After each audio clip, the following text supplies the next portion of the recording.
Is it to rescue the enigmatic senior? To engage in a battle of wits with time travelers? To befriend a pessimistic young lady? To encounter a group of like-minded individuals? Or perhaps to embark on a romantic adventure with a cool boy who can transform into a large black dog? Sirius Black never anticipated that the cliched phrase love at first sight would apply to him before arriving at Hogwarts. He could never have imagined that he would fall so passionately in love with a girl. That was until he met Natasha Joy, the little sun in his life. Chapter 1. The Hogwarts Express. The enormous locomotive emitted a low rumble, while the station bustled with an eager crowd, each person burdened with massive suitcases and an array of peculiar creatures. Owls, toads, cats, and perhaps other oddities. A tall and handsome young man held a wand in one hand, levitating the suitcase, while his other hand dangled down, clasping the hand of a little girl with golden hair. Natasha Joy's rosy pink eyes darted about, excitedly surveying the lively scene around her. "Oh my goodness, Janelia, I am absolutely thrilled. Even Merlin could not fathom how happy I am." Janelia chuckled as she affectionately tousled her little sister's golden hair, assisting her in arranging the suitcase. He turned to crouch down, aligning his gaze with Natasha Joy's, his gray-blue eyes filled with concern.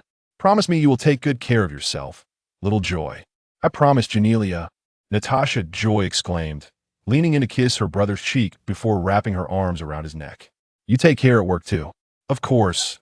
Janelia reciprocated the kiss, yet could not suppress his worries as he gazed at his doll-like little sister. "If anything happens, please write to me, all right? You can also write to me even if nothing is amiss. I will buy you an owl as soon as possible. I sincerely apologize for not being able to accompany you through Diagon Alley last time." Janelia found himself rambling, much like any parent sending their child off to school for the first time. As Janelia reiterated the importance of writing to him, Natasha Joy burst into giggles. "You sound like an old man, Janelia. I will miss you," she added, squeezing her brother tightly before loosening her grip and dashing towards the train. Janelia stood up, reluctantly watching Natasha Joy's figure recede into the distance, while his little sister remained blissfully unaware of his emotions, skipping towards a brand new life. After passing through several crowded compartments, Natasha Joy pulled open another carriage door and peeked inside.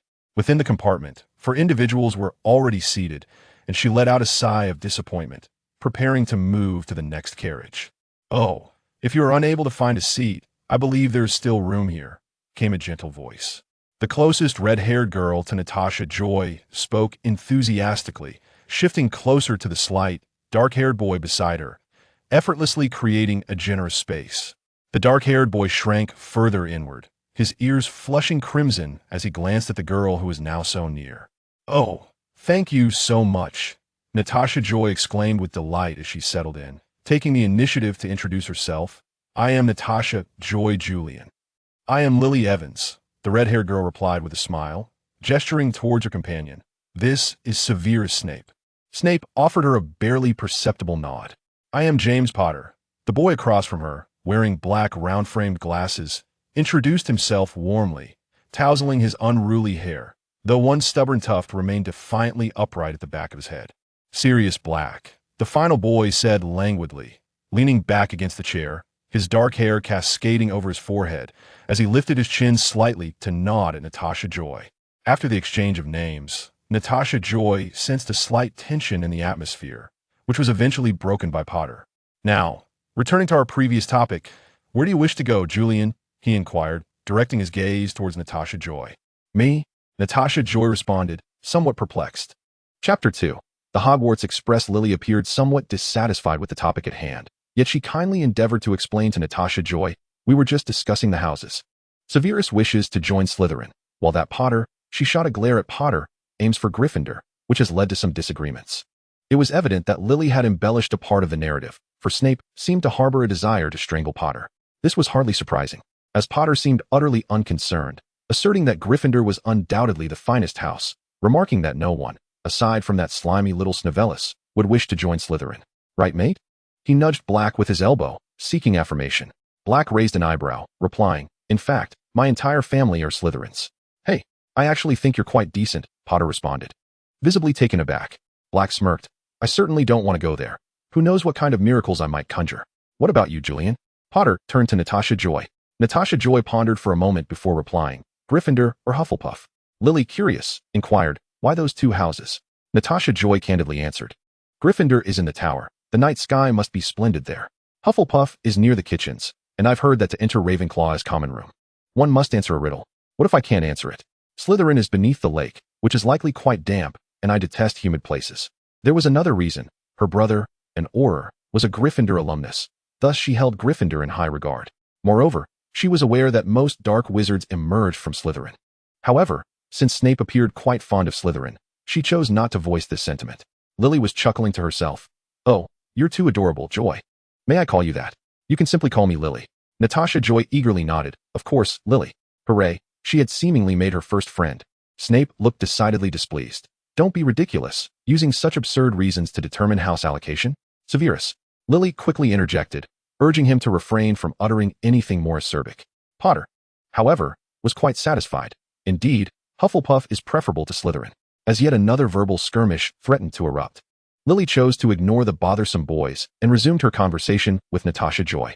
Gazing into her sparkling rose-hued eyes, Lily couldn't help but exclaim, Joy, you are the most delightful girl I have ever met. Thank you, Lily, Natasha Joy replied, her cheeks tinged with a faint blush. You're quite lovely yourself. Your hair is truly beautiful. My parents are muggles, and they were overjoyed to learn I'm a witch, but my sister, well, let us not talk about her. What about you, Joy? My parents were both wizards, but they passed away when I was very young. I live with my brother and our house elf, Sasha. Oh my goodness. I'm so sorry, Lily said, her expression tinged with guilt as her brow furrowed. Natasha Joy shook her head. It's all right, Lily. She didn't find it hurtful. Living with Janilia and Sasha brought her much joy. Would you like something to eat, children? The trolley attendant approached their compartment, pushing a small cart laden with snacks.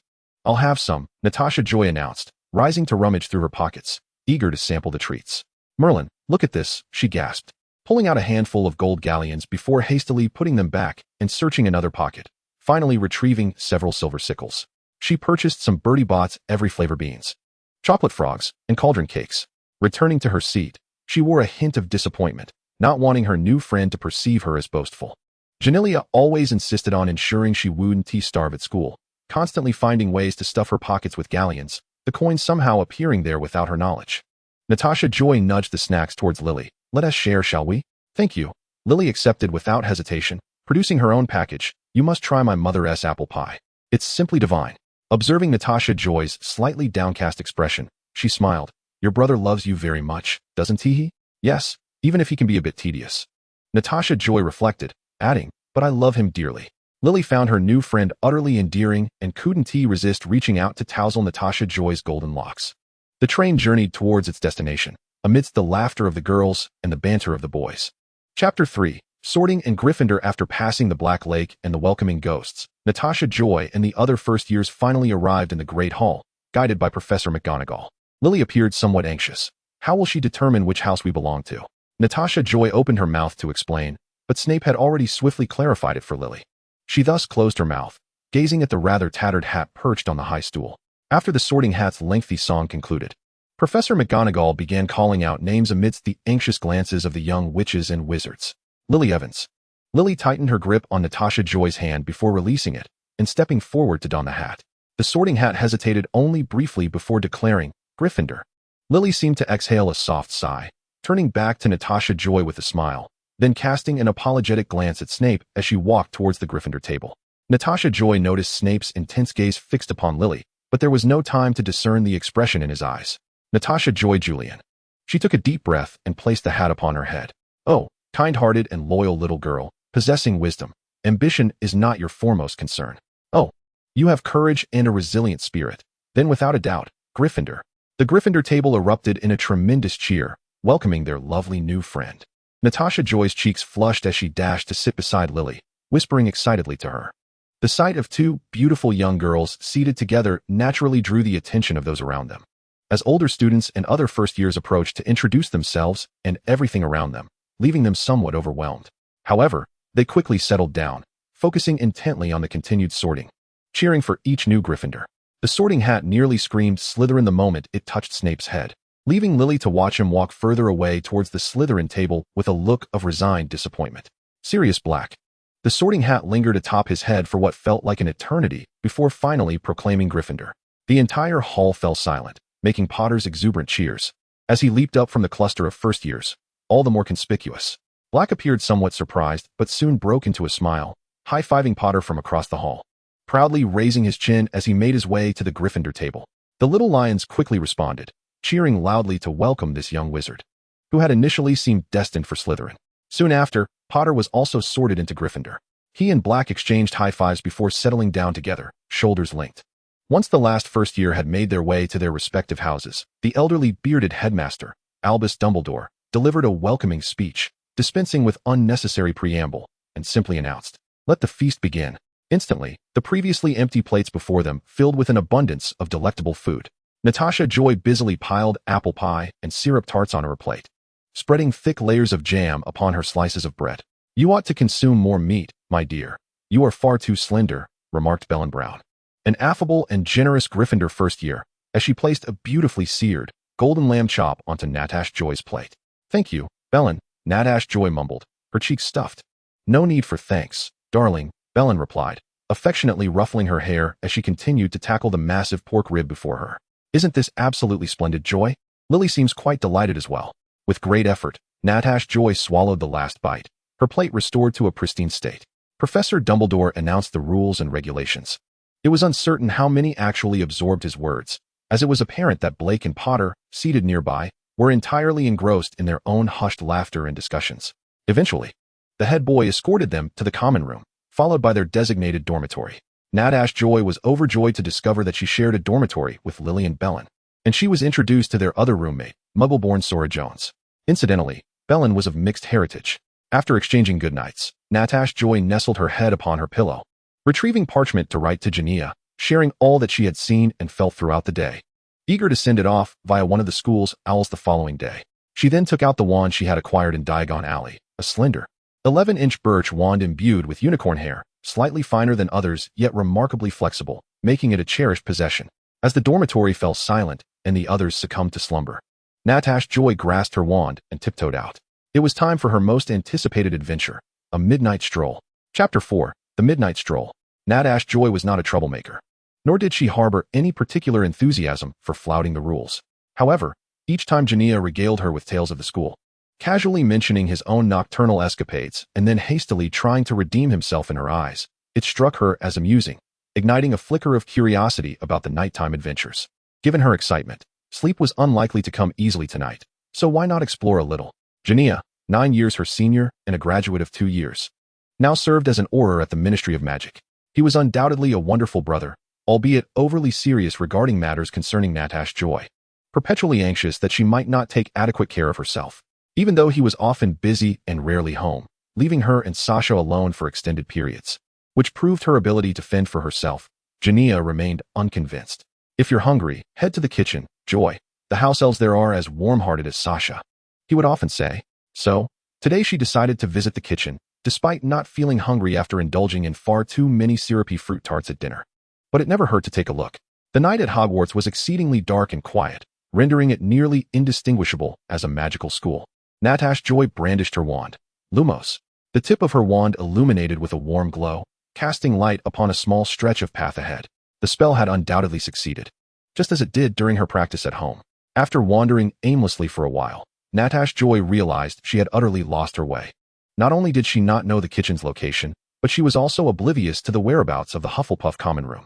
Taking a few more steps, she suddenly heard the sound of approaching footsteps, faint beams of light flickering ahead. The caretaker, Filch, could be heard in a raspy voice echoing through the corridor.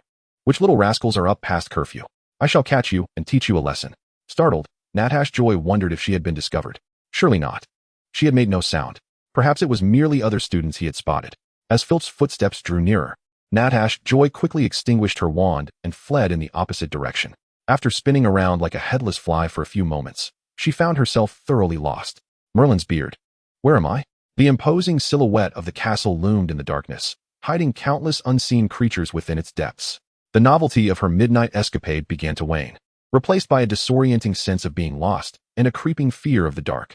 Natasha Joy hugged her arms tightly, secretly chiding her own timidity, reluctant to admit that she felt a twinge of regret about venturing out tonight. I must feast heartily tomorrow morning to compensate for the loss of this evening. Reflecting on the delectable syrupy fruit tarts, her spirits lifted slightly as she quickened her pace, determined not to sleep in the corridor on her very first day at school. Ahead, she perceived a rustling sound, prompting Natasha Joy to sidle against the wall, holding her breath and remaining still. Within moments, something collided with her, sending her tumbling to the ground.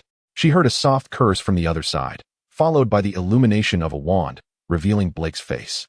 Potter joined from the side, the two appearing inseparable. Julian, what are you doing here? Have you lost your way? Potter looked quite astonished, clearly not expecting to encounter a seemingly sweet and innocent first year out on her own in the dead of night on her very first day at Hogwarts. Chapter 5, The Midnight Stroll, Part 2. Blake furrowed his brow as well, the golden-haired girl he had inadvertently knocked over now sitting on the ground, her hair slightly disheveled as she gazed up at him with an expression of bewilderment that bordered on pitiable. What are the odds of encountering you two? Natasha Joy mused. Somewhat surprised, yet considering their previous hushed exchanges in the Great Hall, it seemed entirely plausible.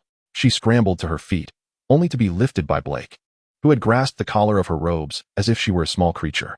Steadying herself, Natasha Joy brushed off the dust from her clothes. Thank you. Blake merely raised an eyebrow, non-committal, seemingly lost in thought. After a moment of contemplation on how to explain her presence, Natasha Joy ultimately resolved to be forthright. I was out for a midnight stroll. Potter's eyes widened. You alone? Yes, Natasha Joy nodded, but I seem to have lost my way. You two are out for a midnight stroll as well, right? Would you be so kind as to guide me back? Though if you wish to continue your own adventure, that would be perfectly fine too. Potter and Blake exchanged meaningful glances, their expressions quite telling. In truth, Julian, Potter cleared his throat, we are also lost.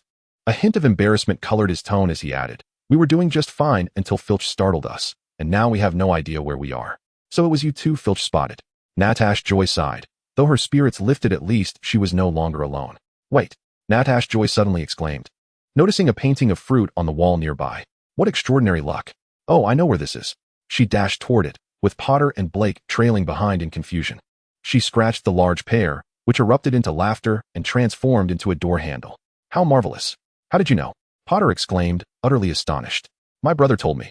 Natasha Joy replied cheerfully as she swung the door open, revealing what she hoped would be the kitchen.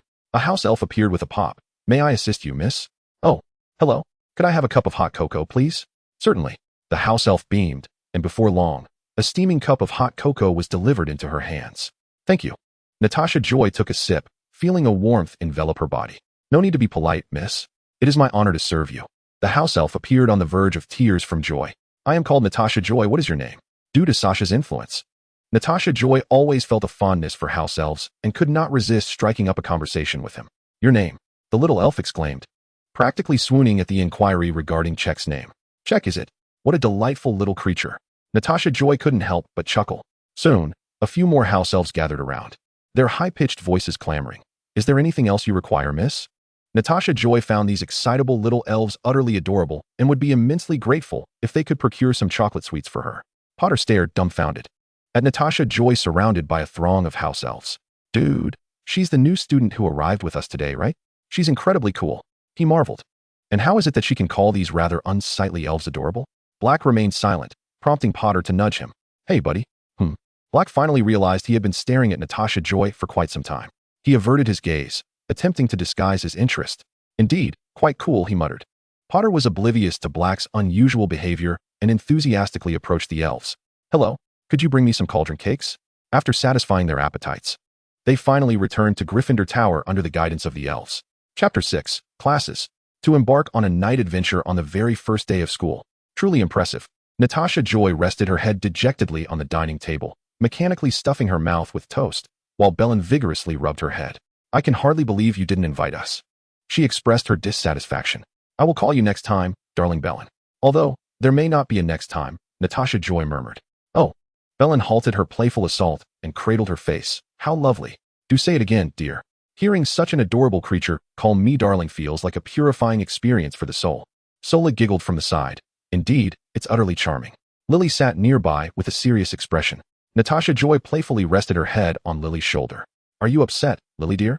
She cooed in a deliberately sweet tone. At last, Lily couldn't maintain her stern demeanor and broke into a smile, exclaiming, I'm not angry, Joy. I just think it was far too dangerous. As she spoke, her brow furrowed again. What if someone found out? Or what if you got lost? I promise I won't go again next time, Natasha Joy replied, laying her head back on the table. I'm both tired and sleepy. However, despite her words, Natasha Joy maintained remarkable energy and enthusiasm during class, finding the long-awaited lessons to be every bit as delightful as she had imagined. She relished and excelled in all wand-related subjects, while she steadfastly disliked potions class. Why must I slice slugs and toads? Natasha Joy pouted, her delicate features scrunching up as she endeavored to ignore the slimy feel of the slug in her hand. So sticky, how utterly repulsive. Observing Natasha Joy's woeful expression, Lily chuckled and set down her materials. Let me handle that for you, Joy. Natasha Joy's eyes glistened with grateful tears as she watched Lily deftly prepare her portion of ingredients. My savior, Lily dear, your potion knowledge is quite commendable, but struggling with ingredient preparation could hinder your progress. Lily expressed her concern. But I abhor sticky things. Natasha Joy pouted again, her expression shifting to one of distaste upon glancing at the slug. Hey, Evans. Potter, seated behind them, suddenly crumpled a piece of paper and tossed it into Lily's long hair. As she turned, she was met with a comical grimace. Lily instinctively leaned back, accidentally knocking a bottle of chamomile to the floor, shattering the glass. Natasha Joy quickly steadied Lily and waved her wand to restore the bottle, unable to suppress her incredulous expression at Potter's childish antics. It seemed that, for some time now, Potter had taken to pestering Lily with various childish and absurd pranks, particularly when she was with Snape, reminiscent of a young boy teasing the girl he fancied. Surely he doesn't think this is cool? Natasha Joy thought, rolling her eyes, only to meet Black's gaze beside Potter. What is going on? Has he been watching me? Black remained impassive, seemingly unfazed by being caught staring, simply shifting his attention to mock Potter's folly. Lily's emerald green eyes gleamed with fury, undoubtedly directed at Potter, before she turned away from him entirely. Potter, unashamed, grinned and turned to Black to share his amusement, only to be met with a look of bemusement. Black reflected on the ongoing saga of his friend's juvenile pursuits, but his gaze inadvertently fell upon the slender figure of Natasha Joy ahead. What's the matter, children? Professor Slughorn, the head of Slytherin House and potions instructor, approached, having heard the commotion. Be careful, don't get hurt. He wore a perpetual smile. Upon hearing the noise, Snape turned back, his eyes dark and brooding as he fixated on the group, but Lily, still fuming, did not meet his gaze. Chapter 7, Acts of Bravery. As soon as class ended, Snape approached Lily, prompting Natasha Joy to discreetly take her leave. She had already incurred Snape's displeasure by sitting beside Lily during class. When Lily first told him she wished to sit with Joy, Snape had looked at Natasha Joy with an expression that suggested he wished to cast a curse upon her. Nevertheless, Natasha Joy was accustomed to solitude, as Jania was often busy, leaving her and Sasha at home most of the time. Natasha Joy planned to head to the library to complete her assignments. The lessons had been quite engaging, and she was more than willing to immerse herself in the sea of knowledge. The hallway was perpetually noisy, filled with Potter, Black, and their newly acquired friends frolicking about. Natasha Joy clutched a book as she passed by them, only to be called to a halt by Potter. Hey, Julian, want to join us for a night adventure tonight? Me? Natasha Joy turned back, puzzled, wondering if her first night's escapade had given Potter the wrong impression. It turned out her instincts were correct. Potter thought Natasha Joy, who had taken them to feast in the kitchen on their very first day, was simply the coolest, believing he would eventually discover even more splendid places. Additionally, Sirius had just mentioned that Julian might know some good spots, which prompted Potter's inquiry. Natasha Joy suddenly realized something. Potter, you wouldn't want me to drag Lily along too, would you? Potter's eyes lit up. Of course, if possible. Huh, certainly not possible. Natasha Joy tossed her high, tied-up golden hair and departed without looking back. Black clicked his tongue, then met Potter's puzzled gaze. What's up? Nothing. Black affectionately tousled Potter's messy hair. Just think your attempts to catch Evans's attention are utterly ridiculous. With that, he abruptly pulled down his wizard hat, covering Potter's entire head, and merrily dashed away amidst Potter's muffled protests. However, a flicker of doubt emerged within Blake's heart. Why did he subconsciously desire Julian to accompany them? Or rather, to accompany him? Upon exiting the library, Natasha Joy felt invigorated, ready to indulge in a hearty meal at the Great Hall before returning to the common room to experiment with the new spells she had acquired. Huh, does he truly believe he can resist with such meager abilities? The sounds of a scuffle emanating from the corner of the flower bed halted Natasha Joy in her tracks. It appeared to be a bullying incident. After a moment's hesitation, she drew her wand and cautiously approached. It seemed to be an internal conflict within Slytherin. 3 burly, bear-like upperclassmen were confronting a scrawny first-year Slytherin, who bore several wounds from their earlier altercation. Not wishing to embroil herself in trouble, Natasha Joy first called upon a fellow student passing by to fetch Professor McGonagall, then planned to quietly cast a spell to trip the upperclassmen. biding her time for the professor's arrival. An orphan without parents, uncertain of the purity of his bloodline. What right did he have to be in Slytherin? Wouldn't you agree? The tallest and most grotesque of the trio guffawed loudly, feigning to seek the opinions of his companions, who readily concurred. Natasha Joy tightened her grip on her wand, her rose-colored eyes betraying a flicker of indignation. Today, I shall assist your parents in teaching you a lesson. How about I snap that wand of yours? As he spoke, he picked up the wand he had carelessly discarded earlier. The diminutive Slytherin surged forward but was restrained by the other two. With little time to ponder, Natasha Joy dashed out, uttering the first spell that sprang to her mind. A flurry of white light flashed, striking the three hulks accurately, causing their tongues to elongate grotesquely until they nearly dragged on the ground, ultimately forming a splendid bow. It was the prank spell she had just learned in the library, and these three had become her inaugural test subjects. The trio wore expressions of terror and contorted disbelief, incoherently hurling curses as they brandished their wands towards Natasha Joy, who resolutely countered with petrifying spells. Gasping for breath, she muttered, "You wretched lot," her good upbringing preventing her from uttering anything truly vile. Finally, in a fit of exasperation, she waved her wand, retrieved the wand from the ground, dusted it off, and handed it to the stunned Slytherin still sprawled on the ground. "Are you all right?" The Slytherin, using his position on the ground to discreetly conceal a peculiar black dagger tightly gripped in his hand, slowly rose and replied, "I'm fine." Chapter 8, Acts of Valor 2. A gentle smile appeared on the young Slytherin's face. "Thank you for saving me. I am Antix Lunan. I am Natasha Joy Julian." Only after Lunan wiped the dust from his face did Natasha Joy realize he was remarkably handsome. Unlike Blake's rugged charm, Lunan's features were exquisitely refined, his smile endearing yet not lacking in strength. "Oh, Merlin," Natasha Joy exclaimed upon noticing the several wounds on Lunan's body seeping blood. She hastily drew her wand to heal him, but Lunan gently restrained her hand with a chuckle. "It's not time for treatment yet. These are the evidence of their attack. Thank you so much, Miss Julian." Natasha Joy sensed something amiss, but nodded nonetheless. "I see." As Lunan held her hand, she became aware of her trembling, the fear of confronting the three hulks gradually surfacing. Gazing at the oddly contorted trio on the ground, she couldn't help but clutch the corner of her robe. She had landed herself in serious trouble. Would she be expelled? "Joy," a familiar voice called out. Natasha Joy turned to see Lily and Bellin hurrying toward her with Professor McGonagall. "Lily," Natasha Joy's voice caught in her throat. Lunan paused at the sound of her choked voice, glancing up at the once valiant girl who had come to his rescue, now with reddened eyes. Her rose-colored irises sparkled like gems. Like a little rabbit, he thought inappropriately. Lily rushed over to embrace Natasha Joy, while Bellin tenderly wiped her tears. Professor McGonagall surveyed the chaos, her thin lips pressed tightly together. "It was Mitchell, Walker, and Wright who were troubling me, Professor. Miss Julian intervened on my behalf," Lunan stated calmly as he rose. Professor McGonagall regarded the still bleeding boy and waved her wand to lift the spells on the three sprawled on the ground.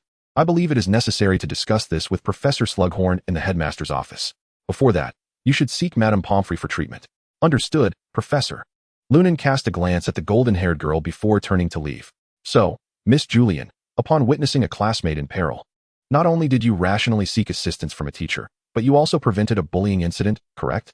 The headmaster's office was bustling with all five involved parties and their respective heads of house, as Professor Dumbledore's gentle blue eyes regarded Natasha Joy with warmth. Natasha Joy obediently stood to the side, sensing that expulsion was unlikely.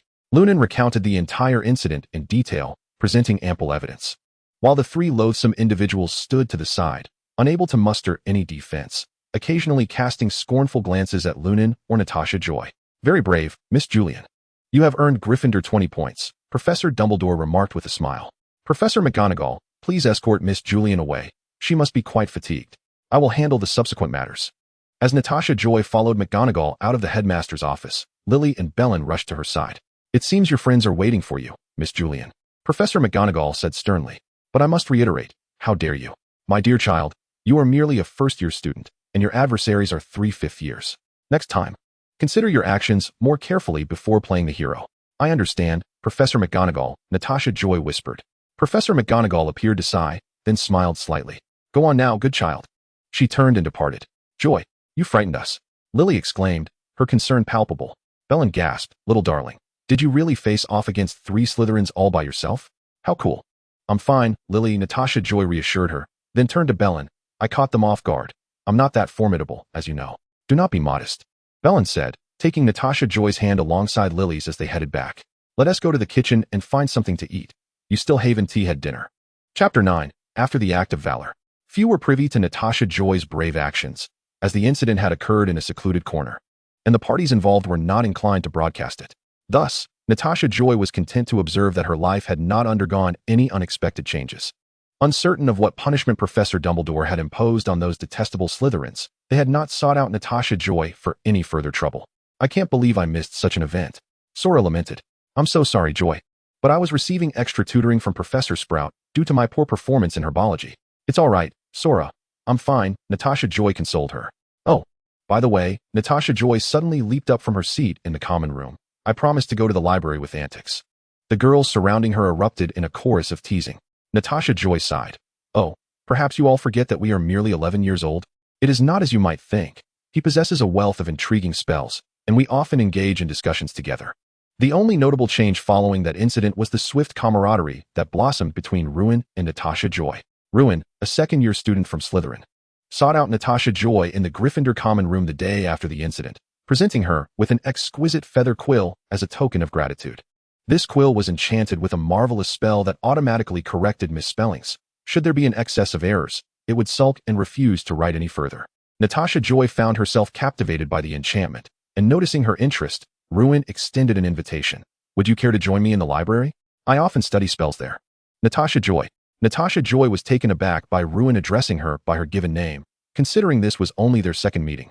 Yet she found it difficult to decline his kind offer. Oh, that would be splendid. She hesitated. Antiques. Ruin's smile seemed to deepen as he replied, until next time. He turned and departed. As time passed, Natasha Joy grew accustomed to visiting the library with Ruin to discuss spells during their free moments. No matter when she invited him, Ruin always appeared to have time to spare and had never turned down her requests.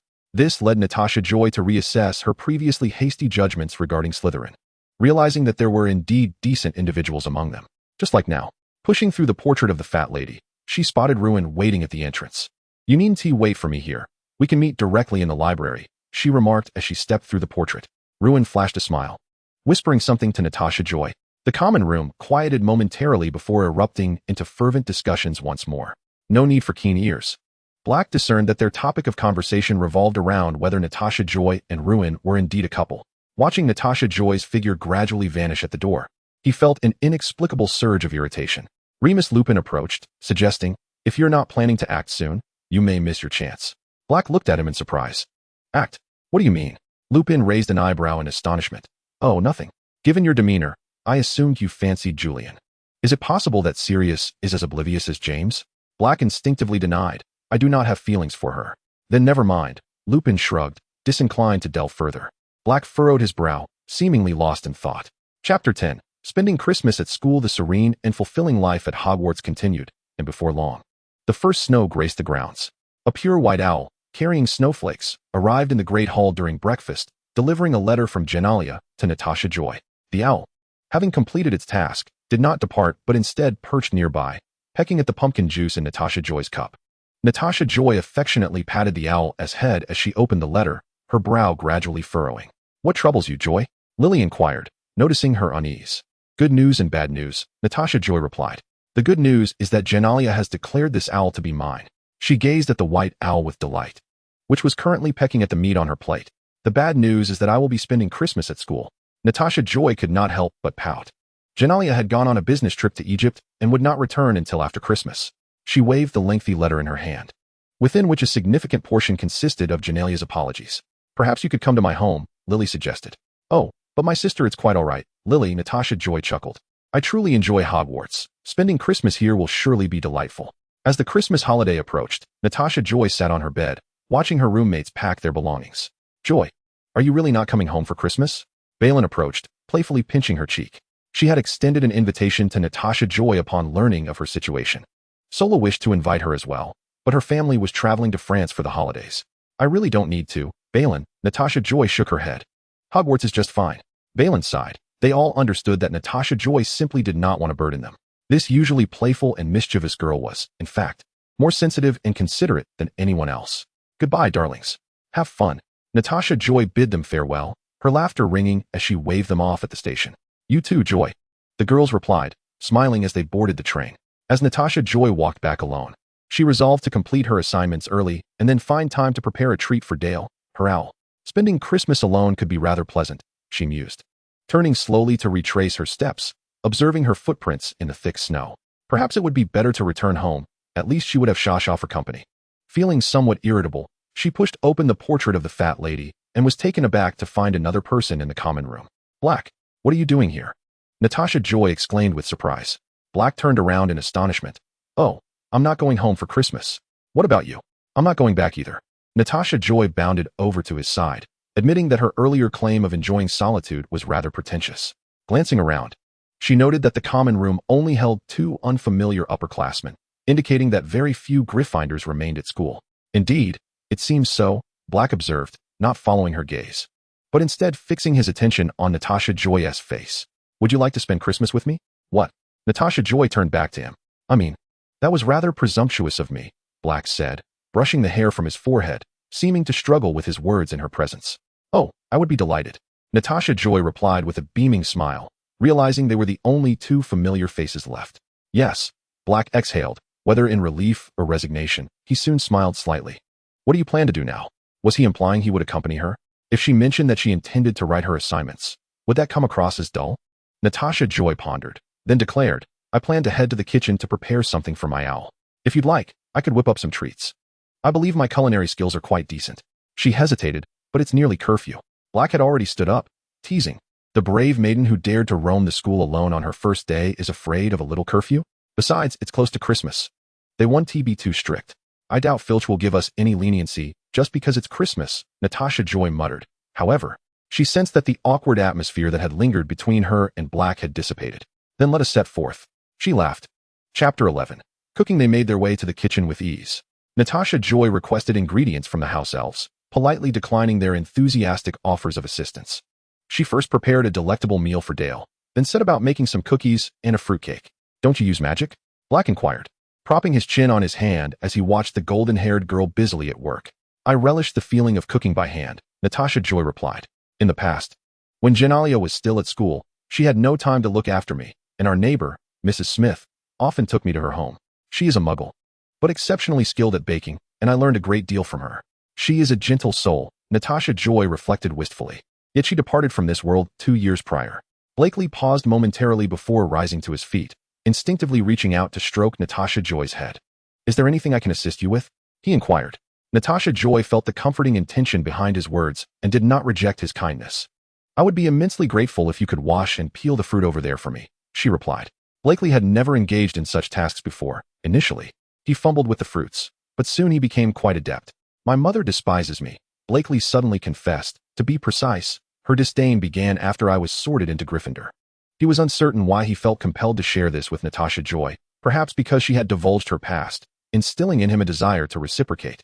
Or perhaps it was simply the comforting presence of this girl that prompted him to speak of matters he typically dismissed. In any case, he continued, the entire Blakely family belongs to Slytherin, and my mother perceives me as a disgrace to the family. Natasha Joy furrowed her delicate brows. Oh, that is certainly not the case. The sorting hat assigns individuals to the house that suits them best. Your mother seems to have generalized rather unfairly. She exerted great effort to console Blakely without disparaging his family in his presence. You possess the qualities that are quintessentially Gryffindor. Blakely gazed at her intently. The golden-haired girl's bright eyes were filled with sympathy and indignation on his behalf. A smile tugged at the corners of his mouth, and he chose not to pursue the topic further. Indeed, my family consists of a bunch of obstinate old fossils. A glint of mischief flickered in his eyes. And your cookies are about to burn. Merlin's beard. Natasha Joy exclaimed, hurriedly turning to rescue her cookies. Fortunately, they emerged unscathed. She took a piece to taste. They're quite decent. I don't know how you prefer yours, but I didn't add much sugar. If it were up to me, I would have added an enormous amount. Too much sugar can turn your blood white, Blakely remarked casually, popping a piece into his mouth and raising an eyebrow in pleasant surprise. Delicious, he stated sincerely. Really? Natasha Joy beamed with pride, as she seldom had the opportunity to prepare food for others, and this was her first chance to shine at school. She cleared her throat, feigning nonchalance as she glanced around, missing the deep amusement in Blakely's eyes. If you like, you can take some back with you. By the time they returned, night had fallen. Natasha Joy stifled a significant yawn, waved at Blakely, and mumbled, see you tomorrow, Blakely. With that, she headed toward the girls' dormitory. Blakely watched her retreating figure, softly replying, see you tomorrow. Chapter 12. Christmas. On Christmas Day, Natasha Joy rose early. The weather was frigid, prompting her to cast a warming charm while she shivered into layer after layer of sweaters. The snow outside had piled up substantially, leading her to wonder if it might bury her. She exhaled onto the window, drawing a small smiley face before joyfully unwrapping her Christmas gifts. When she descended the stairs, Blakely was already in the common room. "Merry Christmas, Blakely," Natasha Joy exclaimed. Blakely turned at the sound, witnessing Natasha Joy, bundled like a ball, wobbling down the staircase. He suppressed a laugh. "Merry Christmas, Julian. Let's go have breakfast. I can hardly imagine how many delightful dishes await us today." Natasha Joy pushed open the portrait hole first, only to encounter an unexpected face. "Merry Christmas, Antics." Rin stood outside, smiling at Natasha Joy. "Merry Christmas, Natasha Joy. Would you like to join me for breakfast? I found an interesting book that we could explore together." Blakely approached, standing protectively behind Natasha Joy, casting a disapproving glance at Rin. Rin briefly glanced at Blakely before returning his focus to Natasha Joy. "Oh, I'm sorry, Antics, but I promised to have breakfast with Blakely today," Natasha Joy replied apologetically. Rin's gentle smile seemed to falter slightly as he divided his attention between them. What a pity. Blakely was somewhat taken aback, yet he merely quirked the corners of his mouth at Rin's gaze, maintaining a calm demeanor. Natasha Joy devised a solution. "Why don't the three of us go together?" Both parties appeared surprised by her suggestion. Blakely's expression twisted momentarily as he contemplated a response, but Rin preemptively declined. "No, let us save that for another time." He offered Natasha Joy another smile before turning to leave. "All right," Natasha Joy said, somewhat disappointed as she watched him depart before turning to Blakely. "So what shall we do next?" "Let us go have breakfast," Blakely suggested. "Joy, huh?" Natasha Joy paused for a moment before bursting into laughter. "All right, Sirius," she called his name with a bright, ringing voice.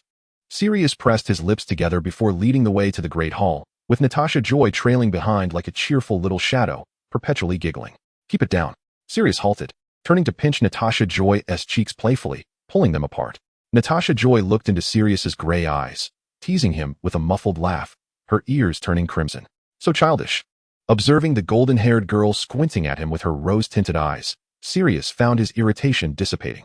He released her cheeks and tousled her golden locks. "Shall we set off some fireworks?" "Yes." Natasha Joy's attention was immediately captured. The fireworks, which emitted explosive sounds, were undeniably impressive. Natasha Joy excitedly lit a few, but after her eardrums began to throb painfully, she regretfully withdrew, covering her ears as she watched Sirius set off one after another, eventually placing a wizard's hat adorned with flowers, which had exploded from the fireworks, atop his head, displacing his usually elegant hair. Sirius, in turn, produced a small sun-shaped hairpin from somewhere, pinning it into the ends of Natasha Joy's hair. He stepped back to admire his handiwork, declaring it quite fitting. Thus, the entirety of Christmas Day was spent in the company of Sirius Black. It seemed that Rin had some pressing matter to attend to, as he bid Natasha Joy farewell and departed from Hogwarts. Sirius took Natasha Joy on several nighttime escapades, and they no longer lost their way. He introduced her to various secret passages and paths leading to unexpected locales. Natasha Joy was astounded. It was hard to fathom that just a semester into school, they had discovered so many places. They even ventured into the Forbidden Forest, where Sirius claimed many magical creatures resided. However, they encountered a mutated giant slug, towering at least a person's height. Natasha Joy nearly fainted on the spot, but Sirius swiftly drew his wand, uttering the shrinking charm, and dispatched it. "Ugh, you jerk, Sirius. I shall never trust you again," Natasha Joy complained upon returning, her stomach churning, as she shot him an exasperated glare. "We've never encountered such a thing before," Sirius admitted, equally surprised. Ultimately, he managed to placate her with a pocket-sized mirror. Chapter 13, The Invitation. Natasha Joy and Sirius Black quickly became familiar with one another over this Christmas, much to the astonishment of Lily and the others upon their return to school. Natasha Joy thought it was rather unremarkable. Sirius was not nearly as difficult to get along with as he seemed at first glance. On the contrary, they surprisingly shared quite a bit in common. Sirius occasionally extends invitations to Natasha Joy to join the Marauders on their nocturnal escapades, their quartet adopting a name that is delightfully juvenile. With the rekindling of her enthusiasm for late-night adventures during Christmas, Natasha Joy finds herself weighing her responses to their plans against the following day's class schedule. As time passes, she grows increasingly familiar with the Marauders, particularly with the enigmatic figure of James, who relentlessly pursues opportunities to invite Lily out for dates or nighttime jaunts. Is it truly impossible? "Come on, Joy. Give it another thought. If it becomes a chore, I'll cover all the costs," he implores. Natasha Joy feels a flicker of temptation, yet she resolutely rebukes him, exclaiming, "How dare you mention a chore? Were it not for you and Sirius pelting Filch with dung bombs, we would never have been caught." She feels deeply afflicted, recalling how, in the first semester, she was a diligent student, a model of propriety. Now, each glance from Professor McGonagall carries an unspeakable weight. Don't drag me into this, mate. Sirius chortles, wrapping an arm around James's neck. You need to personally invite Evans. If you're sincere enough, she'll surely be moved. Is that so? James queries Natasha, who hesitates, momentarily immobilized. He then turns to Remus, who wears a mysterious smile, before briefly dismissing Peter. Natasha is genuinely perplexed as to why Peter Pettigrew has aligned himself with the Marauders. It's not that she harbors any disdain for the short, stout boy, but he seems so out of place among Sirius and the others. Most often, he simply trails behind James and Sirius, cheering for their pranks, which James appears to relish. At that moment, Lily approaches, clutching a book, with Snape closely in tow. James quickly calls out to her, "Hey, Evans, care to join me for a nighttime adventure?" He glances around, suddenly struck with a bright idea. Joy will be there too. Natasha's eyes widen in shock. She never agreed to this. Lily storms over, her demeanor fierce, pulling Natasha behind her protectively. "James Potter, you're the one who has led Joy astray, aren't you?" Lily recalls the first time she saw Natasha on the train. Sweet and innocent, and her heart aches. Though Natasha remains charming, she has undoubtedly become more mischievous, and Lily blames this transformation squarely on him. James feels unjustly accused. While he and Natasha do enjoy each other's company, her newfound penchant for late-night escapades is entirely Sirius's doing. Frustrated, he turns to confront Snape.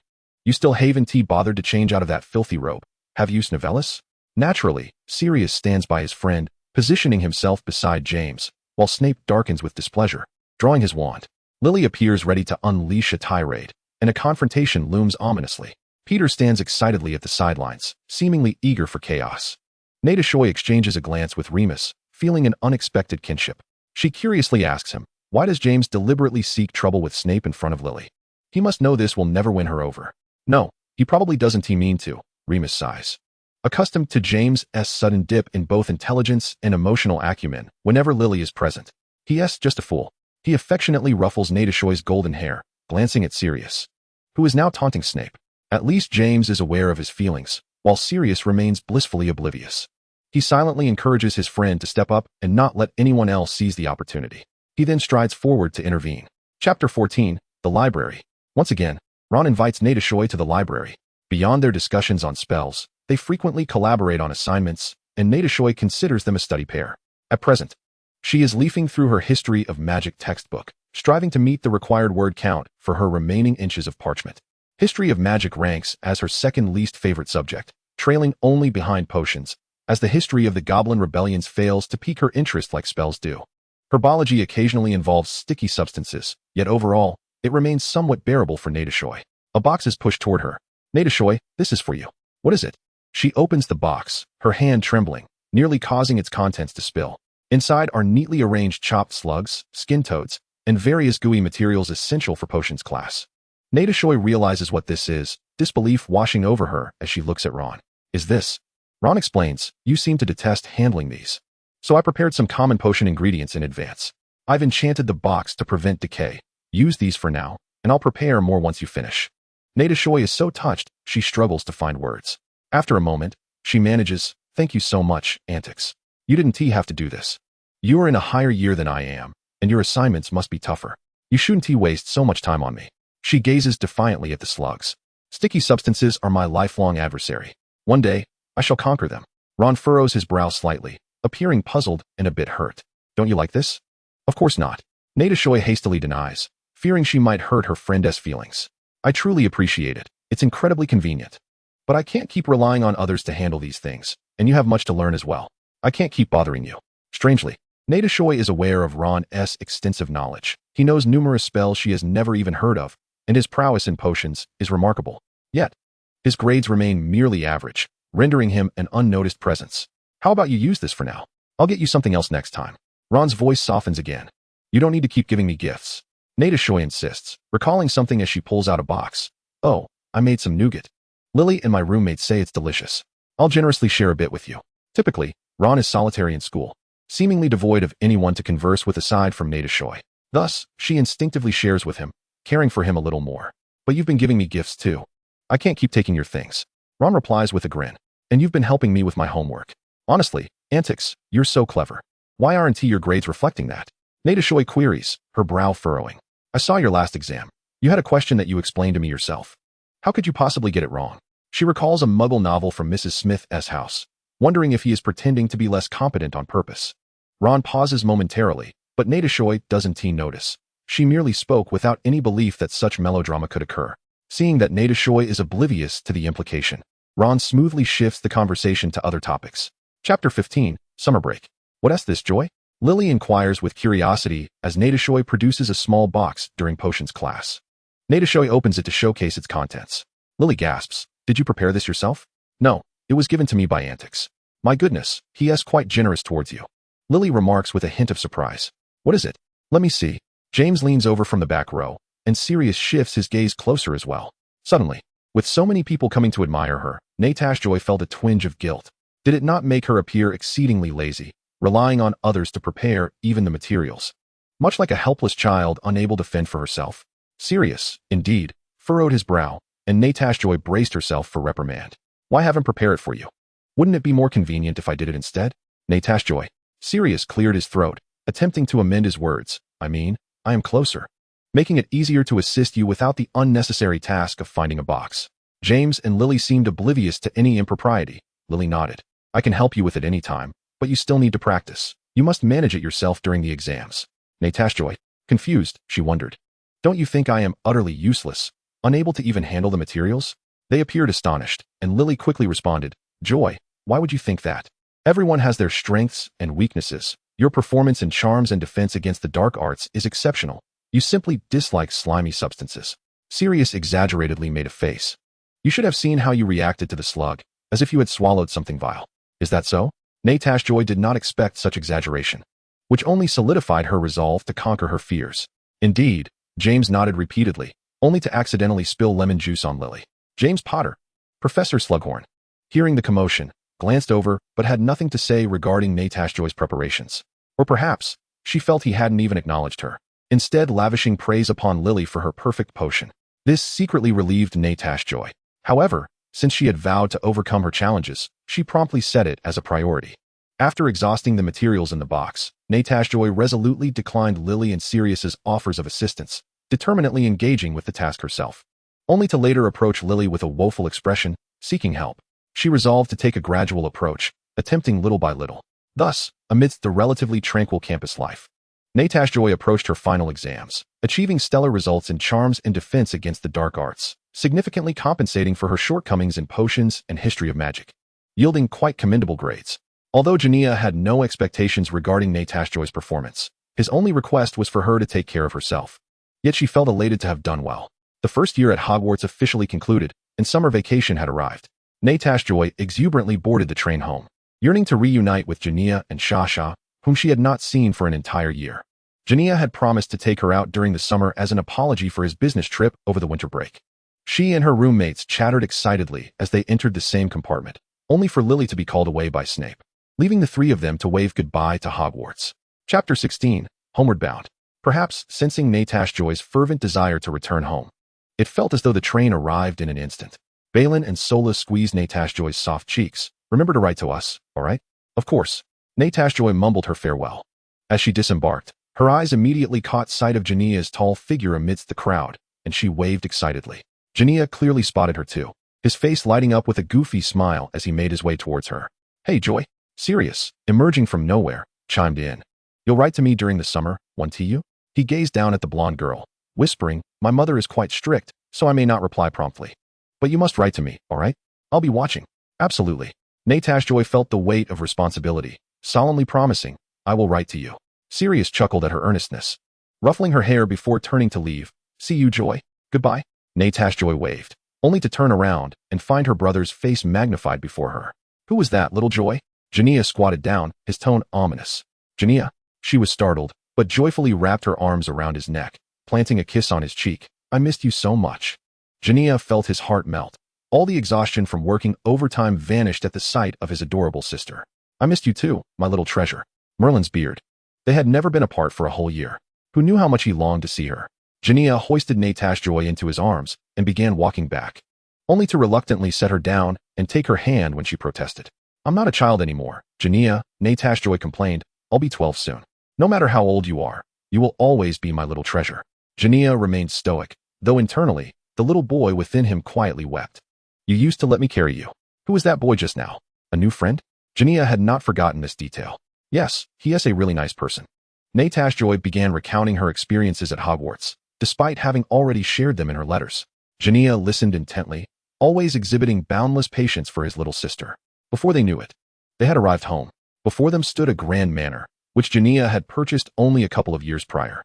To be precise, it was acquired following the passing of Grandma Smith, after which their rarely seen grandfather abroad also passed away.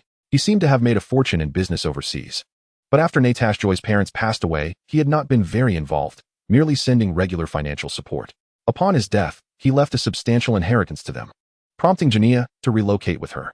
Initially, Jania had intended to buy a smaller house, as he was often busy and away from home, fearing that Natasha Joy might feel lonely in a large, empty space. However, since Natasha Joy preferred a larger environment, they ultimately settled on this manor. Just as they entered, a loud pop echoed as a house elf draped in a tea towel suddenly appeared before Natasha Joy. Young mistress, you have finally returned. The house elf looked utterly thrilled. Shasha has been waiting and waiting for so long. Shasha, it's been ages. Natasha Joy exclaimed joyfully, bending down to embrace her. Shasha's slender arms wrapped tightly around Natasha Joy's waist. Shasha missed you so very much. Jania intervened. You're going to hurt her. I'm terribly sorry. Bad elf. Shasha. Shasha quickly released her grip. Yet there was no intention of harming herself. Shasha will prepare delicious fruit pies as punishment for myself. When Shasha had first come to Natasha Joy's home, like all house elves, she would often punish herself in various ways. Natasha Joy tried every method to change this behavior, ultimately resorting to issuing a firm command. You are not to harm yourself as punishment, Shasha. If you make a mistake, your punishment is to prepare delicious fruit pies for me. Jania watched Natasha Joy with a smile, his blue eyes filled with endless tenderness. Chapter 17, Travel and Gifts. Jania took a leave of absence from the Ministry of Magic to accompany Natasha Joy on an adventure. They traveled to France, visiting Beauxbatons Academy of Magic, where Natasha Joy befriended a student with beautiful silver hair, and they hit it off splendidly. Her name is Ophelia Perrin, 2 years older than Natasha Joy, exuding an air of elegance and grace, and possessing an extraordinary beauty that utterly captivates Natasha. My dear, I truly hope you can transfer to Beauxbaton, Ophelia remarked as she sat gracefully on a high stool, gently stirring her coffee in a porcelain cup with a small spoon. Despite being merely 13, she already radiated a noble maturity, making Natasha's school life seem infinitely more interesting. After all, Natasha Joy was merely visiting, and soon she would have to bid farewell to Ophelia. Ophelia also cherished the lively and charming young girl, promising to visit her in England whenever the opportunity arose. Watching her little sister fervently wave goodbye to Ophelia, Jania felt a pang of envy. Did Natasha truly adore her that much? Even though they had embarked on this trip together, Natasha seemed to spend significantly less time with her now that she had made a new friend. She is simply too beautiful, Jania thought, as Natasha excitedly shared her joy with him. She has Vila blood and speaks with such elegance and wit. I can't wait to see her again. Nevertheless, Jania consoled herself. As long as Natasha was happy, that was what mattered. Observing her chattering sister, Jania smiled gently and began to plan their upcoming itinerary. Following Natasha Joy's wishes, they explored the Muggle world in France, indulging in a plethora of souvenirs to bring back for Natasha's friends and Jania's colleagues. By the time they returned to England, the summer holidays were already halfway over. Once back, Jania immediately immersed herself in her work, as an auror's duties were never-ending. Meanwhile, Natasha Joy busied herself with distributing the gifts to her friends, attaching a letter to the parcel meant for Sirius. She had sent him a letter before their travels, but had not received a reply, leaving her uncertain if he had received it. After delivering all the gifts, the owl, Dale, was utterly exhausted. Being a rather spoiled creature, it fluttered around in Natasha's arms, demanding attention for quite some time. Only after Natasha meticulously groomed its feathers with a small comb did it finally depart to find food. It seemed that number 12, Grimmauld Place had visitors today, as Mrs. Black's sharp voice could be heard even from outside the door. However, this had little to do with Sirius, who found himself confined to his bedroom, unable to leave. This was a tactic employed by Mrs. Black. Ever since he was sorted into Gryffindor, she rarely allowed him to appear before her, and he had spent nearly the entire summer in this manner. Meals were delivered by the house elf, creature, though Sirius had little kindness to spare for it. Leaning back in his chair, with his legs crossed atop the table's edge, Sirius surveyed the assortment of parchment and quills scattered across the surface, alongside letters from his friends. Unfortunately, without an owl of his own, he had no means of responding. Merlin's woolen socks, I'm so bored I might as well start on my homework, he mused. Rap tap tap. A sound came from outside the window, causing Sirius to look up and recognize the snowy owl belonging to Natasha Joy. He sprang to his feet, accidentally knocking over a few spellbooks, but paid them no mind as he opened the window to let the owl in. The parcel it bore was sizable, and the white owl appeared utterly worn out. It pecked at Sirius's fingers, clicking its beak impatiently, as if expecting something. I have no treats for you, little one. I can barely afford a meal myself, Sirius replied, ruffling the feathers atop its head. The owl hooted in annoyance and flapped its wings against his head in protest. After a moment's thought, he pushed the untouched lunch from earlier towards it. The owl merely stirred its beak in the goblet before flying away, giving Sirius another gentle swat with its wings as it departed. You have a much worse temper than your owner, he chuckled, rubbing his head as he watched the small white figure fade from view. He then closed the window and returned to his desk to unwrap the large parcel. A thick letter tumbled out first. Sirius had intended to inspect the contents of the parcel, but he couldn't resist opening the letter. The girl's handwriting was neat and delicate, and she excitedly recounted her travel experiences, apologizing for not having written sooner due to her lengthy absence. Yet, she had no need to apologize. He couldn't even manage a reply. Sirius smiled and turned to the next page. By the way, I've noticed you haven't written back. I hope you're doing well at home and that your mother isn't giving you too much trouble, though I doubt she'd withhold your food, just in case.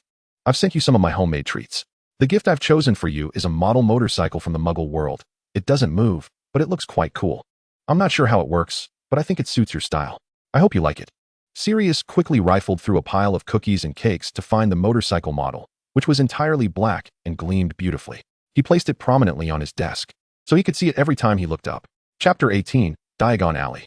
In the days that followed, Natasha Joy stayed at home to complete her assignments, indulging in interesting books in the study or learning a few new spells, occasionally teaming up with Sasha to prepare a heartfelt dinner for Genlia.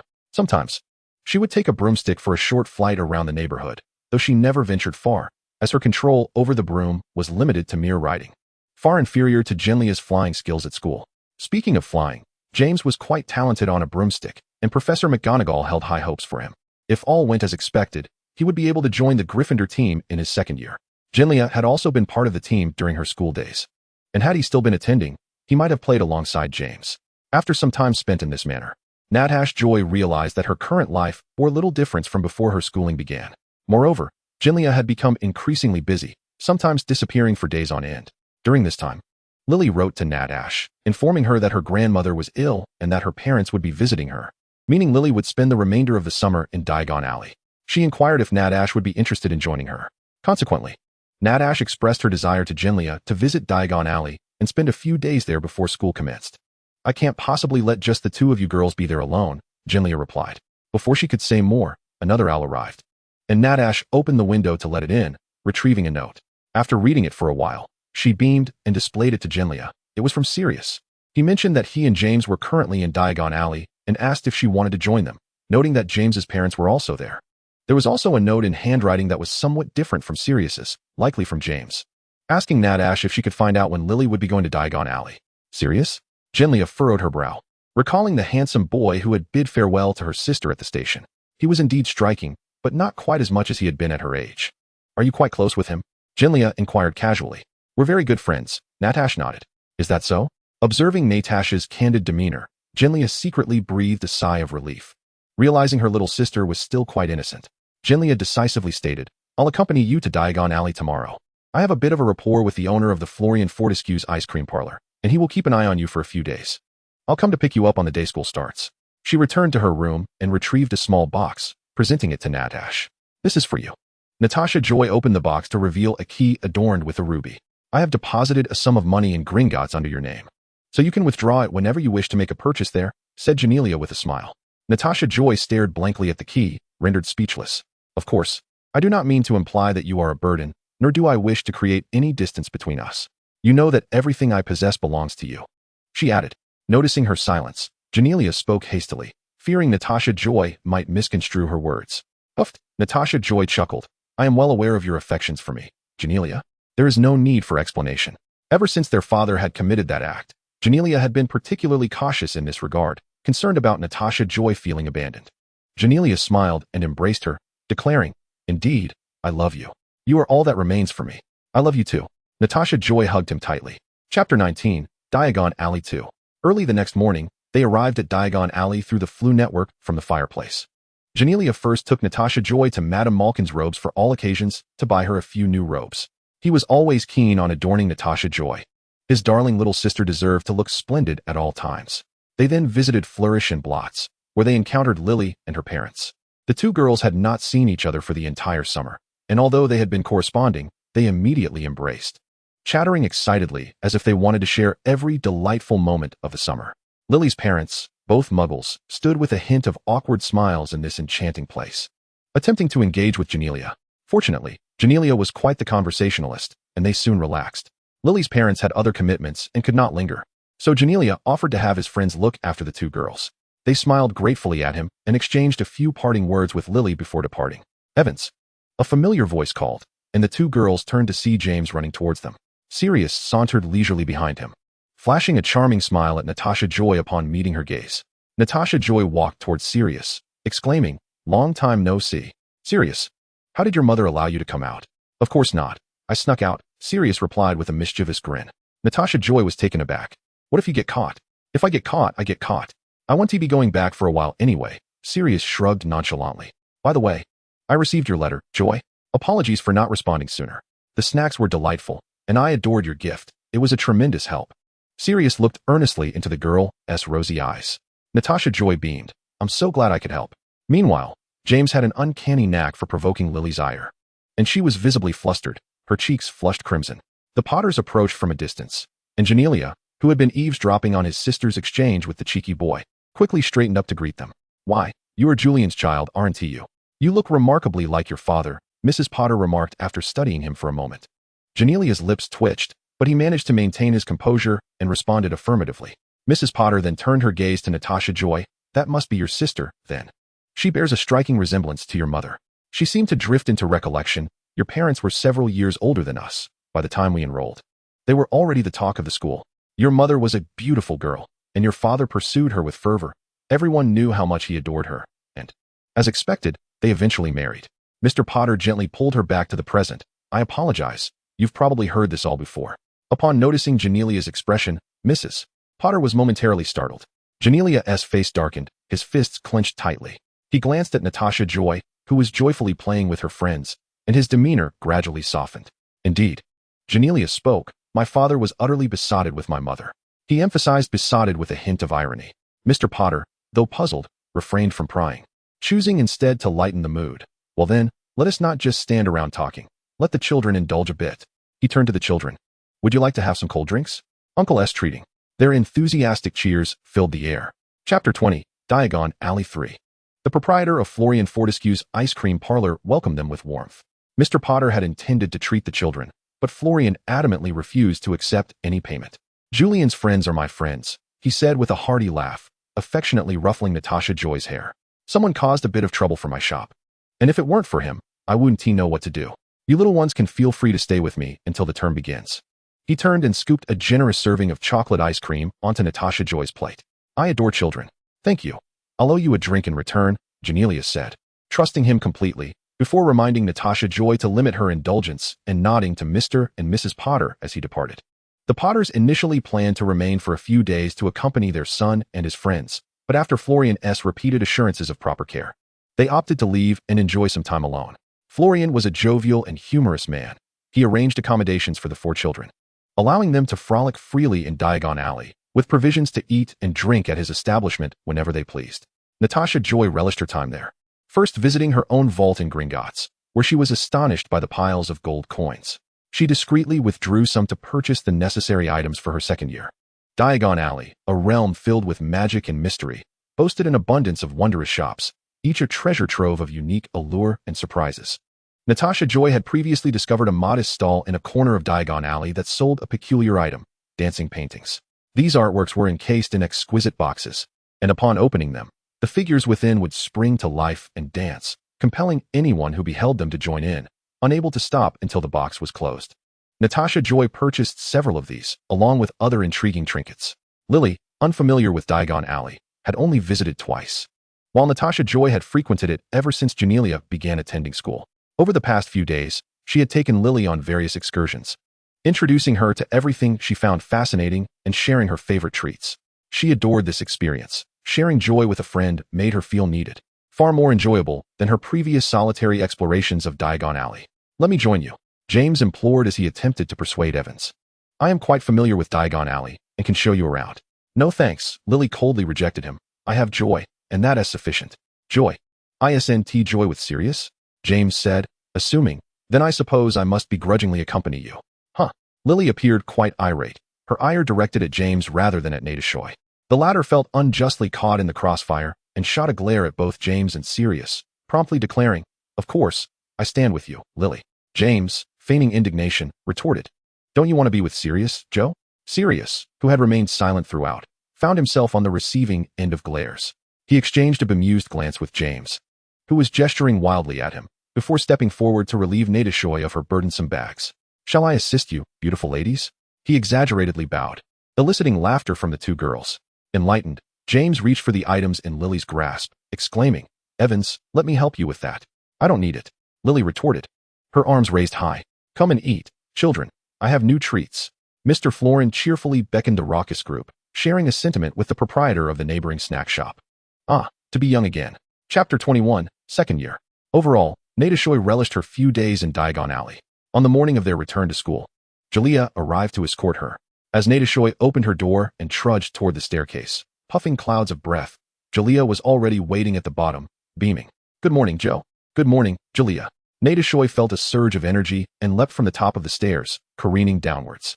As expected, she landed in a warm embrace, and Julia, rarely stern, admonished her, "Do not perform such dangerous stunts. Next time, I might not catch you." If only he could relax his grip on Natasha's arm a tad. Or if that rapid heartbeat could subside a fraction, perhaps he would exude a more intimidating presence. Natasha stuck her tongue out playfully, jumping from his hold to seek out Mr. Florin, who had, unsurprisingly, prepared a lavish breakfast. With a hint of exasperation, Julia dutifully helped his little sister pack her belongings. Natasha indulged in cookies sent over by the neighboring snack shop owner, watching her friends groggily rise and gather their things, feeling as though everything was splendid. How naive. Just as she was knocked to the ground, bewilderment filled her heart. Everything had been proceeding smoothly. Julia and the Potters had escorted the group to the station, where they reunited with several friends. Sora and Belen excitedly shared their summer experiences with Natasha and Lily, while the Marauders chuckled amongst themselves. Severus approached Lily, his expression grim. Natasha surmised it was due to Lily's absence during their time in Diagon Alley. Once on the train, Severus attempted to pull Lily into his compartment, but she wished to stay with her friends, furrowing her brow at him for once. They seemed to be arguing over something. But Natasha did not pay close attention as she focused on finding an empty compartment. This year, the influx of new first years at Hogwarts was notable, and as Natasha surveyed the surrounding faces displaying confusion, she began to grasp that she would soon be a senior. While she was scanning the area, a sudden force collided with her, lifting her feet off the ground before she landed heavily. Natasha grimaced in pain, looking up to see the towering boy who had knocked into her, resembling a toad. Initially, Toad Boy wore a scornful expression, but upon realizing he had collided with a petite girl, he forced a disingenuous smile. "Oh, I am terribly sorry. You are so small, I didn't see you. I'm Bud Thompson." He introduced himself, his gaze lingering on Natasha's face as he attempted to grasp her arm to help her up. "No need," Natasha shivered, swatting his hand away, feeling uneasy under his stare. Thompson grinned broadly, stubbornly trying to pull her up, even attempting to touch her back. Suddenly, a hand shot out from the side, seizing Thompson's wrist with such force that he nearly cried out. Sirius's expression was dark, and distaste radiated from his eyes. Without further ado, he delivered a swift kick to Thompson's knee, and Natasha swore she heard a crack. "Are you all right, Joe?" Her roommates quickly helped her to her feet, surrounding her with concern. Thompson howled in pain, casting a venomous glare at Sirius. "I thought it was someone important, but it's just the traitor from the Black family." His smile twisted as he added, "I heard your brother is starting this year. Do you think he'll end up in Slytherin? It's none of your business." "You worthless scum," Sirius retorted, drawing his wand, with James cursing beside him as he readied his own spell. Chapter 22, An Annoying Fellow. However, a spell was cast faster than theirs, and suddenly, Thompson's eyelashes grew wildly, braiding themselves into intricate plaits. He quickly became blind, frantically reaching for his wand while James and Sirius had already taken him down. Nonchalantly, Natasha retracted her wand, revealing it to be a spell she had learned over the summer. That insufferable oaf had dared to take advantage of her. Did he truly think she was raised on syrup-filled pies? Sora and Belen embraced her from either side, exclaiming, "That was so cool. You must teach us." Lily, unusually silent, Thought, that vile creature dared to take advantage of Joe. He deserves every bit of punishment. Observing Thompson sprawled on the ground like a dead pig, Sirius let out a sharp laugh and kicked him twice, without mercy. He moved to Natasha's side. Come on, James and I just found 2 empty compartments. Natasha nodded, not sparing Thompson another glance. The commotion had drawn a gathering of students, with prefects stepping in to maintain order. In a corner, a pair of eyes resembling Sirius's watched intently, yet Sirius never turned to glance back. That detestable Thompson had now become an incessant nuisance to Natasha. I've never encountered such a remarkable girl as you, he declared, having picked up some clumsy muggle flirtations from somewhere. It was hard to believe a face like a toad could deliver such lines with any impact, and Natasha found herself repulsed. She had firmly rejected Thompson on numerous occasions. Stop bothering me, you oaf. After yet another unwelcome confrontation with Thompson, Natasha drew her wand, warning, if you persist, I shall cast a genuinely malevolent curse upon you, far from the light-hearted charms of our last encounter. Don't be so cruel, my sweet, Thompson smirked. But I absolutely adore your aloof demeanor. Why not consider me? Natasha found him utterly incomprehensible, as though he had an unhealthy obsession. She had cast spells on him several times, yet he only grew bolder, seemingly enthralled by her resistance. This reminded her of a computer game she had played at Grandma Smith's house, where it appeared he viewed Natasha as some sort of prize to be won, with her Marauder friends serving as obstacles to overcome on his path to success. Thompson continued to prattle on. You know, no one has ever dared to cross me before. You are the first to stand up to me. Many girls are quite smitten with me. After all, I am a Quidditch player from Slytherin. Shouldn't you feel honored that I am pursuing you? Natasha Joy felt a chill run down her spine. She was reluctant to engage further and waved her wand to cast a spell. Why don't you wake up from your daydream? I suggest you pay Madame Pomfrey a visit before you play Quidditch and get your head checked. Lily shared an intense disdain for this insufferable fellow. He surely couldn't find this behavior cool, could he? He was far more irritating than James. Natasha Joy thought it was an affront to compare Thompson to James, for at least James harbored no ill intentions. Ron also sought out Natasha Joy, having heard that a certain individual had been causing her trouble lately. His eyes glimmered with mischief. Do you need me to deal with him? Natasha Joy found his choice of words peculiar. No need, antics. She looked disdainfully at Ron's frail physique. You should focus on protecting yourself first. Ron sensed a misunderstanding on Natasha Joy's part. His lips moved as if to say more, but she waved him off. Don't worry, that guy can't do anything to me. If anyone bothers you, feel free to come to me. She patted her chest confidently. I am incredibly reliable. She was not exaggerating. Just days ago, she had helped Sola rid herself of an annoying suitor. After being rejected, that fellow continued to pester her, and she cast a levitation charm, sending him floating to the astronomy tower where he remained stuck until Quidditch class, when a fellow player on a broom finally rescued him. After that, he dared not bother Sola again. The annoyance he caused paled in comparison to Thompson. Yet Sola was almost moved to tears, giving Natasha Joy a large embrace. Ron smiled. Well, I'll leave that to you then. Chapter 23, Regulus. To prevent Thompson from blocking her after school, Sirius had taken to accompanying Natasha Joy home during this period. You need not worry about me at all. Natasha Joy had emphasized this countless times. Why do so many people treat me like a porcelain doll? She felt a tinge of frustration. Why did they all believe she required protection? Clearly, she was more than capable. She did not need to burden others as she could handle matters quite well. A few days prior, she had written to Jania to inform her of this situation, although she had tried to phrase it delicately. Jania was still furious and immediately wanted to write to Professor Dumbledore to report it.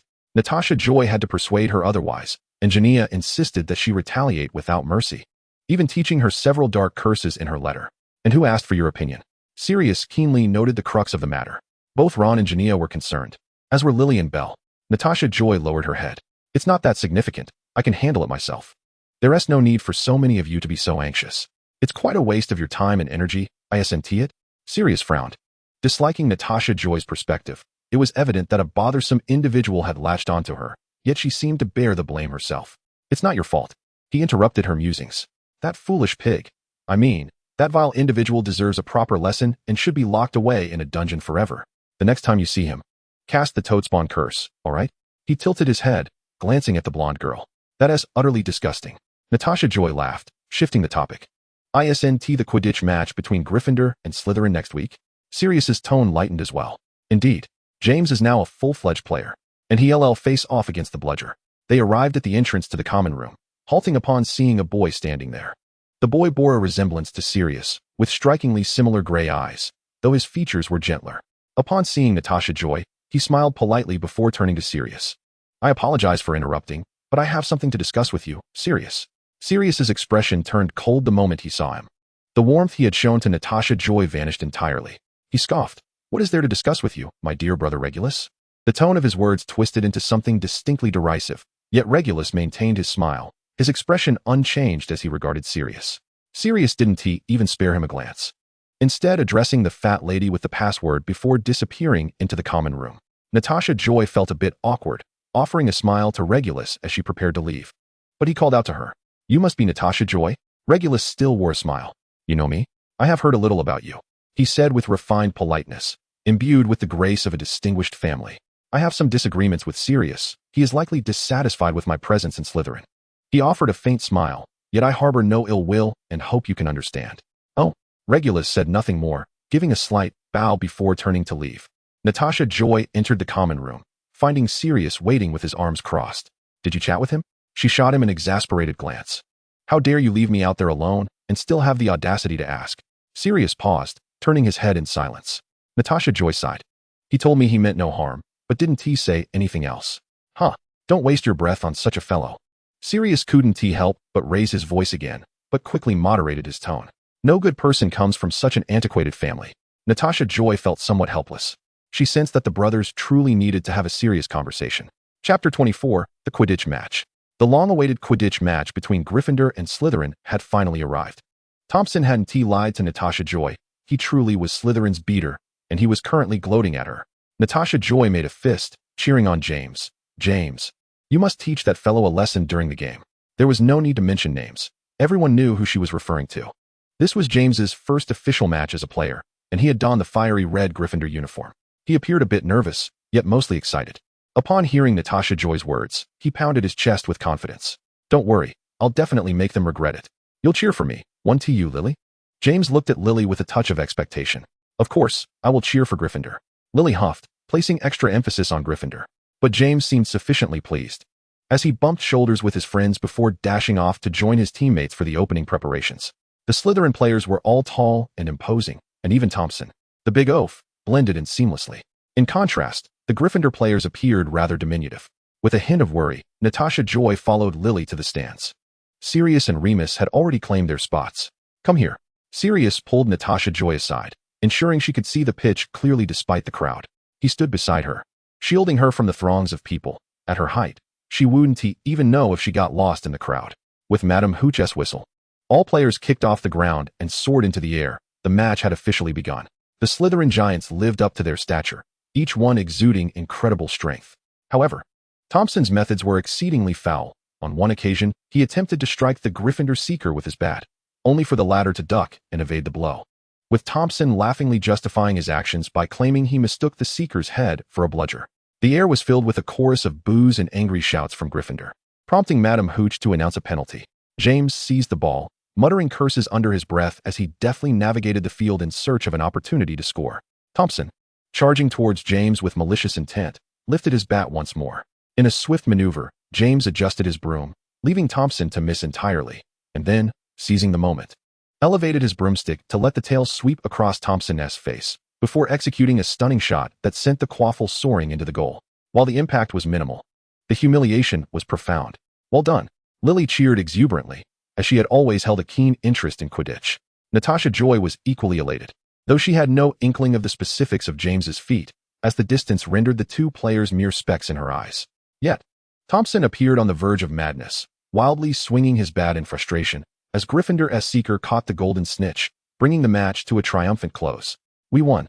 The stands erupted with fervent cheers, and Sirius let out a long whistle to celebrate his good friend's achievement. The crowd began to surge forward, eager to reach the victorious players. "I'm going down to find James. Be careful on your way down," he called back to Natasha Joy before hastily descending with Remus. Lily, brimming with excitement, moved ahead, and before long, Natasha Joy found herself swept along to the edge of the stands. After several fruitless attempts to push forward, she leaned slightly towards the edge, waiting for the crowd to thin before descending. Peering down, she spotted Sirius, who had somehow acquired a Gryffindor banner to drape around James as he and Remus hoisted him up. Natasha Joy turned to seek out Thompson, curious to see his enraged expression.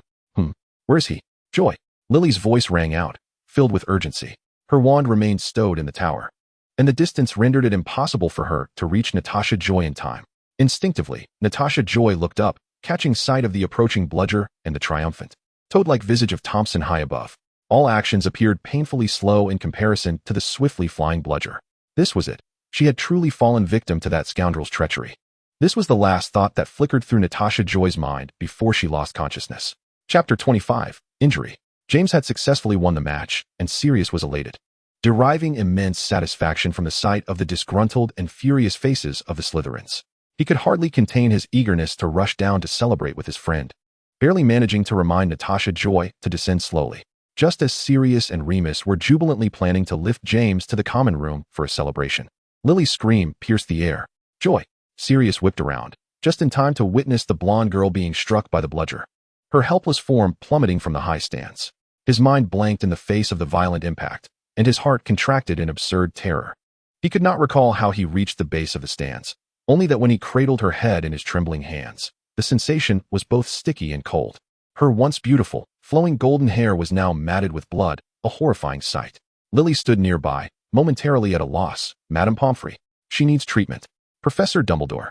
Sirius grasped Natasha Joy's legs, intending to lift her. Not like that, Sirius. You'll worsen her injuries. James shouted in a low growl. While both Sirius and Lily were momentarily paralyzed with panic, James took charge, swiftly calling for assistance, and Natasha Joy was soon transported to the hospital wing. Don't worry, Lily. He reassured her. Madame Pomfrey will have Joy right as rain in no time. Lily nodded dazedly, following in haste to the hospital wing. Sirius remained behind, frozen in a half-kneeling position. Thompson, trembling as he dismounted from his broom, stammered, I didn't expect this to happen. I merely intended to scare her by hitting the bludger past her ear. How could she have turned her head? No one paid heed to his excuses. The Gryffindor lions were nearly consumed by their fury.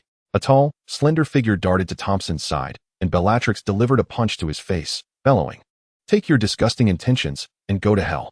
This punch seemed to signal an outpouring of pent-up rage. Everyone had witnessed how Thompson had tormented Natasha Joy, and now, given the circumstances, they encircled him, raining down blows as they feigned indifference to his plight. Sirius slowly rose, his bloodied fists clenched. Natasha Joy gradually opened her eyes, greeted by the blinding whiteness of the ceiling. She recalled the events. Thompson had struck her with the bludger, and then she had fallen from the stands. Wait, Thompson had struck her with the bludger. Panic surged through her as she sat up, only to quickly succumb to dizziness once more. Nevertheless, she bravely reached back to feel her head, letting out a sigh of relief upon confirming that it was intact. Madame Pomfrey, hearing the commotion, approached briskly, firmly pressing Natasha Joy back down. You cannot get up yet, she scolded, beginning to prepare potions in a huff, disregarding Natasha Joy's feeble protests. Quidditch, such a dangerous sport.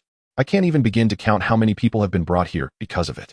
And now a student has struck a ball into the stands. Utterly unacceptable. Drink this. Then lie down and rest. You can't leave yet. She thrust a cup of a foul-smelling potion into Natasha Joy's hands. I must prepare something for another individual. Madame Pomfrey appeared utterly exasperated, her tirade unwavering. And it doesn't end there. That Black and Potter nearly killed someone. The school is going to ruin. Even Dumbledore is disturbed. What do you mean, Madame Pomfrey? Natasha Joy asked anxiously. Who did Sirius and James fight? Of course, it was Thompson. He's lying right next to you now, she replied, brandishing a new potion that looked far more unpalatable than the one Natasha Joy held, emanating tendrils of black smoke. The details you seek will be relayed to you upon your discharge. Now rest. She abruptly drew the curtain shut. Chapter 26. Hospitalization. Fortunately, Lily, who came to visit her, quickly filled her in on the details. I'm not entirely sure myself. When I returned to the Quidditch pitch, Black and Potter had already been restrained. Thompson was lying on the ground, and Professors Dumbledore and McGonagall had arrived to manage the scene. They should still be in detention with Professor McGonagall. Lily vividly recounted the chaotic scene. Black had resembled an enraged lion, attempting to wave his wand at Thompson while being held back by 4 or 5 classmates. Thompson's face was swollen like a pig's head, blood streaming from his nose, lying motionless on the ground, while professors hurried over, scrambling to reach him. As he babbled justifications that Lily had no desire to repeat, the scene was utter pandemonium. Natasha Joy felt her already dizzy head spin further. Thank you for everything these past few days. Glancing at the time, I realized that I should have pinned a letter to Genelia the day before yesterday. Now, the absence of a response may cause her to worry. Over the past few days, Lily and Bellatrix must have been quite anxious, and it even led to Sirius and James being confined. That wretched Thompson has caused so much trouble for others. You're saying such things again, Lily pouted in dissatisfaction. You've never been a bother, Joy. I know, Lily, Natasha Joy replied with a soothing smile. The door to the infirmary was gently rapped upon. And when it swung open, it was Lorne, hoping not to intrude. He handed a box to Natasha Joy. I brought you some chocolate frogs and Birdie Bot's every flavor beans, along with some of Honeyduke's bubblegum. I believe you will enjoy them. Honeyduke's, Natasha Joy exclaimed, tearing open a chocolate frog and popping it into her mouth. We can go there next year. I can't wait for the butterbeer. The sweet chocolate melted on her tongue, and she closed her eyes in delight, reclining on the bed, her golden hair cascading around her. Thank you, Antiques. I desperately needed some sugar. That boy in the room next door, the one resembling a troll, is Thompson, isn't it? He's howling while taking Madame Pomfrey's potion. Indeed, that's him. Natasha Joy chuckled at his words. Did you not know him before? You were in the same house. I don't remember every Slytherin. Lorne shrugged helplessly as he took a seat beside Natasha Joy, remembering such fellows would only squander my precious brain cells. He produced a small vial. I brewed this for you. It will help you rest well. Calming potion. Lily recognized it. That's something only upper years learn. You know quite a lot. Do I? Lorne did not respond to her inquiry, but gazed at Lily. You are Snape's girlfriend, aren't you? What? Lily was taken aback. No, we are just good friends. I see. He nodded nonchalantly. Apologies, I mistook you. You seemed quite close. I'll take my leave now, Natasha Joy. Lorne stood up. I have some matters to attend to. Oh, all right. Natasha Joy nodded. Thank you for your gift, Antiques. Lorne opened the door and cast a lingering glance at Thompson, who was cursing everyone next door, before turning away. There are still some bothersome matters to resolve. Chapter 27. Sirius's realization. After bidding farewell to Lily that evening, Natasha Joy lay on the infirmary bed, absorbing the stillness of the night. It was her first night awake, and the peculiar scent of the infirmary made it difficult for her to sleep. Resolutely, she sat up, leaning against the edge of the bed to admire Hogwarts under the moonlight. She gazed quietly out the window, where the moonlight draped like a gossamer veil over the rooftops and towers of Hogwarts. In the distance, she could see the forbidden forest, shrouded in countless secrets and dangers. Suddenly, a gentle breeze wafted through, carrying a faint floral fragrance. Natasha Joy instinctively closed her eyes and inhaled deeply. She felt her body gradually relax, her mood turning calm and serene. She raised her wand, softly murmuring an incantation, and points of light began to emerge from the tip of her wand, gradually filling the entire room. I did it. She stifled a cheer, unable to suppress a smile. After numerous failed attempts, this was the first time she had cast the spell so completely. Could it be that she was better at casting spells while injured, growing in adversity? She pondered whimsically. Click. In the stillness of the night, even the softest sounds were magnified infinitely, such as the sound of a lock turning. What's this? Is there a thief in the infirmary? Natasha Joy swiftly turned around, coming face to face with Sirius, who was cautiously peeking in. Natasha?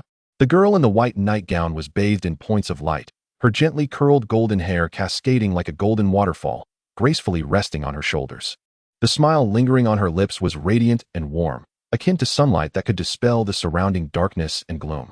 Her round, doe-like eyes widened slightly in surprise, glimmering like precious gems. In that moment, she resembled a blossoming flower, beautiful and enchanting. It seemed as though Merlin had bestowed upon her the most exquisite touch, endowing her with boundless charm and gentleness. Sirius? What are you doing here? Sirius felt as though his breath had caught for a moment, only to be roused by Natasha Joy's inquiry. I came to check on you. But it's after curfew. Natasha Joy waved her wand to disperse the lights. Come in quickly. Don't let Madame Pomfrey discover you. Sirius closed the door and sighed, regaining his usual calm demeanor, teasingly remarking, haven't we already broken the rules enough, brave Night Wanderer? Professor McGonagall's punishment is too severe. I have to do detention immediately after class, leaving me no time to visit you. He quietly pulled out a chair and sat down. I came to see you a few days ago, but you were still unconscious then. Since they were on the topic, Sirius didn't shy away. I'm sorry, Joy. I shouldn't have left your side that day. What? Natasha Joy was astonished. It had nothing to do with you. I know. Sirius interrupted her. I didn't sneak out to hold a self-criticism meeting. I just wanted to say, I will protect you next time. Thank you for helping me take revenge on Thompson. Sirius, Natasha Joy paused, revealing a brilliant smile. But I am strong too. This time it was that despicable fellow who ambushed me. Who knows who protects whom? Is that so? I hope some people can be so confident even when facing a Snovellis. Hey, don't mention that. Sirius quietly gazed at the cheerful golden-haired girl before him, fully aware that his feelings had undergone a transformation. However, it wasn't as exaggerated as Remus had described. It wasn't about love or romance. Natasha Joy appeared completely oblivious to such notions, and even he himself didn't fully understand. They were only in their second year, with an eternity ahead of them. All he knew was that he had encountered someone he wished to protect forever. Chapter 28. The infirmary incident. The peaceful atmosphere did not last long.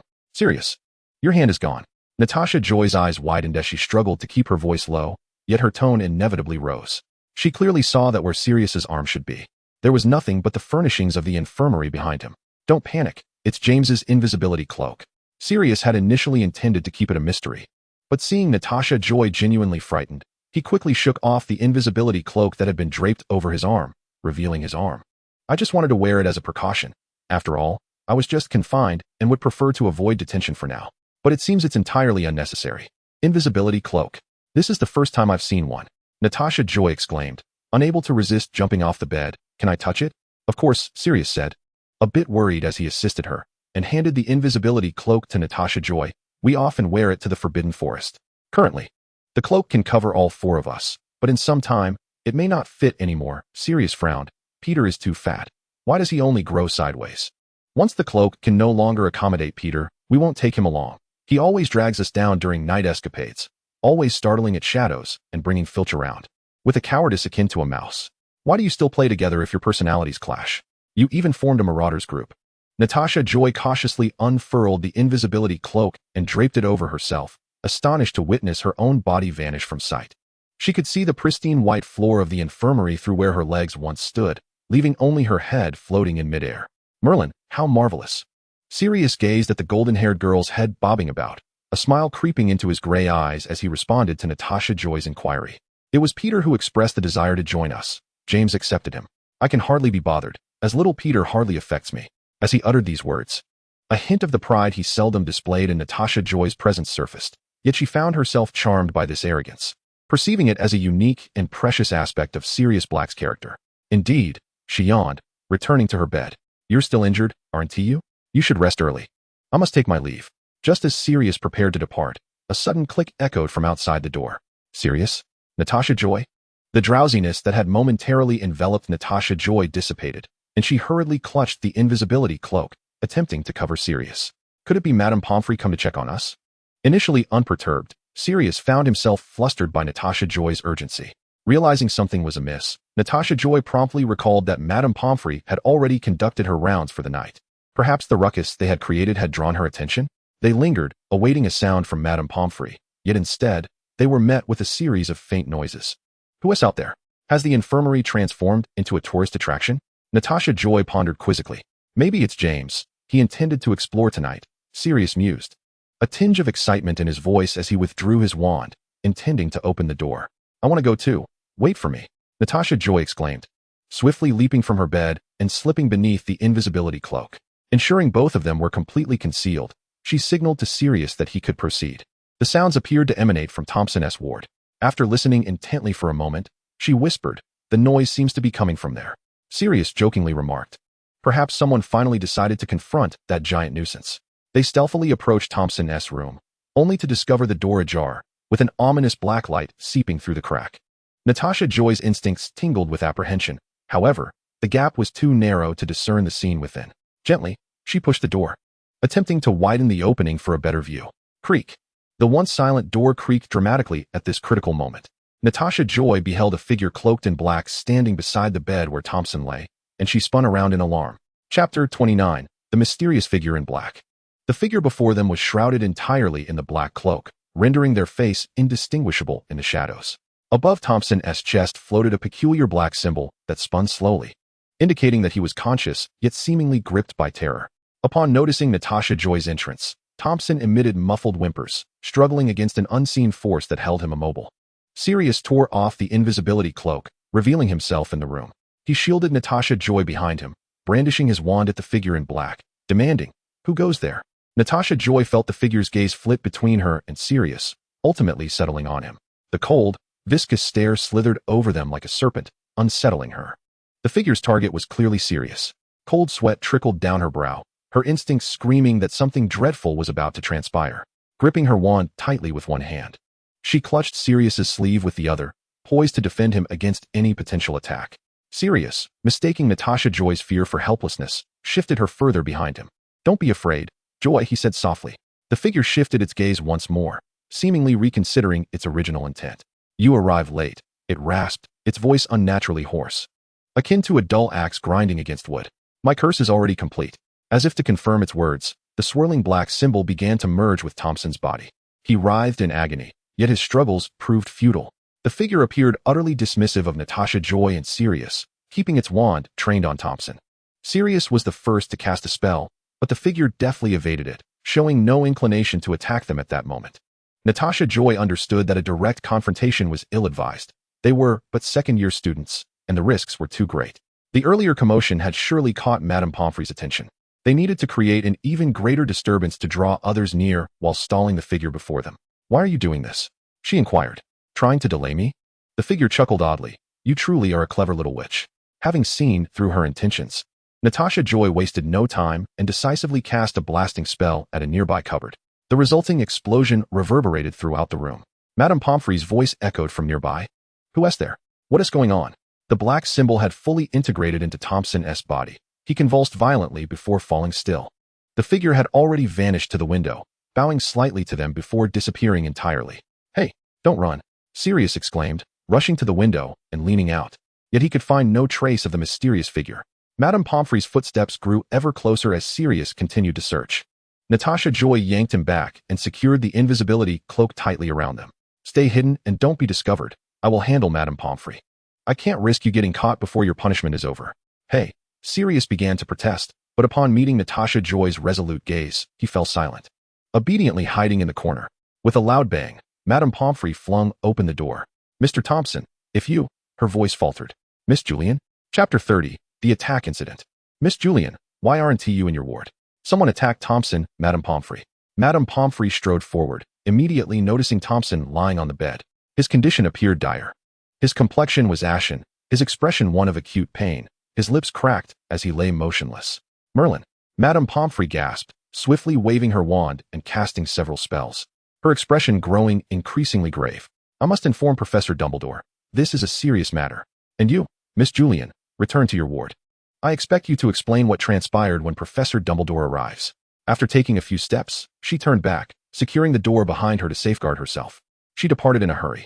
Sirius removed the invisibility cloak, and Natasha Joy urged, "You need to leave quickly, Sirius. Professor Dumbledore is on his way, and I cannot guarantee the cloak will work in his presence." "Huh," Sirius exclaimed, astonished, as if Natasha Joy had suggested something utterly absurd. "Are you telling me to run away and leave you here in a place where an attack just occurred?" He likely won to return. "After all, I will not leave." Sirius spoke with a tone of irritation, questioning the significance of being discovered by Dumbledore. What could he possibly do? Expel me? The worst that could happen is a bit of community service until the end of term.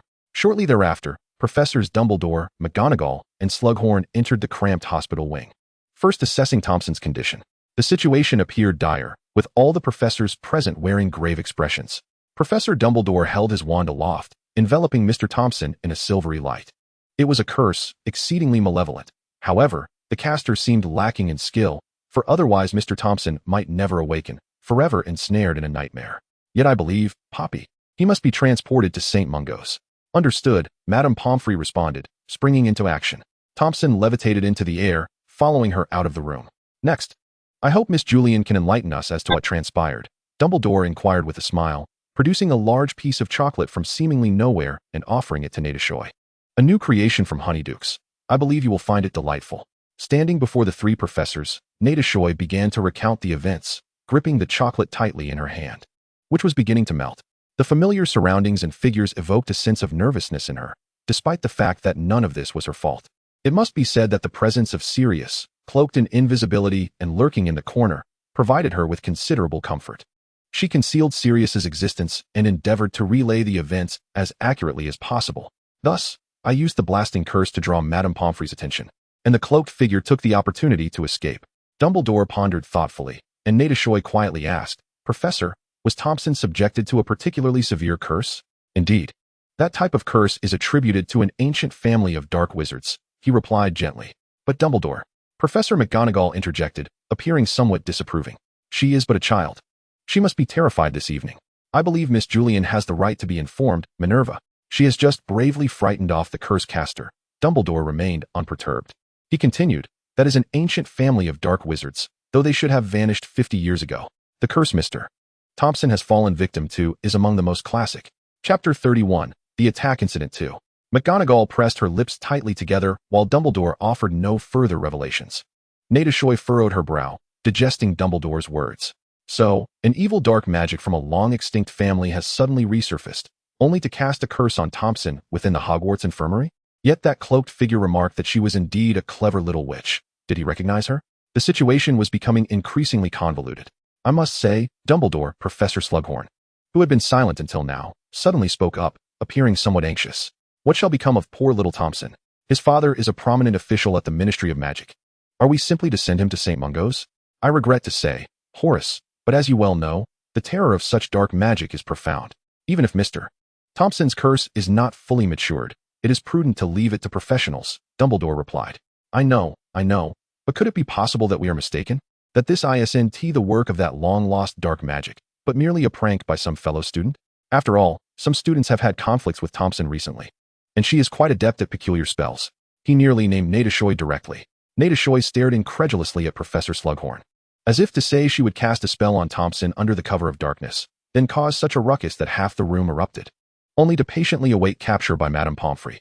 A muffled thud emanated from the corner where Sirius stood, akin to a fist striking the wall. Natasha cast a wary glance toward the corner, fearing Sirius might be so incensed as to confront Professor Slughorn directly, which would surely escalate matters beyond mere detention. McGonagall regarded Slughorn sternly. I am quite certain Miss Julian would never stoop to such an act. Your conjecture is utterly irresponsible, Professor Slughorn. Dumbledore also shook his head, regrettably. There is no possibility of that, Horace. Slughorn grinned sheepishly. I was merely jesting, Dumbledore, only jesting. Perhaps I ought to check on young Thompson. He departed. Very well, Minerva. I shall handle the remaining matters, Dumbledore said, directing his gaze toward McGonagall. She cast a lingering look at Natasha before nodding at Dumbledore, then followed Slughorn out. Perhaps we should await Madame Pomfrey's return to arrange another room for you. Miss Julian, what do you think? Dumbledore suggested with a gentle smile. No need, Professor Dumbledore. Natasha quickly shook her head. I feel quite strong enough to take on a troll. Very well, I believe you may return with Mr. Black. All right, Professor, what? Natasha exclaimed, her eyes widening in shock as Sirius removed his invisibility cloak and approached. You knew all along. I dare say my eyesight isn't failing me yet.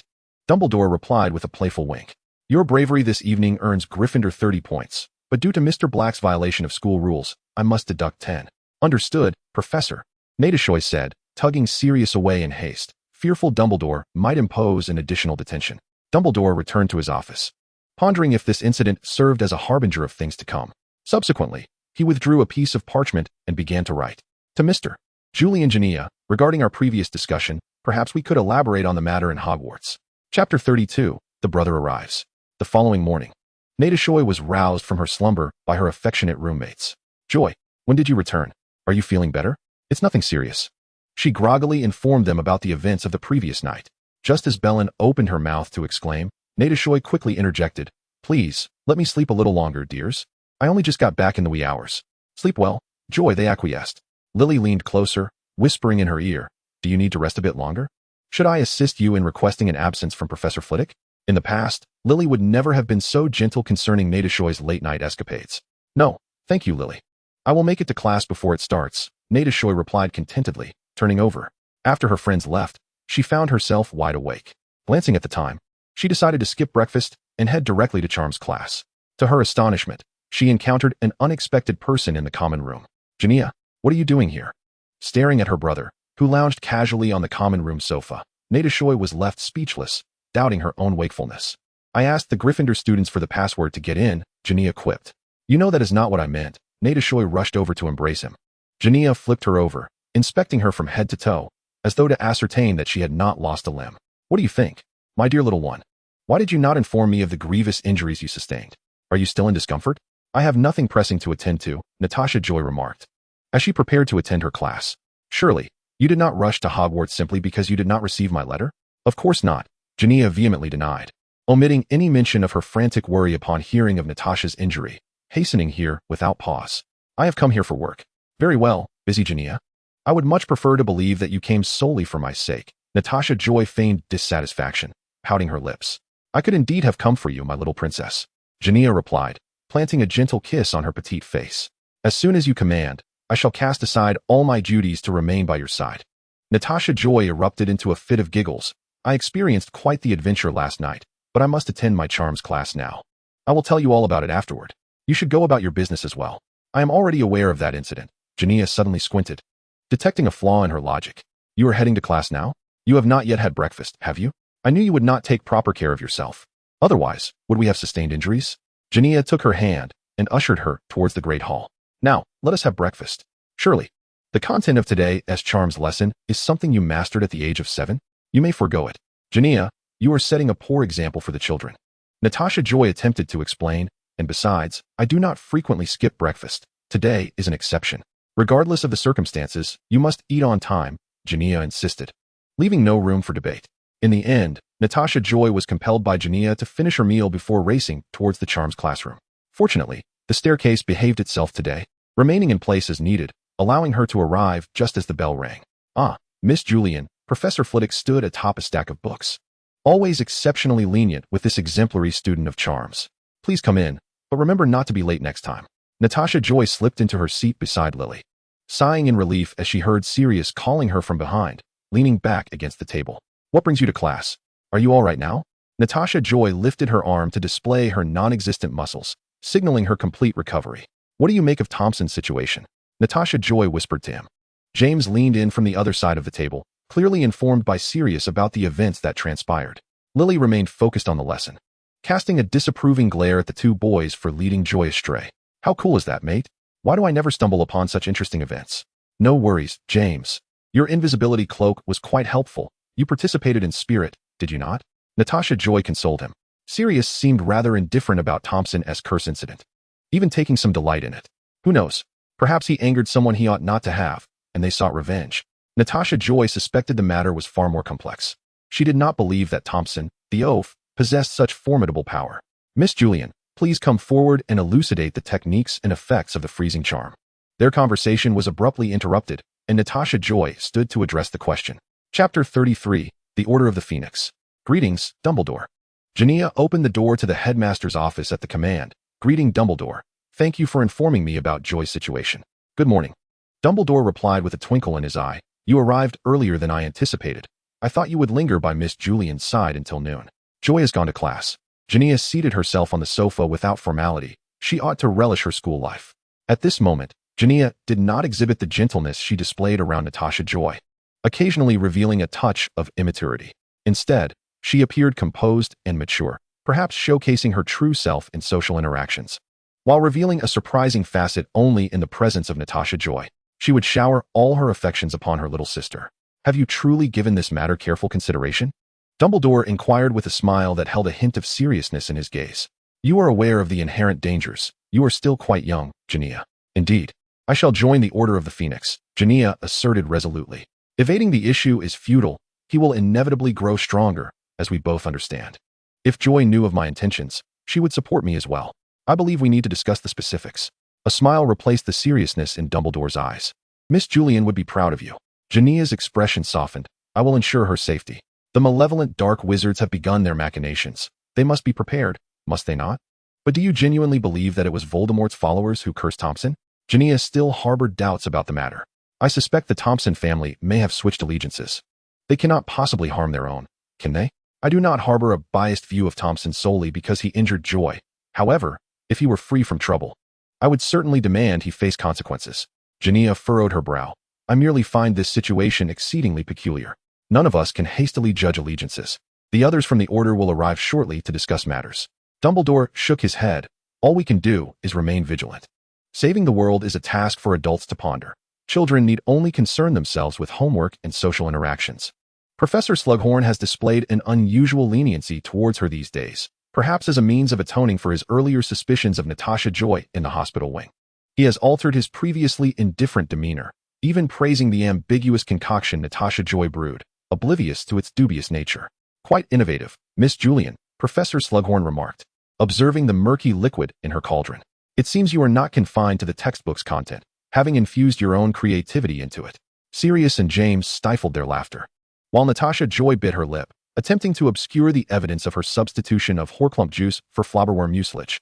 Professor Slughorn, oblivious to her misstep, turned to Lily's potion, which was a perfect shade of pale lavender, identical to the image in the textbook. He praised, "A flawless potion. Miss Evans, Gryffindor earns a point." After commending Lily, Professor Slughorn turned his attention to the results from the Slytherin table, while James continued to mock Natasha Joy's potion. The next moment, they heard Professor Slughorn's exaggerated voice exclaiming, "An exquisite potion, Severus."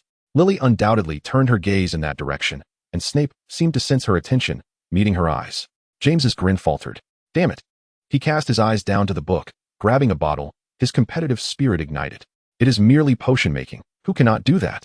I could whip up something so simple in half a minute." Lily withdrew her gaze, casting a disdainful glare at James.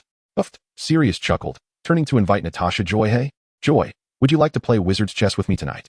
Natasha Joy turned back apologetically. "Sorry, Sirius. I promised Antics I would go to the library." Sirius, not amused. Chapter 34, Remus's Secret. Natasha Joy had not anticipated being the first to learn Remus's secret. Earlier, during her nocturnal exploration of the Forbidden Forest, she had discovered a flower that could change colors, and tonight, she intended to see what hue it had taken. Initially, she had intended to invite Sirius and the others to explore the Forbidden Forest once more, but that fellow Sirius hastily declined her invitation before she could finish her sentence. "We have plans tonight, Joy. Perhaps tomorrow, or any day thereafter. I am available," he had said. "What about you? You and the Marauders?" She decided to leave it for another time. Natasha Joy was indifferent. She did not require the company of others to venture forth. Yet, Sirius, upon hearing her words, let his shoulders droop in disappointment, as if lamenting the missed opportunity to join her. Like a forlorn puppy, Natasha Joy thought. She was startled by her own musings, feeling somewhat absurd. Consequently, she ventured alone into the Forbidden Forest after curfew, where she was finally able to behold the flowers she had longed for. This time, the petals had transformed into a lovely shade of rosy pink, mirroring the color of her own eyes. If these flowers were plucked, they would soon wither, and she suppressed the urge to gather them all for her vase, resolving to return another day to visit them. Tonight was the night of the full moon. She glanced upward at the sky, where the moon shone exceptionally bright, large and round, akin to a biscuit. Natasha Joy contemplated returning to the kitchen for a snack, perhaps some biscuits, before retreating to bed. She thought her excursion in the Forbidden Forest had concluded, only to catch sight of a golden figure beside the flower field. It was a young unicorn. It appeared to be alone, its diminutive form hiding beside the flowers, believing itself concealed as it scrutinized the intruder, unaware that its beautiful pale golden coat had already betrayed its presence. "Merlin," Natasha Joy whispered softly, fearing to startle this magnificent creature. It was indeed true that unicorns resided in the Forbidden Forest. She cautiously advanced a couple of steps. "Hey, little one, are you lost?" It retreated deeper into the flower field, its bright eyes fixed on her with caution. Natasha Joy refrained from approaching too quickly, merely squatting nearby to observe the little unicorn. After her legs grew weary from squatting, she reluctantly stood to leave. "Goodbye, little one. I must return to sleep now, but I shall come to see you again." She truly should head back to bed. Otherwise, she would struggle to rise in the morning, and Lily would surely notice her late-night escapade. However, the little unicorn cautiously emerged from the flowers, nuzzling her palm with its head. From this angle, she could see its glistening eyes and a small black spot on its muzzle. Natasha Joy exclaimed, "What about sleep and tomorrow's lessons?" "All of that is forgotten." Her mind racing, she asked, "Would you like me to help you find your family?" The little unicorn nudged her hand again, taking a few steps forward before glancing back at her. "Do you want me to follow you?" Natasha Joy comprehended its intent and trailed after it deeper into the Forbidden Forest. They continued until the little unicorn leapt joyfully, bounding towards two silver figures. The adult unicorns were a stark contrast to their juvenile counterpart, their shimmering silver coats exuding an air of nobility and mystery, while their tranquil blue eyes regarded Natasha Joy with serenity. One lowered its head and gently nudged the young unicorn with its nose. In that moment, Natasha Joy became acutely aware of their wisdom. The little unicorn then returned to nuzzle her once more before joining its family and departing. They had come to play, not because they were lost. Indeed, the Forbidden Forest was their home. It would be improbable for them to easily lose their way. Perhaps it was more prudent for her to be concerned about her own sense of direction. Natasha Joy turned to glance around, realizing she had not ventured too deep and was still familiar with her surroundings, which brought her some relief. Thus far, everything remained within manageable bounds, until she heard a wolf's howl. Chapter 35, Remus's Secret 2. What was going on? Had she encountered a wolf? That seemed unlikely. She had not strayed too far, and wolves generally lurked deeper within. Natasha Joy steeled herself, brandishing her wand and scanning her surroundings. A shadow darted past her with remarkable speed, but she caught a glimpse of it. It was a werewolf. A werewolf in the Forbidden Forest of Hogwarts. Natasha Joy looked up at the sky. Tonight was indeed the night of the full moon. Another howl echoed, and the werewolf lunged toward her. Obstacles loomed. The werewolf was repelled, landing in a nearby thicket. Merlin, why does misfortune always seem to find me? Is this the price for staying up late? She certainly could not contend with a werewolf. Natasha Joy bit her lip tightly, constantly adjusting her position, watching the werewolf circle around her, searching for an opportunity to escape. To her astonishment, she noticed that the werewolf was clad in a tattered Gryffindor robe, the fabric stretched to its limits. Were werewolves now so competitive that they still had to take exams? Bind them swiftly. Armor for protection. Petrify them. Wingardium Leviosa. Natasha Joy nearly recited every spell she could recall, and ultimately, the versatile levitation charm worked. A thick branch, severed by the werewolf itself, fell atop it, rendering the creature immobile. She finally exhaled. Her mind, which had been frozen in fear, began to function once more. Wait. She struggled to remember what she had read in her study at home. Werewolves transformed only during the full moon, and this werewolf, dressed in a Gryffindor robe and appearing in the forbidden forest of Hogwarts, suggested that this creature might be a student of Gryffindor? This thought sent a chill down Natasha Joy's spine. She cautiously approached the werewolf. Hello? Can you understand me? Aru. Natasha Joy. It seemed not. Understandably, a werewolf at this moment should lack autonomy. Natasha Joy was at a loss, unsure of how to proceed. Ultimately, she decided to spend the night in the forbidden forest, planning to inform a professor in the morning once the werewolf returned to its true form. She cast multiple binding spells on the werewolf before clearing the branch from its body. Then, she found a relatively clean spot to sit, maintaining a safe distance from the werewolf while ensuring she could see it clearly. Tightening her robe around her, she cast a warming charm on herself, realizing she had dressed too lightly for the night. After a moment of contemplation, she walked over to cast a warming charm on the werewolf as well. Perhaps this werewolf was also a student of Hogwarts. The Forbidden Forest could be quite cold at night, and she would not want it to suffer any ailments. The werewolf, initially restless and scraping the ground with its claws, eventually settled down, remaining still. Until the later hours of the night, Natasha Joy dozed off, only to be awakened by the cold, noticing some movement from the werewolf's direction. The once imposing form gradually shrank, its dark fur giving way to its original skin tone. The individual returning to their human form buried their head in the ground, refusing to look up. Natasha Joy could only see a pale, frail boy. Time passed, and just as Natasha Joy began to think he had fallen asleep there, the boy finally lifted his head, revealing a face she had not expected. Remus. Chapter 36. Remus's Secret 3. Natasha Joy found everything tonight to be utterly incredible. She had merely intended to visit the Forbidden Forest to admire the flowers, then head to the kitchen for a bite before returning to sleep. However, she encountered a unicorn, battled a werewolf, and ultimately discovered that this werewolf was Remus. At that moment, Remus appeared particularly disheveled. His complexion was ashen, revealing a certain frailty, perhaps a remnant of his transformation into a werewolf. His robe was tattered, and Natasha Joy finally comprehended why Remus's robes were often in such disrepair. You're a werewolf? Natasha Joy inquired, a hint of confusion in her tone. No, I'm somewhat surprised. Remus offered a self-deprecating smile, his head bowed low, unable to meet her gaze. I'm sorry, Joy. I didn't mean to cause trouble. It's entirely natural for you to be frightened of me. What? I'm not afraid of you at all. Natasha Joy quickly refuted. You wouldn't want to become a werewolf either, would you? I'm merely a bit taken aback. Do you spend every full moon in the Forbidden Forest? That seems exceedingly dangerous. Natasha Joy didn't know Remus well, as her familiarity among the Marauders leaned more towards Sirius and James. In her memory, Remus always bore a pale visage, yet would consistently offer a gentle smile to others, often providing cover for her and the other two during their nocturnal escapades. Such a gentle soul could never intentionally disrupt Hogwarts. She was certain of that. Does Professor Dumbledore know about this? Transforming alone in the Forbidden Forest is far too perilous. There are numerous terrifying creatures within. Just the other day, I encountered a giant slug. The blonde girl attempted to lighten the tense atmosphere with a playful remark, her tone laden with concern, devoid of any fear or disgust. A flicker of hope ignited in Remus's eyes. You truly aren't afraid of me? My werewolf form is quite terrifying, isn't it? I apologize for nearly harming you earlier. I wasn't injured, Remus. It's just that your strength is overwhelming. Natasha Joy replied proudly, dismissing the memory of being chased by a werewolf. But you, on the other hand, are you hurt at all? I felt quite powerful while casting my spell. I'm fine, Remus responded, a tender smile returning to his face. Professor Dumbledore is aware of this situation. My enrollment was approved by him. Typically, I would go to the Shrieking Shack every full moon, but I accidentally found myself in the Forbidden Forest tonight. Thank you, Joy. It's fortunate that you stopped me. I could have run into the Great Hall and been discovered. He hesitated and asked again, "You really aren't afraid?" "Absolutely." Natasha Joy affirmed with a nod. "Not just me. I believe that if Sirius and James knew, they wouldn't fear you either." Remus sighed at the mention of their names. "Actually, my presence in the Forbidden Forest tonight is connected to them as well. Every full moon, I sneak away. And over time, they've started to notice my absences. Sirius and James insisted on following me tonight, and just as I was about to transform, I had no choice but to lead them to a trap we encountered during our previous escapades. They should have freed themselves and returned by now. I remember that trap. Didn't Peter fall into it last time?" Natasha Joy exclaimed, realization dawning upon her. No wonder Sirius declined my invitation today.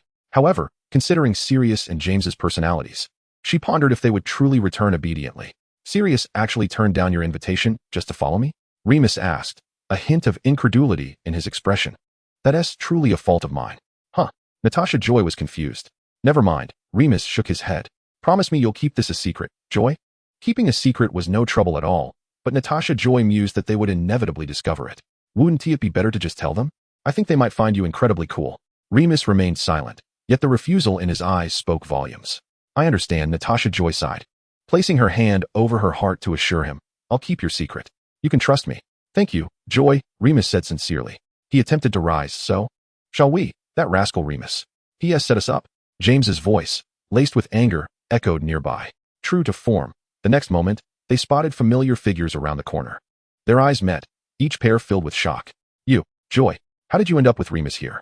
Sirius asked incredulously. "Didn't you say you were going to?" "What were you going to say?" Natasha Joy interjected. Having promised to keep the matter secret, she feigned annoyance. "Huh. You didn't listen to me during the day?" Sirius's face betrayed a hint of panic as he neglected to question how they had come together. Instead, hastily explaining his own actions, "I genuinely had something to do tonight." "What was it?" "Moon-gazing with James?" Natasha Joy replied, shaking her head in exasperation. "Huh. Who would want to moon-gaze with that guy?" Sirius grimaced. "All right. Enough bickering," Remus interjected. "Why did you lead us into a trap, Remus?" James asked suspiciously, turning his gaze towards him. "And how did you and Joy end up together?" "What? Were you following me?" Remus feigned confusion. "When did I lead you into a trap?" James fell silent, realizing he and Sirius had indeed been stealthily tailing Remus. Oh. Sirius and James faced off against Natasha Joy and Remus, resulting in a complete defeat. "So what were you doing in the Forbidden Forest tonight?" James pressed on, undeterred. "I merely came to stroll through the Forbidden Forest and happened to encounter Joy. We were planning to head back when we stumbled upon a mutated bat creature, and we only just escaped," Remus explained, recounting the prearranged story, providing a rationale for his tattered robe. "That's exactly right," Natasha Joy chimed in, before suddenly sneezing loudly. "Are you coming down with something?" Sirius frowned, momentarily abandoning his inquiries as he swiftly removed his coat to wrap around Natasha Joy. "Let us head back. The Forbidden Forest is far too cold." "I'm fine." "You keep it on," Natasha Joy protested, her voice muffled. "We should head back quickly. Dawn is approaching." Indeed, the light was beginning to break, enveloping the Forbidden Forest in a gentle mist that seemed to drape the mysterious woods in a delicate veil. The trees loomed in the fog, resembling a fantastical realm. The mist danced through the forest like a troupe of ethereal ballerinas, at times dense, at other moments thin, creating an illusion of an otherworldly experience. Dewdrops, crystalline and glistening, adorned the leaves, sparkling in the dim morning light like a scattering of precious gems. The chill in the air intensified, and Natasha Joy, who had initially intended to merely glimpse the flowers, had not anticipated lingering in the Forbidden Forest for so long. Dressed as she was in insufficient warmth, she began to feel lightheaded. Even the warming charm was failing her. "Enough of the chatter," Sirius insisted, tightening the coat around Natasha Joy, naturally placing his hand on her shoulder to shield her from the biting wind of the Forbidden Forest. "Let us hurry back." Though James remained suspicious, he recognized that now was not the time for such discussions. "I will uncover your little secret, Remus," James declared, fixing him with a serious gaze. Remus offered a wry smile, remaining silent. "You lot." "Halt." It was Philp's voice. "I knew some students would sneak out at night. I've been searching for you all evening. Stand still, or I shall assign you the task of cleaning up dung in the Forbidden Forest." "Damn it. How did that old coot find out?" They would have been foolish to stay put. Instead, they immediately bolted. Natasha Joy, already feeling drowsy, found herself unable to run at all. "This is it. I'm going to be the only unfortunate soul caught. I wonder if claiming illness could earn me a reprieve?" Natasha Joy thought despairingly. "Come here, Joy." It was Sirius's voice. She snapped back to reality, seeing Sirius crouched with his back to her. "I'll carry you." As Philp's footsteps grew nearer, Natasha Joy didn't think twice and leaped onto Sirius's now somewhat narrow back. Sirius stood up effortlessly and dashed forward. From her vantage point, she could only glimpse a portion of Sirius's face, yet she could distinctly feel the rise and fall of his back with each breath he took. "You can be quite dependable sometimes, Sirius," she murmured dreamily. "Huh, I've always been reliable. Thank you very much," Sirius retorted without hesitation. Chapter 38. Joy surrounded by affection. Upon returning, Natasha Joy unsurprisingly came down with a severe cold. Upon learning this, Jania penned a lengthy letter filled with a plethora of cautionary advice. Why do wizards catch colds too?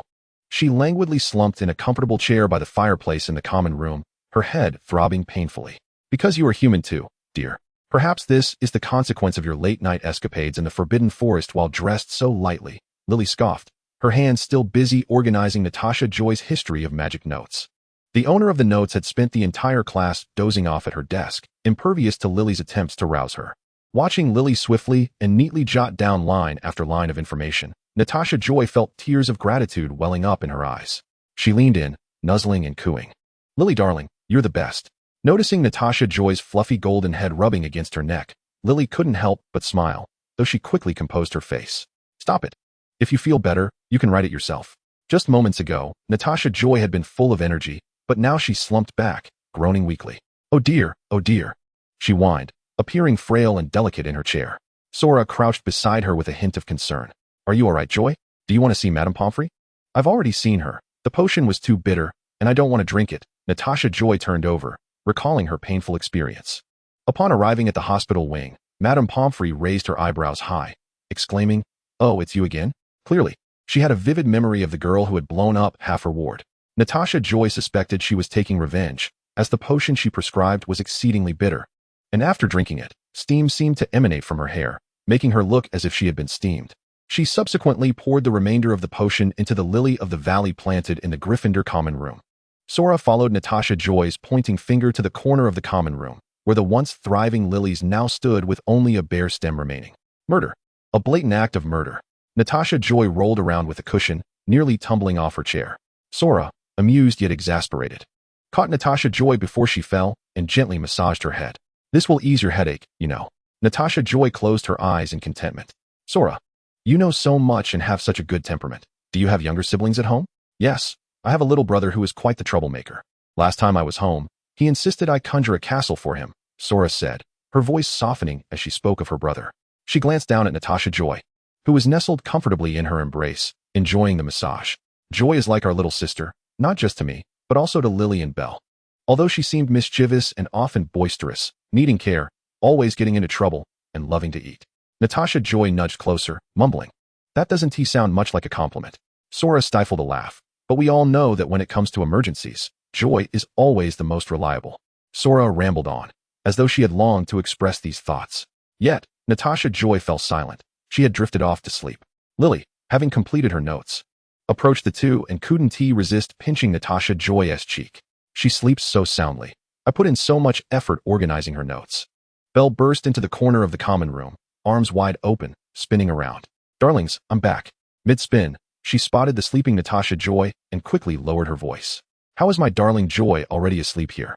She gently lifted Natasha Joy to carry her back to their dormitory, while Lily and Sora gathered their belongings to follow suit. On the other side, the atmosphere was far from the girls' harmonious warmth. James and Sirius were interrogating Remus with fervent intensity, demanding to know what secrets he was hiding. Remus steadfastly refused to divulge anything. Peter glanced around with a perplexed expression on his plump face, feeling as if he had missed an entire year's worth of plot.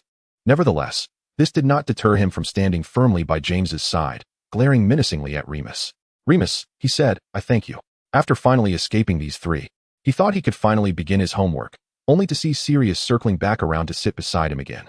"So, you and Joy really had a chance encounter in the Forbidden Forest?" Sirius feigned indifference as he asked. Remus realized that the nature of their conversation had shifted from their earlier chat as a group. He pondered for a moment before smiling. This smile, however, bore a hint of mischief, though the downcast-eyed Sirius failed to notice. "It was a chance encounter, but I seem to have developed a bit of a fondness for her." "What?" Sirius's voice shot up dramatically, his reaction far exceeding Remus's expectations. Remus maintained his expression, speaking languidly. "She's quite beautiful, isn't she? Her personality is lovely too. It wouldn't be surprising for me to like her." I dare say there are surely many at Hogwarts who share my feelings. Besides, you did say you weren't interested in her last time. No way. What? Remus lifted his gaze to meet Sirius's serious expression. I like her, Remus. Remus let out a laugh. It was a rare sight to see Sirius so earnest, as he usually approached everything with nonchalance. I know, Sirius, I was just joking. Really? Of course, Remus said, observing Sirius's obstinate demeanor. You have no idea how obvious you are. Oh, Joy probably wouldn't notice either, he added. Chapter 39. A visitor arrives. Madame Pomfrey's potion, though difficult to swallow, proved effective, and Natasha Joy's cold soon abated. As Christmas approached, Sirius slyly approached Natasha Joy to inquire where she would be spending the holiday. Of course, I'm going home, Natasha Joy replied, regarding him with a puzzled glance. Last year, it was because Jania had to go on a business trip, and this year you have no such obligations. And you, Sirius? Where will you spend Christmas? She asked. I, of course, shall remain at Hogwarts. Unless that old fossil insists I return home, I want to leave easily. Very well, Natasha Joy said with a twinge of regret, nodding her head. I had intended to invite you to my home for the Christmas holidays. But if you choose to remain at school, that is not feasible. However, returning home is not out of the question. Sirius abruptly shifted the conversation. Natasha Joy chuckled heartily. You truly are amusing. Sirius pretended to be angry as he stepped forward, tousling Natasha Joy's golden locks. Ah, so you dare to tease me. On the day following Christmas. In addition to Sirius, Natasha Joy extended invitations to her roommates and the remaining 3 members of the Marauders. She had originally wished to include Ren, but he graciously declined her invitation. I have a few matters to attend to, Ren said with a faint smile. Well, I wonder how it is that you, a mere third year, are perpetually so busy, Natasha Joy remarked, shaking her head. Before the guests arrived, Natasha Joy and the house elf, Shasha, meticulously adorned the entire house inside and out. In the front yard stood a magnificent ice sculpture that would not melt, intricately carved to depict the silhouette of Hogwarts, complete with minute details such as windows and flags. Such a grand undertaking was beyond Natasha Joy's capabilities and was completed with the generous assistance of Jania. Thank you, Jania, Natasha Joy called out, as she busied herself casting charms to make the ice castle shimmer even more brilliantly. At that moment, she resembled a blossoming red lotus, draped in a vibrant, resplendent crimson cloak, which enveloped her like flames. Her movements were light and graceful, as if she were treading upon clouds, each step imbued with vitality and exuberance. The hue of her attire complemented her beauty, appearing as if it were created solely for her. It accentuated her charm and vivacity without being overly ostentatious or glaring. On the contrary, this shade of red rendered her even more enchanting, radiating a unique allure. Her sun-kissed golden hair was artfully divided into 2 sections, each intricately braided into petite buns that cascaded over her shoulders. These delightful little tufts bobbed gently with her every motion, akin to 2 lively sprites, adding a touch of playfulness and vibrancy to her demeanor. Jania watched in delight as his adorable little sister radiated joy, his heart melting at her exuberance. Are you truly this happy, Joy? Absolutely. My friends will all be here today, Natasha Joy exclaimed enthusiastically. The villa's every beam was adorned with colorful ribbons, and shimmering bubbles floated from the ceiling, making the starry sky ceiling, conjured by Shasha, appear even more mysterious. In the backyard, pumpkins awaited Shasha's preparation of delectable pumpkin pies. Natasha Joy instructed Jania to enlarge some of them using the enlargement charm, as she was unable to use magic during the holiday break. However, she occasionally utilized her powers discreetly. After all, there were so many little witches and wizards in England, and she was hardly a figure of notoriety. Surely the Ministry of Magic would not keep a constant watch over her. Ahem, Jania coughed twice to draw Natasha Joy's attention. Perhaps you have forgotten that the remarkable Auror standing before you is me. Natasha Joy feigned exasperation, extending her hands. Very well, dear Auror, take me to Azkaban, for I have enlarged a few pumpkins. Oh, how utterly unforgivable. Ha! Before she could finish her sentence, she erupted into laughter. Jania, amused by his little sister's antics, couldn't help but chuckle as well. The grand highlight awaited in the hall of the house, the Christmas tree. Natasha Joy put forth great effort to decorate it, ensuring that every pine needle gleamed with brilliance. Adorned with gifts of varying sizes, it promised ample surprises for her guests. Joy? Jania hesitated. What is it? Do you not think the Christmas tree is a tad too dazzling? Each pine needle literally glowed, as Natasha Joy had cast numerous illumination charms upon it. Jania squinted, struggling to see the tree's entirety through the blinding light. Not at all, Natasha Joy replied resolutely. Well, as long as you are happy, he said.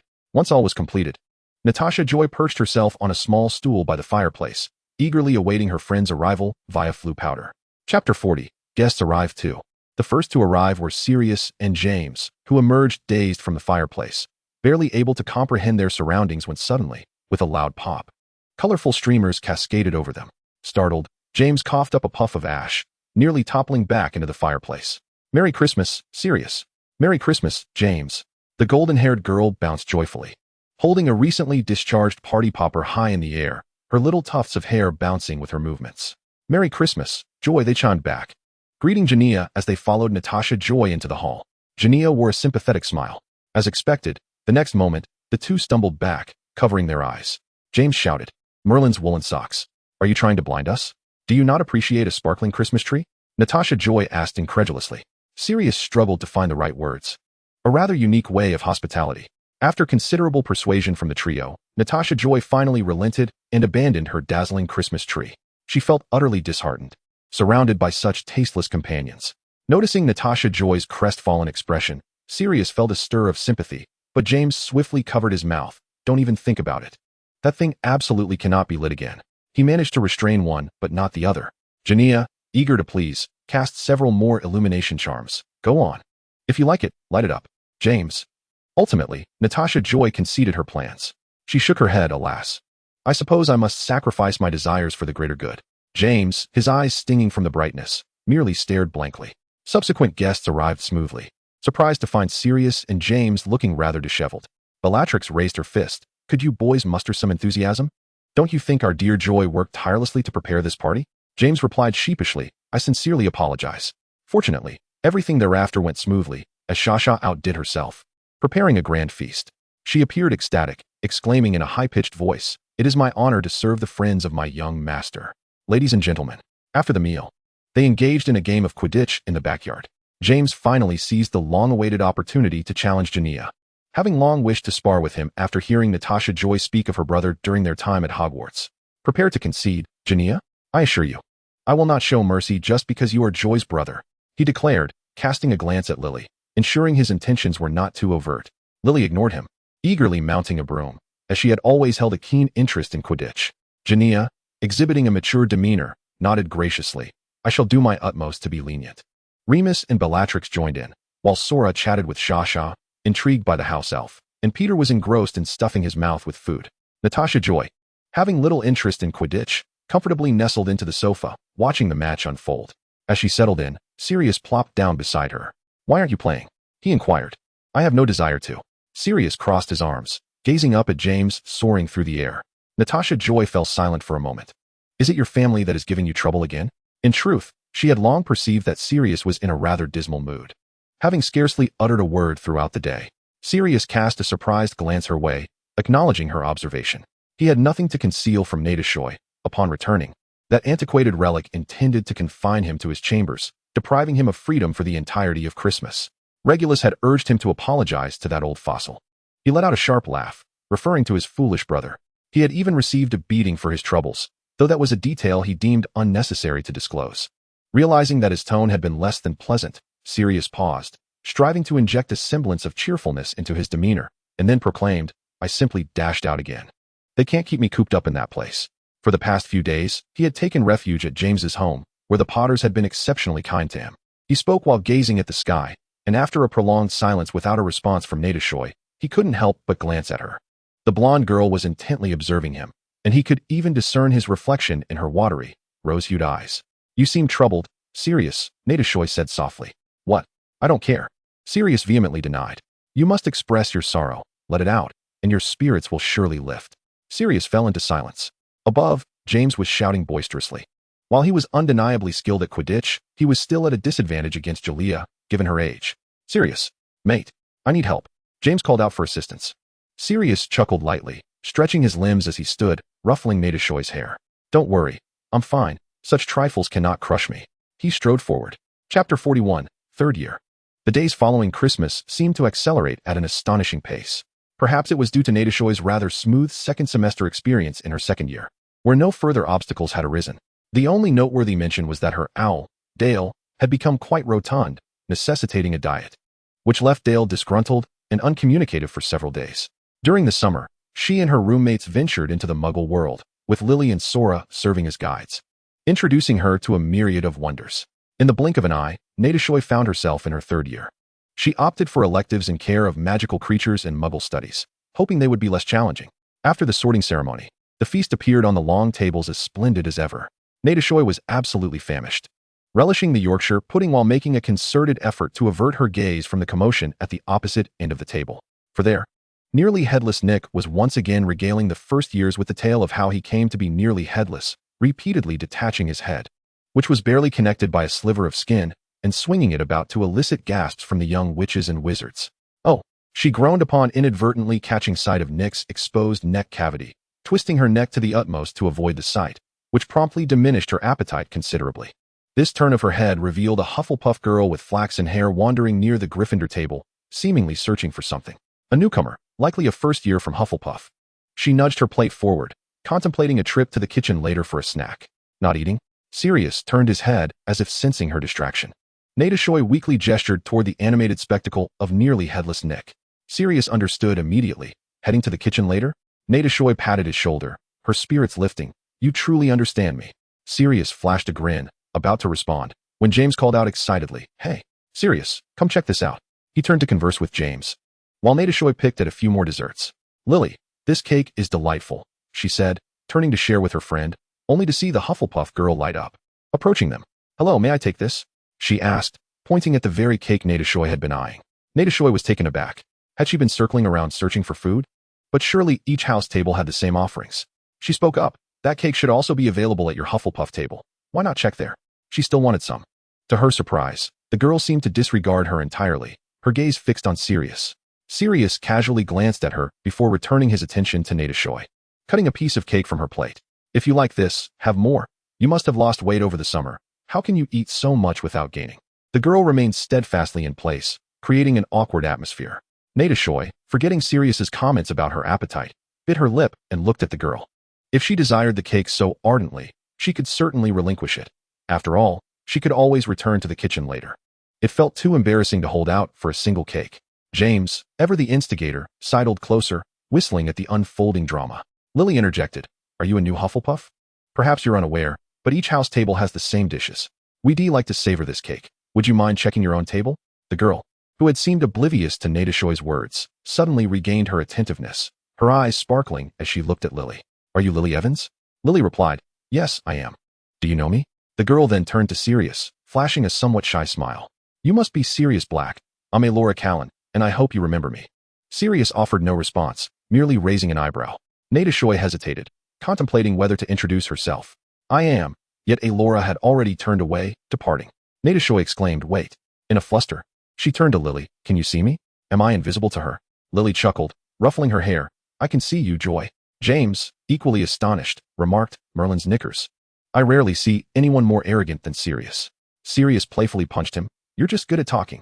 This brief interlude was swiftly forgotten by those around them. Chapter 42, A Reunion with Laura. After curfew, Natasha stealthily slipped out, well versed in the process. Sirius was already waiting for her in the common room, and upon their meeting, they made their way to the kitchen.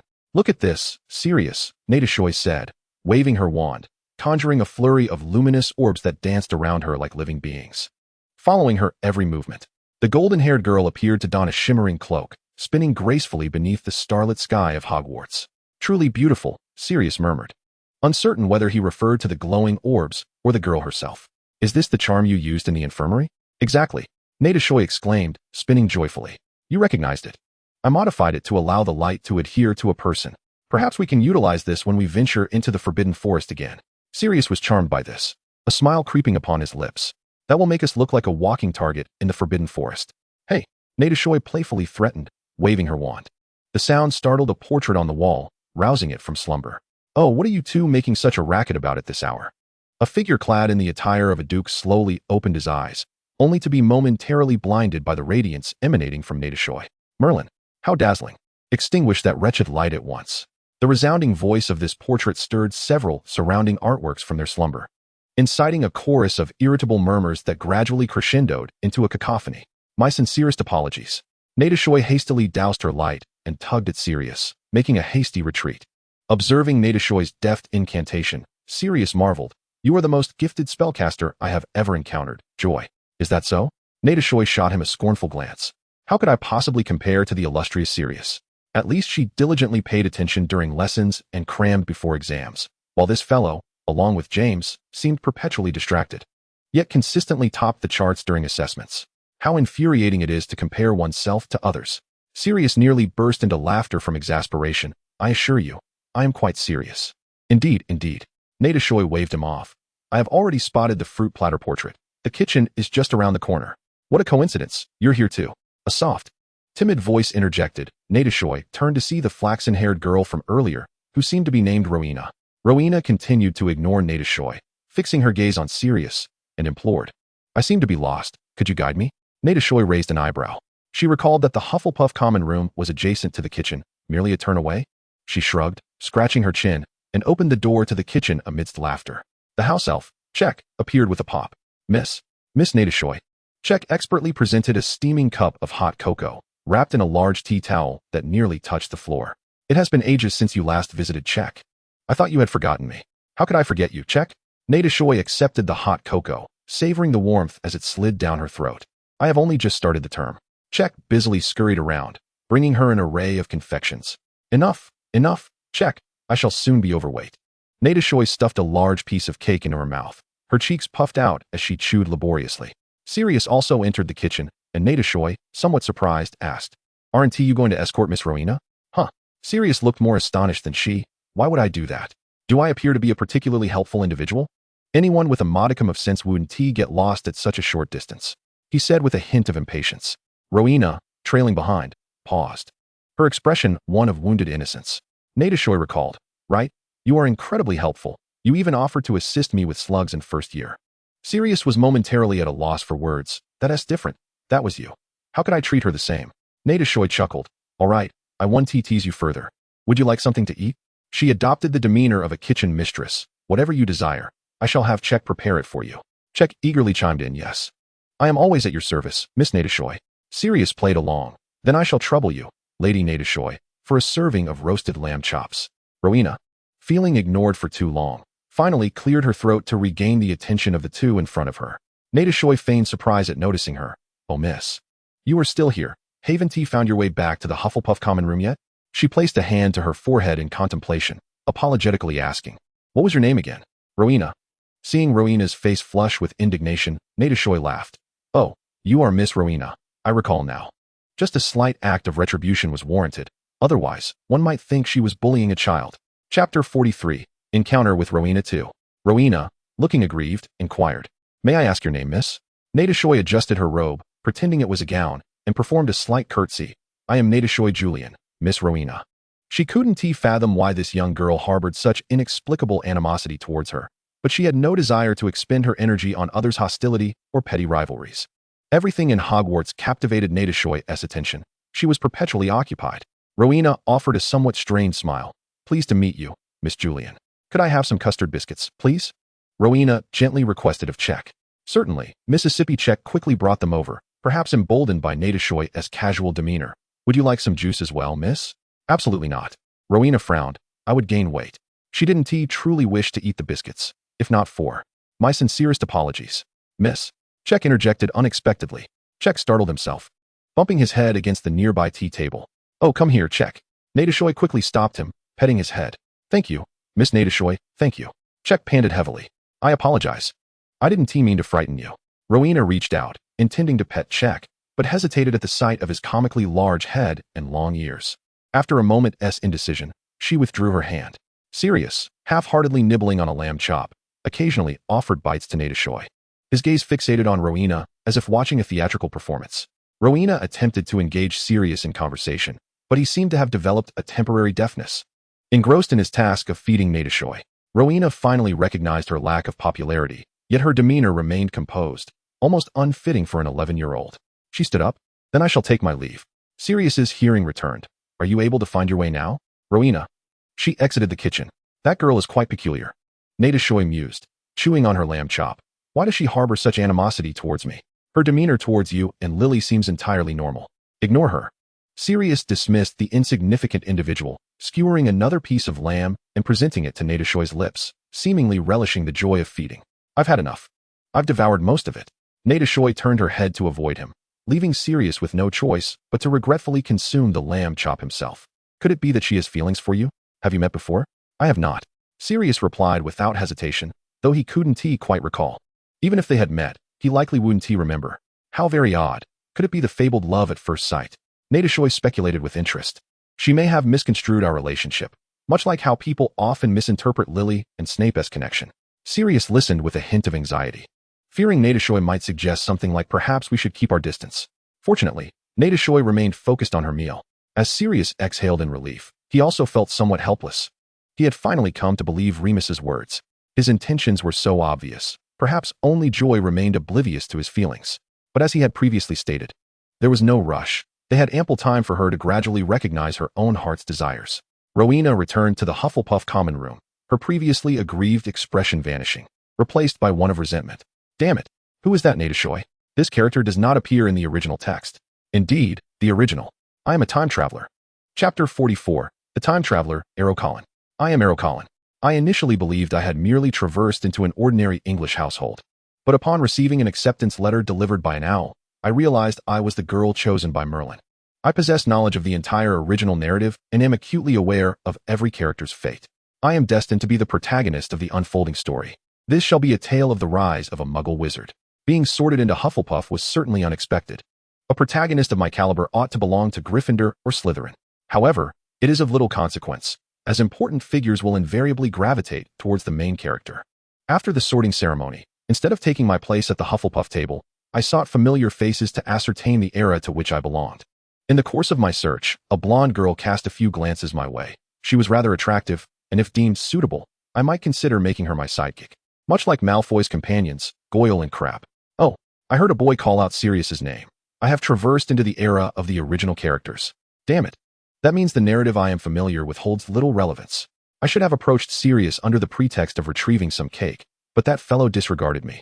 Focused solely on cutting cake for the blonde beside him. The blonde was attempting to engage me in conversation.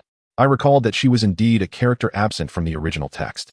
I had no time for minor characters. Perhaps she is Sirius's girlfriend at present? My affection for this blonde waned rapidly. What does her beauty matter if she is unworthy of being my sidekick? To my astonishment, sitting next to her was Lily Evans.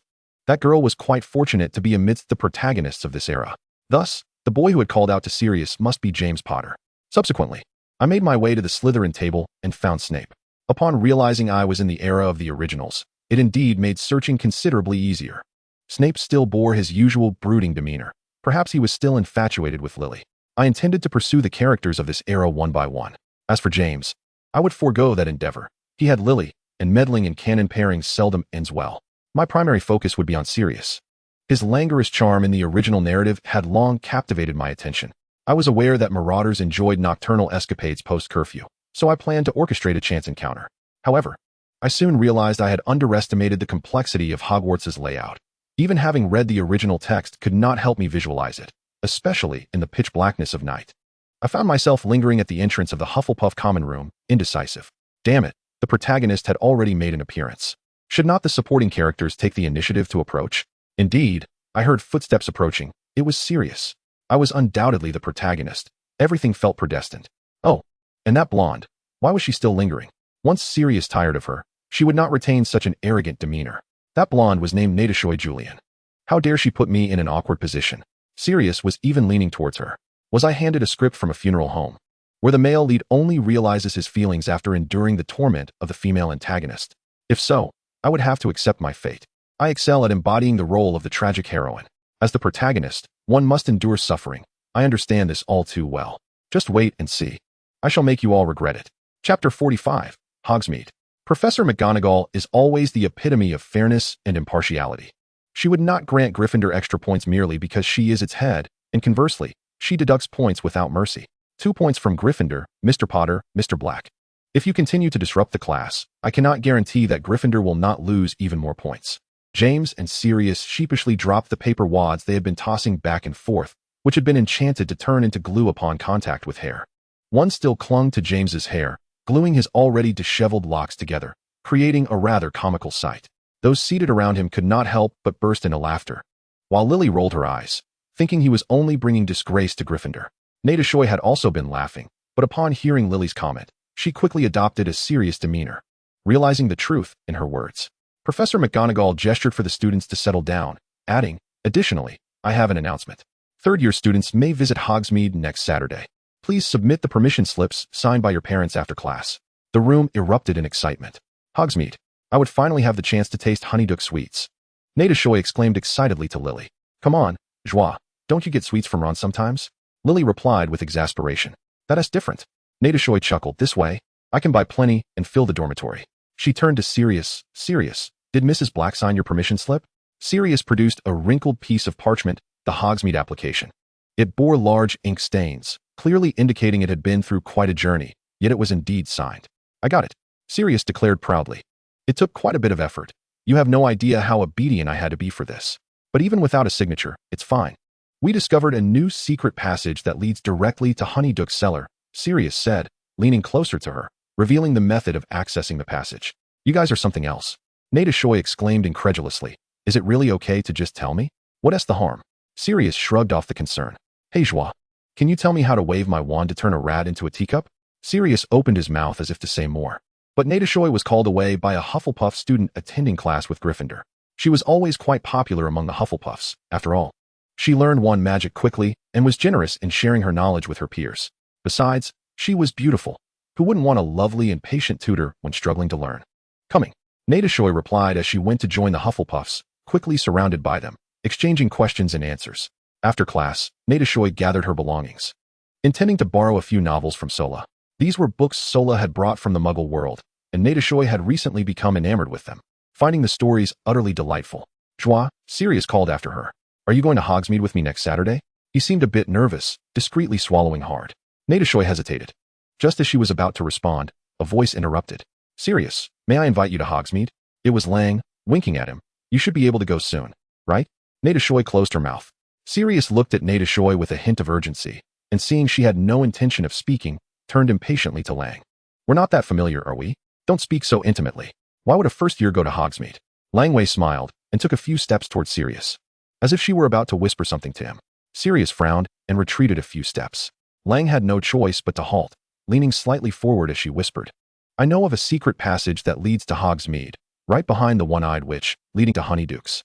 You're aware of it, aren't you?" A glimmer of excitement flashed in Lang's eyes.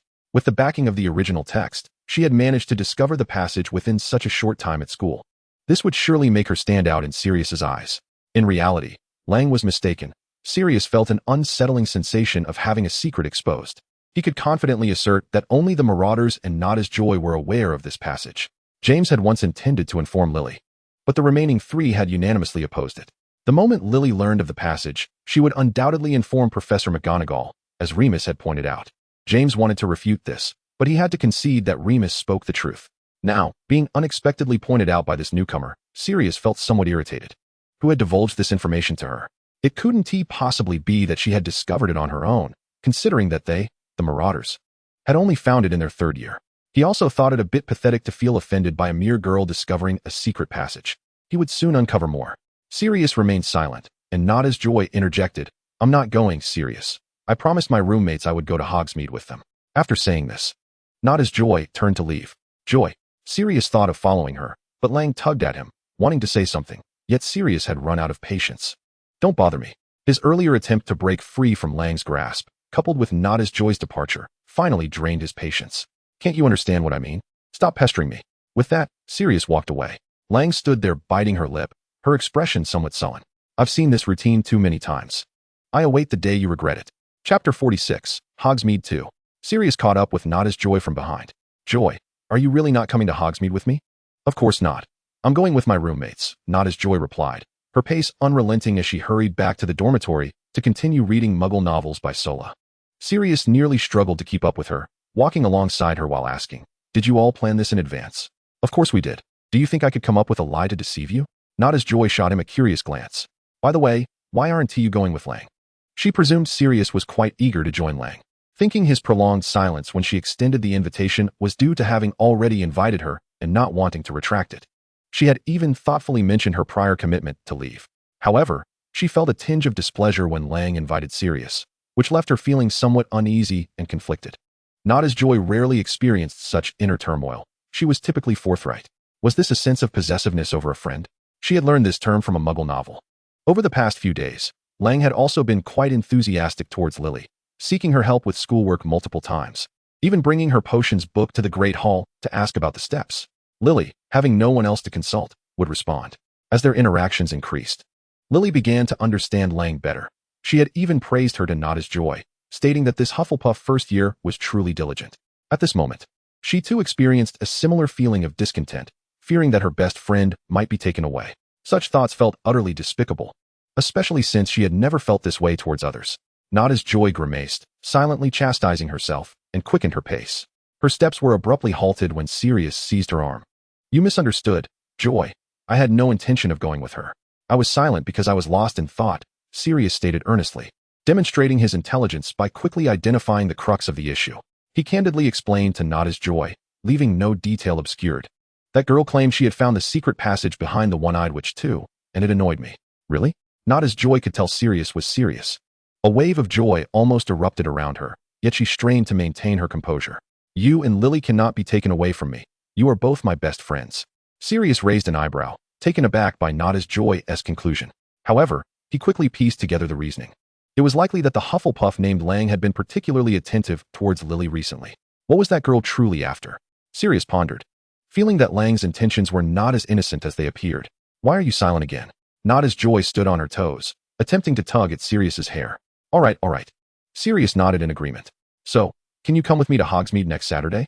"Of course not," Natasha Joy replied, perplexed. "Didn't I mention that I'm going with my roommates?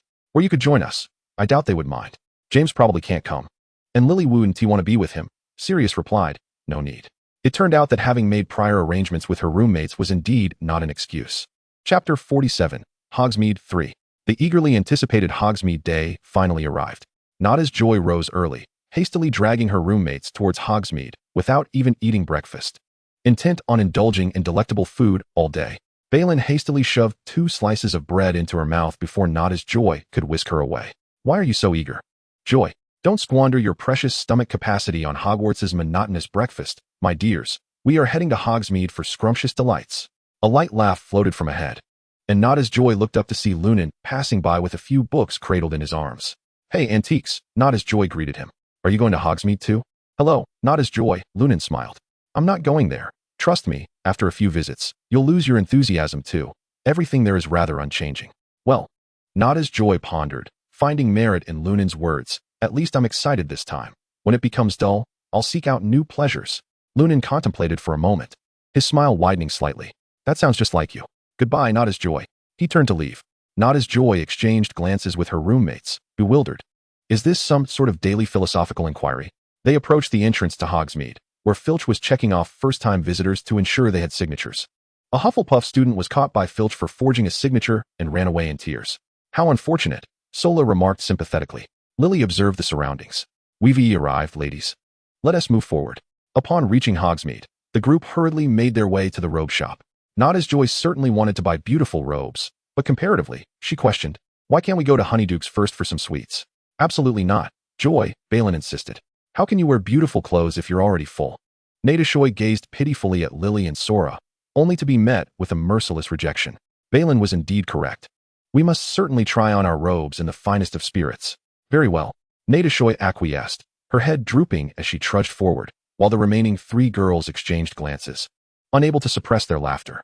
"All right, Joy, we're done teasing you." Sora playfully stuffed a chocolate treat into Natasha Joy's mouth, and Balin rushed over to ruffle her hair. "This is the price you pay for dragging us out without breakfast." Natasha Joy hopefully lifted her head. "So, where are we headed now?" "To the robe shop, of course." Lily coldly interrupted Natasha Joy's daydream.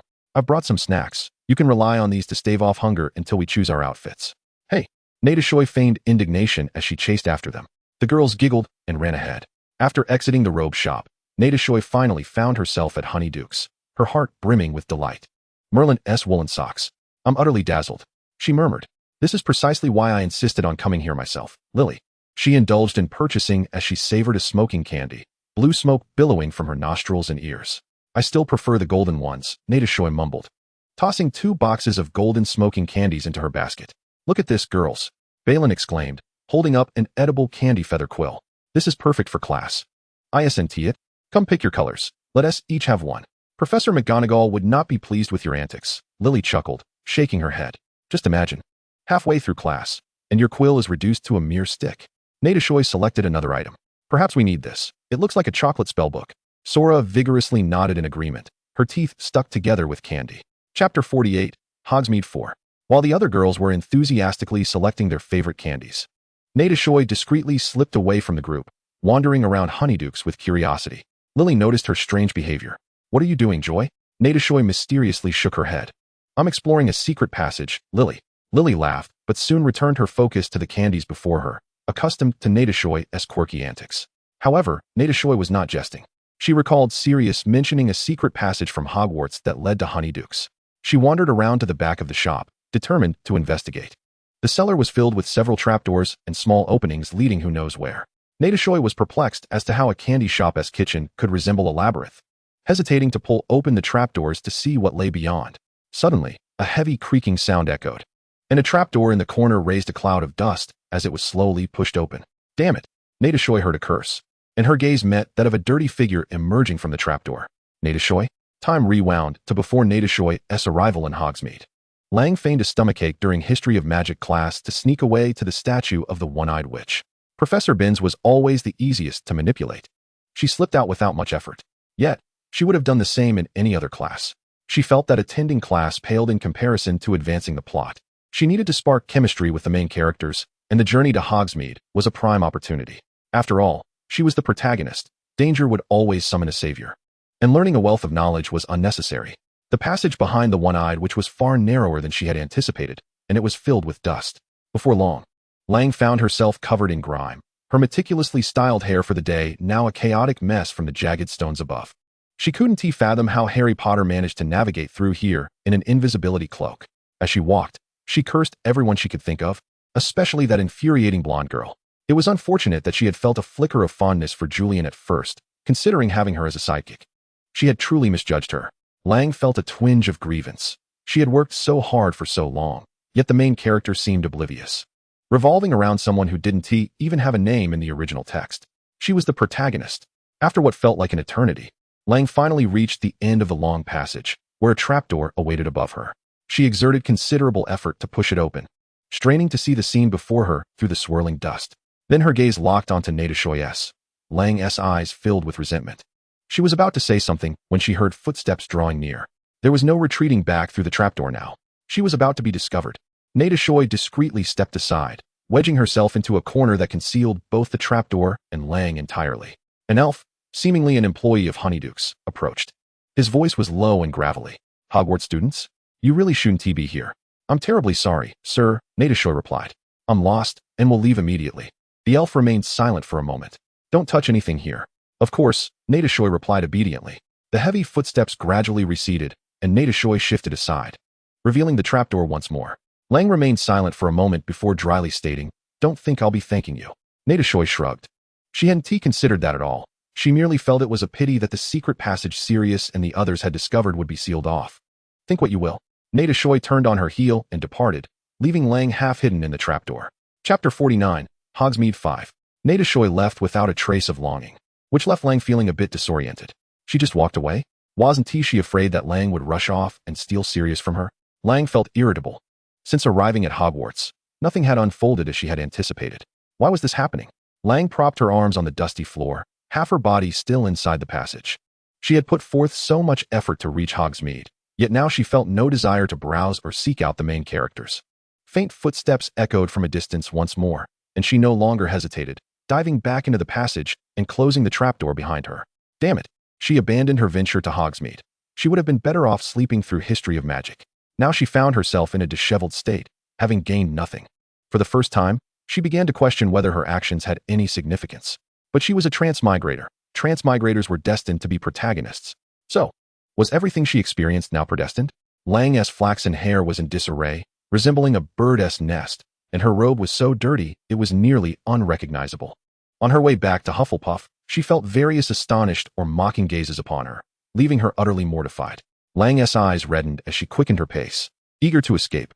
Excuse me, are you Miss Eloka Lang? A voice called out to her. Lang halted, her eyes widening slightly.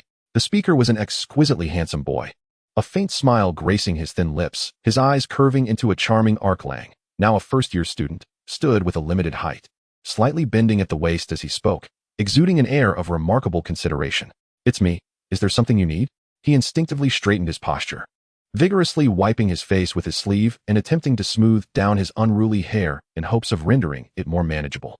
The boy before him was exceedingly handsome, his eyes seemingly imbued with a magical allure that compelled one to gaze longer than intended. Lang's gaze drifted, landing on the green tie adorning the boy's chest.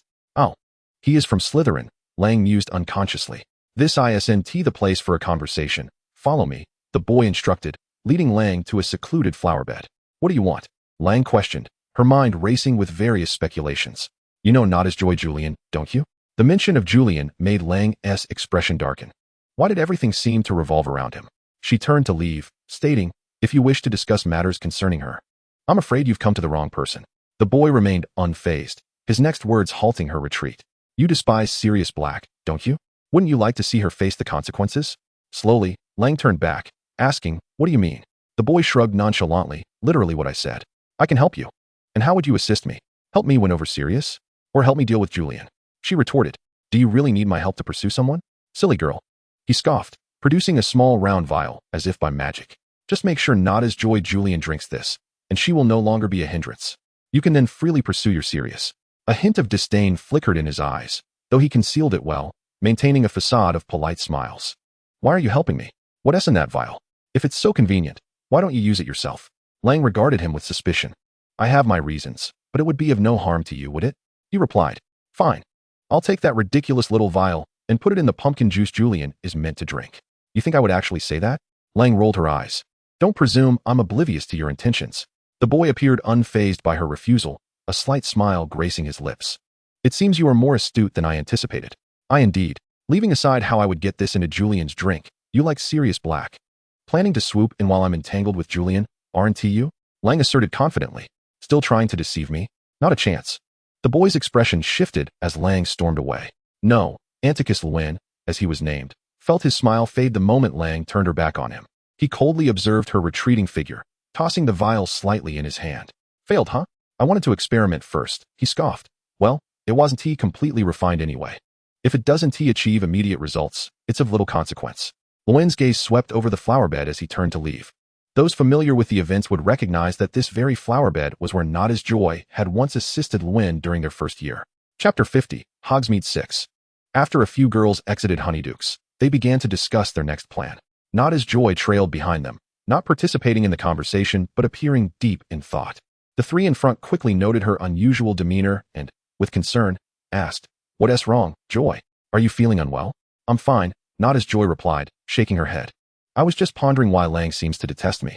I recalled that I had never encountered her before, yet she acted quite oddly during our first meeting." The three exchanged glances. Beline stepped forward, ruffling Natasha Joy's hair and wrapping an arm around her shoulder.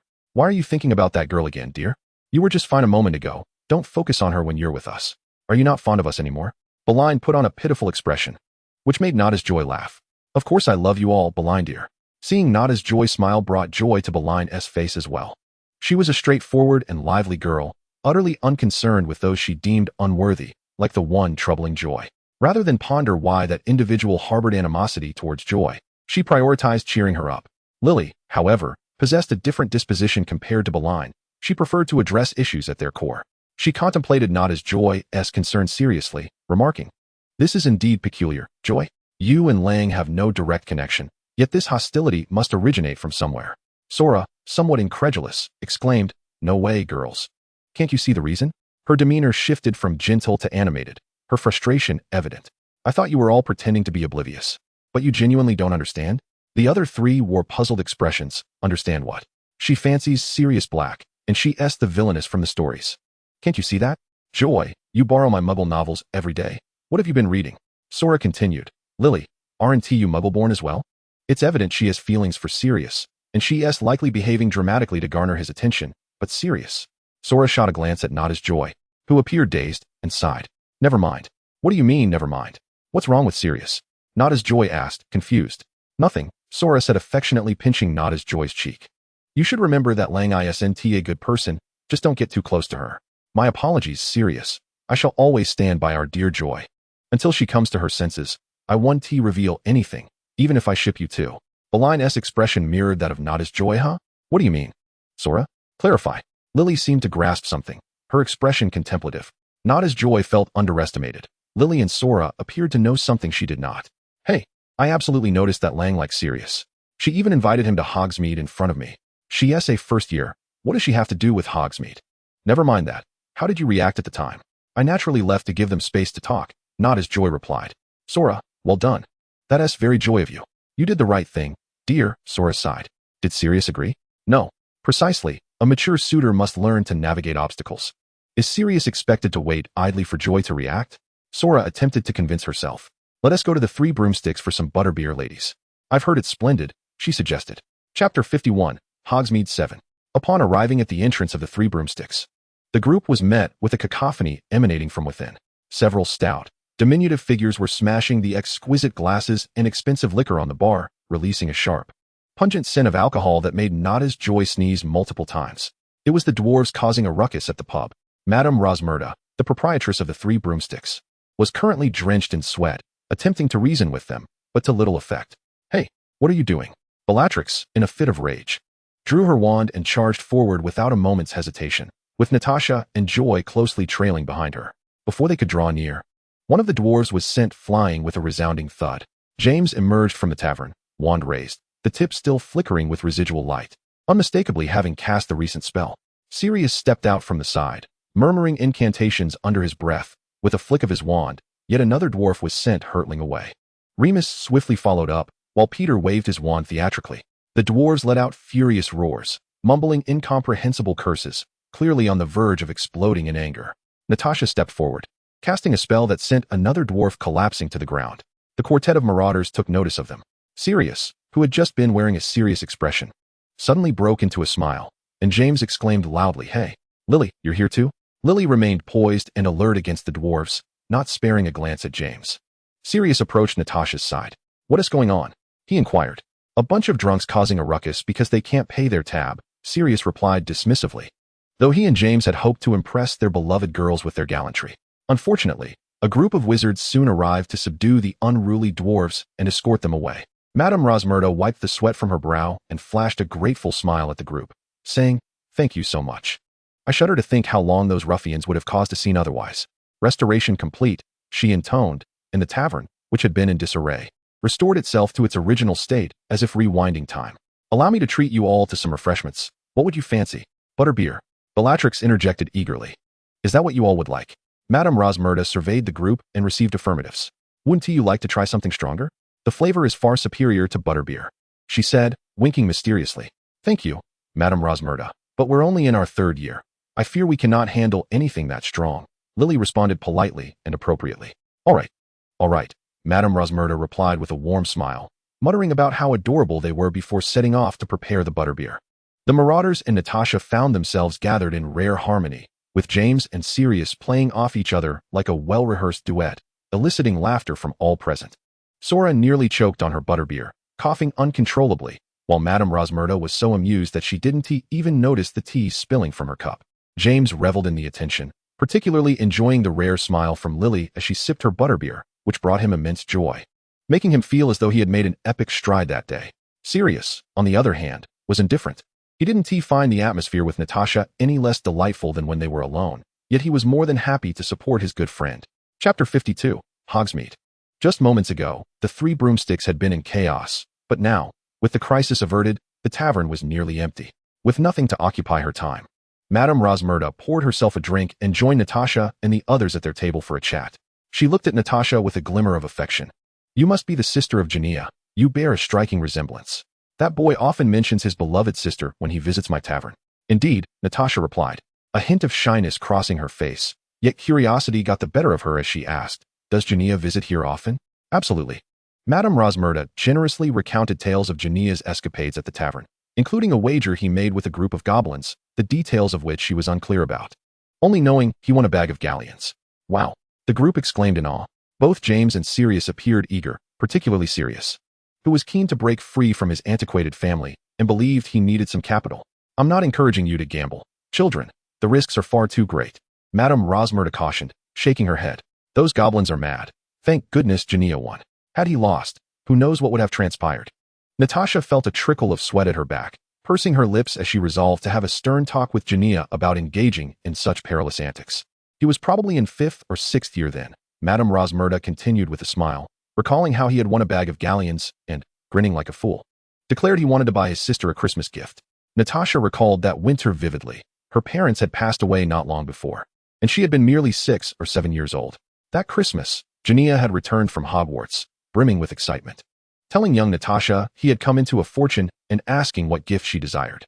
At that time, Natasha, having matured beyond her years, understood that she and her brother no longer had their parents to depend on, and she dutifully shook her head, saying she wanted nothing. Jania, dismissively claiming she was just a child who knew nothing, had lavished her with a plethora of gifts she had only dared to admire in shop windows. So that was from the money he earned back. Then Madame Rosmerta hesitated, wanting to share more. Your parents were my classmates at Hogwarts. They truly adored each other. She began, attempting to lighten the mood. She recalled how Julian had once infiltrated the Ravenclaw common room to confess his feelings, adorning it with flowers, which had startled your mother. Natasha's father was a Gryffindor, while her mother was a Ravenclaw. Natasha remained silent for a long while. Her father had indeed loved her mother. Sensing the shift in Natasha's demeanor, Madame Rosmerta hastily changed the subject, inwardly chastising herself. It was thoughtless to bring up the loss of her parents after so many years. Had she not just reopened a wound for the young girl? Yet, she could not resist delving further. She had always known that Natasha's mother had been unwell. But why had her father passed as well? Such a loving couple should not have met such a tragic end. Sirius sensed something was amiss. He recalled how the Potters had mentioned their parents in front of Natasha's brother, and his reaction had been peculiar. There was surely a hidden story there. But for now, making Natasha smile was of utmost importance. Would you care for one of these, Joy? Sirius offered her a sweet smoke candy. I already bought this. You won't fool me. Natasha perked up, grinning. So where do you plan to go next? I haven't quite decided. Perhaps you could join us, she suggested eagerly. Chapter 53, Professor Flitwick's Invitation. After returning from Hogsmeade, Natasha resumed her busy and fulfilling life at Hogwarts.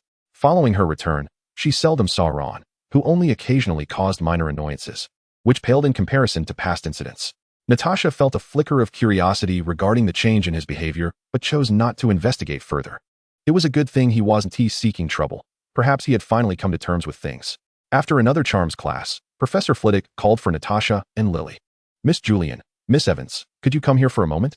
Bellatrix shrugged, indicating to her and Sora to head back to the dormitory.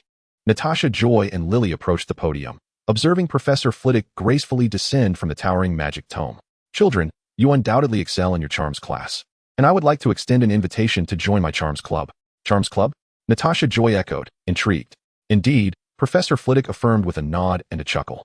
I established this club, and we convene on Monday, Wednesday, and Friday evenings. I shall impart to you some fascinating spells.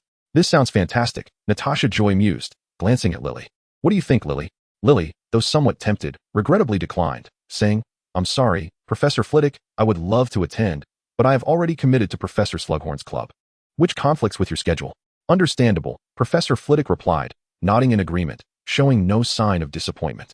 After all, talent is cherished wherever it may be found. It seems Miss Julian is not quite up to par in potions. He stroked his long beard with a smile, casting a fond glance at Natasha Joy. The little old man was quite enamored with the remarkably talented girl, wishing to entice her into Ravenclaw. Such a sentiment, however, must not be expressed in front of McGonagall, lest she become irate. Please, no teasing, Natasha Joy said with a pained expression. I am genuinely interested in joining the Charms Club. Very well, then. I shall see you tomorrow evening, Miss Julian. As Natasha Joy and Lily made their way to Gryffindor Tower, Natasha Joy exclaimed, I wonder who else will be joining this club. It sounds so exciting. Sirius and James are quite gifted as well. They seem to score high without much studying. Why haven't they been invited? You just said it yourself. Joy, they don't study much. Lily replied with a shake of her head. Should we go over and tear the roof off the club for them? Natasha Joy found her reasoning sound. I wish I could attend, Lily sighed wistfully, but my schedule is simply too packed. But you're joining the Potions Club, Lily, Natasha Joy remarked. That's a place I could never visit in my lifetime. Don't say that, Lily frowned. You've reminded me. Weren't we supposed to practice handling viscous materials? What will you do for your 5th year OWL exams, if this continues? We're only in 3rd year, Lily. Dear, Natasha Joy replied with a pitiful expression. I promise I will practice more. You had better, Lily said, exasperated. Now, let us head back to the dormitory and gather Beline and Sora for dinner in the Great Hall. Hooray! Chapter 54, Professor Flitwick's Invitation to. Halfway through dinner in the Great Hall, The four Marauders strutted in through the door. Sirius squeezed in beside Natasha Joy, deftly maneuvering her plate to cut the tough pork chop and the overly crisp bread into manageable pieces for her. James, on the other hand, attempted to emulate Sirius by wedging himself next to Lily, but was promptly shoved away by Beline. She rolled her eyes, thinking, with that attitude towards my Lily, do you really think you can claim the spot beside her? Even if you have feelings for her, it won't work. Unlike Sirius and Natasha Joy, whose relationship was solid, James and Lily were still at square one. Everything was ready, just awaiting Natasha Joy's epiphany. However, Sirius seemed unperturbed, appearing to enjoy being regarded as a good friend by Natasha Joy. Meanwhile, there was no clear indication of Lily's feelings for James yet, until she did. Beline Brown would ensure Lily was well protected. James had no choice but to squeeze back next to Sirius, watching him with envy as he skillfully assisted Natasha Joy. When have I ever seen Sirius act so domestically? You've never cut pork chops for me, he exclaimed. I could easily cut pork chops for Lily too. I could do it even more evenly and neatly than you. Sirius pretended to gag. Ugh, spare me your disgusting thoughts. I might just vomit up last night's dinner. Natasha Joy disdainfully pushed his face away. Don't spray your saliva on my pork chop. Hey, I didn't tea. Sirius initiated a new topic. Do you want to join me in the Forbidden Forest tonight? We saw centaurs there yesterday. Would you like to take a look? Natasha Joy expressed her surprise. Wow. You all have so much energy every day. Aren't you tired? I can't go, Sirius. I still haven't finished my history of magic essay. 2 whole rolls of parchment. All right then, how about tomorrow? Tomorrow won't work either. I'm attending Professor Flitwick's Charms Club. Charms Club? Sirius raised an eyebrow, finding it oddly familiar. He turned to Remus, asking, Isn't that the one you were invited to? What? The Charms Club? Yes, I was invited to join while submitting my assignment, and I accepted, Remus replied, glancing at Natasha Joy, understanding dawning upon him. Did Joy get an invitation too? Yes, it sounds like it will be a lot of fun, Natasha Joy nodded. James leaned in, asking, what Charms Club? Is Lily going? Lily isn't going. James lost interest and retreated. Sirius, however, frowned. That won't do. Joy already spends a significant amount of time on her studies, and now she's added a club to her schedule. With her other friends. How much time will she have left for me? I want to join too. I'm going to find Professor Flitwick right now. Without hesitation, Sirius stood up, pushing the cut pork chop towards Natasha Joy, ruffling her hair before bolting out. James exclaimed, wait, you and Remus are going. What about me? Am I supposed to sneak into the Forbidden Forest at midnight with Peter to catch bat bogeys? But Sirius had already dashed away.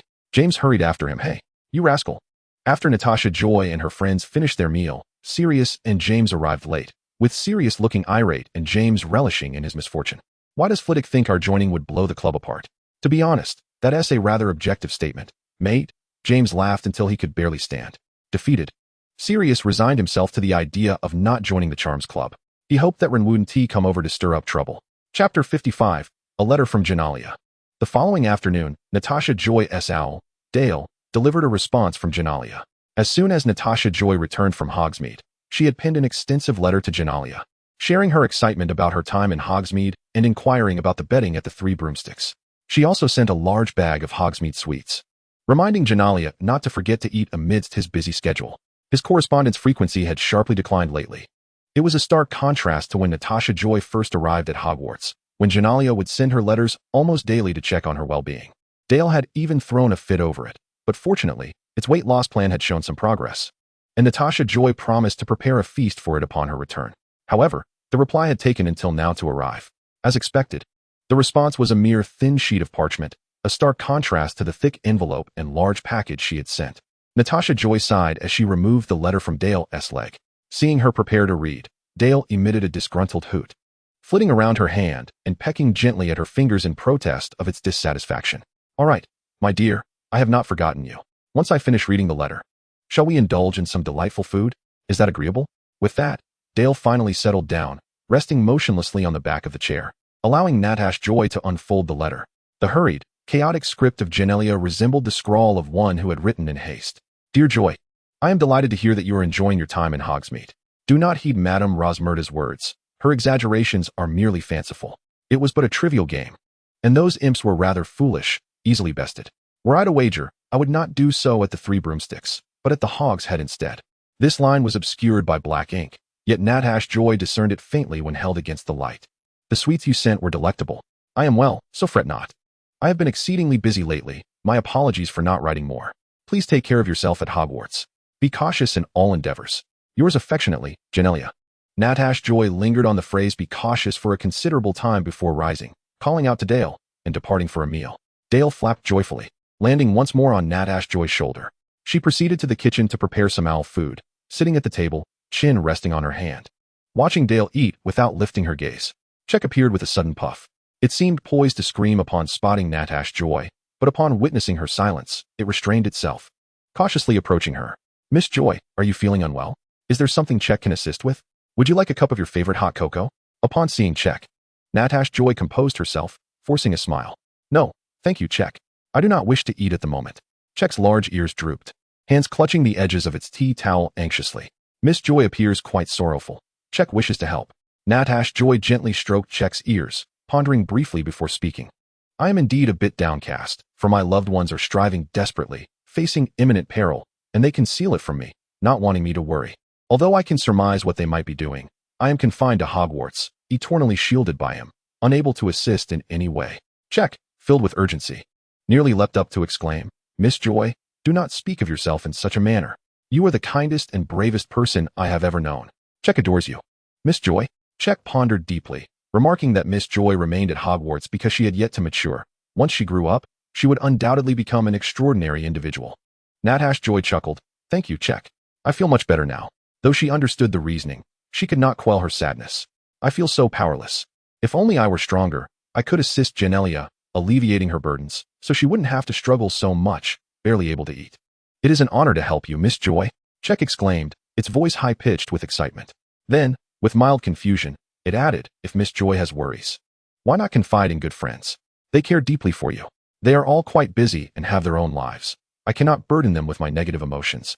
Natasha Joy replied softly, always striving to present her most optimistic self to her loved ones. Despite shining like a little sun for others, her childhood experience of losing her parents made her excessively cautious, fearing she might trouble others. "Let us not dwell on that." Natasha Joy laughed again. "I would now like some cauldron cakes. Would you be so kind as to prepare some for me?" "It would be my honor, Miss Joy," Check replied exuberantly. Chapter 56, The Charm Club. After returning Dale to the Ollery, Natasha Joy made her way back to Gryffindor Tower, the time drawing near for Professor Flitwick's Charm Club. Just as she crossed the portrait of the fat lady, Sirius quickly noticed her. "Where have you been? Why have you returned only now?" "I made some food for Dale, and then returned him," she replied. "You spoil that creature," Sirius scoffed, a hint of annoyance in his voice. They had not spoken since their brief morning greeting. Remus approached from the side. "Joy, are you heading to the club now?" "Yes," Natasha Joy replied, rummaging for her quill and parchment, tucking her wand into her pocket. "I shall be there shortly." "You're leaving now?" Sirius's eyes widened. "It's time." "It would be quite rude to be late on the first day of the club," she responded. Remus offered to help her with her bag, which she promptly reclaimed. "I can manage. I am quite strong." "Very well," Remus relented, accompanying Natasha Joy as they made their way out. Sirius glowered at the cheerful figures of Natasha Joy and Remus, a tinge of frustration evident. "Why can't I attend that wretched club? Come on, mate. Let's play some wizard chess," James called to him. Natasha Joy and Remus arrived at the location of the Charm Club, a spacious classroom where desks and chairs had been neatly arranged to create ample practice space. A considerable number of students from various grades and houses had already gathered, with Natasha Joy being among the younger attendees. Yet she soon spotted someone even younger, Regulus Black, Sirius's brother, who was currently in his second year at Slytherin. Was it possible that the Black family was filled with prodigies? They all seemed exceptionally bright. Someone called to Remus from nearby, and he excused himself to join them. Natasha Joy surveyed the room, taking in the array of young witches and wizards donning their house robes. Regulus approached her and greeted her. "Hello, Julian." "Hello, Natasha Joy." She contemplated how to address him, reasoning that given their lack of familiarity, she should use his surname. However, with Sirius in mind, addressing him as Black felt strange. "Regulus." Regulus raised an eyebrow in mild surprise, quickly adapting to the change. "Natasha Joy, I didn't expect to see you here." After exchanging pleasantries, Natasha Joy found Regulus to be surprisingly mature for his age, his steady tone reminiscent of conversing with someone in authority. Eventually, the conversation turned to the heart of the matter. "How is Sirius doing these days?" "He is quite well," Natasha Joy mused. "Full of energy every day, quite mischievous. And he gets along famously with the Gryffindor students, often pranking them." She felt a sense of pride in her command of language. Regulus chuckled softly. "That puts my mind at ease. Please ensure he is well cared for." "I shall take good care of him," Natasha Joy assured confidently. It appeared that among the Black brothers, it was Sirius who was the more awkward one. They soon ceased that topic of discussion. Natasha Joy continued to glance around, puzzled. Strange, I haven't seen Animagus. Do you know him, Regulus? She casually inquired. Animagus? Animagus Lun? Regulus seemed genuinely surprised. Indeed, it appears you are acquainted as well. I was rather taken aback to discover that this seemingly unassuming individual is, in fact, well-connected. However, it must be acknowledged that he possesses striking good looks. Unassuming? Regulus couldn't help but chuckle at Natasha Joy's assessment of Ren. Though he was not well acquainted with Ren and had little opportunity for interaction, at first glance, he did seem rather inconspicuous. Yet, perhaps due to his intuition shaped by an ancient wizarding lineage, Regulus was certain that Ren was far from ordinary. Beneath his seemingly harmless exterior lurked a formidable beast, his eyes betraying a profound longing. Regulus was unaware of Ren's true intentions, but he was resolute that Ren was not the sort with whom he wished to engage. It seemed Miss Natasha Joy had misjudged his character. Or perhaps Ren was merely masquerading as a wolf in sheep's clothing before her. Reflecting on Natasha Joy's praise of Ren's appearance, Regulus couldn't help but feel a twinge of mockery. It appeared that his dear brother's handsome visage alone would not suffice to win over this lovely lady. Regulus had no intention of warning Natasha Joy to be wary of Animagus. Such a course of action would yield little benefit, given his limited understanding of Ren. Provoking discord between Natasha Joy and Ren, whom he barely knew, would undeniably be a foolish endeavor. Regulus? Natasha Joy called out, perplexed by his prolonged silence. Oh, nothing. Regulus replied, regaining his composure with a smile. I am merely not well acquainted with Ren. It's merely a nodding acquaintance. I see. Natasha Joy sensed that this was not Regulus's true answer, yet she refrained from pressing him for the truth. Perhaps he harbored some unspoken concern, she pondered. Chapter 57, The Charm Club 2. All right, children, let us settle down. Professor Flitwick made his entrance, orchestrating several hefty tomes to stack upon one another with a flick of his wand, positioning himself atop the pile, allowing him a vantage point over the crowd. Welcome to the Charm Club. Here, you shall uncover all the spells you wish to know. Today, we shall delve into the Patronus charm. Professor Flitwick chuckled. Perhaps a few of the older students have already mastered it. Do not fret. The delightful spells we shall explore will only multiply. He continued. The crux of the Patronus charm lies in conjuring it, while vividly recalling your happiest memory.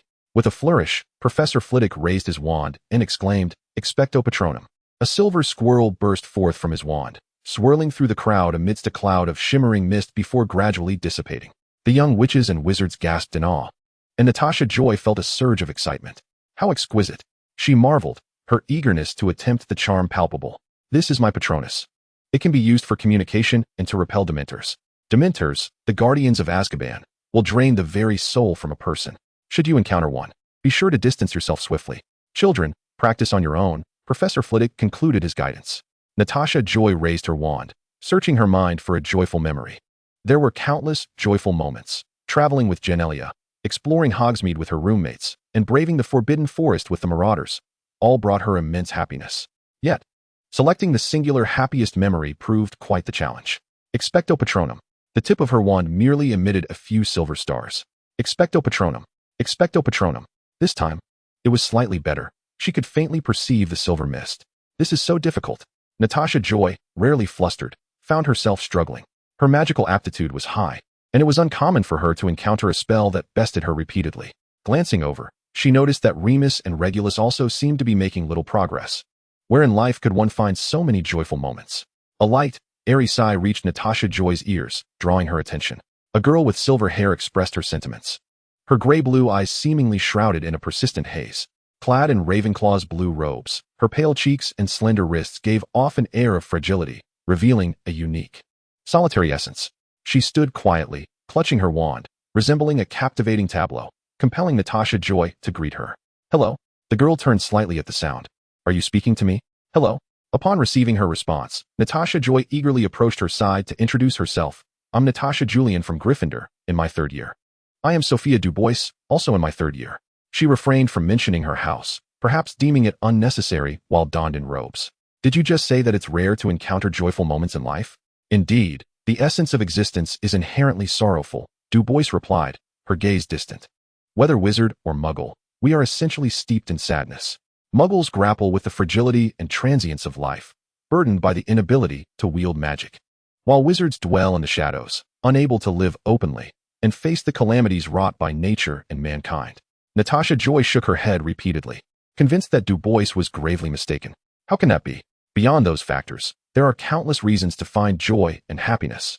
For instance, Playing with friends is delightful. Mastering a new spell brings joy. And this morning, I savored a delicious syrupy fruit pie, which was also delightful. Du Bois regarded her with pity. These are mere trifles, dear.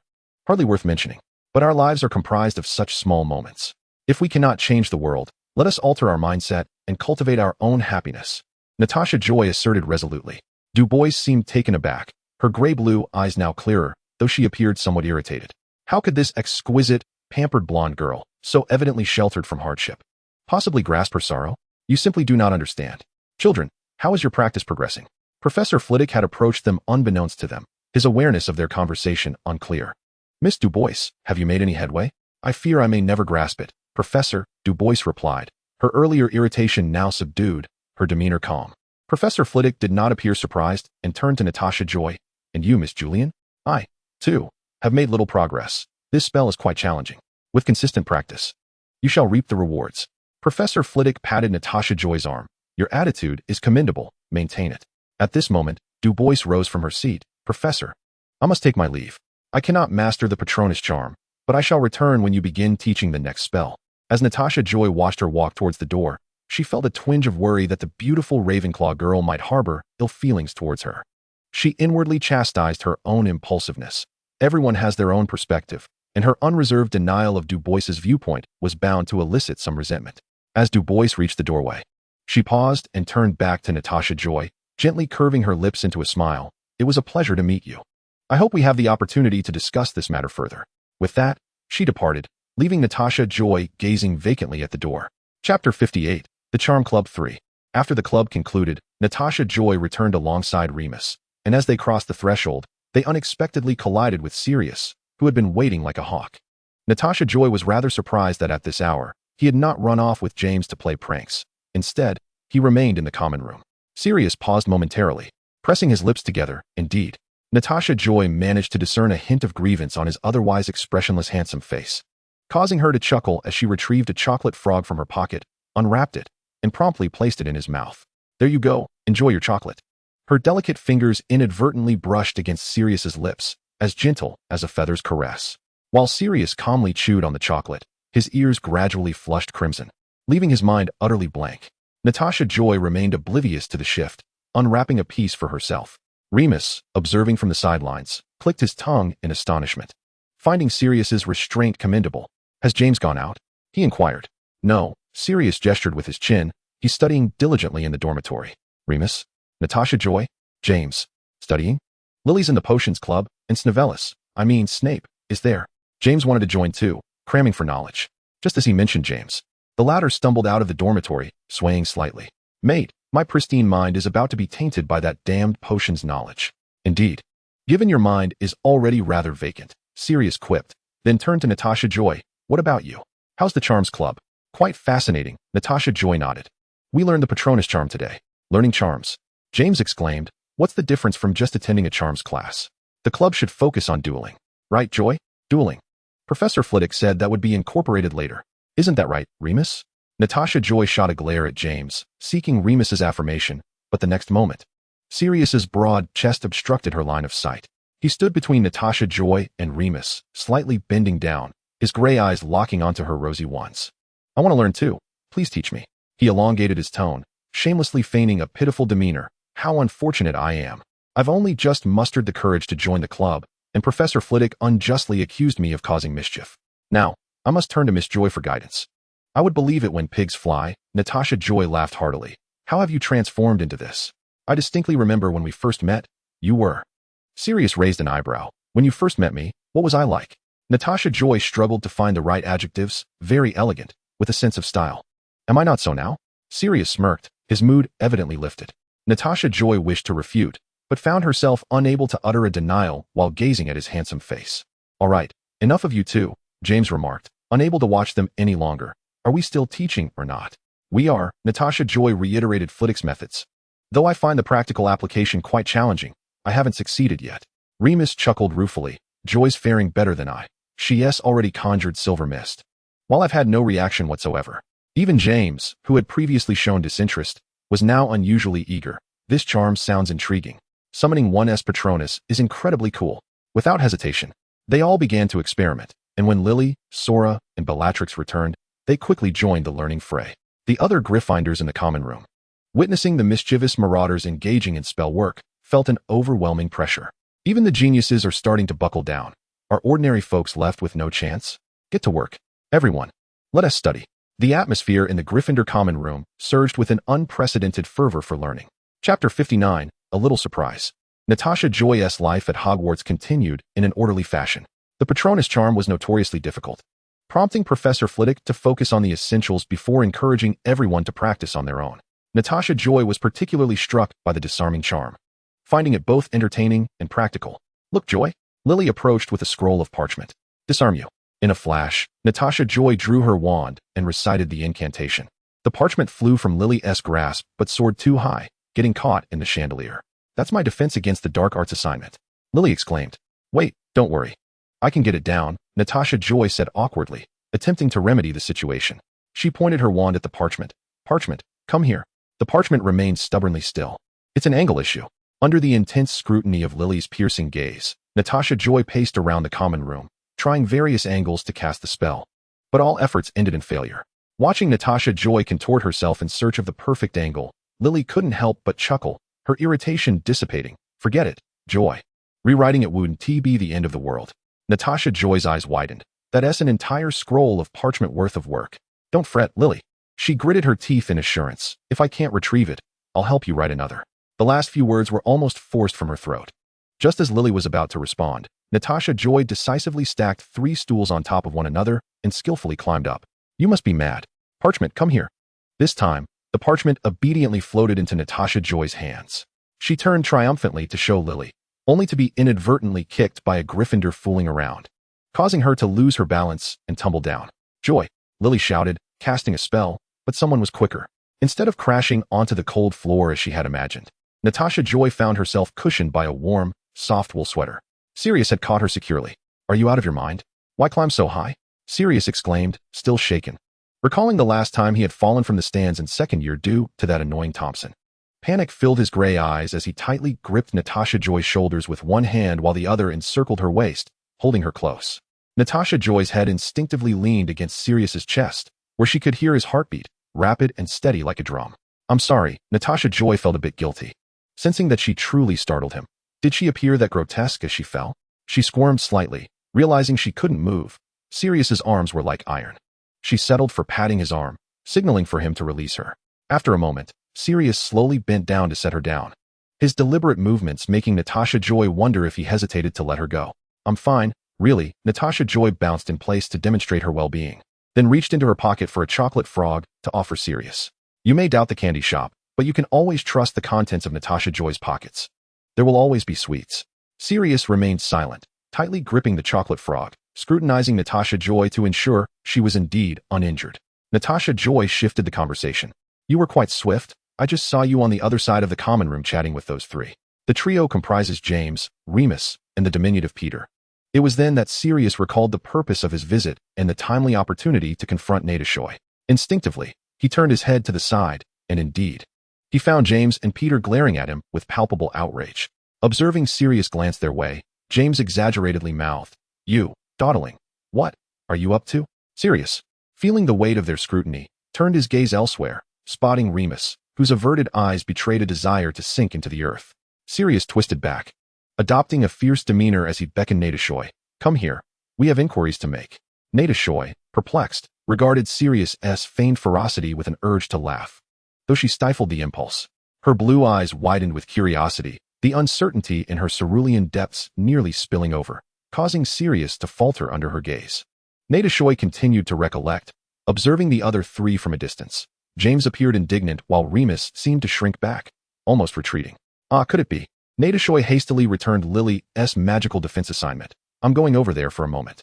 She followed Sirius toward the Marauders, arriving just in time to hear James ominously proclaim, I've heard that Remus is a werewolf. Natasha Joy's face fell into realization. Indeed, it was that matter. Rewinding an hour, Sirius and James were resolute that Remus was concealing something from them. Through their persistent investigation and unwavering surveillance, they ultimately unearthed Remus's secret. He was, in fact, a werewolf. Unable to contain their curiosity, they sought Remus out the day after the full moon. initially reluctant to confess. Remus was compelled to admit the truth after they presented their evidence. As Peter listened, his expression morphed into one of sheer terror the moment they began speaking.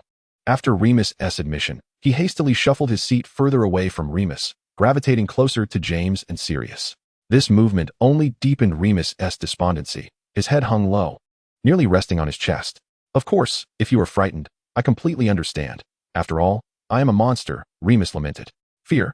Who would fear you? Sirius retorted, slightly raising his chin. What nonsense is this?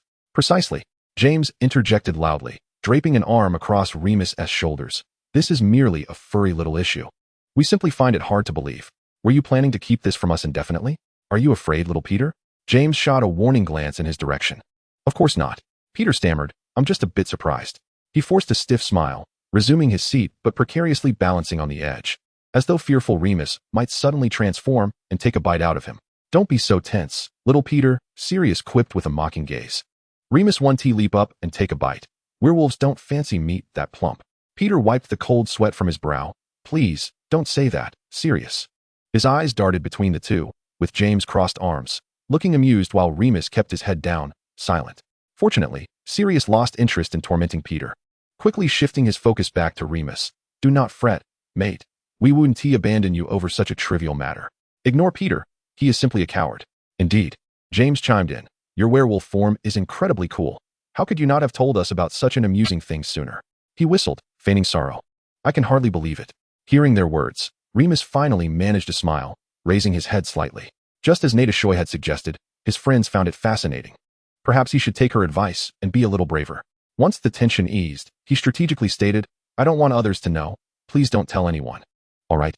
Of course, we would never speak of it, Sirius readily assured him. Even Natasha Joy? Remus inquired with a glint of mischief. Sirius paused, the thought having escaped him entirely. Actually, I believe telling Natasha Joy would be safe. She wouldn't gossip. He hesitated, finally succumbing to Remus's unwavering gaze. Very well, including Natasha Joy. Observing Sirius's struggle with his decision, Remus chuckled softly, feeling utterly relaxed. All right, let us not tell her. She likely already knows. Sirius? James. Peter glanced around, noting the shock on their faces, and chimed in. Natasha Joy was the first to know? You rascal. You told her already? James exclaimed in fury. And here we thought you were our best mate. Sirius initially felt anger, but, after a moment of contemplation, narrowed his eyes. When did Natasha Joy learn? He didn't inquire about when Remus informed her. Rather, he questioned when she had become aware. Remus felt a sense of relief, just half an hour ago. He believed his life was in ruins, yet now he relished his friend's indignation. Not only was he unperturbed, but he also felt a tinge of amusement. He recounted the events from their second year in the Forbidden Forest. I knew you two were hiding something from us. James exclaimed, realization dawning. You've been concealing this for an entire year. And to think, it dates back to our second year. You've kept this from me for 13 years? Hey, don't be unreasonable. I wasn't born a werewolf. And besides, I didn't even know you before coming to Hogwarts. Remus replied, bemused. Oh, now you're throwing me under the bus, are you? Distancing yourself, are you? James lunged at Remus, wrestling with him. Peter darted nervously around them, caught between excitement and anxiety. Sirius appeared angry on the surface, yet inwardly he felt a wave of relief. He had always harbored concerns regarding the events from their second year and why Natasha Joy had been in the Forbidden Forest with Remus at such a late hour. Not to mention Remus's sudden closeness to Natasha Joy afterward, even confiding in Sirius about his feelings for her. Although he later claimed it was a jest, the thought had lingered in Sirius's mind. Now, he finally felt reassured, confirming that Remus harbored no such intentions. All right, enough of this. Sirius's mood brightened as he pretended to mediate. Don't you dare say that. James, amid the scuffle, managed to lift his head. We should bring Natasha Joy over for a proper interrogation. Sirius eagerly obliged, swiftly dashing off to find Natasha Joy. Thus unfolded the earlier scene. Natasha Joy, having grasped the entire story, reflected on the myriad of dramas within the common room. Moments ago, she had been casting spells atop 3 stools on one side, while the Marauders brawled on the other. She followed Sirius to the den of the Marauders, where James was watching her intently. Natasha Joy, you are in the wrong, he exclaimed with fervor. Natasha Joy, unwilling to indulge him in his childish play, merely nodded dismissively and took a seat, acknowledging her fault. She observed Remus, who sighed dramatically, realizing how easily their secret had been revealed after all her efforts to conceal it. Remus responded with a wry smile. After a brief scuffle, the group finally settled into silence. So what do you plan to do? Is there a scheme behind summoning me here? The Marauders exchanged glances, pondering their options. What could they possibly do? They could not accompany Remus during his transformation, for he would lose his mind in his werewolf form. Should they cast a spell on him if he attacked? If only we could also transform into animals, it would make things so much simpler, James mused. Natasha Joy had a fleeting thought but quickly dismissed it, falling silent. Sirius, ever perceptive, noticed. Joy, did you have an idea? Natasha Joy shook her head. It was too perilous, best left unattempted. At the mention of a possible solution, James eagerly leaned in closer, urging her to speak. Animagus, the others, aside from Remus, looked utterly bewildered. Remus's expression turned grave. It was indeed far too dangerous, and this was absolutely out of the question. The more they insisted it was unfeasible, the more curious James and Sirius became about the matter. It could allow one to become an animal, but the difficulty was immense, with a high failure rate. A failed attempt could result in permanent transformation into a half-beast. Natasha Joy explained that only a handful of wizards in the magical community could succeed, and those who did had to register with the Ministry of Magic. How cool is that? James exclaimed, excitement bubbling within him. This is exactly what we need. Remus frowned, about to voice his concerns, but James interrupted him. Hey, it's not just for you that we want to practice this. The spell is simply too fascinating, isn't it? Remus realized he could not persuade them alone and turned to Natasha Joy, hoping she would dissuade Sirius. If she advised against it, Sirius would surely listen. Once Sirius was convinced, James would become much more agreeable. Remus subtly signaled to Natasha Joy, but he noticed her gaze evasive, refusing to meet his eyes. Clearing her throat, Natasha Joy said, since you are all so resolute, I suppose we must give it a try.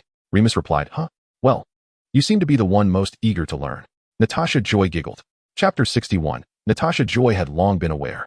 Since you are all so insistent, I happen to have a book on Animagus transformation. Natasha Joy feigned a dramatic demeanor, dashing back to her dormitory to retrieve a large, hefty tome. Remus's lips twitched.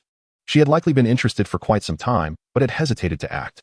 Hurry, James urged with palpable excitement. It's quite challenging, so you should prepare yourselves mentally.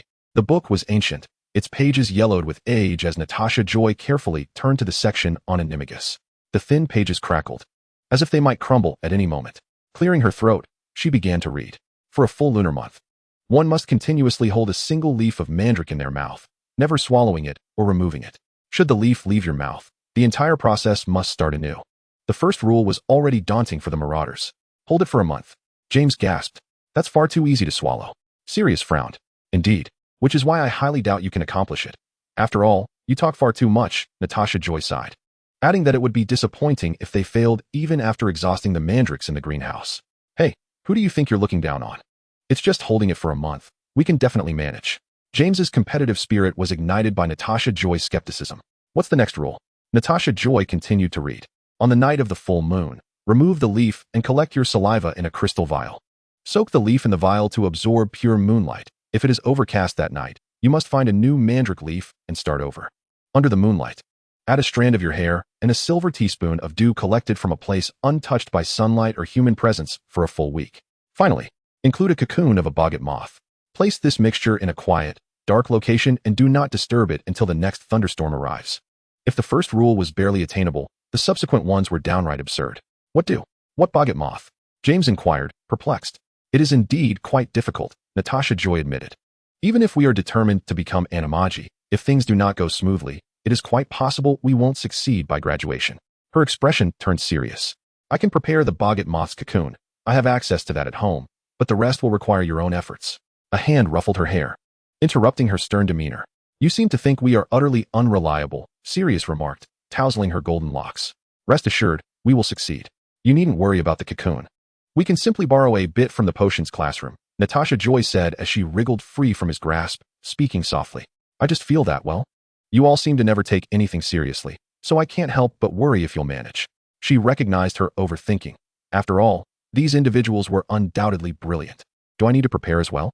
Peter asked nervously, having barely absorbed Natasha Joy's explanation of the Animagus process, still reeling from the potential dangers she mentioned. As for that, Natasha Joy hesitated, unsure, as she wasn't too familiar with Peter and decided it would be better for the Marauders to discuss it among themselves. Of course.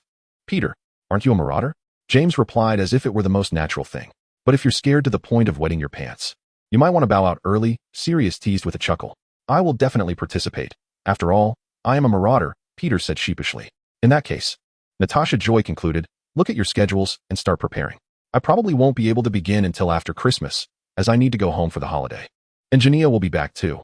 I can't let him find out anything unusual. Natasha Joy suspected that her earlier boast about Jania returning home for Christmas had inadvertently led to this predicament. I am truly sorry, Joy. Jania looked at his younger sister, feeling a pang of disappointment as she forced a smile, his heart aching. I really cannot escape my work. I fear I can only be with you this one Christmas Eve. I will try to find time to come back to see you, all right? You can invite your friends over. Natasha Joy lowered her head, striving to lift her voice. It's all right, Julia. I still have Sasha with me. Joy, Julia urged, raising her gaze to meet Natasha's. Concern filled Julia's eyes, yet Natasha Joy persistently kept her head bowed. Suddenly, a teardrop fell from her cheek. Joy, Julia panicked, pulling Natasha Joy into her embrace, gently stroking her back. Don't cry, my little darling, my princess. You must be careful at work, Julia. Natasha Joy finally succumbed to her sobs, gasping. You mustn't get hurt. Don't make me worry. Julia lifted her onto her lap, allowing her to bury her face in the crook of her neck, just like when they were younger. He felt the fabric near his collarbone quickly dampen.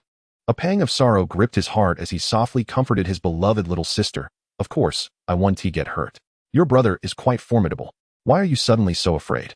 Haven't I been working for years? Did someone say something to you? Tell your brother, and he'll take care of it. Still trying to deceive me, Natasha Joy reached out, tugging at Julia's hair, but lacked the strength, merely letting her fingers rest lightly upon it. You want to trick me? An auror's work is not that overwhelming. You must be preoccupied with something else. Natasha Joy lifted her head, her tear-streaked, crimson eyes earnestly fixed on Julia. In fact, I've known for quite some time that you work for the Order of the Phoenix. Julia's breath caught, hearing Natasha Joy articulate. I also know that there is a fellow named Voldemort, who intends to obliterate all wizards. Chapter 62, Preparedness. How do you know this? Julia asked, his voice strained.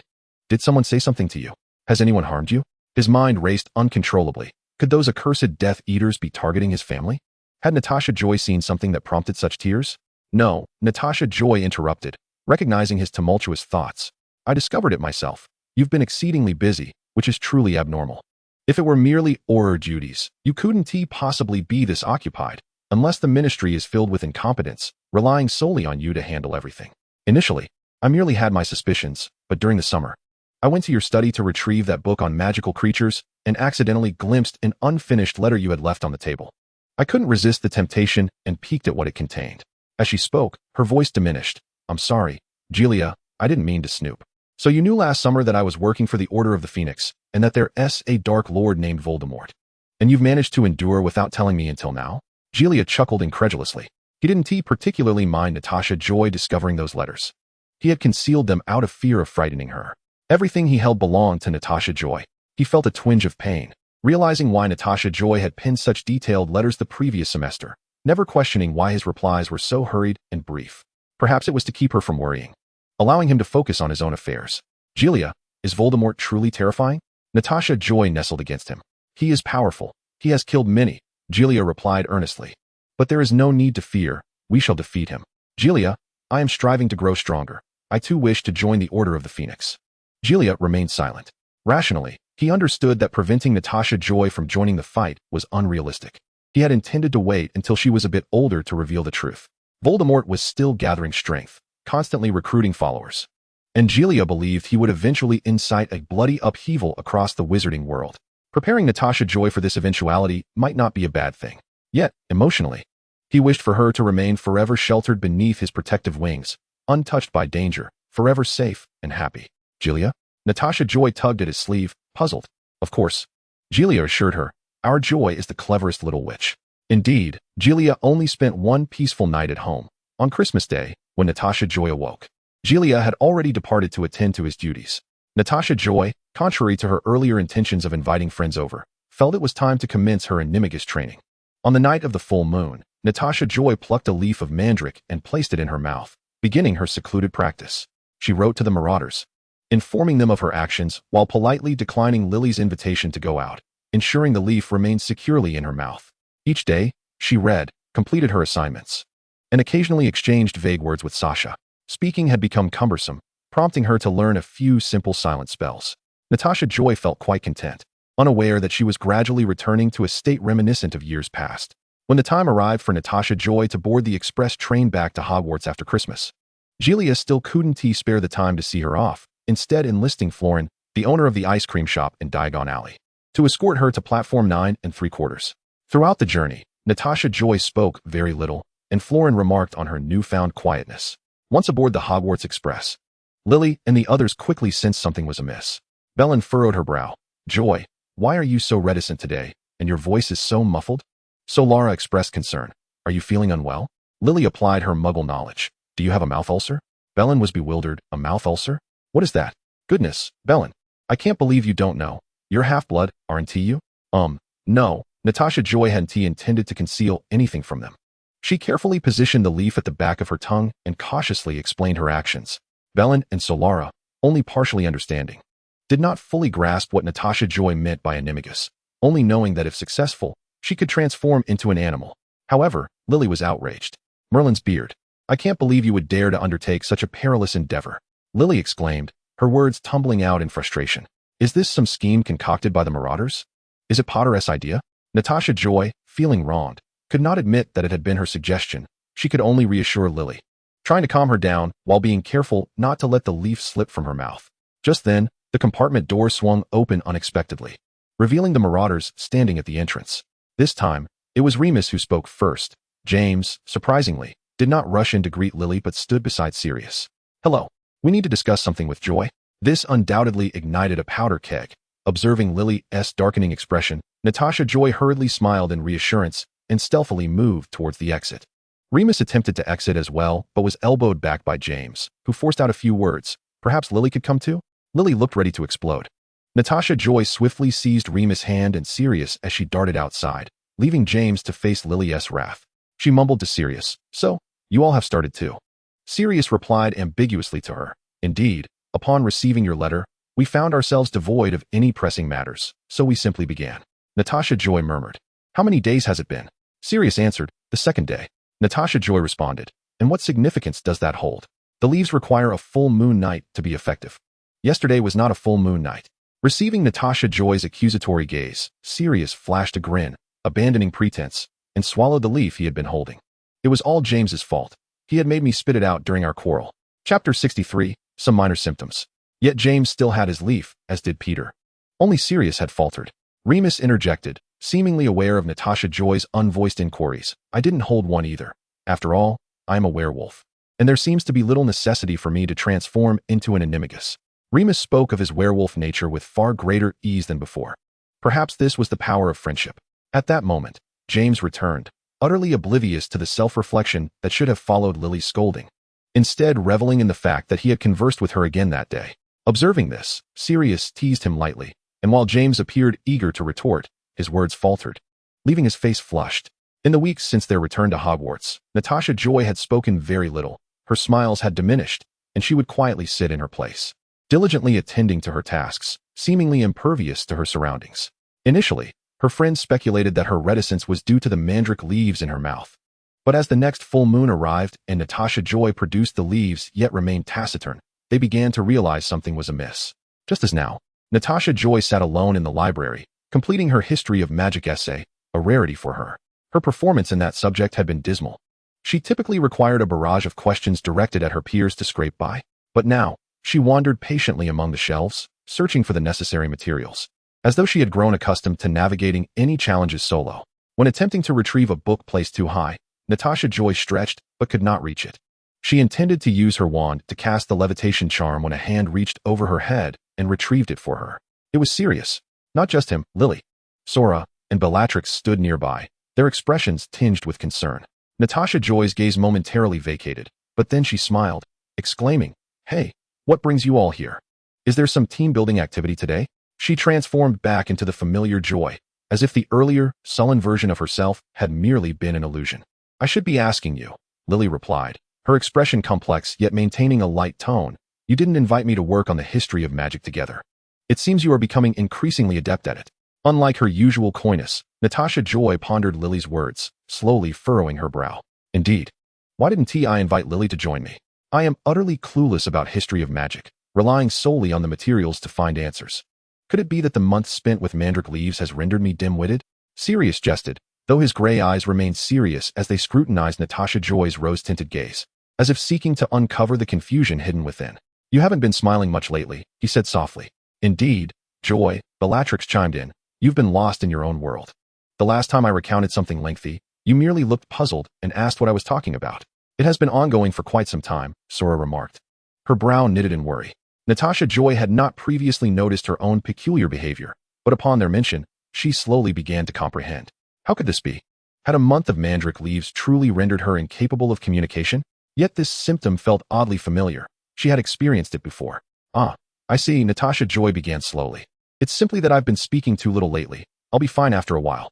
I had this issue when I was younger. Being alone at home often made me accustomed to silence. But it should pass, especially with all of you around. Her tone was light as she glossed over the experience of her childhood isolation, as if she genuinely believed it. I apologize for worrying you all during this time, she said, a hint of guilt in her voice. You always say that, Bellatrix feigned annoyance. You are never a burden, Joy. Sirius remained silent, but his visits to converse with Natasha Joy had clearly increased. It was hard to imagine that he could elevate his already frequent visits even further. He was practically glued to Natasha Joy, Bellatrix observed. All in all, in a short span, Natasha Joy successfully regained her former self. The Marauders had also completed the first stage of becoming Animagi and were now embarking on the second. Simultaneously, Natasha Joy's relationship with the pessimistic Ravenclaw girl, third-year Sophia Dubron, had gradually improved. They became partners in the Charms Club. You are quite interesting, Natasha Joy, even though I do not entirely share your views, Sophia remarked.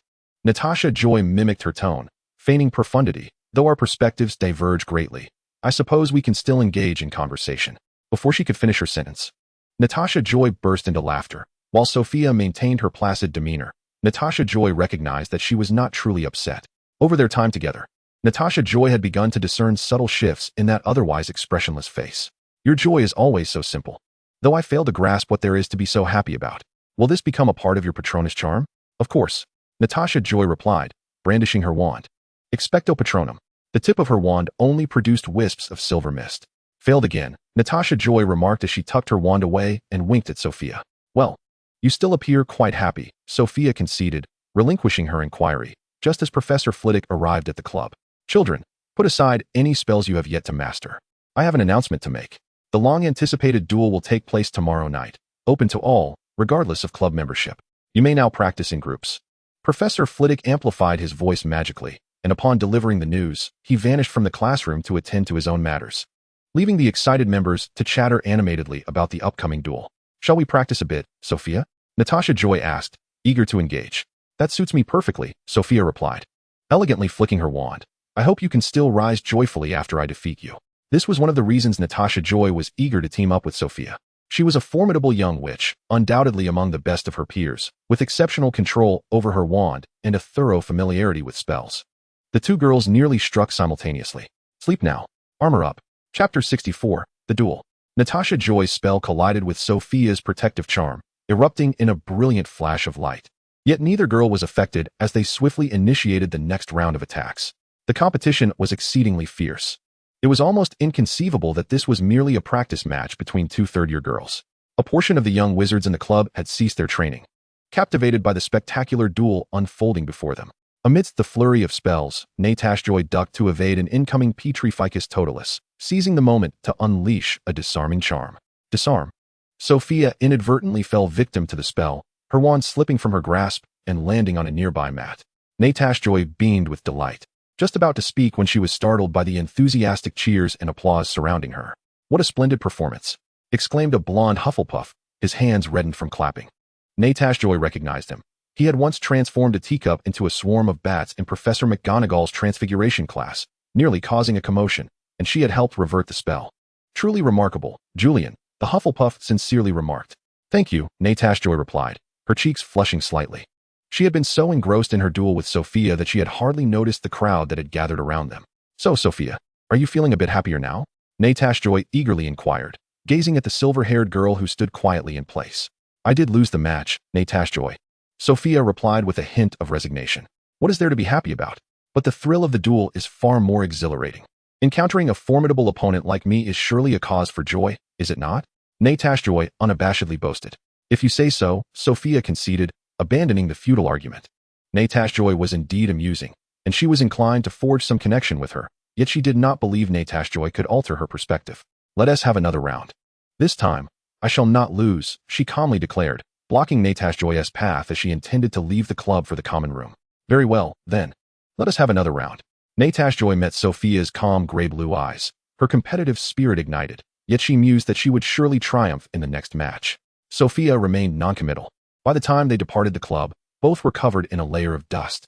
Natasha Joy's face was smeared with grime, a patchwork of black and white, and her robe was wrinkled and crumpled. Sophia's usual elegance was also disrupted. Her long hair was tousled and knotted. See you tomorrow, Sophia, Natasha Joy said, utterly exhausted, as she bid farewell to Sophia and swayed toward Gryffindor Tower. Tomorrow, Sophia replied, watching Natasha Joy's weary figure with a hint of puzzled curiosity. Are you not happy now, Natasha Joy? Natasha Joy paused, turning back with gritted teeth and displaying an exaggerated, grotesque smile. Happy. I'm positively ecstatic, she exclaimed before striding away, her footsteps echoing against the floor. Upon returning to the common room, the others expressed confusion over Natasha Joy's dusty appearance. Did you come back from selling coal in the mountains, Joy? Sola inquired. Selling what? Natasha Joy tilted her head weakly, with Belline sharing the same bewildered expression. Sola, incredulous, responded. Belline, how can you be so oblivious to Muggle knowledge? Aren't you half-blood? That's because my mother confessed to my father that she was a witch before I was born. After I was born, I mostly encountered magical things, Belline replied innocently. In a sense, I'm not much different from pure-blood wizards. All right, Joy, what about you? Why do you look like you've just rolled in a mud pit? Lily cast a cleaning charm on Natasha Joy, instantly revitalizing her appearance. Natasha Joy collapsed onto the sofa, gulping down a large cup of hot cocoa before she could muster the energy to speak. She waved her hand to beckon the Marauders over. Ladies and gentlemen, do you know what tomorrow is? What day? Sirius eagerly responded. It's duel day? Natasha Joy exclaimed, her spirits soaring as she announced that Professor Flitwick would host a duel competition in the club, open to all participants regardless of club membership. She cast a triumphant glance at James. James, do you have anything to say? Aren't you rather dismissive of our spell club? I'm going to participate, James declared, choosing to graciously overlook Natasha Joy's provocation. Absolutely not, because he had no ground to stand on. Really? That sounds intriguing, Remus remarked, intrigued, having missed the news as he had been detained by the professor after defense against the dark arts class. We will be there, Sirius said, ruffling Natasha Joy's hair. Where have you been fighting? Your hair is a mess. I was practicing with Sophia. She's quite formidable. Sirius sensed trouble. Which Sophia? Merlin's trousers, Joy. How is it that you keep making friends? When will you have time for me? Sophia, she's quite interesting, Natasha Joy replied. The next day, the anticipated duel competition arrived. An abundance of young wizards attended, far exceeding the original number in the spell club, prompting Professor Flitwick to relocate the duel to a larger venue. He ascended a high platform and cast a sonorous charm, his voice booming. Welcome, welcome, children. It is delightful to see you all here. The rules of the duel are simple. The victor is the one who knocks their opponent off the platform or renders them unable to continue. He added, I hope this will be a fair and just competition. Points will be awarded to the winning student's house at my discretion. Now, let us have 2 sixth-year students demonstrate for us. A Ravenclaw and a Hufflepuff stepped forward, bowing slightly to the audience. They stood facing each other, wands raised to their chests, bowing in mutual respect before adopting their stances to commence the duel. The friendly smiles vanished from their faces as a myriad of colorful spells erupted, creating a fierce confrontation. Natasha Joy's jaw dropped in astonishment. This was the true clash of titans, a duel that left no room for respite. In comparison, her previous duel with Sophia felt like a mere drizzle. Chapter 65, The Duel 2. The two upperclassmen did not engage in a life-or-death struggle to determine a clear winner. Rather, they sparred briefly before retreating, leaving the platform open for the younger wizards. Next, you may freely step up to await challenges or choose your challengers. Those selected can decide whether or not to take the stage, Professor Flitwick announced. If you are chosen and do not dare to step up, you will be labeled a coward, someone murmured from the audience. Professor Flitwick stepped back and relinquished the stage. A Gryffindor boldly jumped up without hesitation, proudly tilting his head and calling out for a Slytherin. Oh, the atmosphere instantly electrified, with Gryffindors cheering vociferously in support of this brave warrior, while Slytherins countered by quickly sending a brawny figure to the stage. How thrilling! It's like a boxing match, Sola exclaimed, breathless with excitement as she anxiously watched the tense standoff on stage. Indeed, it's exhilarating, Belline echoed, equally thrilled. What is a boxing match, Sola? Sola. Several individuals ascended and descended from the platform, predominantly hailing from Gryffindor and Slytherin. Whenever one party faltered, a member from the opposite house would swiftly take their place, establishing a peculiar equilibrium. It was not until a Ravenclaw stepped up that the stalemate dominated by Gryffindor and Slytherin was shattered. The duel commenced in an orderly fashion, evolving into a series of one-on-one contests. At that moment, Natasha Joy and her friends had yet to take their turn, remaining observant. Once the two duelists exited the stage, an unexpected contender emerged. It was Regulus. Upon taking the stage, he did not announce a challenge, but fixed his gaze intently on a particular spot, clearly with a target in mind. Consequently, those who had been eager to ascend momentarily restrained themselves, glancing around to discern whom Regulus was observing. James nudged Sirius. "Mate, your brother seems to be looking at you." "I know," Sirius replied tersely. "Damn it," he muttered under his breath and decisively stepped onto the stage. "Sirius?" Natasha Joy called out, a note of concern in her voice. Sirius turned to her, crouching at the edge of the platform, ruffling Natasha Joy's hair. "Don't worry. I'm going to give that foolish brother of mine a good thrashing." Natasha Joy felt even more apprehensive. The two brothers faced each other, Regulus's gaze fixed on Sirius. While Sirius maintained an aloof demeanor, his eyes lowered yet chin slightly raised, exuding a sense of pride in confronting his sibling. Professor Flitwick announced the duel's commencement. Regulus bowed with his wand held at chest level, while Sirius merely inclined his body slightly. Regulus struck first, exhibiting an aggressive approach throughout the duel, exerting all his effort. However, Sirius, possessing natural talent and an age advantage, swiftly concluded the contest. An obstacle emerged. His wand pointed directly at Regulus, who stumbled and fell heavily to the ground. His wand slipping from his grasp, Regulus propped himself up with his elbow, slowly lifting his head to find Sirius standing before him, having approached unnoticed. "It's all right, little Reggie," Sirius said softly, crouching before him.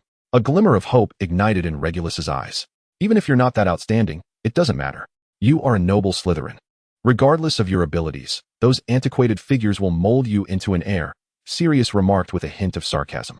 Regulus's expression dimmed. He gradually rose, silently stepping down from the platform. The victor could choose to continue challenging or exit. Sirius evidently had no intention of leaving. This was an opportunity. He approached Natasha Joy, extending his hand to invite her onto the stage.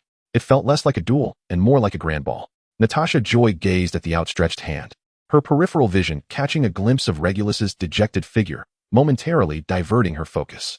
Regulus appeared quite distressed. Was it due to the psychological shadow cast by Sirius's actions? What had been his intentions in initially challenging Sirius? Was it to prove himself or to mend their relationship? The hand before her wavered slightly, snapping Natasha Joy back to reality. Sirius looked at her, displeased. "Who are you looking at?" he snarled. Natasha Joy hurriedly placed her hand in his, using it for support as she ascended the platform.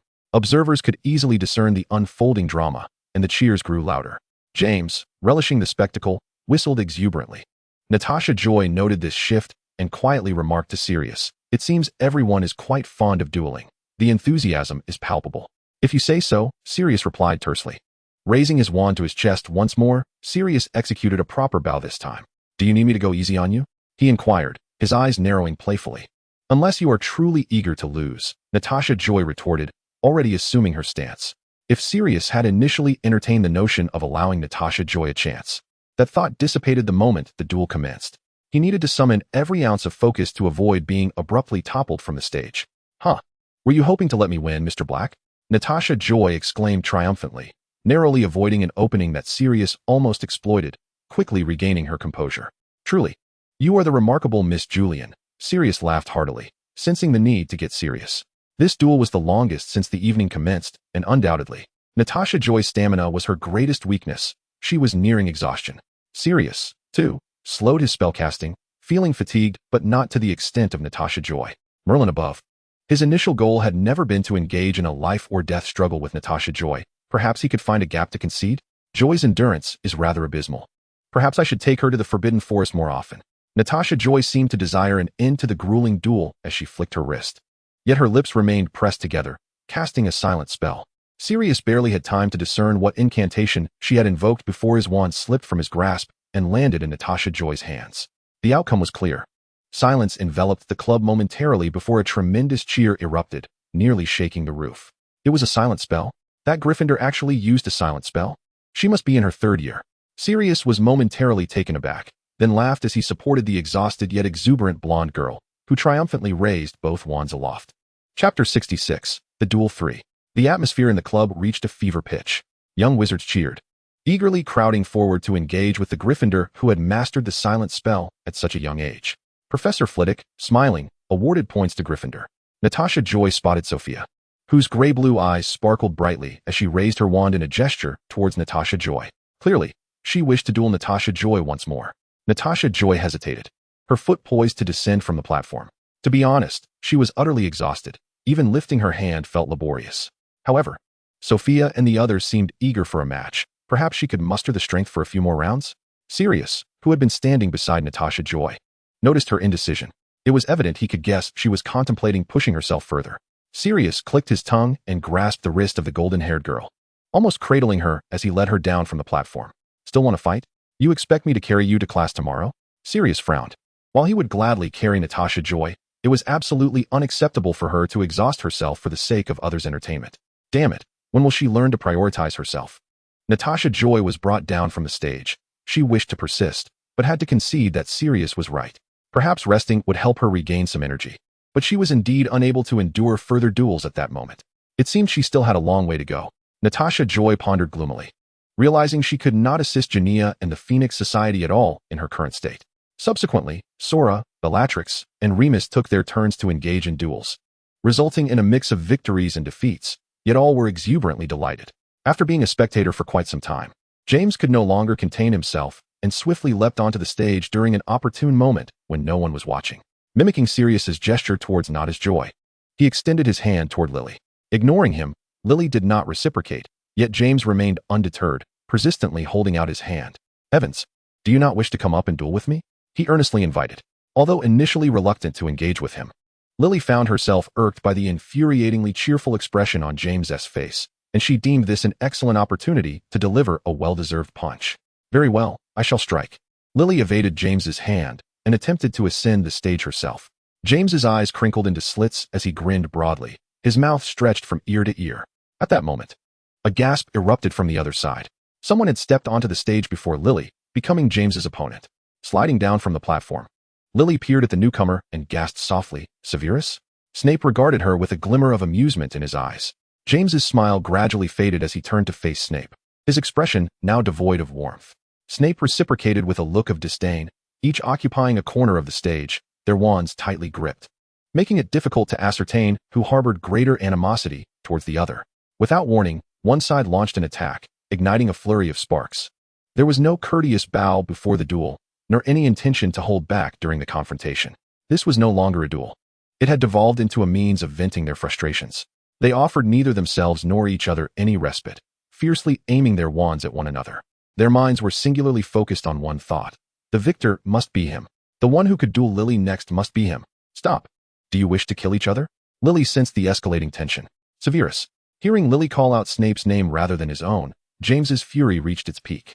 Snape, momentarily distracted, inadvertently redirected a spell originally aimed at James, which veered towards Remus below. Sirius, quick on the uptake, drew his wand to deflect the blow, unwilling to be outdone, and retaliated with a similar incantation. Gryffindor and Slytherin roared at each other, with some individuals leaping onto the stage to join the fray. Calm down. Children, calm down. Professor Flitwick shouted hoarsely, but his words fell on deaf ears. Natasha Joy, originally among those attempting to de-escalate the situation, became incensed when a Slytherin unceremoniously cast a stunning spell at Sora, who had not even engaged in the melee. Protego. Natasha Joy vehemently shielded against the attack. You lunatics. Come on, let us fight. Who's afraid of whom? Sora, anxious, grasped her arm. Joy, are you fully recovered? I can take on 10 of them right now. Natasha Joy proclaimed boldly. Obstacles aplenty. Stupefy. Sandstorms. Petrificus totalis. Infuriated, Natasha Joy's combat prowess was formidable, and every spell she cast found its mark. Meanwhile, James and Sirius pressed Snape relentlessly on the stage, while Snape's Slytherin allies joined the confrontation. Some astute Ravenclaws had already vacated the scene to avoid the chaos, but a few overly curious Hufflepuffs remained, sneaking glances at the spectacle. A magnificent firework soared into the club's sky, bursting into a dazzling display that reverberated through the air. Natasha Joy swore the entire club trembled. The young witches and wizards, momentarily startled, ceased their actions. Silence enveloped the room. Professor Flitwick's stern voice echoed throughout every corner. All students involved in this brawl will lose 5 points for their respective houses. No one dared to contest his decree, having never witnessed such a grave demeanor from the usually affable professor.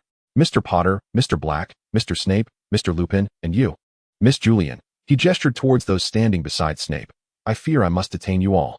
Thus, the grand duel concluded in a rather haphazard manner. Damn it, that blasted Snovellis. James seethed upon returning to the common room, still fuming. He had missed the chance to duel Lily. She had already agreed to it. Damn it. Calm down, mate. There will be many more opportunities, Sirius replied lazily, handing a cup of warm milk to Natasha Joy. Here, you must be exhausted. Natasha Joy cradled the warm milk in her hands, soothing her cold palms, still bewildered by how a simple duel had spiraled into such chaos. Remus sat nearby, offering a wry smile. We've certainly stirred up quite the trouble today. Chapter 67, A Heart-to-Heart with Lily. Yet, the four of them, including Natasha Joy and Remus, seemed unconcerned about the impending detention. Thanks to the Marauders, Natasha Joy felt no apprehension regarding the punishment. She felt she had fallen from grace, transforming from a diligent student into a rebellious girl. James, we're heading to the Forbidden Forest for community service tomorrow night. Mate, he whistled nonchalantly. Isn't this what we originally planned? A stroll through the Forbidden Forest? Sirius shrugged, eliciting laughter among them. Unfortunately, we'll have to endure it alongside Snovellis. Should we take the opportunity to prank him? Are you out of your mind? We were already punished. Another deduction from Gryffindor's points would be disastrous. Just then, the portrait of the fat lady swung open. Lily entered with her head bowed, her cascading red hair obscuring her expression. Lily, where have you been? I couldn't find you earlier, Natasha Joy called out. Lily glanced up briefly, catching sight of James and the others beside her, then promptly lowered her head and hurried back to the dormitory. Yet, that fleeting glance was sufficient for Natasha Joy to notice the glimmer of tears in Lily's green eyes. Lily, Natasha Joy exclaimed, setting down her warm milk with a thud, splattering a few drops on the table as she rushed after her. James sprang to his feet, intent on following, but found himself blocked by the barrier to the girls' dormitory. What is wrong with her? He frowned. Have you upset her again? I haven't tea, James retorted, turning to see Sirius finishing off the warm milk that Natasha Joy had intended to use to warm her hands, but had not yet tasted. James, he muttered. This is unbearable.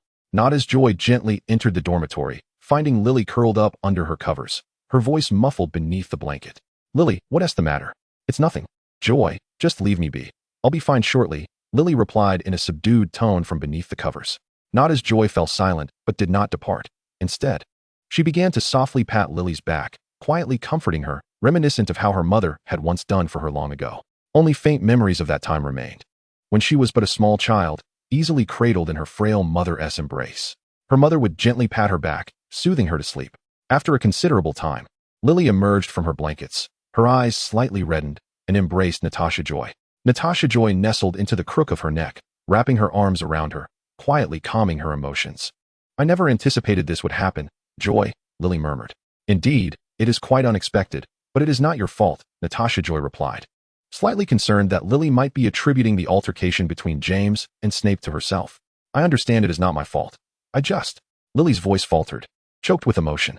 After it was over, I sought out Severus. I urged him not to associate too closely with those Slytherin friends of his. They are all studying dark magic.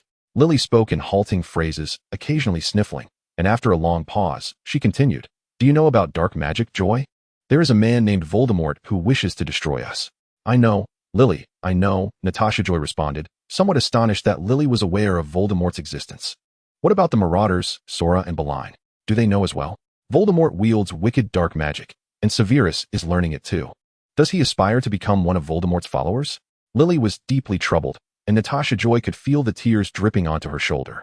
But Severus said I never considered his feelings. He said I have changed. He is right, Joy. I have been selfish and never thought from his perspective.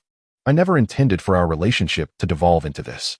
You know, Joy, I have known Severus since we were young. He told me I was not a monster, but a witch. You cannot imagine how overjoyed I was. But ever since the Sorting Hat placed me in Gryffindor instead of Slytherin, it seems we can never return to how we once were.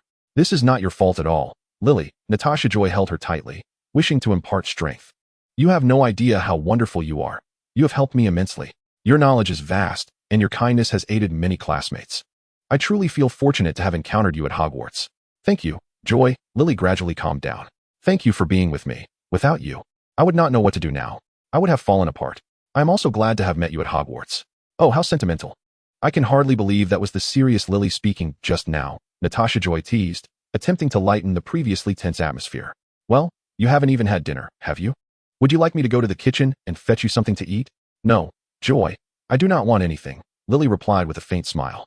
All right, but I want something to eat, Natasha Joy remarked jokingly.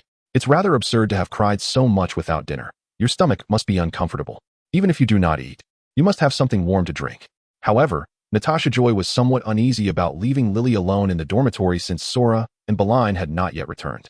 After a moment's thought, she dashed out of the girls' dormitory. Sirius, come here for a moment. What is it?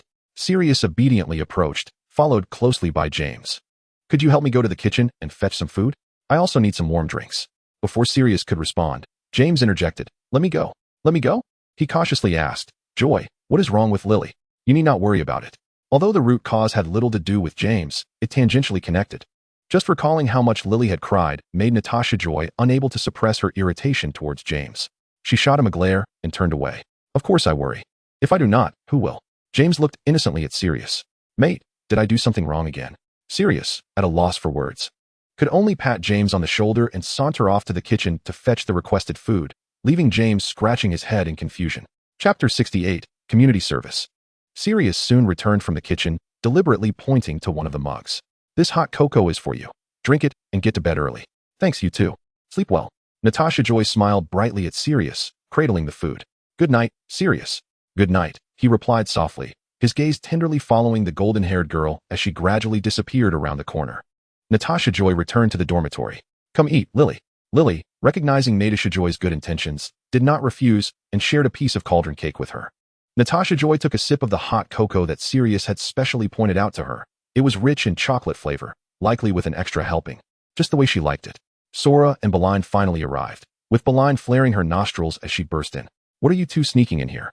Upon getting a closer look at Lily's red-rimmed eyes, she became infuriated. Who has bullied our darling Lily? Another uproar ensued. The dueling competition concluded in an unsatisfactory manner, and Natasha Joy had been quite worried about causing such significant trouble, which led to the dissolution of the spell club. However, she was relieved that her greatest fear had not come to pass. The spell club remained intact, though it seemed they could no longer hold dueling competitions of this scale, and would likely only be able to duel within the club. Now, they were being led by Filch into the Forbidden Forest for community service. 8 or 9 of them followed Filch deeper into the forest, which appeared quite imposing at first glance. Filch halted, his raspy, grating voice sounding somewhat eerie in the dark. Dampwoods, take these bags, split into groups, and feed the creatures deep in the Forbidden Forest. Sirius bent down and casually picked up a large bag from the ground, which presumably contained writhing insects. He grimaced in disgust and instinctively moved closer to Natasha Joy, switching the bag to another hand to keep the repulsive crawling creatures away from her. He did not tell us what we would be feeding, Natasha Joy whispered to him. Sirius lowered his head slightly, noticing the golden-haired girl looking up at him. The night in the Forbidden Forest was still quite cold, and her nose had turned a rosy hue from the chill. He smiled. Come on. That old coot wouldn't he really check if we fed each creature one by one to the trolls? He doesn't he have the guts? Really? Natasha Joy expressed her skepticism. James took a couple of steps to Remus's side, indicating they were in the same group, while Snape's group was also assigned. Filch, who had remained silent until now, grinned malevolently, exposing his yellowing teeth to the air. I never said you could group yourselves. He pointed at Natasha Joy. You, go with that bespectacled one. He referred to James. He then paired Sirius with a Slytherin and Remus with Snape. Natasha Joy couldn't help but chuckle at the exasperated expression on Remus's face and the look of someone who had swallowed a fly on Sirius's. Now she could only be grateful that James or Sirius had not been paired with Snape. Otherwise, they would undoubtedly end up fighting along the way. That old fossil. One day I will stuff a dung bomb in his mouth. Sirius tossed the bag in his hand aside, letting it fall at the feet of the Slytherin who was to join his team. The Slytherin was no pushover, his gaze suggesting he was ready to draw his wand. Silence. Filch glared with his murky eyes. James, reveling in the mischief, eagerly took hold of a bag and gestured down a path. Let us go, Joy. Stay safe. You too, Remus smiled at her. Rest assured, I'll try not to give that bloke a beating halfway and leave him petrified deep in the Forbidden Forest, Sirius scoffed. That could be fatal, you know, Natasha Joy retorted. The last groups of students ventured down various paths, and after Filch issued one last warning, he returned to the castle. Along the way, James hesitated to speak, while Natasha Joy remained silent. The Forbidden Forest was dimly lit. She waved her wand, and a gentle glow emanated from its tip. Your silent spell is quite adept, James complimented. Thank you, but I can only manage some basic spells, she replied. That's impressive enough, James finally queried. Joy. What happened with Lily that day? Natasha Joy pursed her lips, knowing this question would arise. Nothing much. Come on, Joy. Do tell, James lamented. She wouldn't be upset because I punched that sniveling brat during the duel, would she? She didn't even get mad when I joked with her this morning. That never happened before. Of course not. Natasha Joy exclaimed, surprised. Where did you get that idea? You know Lily wouldn't be angry over something so trivial. I just want to understand what's troubling her. James sighed with relief. That's good to hear. I knew Lily wouldn't be upset for such a ridiculous reason. He perked up, no longer pressing Natasha Joy for the reason behind Lily's tears. Do you truly like Lily, James? Natasha Joy asked him. James turned back in astonishment. Of course. Why do you ask? Am I not obvious enough? He began to doubt himself, wondering if his affections were too subtle for Lily to notice. No, you're quite evident. But to an outsider, they might think you two are enemies. However, Natasha Joy had little experience in this realm, leaving no room for further commentary. It's nothing, I was just curious. She added cautiously, but I want to help you. You're on your own. I know, James chuckled, a mischievous glint in his eye. Natasha Joy may not assist him, but she felt compelled to support her good friend Sirius. Joy, what do you think of Sirius? What about Sirius? Natasha Joy absent-mindedly inquired, while picking flowers growing at the tree roots. What kind of flowers are these? Aren't you afraid they're poisonous? James momentarily set aside thoughts of his friend. These can invigorate the mind and smell delightful. Would you like some? I can make you a crown. After weaving one, Natasha Joy placed it atop her head. James initially intended to refuse, insisting that a man should not wear a flower crown, but he reconsidered. I'll take it. But just a small one for my wrist. Chapter 69, The Battle with the Eight-Eyed Giant Spider. James grinned mischievously from an angle where Natasha Joy could not see him, already imagining his friend's furious reaction. The moment Natasha Joy turned back, he quickly composed himself. Ahem, let us proceed. Oh, but where are we going? Filch didn't mention what we're feeding. He sent us down one path. There's probably something guarding the depths, James speculated. But it doesn't matter. We can toss the bag after a while. No one will notice. He shook the large, wriggling bag in his hand. Natasha Joy stifled a laugh. Noting how this idea resonated with Sirius, it was no wonder they were such good friends. By the way, what were you saying about Sirius? James recalled the interrupted topic. I meant, what do you think of him? What do you mean? Natasha Joy didn't grasp his intent. TSK, James feigned profundity, silently mourning for his friend for 3 seconds. But upon reflection, he deemed there was nothing to pity for someone who was so comfortably close to their crush. He was about to ask something more when a piercing scream echoed from afar. Natasha Joy perked up. There's someone over there. Without a moment's hesitation, she dashed toward the sound. James, shaking off his playful demeanor, discarded the bothersome bag and hurriedly followed her lead. The commotion grew louder, revealing a colossal eight-eyed spider. Natasha Joy spotted a Hufflepuff girl ensnared in a web, dangling in the air, while the enormous spider appeared ready to devour her like a snack. The girl was shouting, Aragog, you can't hurt me. I know Hagrid. Natasha Joy thought she had lost her wits in fear. Merlin's beard. As the spider's legs descended toward the girl, Natasha Joy acted swiftly, casting a spell. The incantation struck the spider's hardened shell, bouncing harmlessly away. Rolling away, she narrowly evaded the rebounding stunning spell, her flower crown falling to the ground. James quickly followed up with another spell, shouting to Natasha Joy, I'll hold it off. You go save her. Natasha Joy nodded, agilely crouching to approach the ensnared girl. A faint but chaotic noise emerged from the nearby underbrush. Natasha Joy glanced down to discover a swarm of tiny spiders, each the height of her calf. She gasped, fiendfire. The scent of burning protein filled the air. The eight-eyed giant spider emitted an enraged hiss, its sturdy legs severing a thick tree trunk in half. Hurry, Joy, I can't handle this beast, James exclaimed, scrambling for safety. Natasha Joy stepped onto a gnarled root, gripping a protruding branch. Just then, the webbing drew perilously close. A jagged edge of the rough branch sliced into her palm, drawing forth a stream of blood. She hissed in pain but held on, gripping her wand tightly. Aiming at the glistening web. Disperse. The webbing shattered, freeing the girl, who tumbled down. Natasha Joy also released her grip and slid down the trunk, the blood from her injured palm making everything feel slippery. She grit her teeth against the pain, wiping her hand on her robe. The crisis was not yet averted. She swiftly pulled the rescued girl up. Are you all right? With flaxen hair and a freckled face, she looked remarkably familiar. Its long Natasha Joy froze, recognizing her. While Long turned her head away in embarrassment, glancing at Natasha Joy's bloodied hand. There's no time. Natasha Joy tugged her backward, urging her to stand further away and conceal herself, for James could not endure much longer, and she felt compelled to assist him. Long understood that she was of no help. Her meager skills would only hinder progress, so she obediently remained stationary. The news of James's presence elicited little reaction from her. As if she had lost her fervor for the main characters. Natasha Joy, preoccupied, hurried towards James. He was covered in dirt and grime, exclaiming, by Merlin's woolen socks. How can the shell of a spider be so tough? Upon seeing Natasha Joy's left hand, he exclaimed, You're injured? Sirius will surely kill him. It's nothing. Natasha Joy replied, her gaze fixed on the acromantula that appeared infuriated, likely unwilling to let them escape easily. Is there any way to extricate ourselves from this predicament? The bag. Natasha Joy suddenly shouted, The creature we need to feed is this eight-eyed spider. We must divert its attention with the food in the bag. James responded, I discarded the bag on my way here because it was too heavy. How far? Natasha Joy inquired. If it were not too distant. Perhaps she or James could hold on a bit longer while the other retrieved it. James muttered, Very far. Damn it. Who would have thought they needed to feed such a massive creature? Was Filch trying to quietly eliminate them? Natasha Joy considered, at that moment, Long, who had been attentively observing the scene from a distance, suddenly exclaimed, I can go. Fear trembled in her voice. Yet her eyes remained resolute as she looked at Natasha Joy. I can go, Julian. Tell me which direction to head, and I will fetch it for you. James hesitated, recalling the first-year Hufflepuff who had been pestering Sirius. Is this first year reliable? Natasha Joy paused for 2 seconds before pointing in a direction, over there. Without hesitation, Long dashed towards the indicated path. James dodged the webbing shot by the acromantula, struggling against the incessant onslaught of smaller spiders, feeling overwhelmed. Hey, Joy, is she reliable? What if she runs off? James held little regard for this Hufflepuff. Yet, there was no alternative. Natasha Joy also harbored doubts about her reliability. Neither of them could withstand the pressure of the giant spider alone. James concurred, thinking that they could only treat the situation as a last resort. He yelled, Dead spider. Bring it on.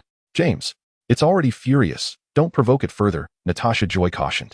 Chapter 70. The Battle with the Acromantula 2. At last, Natasha Joy found a moment to launch a series of red sparks into the sky, hoping someone would see and come to their aid.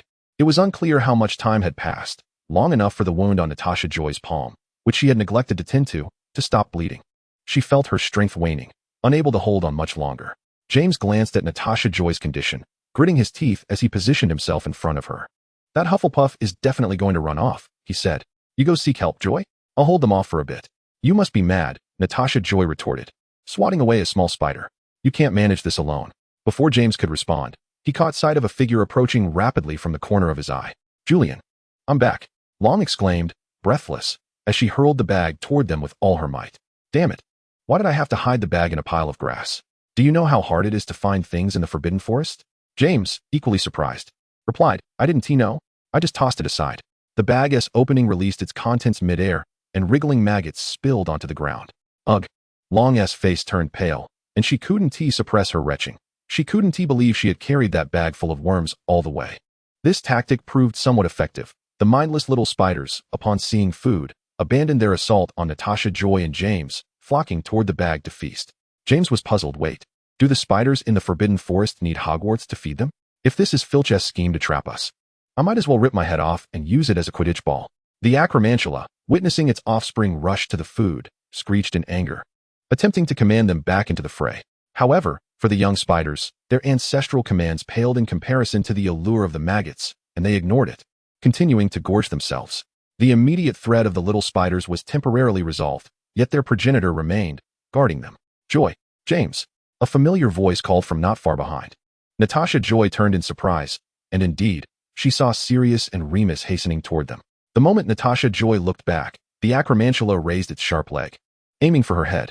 Already exhausted, Natasha Joy was a beat too slow to react. In the blink of an eye, the scythe-like limb was upon her. Sirius's pupils constricted as he raised his wand, bellowing, Obstructo.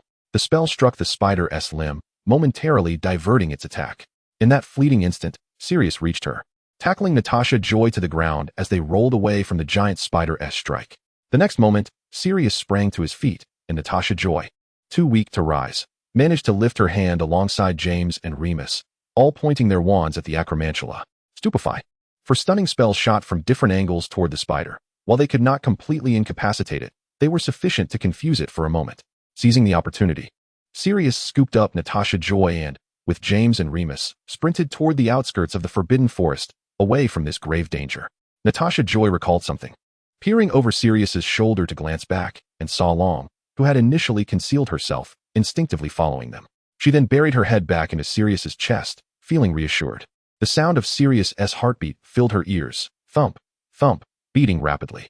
They ran for quite a distance until they were certain they had truly distanced themselves from danger. Gradually coming to a halt, James collapsed onto the ground, gasping for breath.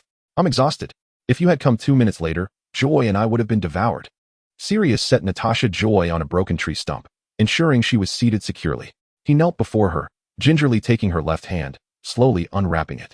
He had noticed the blood on her hand while carrying her, and now he had the chance to examine it. Natasha Joy's hand seemed delicate in his grip, yet it bore a grotesque wound that appeared rather alarming.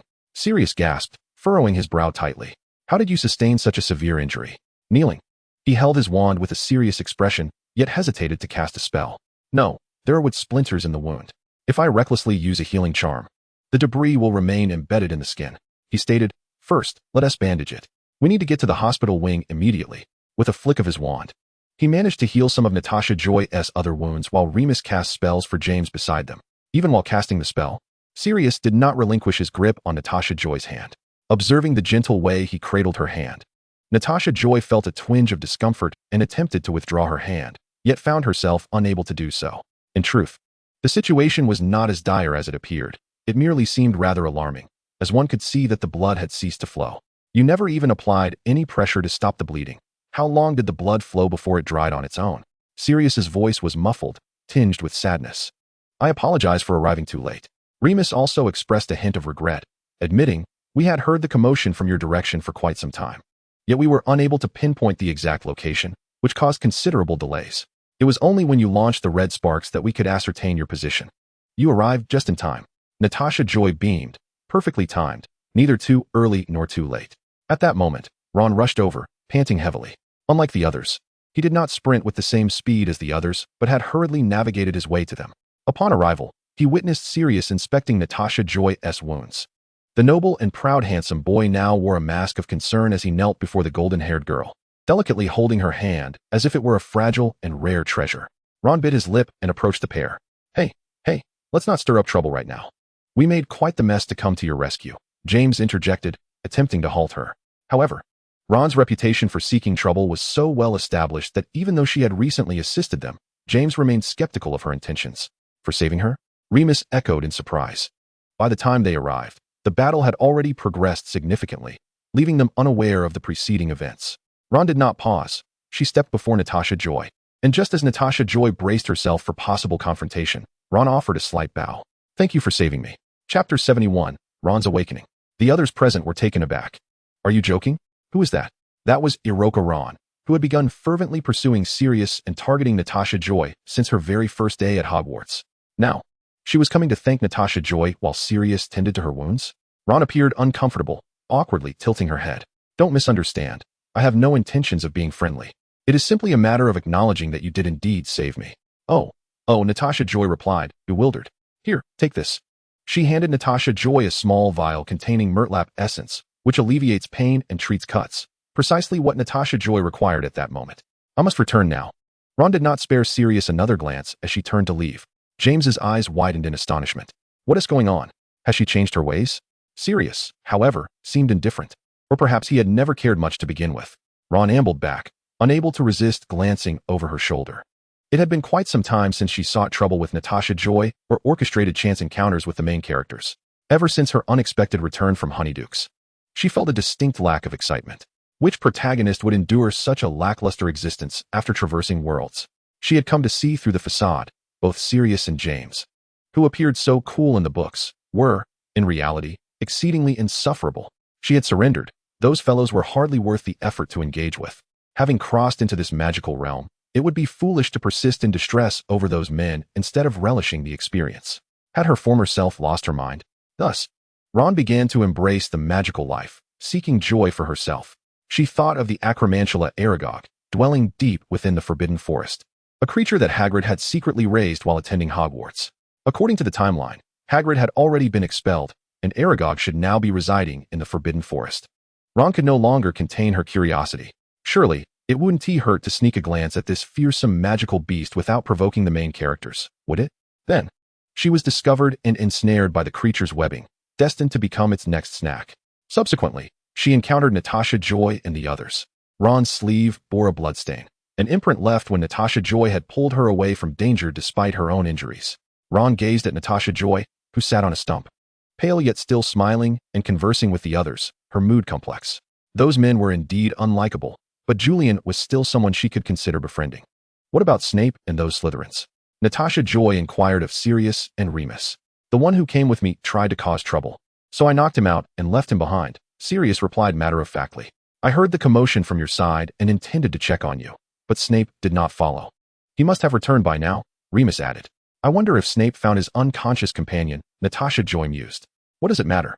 Sirius grumbled, extending his arms to lift Natasha Joy. Let's head to the hospital wing. Natasha Joy quickly halted his motion. I'm feeling better now. I can walk by myself. You've done enough already. It was no trouble. Sirius reluctantly withdrew his hands. James stretched lazily. Enough dawdling. Let us move. Dawn is approaching. As he gestured, his wrist revealed a flower crown, some petals of which had already fallen off. What is that you're wearing? Sirius asked, intrigued. James glanced at his wrist and chuckled, nearly forgetting about it. Oh, this? It's a flower crown made especially for me by Joy. Sirius turned to Natasha Joy, who nodded, oblivious. It has a refreshing effect. Noticing the look on Sirius's face, Natasha Joy asked, would you like one? I have another. She touched her own head, which felt bare. Natasha Joy responded, feeling embarrassed. I lost it during the fight. I can make you another one. There are plenty of those flowers in the Forbidden Forest. She started to rise to gather more. Sirius, observing her pale complexion, suddenly felt as if he were bullying her. No need. Let us just head to the hospital wing. In truth, Sirius could understand James's desire for amusement. A flower crown was a trivial matter, and he, being the generous person he was, would not mind at all. Not in the least. James was nearly beside himself with laughter, while Sirius silently contemplated where to procure a sack to teach him a lesson about the harsh realities of life. This ordeal had concluded safely. Although Natasha Joy's palm wound was quite severe, Madame Pomfrey could tend to it in a heartbeat. However, following the magical dueling club, they had immediately faced a battle against the giant spiders, leaving her physically and emotionally drained.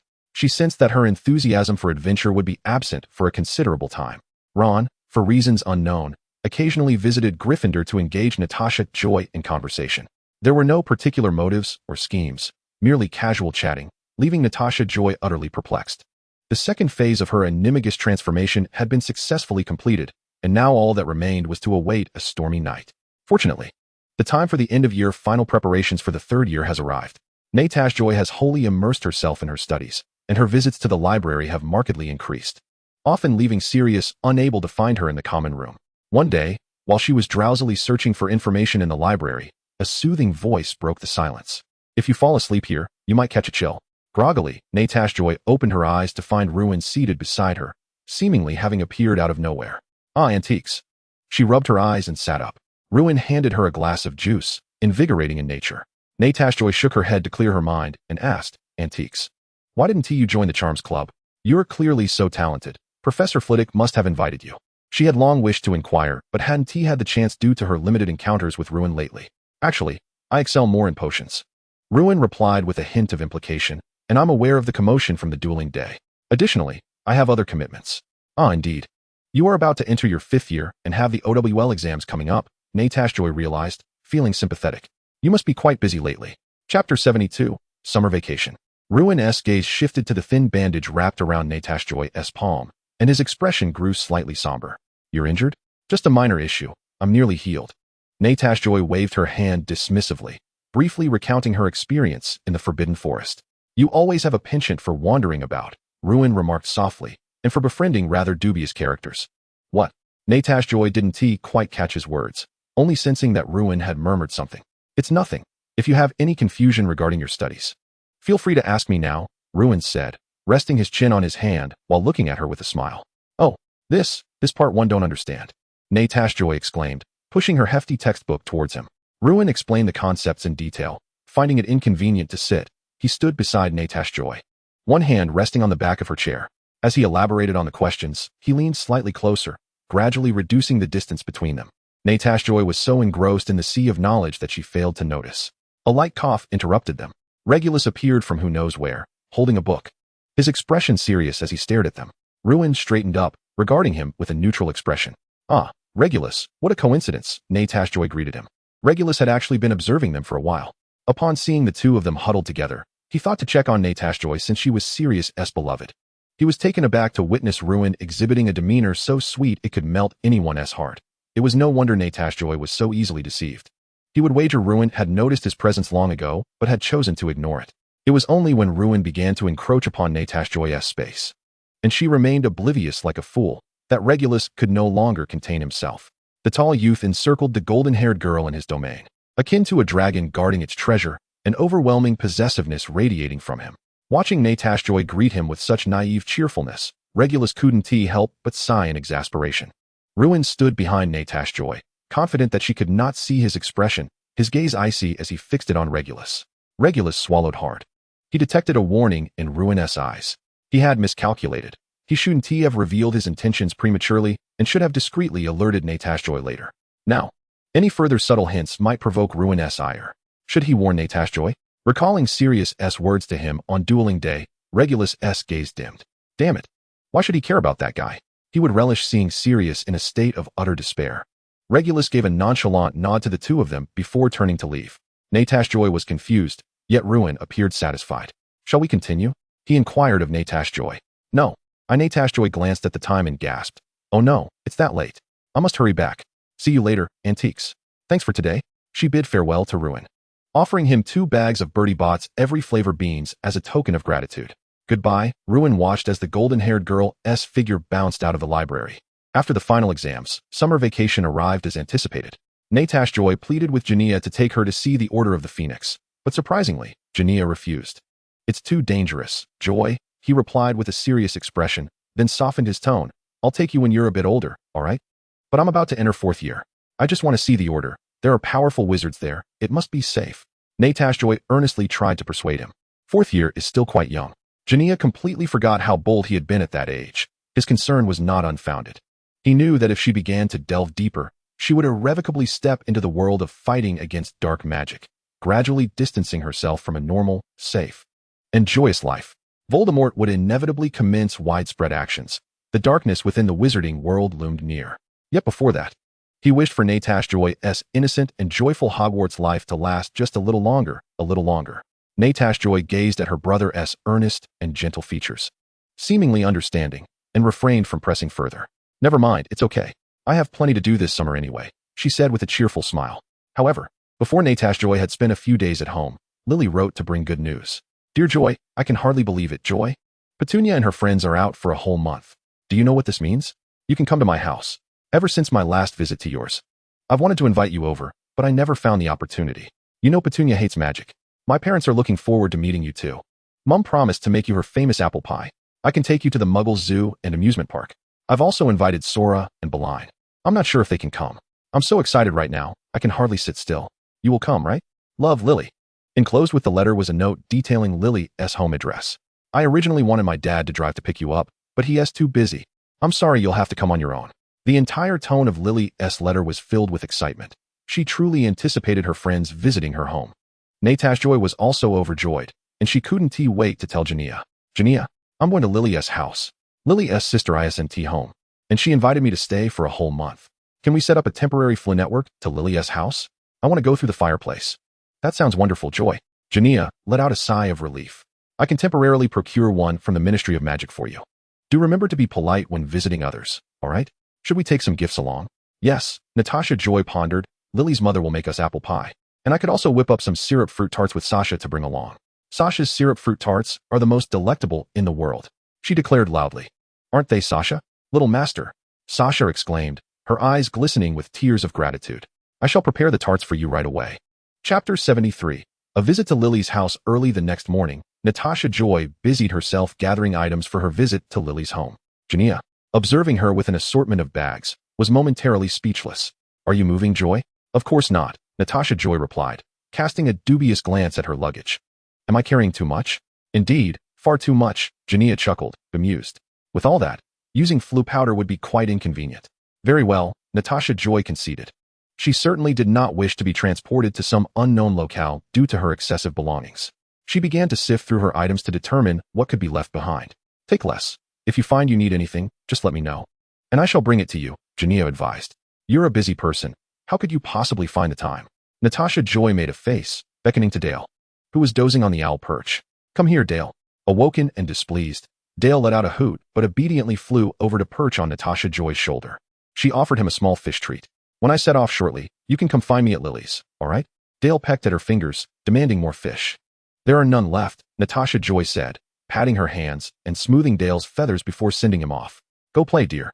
A clever owl must learn to hunt for its own food. Dale circled above her head twice in protest before flying out the window. I must be off as well, Natasha Joy declared, lifting her considerably lighter luggage and clutching a pinch of flu powder. She called out a loud farewell to Jania. Goodbye, Jania? Don't miss me too much. Jania laughed, waving her hand. Have fun, Joy. In a whirl of dizziness, Natasha Joy found herself arriving at her destination with a thud.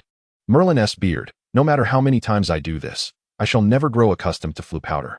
Dazed, she stumbled out of the fireplace. Joy, Lily, who had been waiting eagerly in front of the fireplace, exclaimed, rushing over to embrace Natasha Joy. Lily's parents smiled warmly behind her. You must be Joy. Lily has spoken highly of you at school. Not at all. Really. It's Lily who has looked after me more, Natasha Joy replied shyly. She is very clever. She has taught me much of my coursework. Mrs. Evans chuckled softly, covering her lips. Lily often mentions you, saying that Joy is her best friend at Hogwarts. Mom.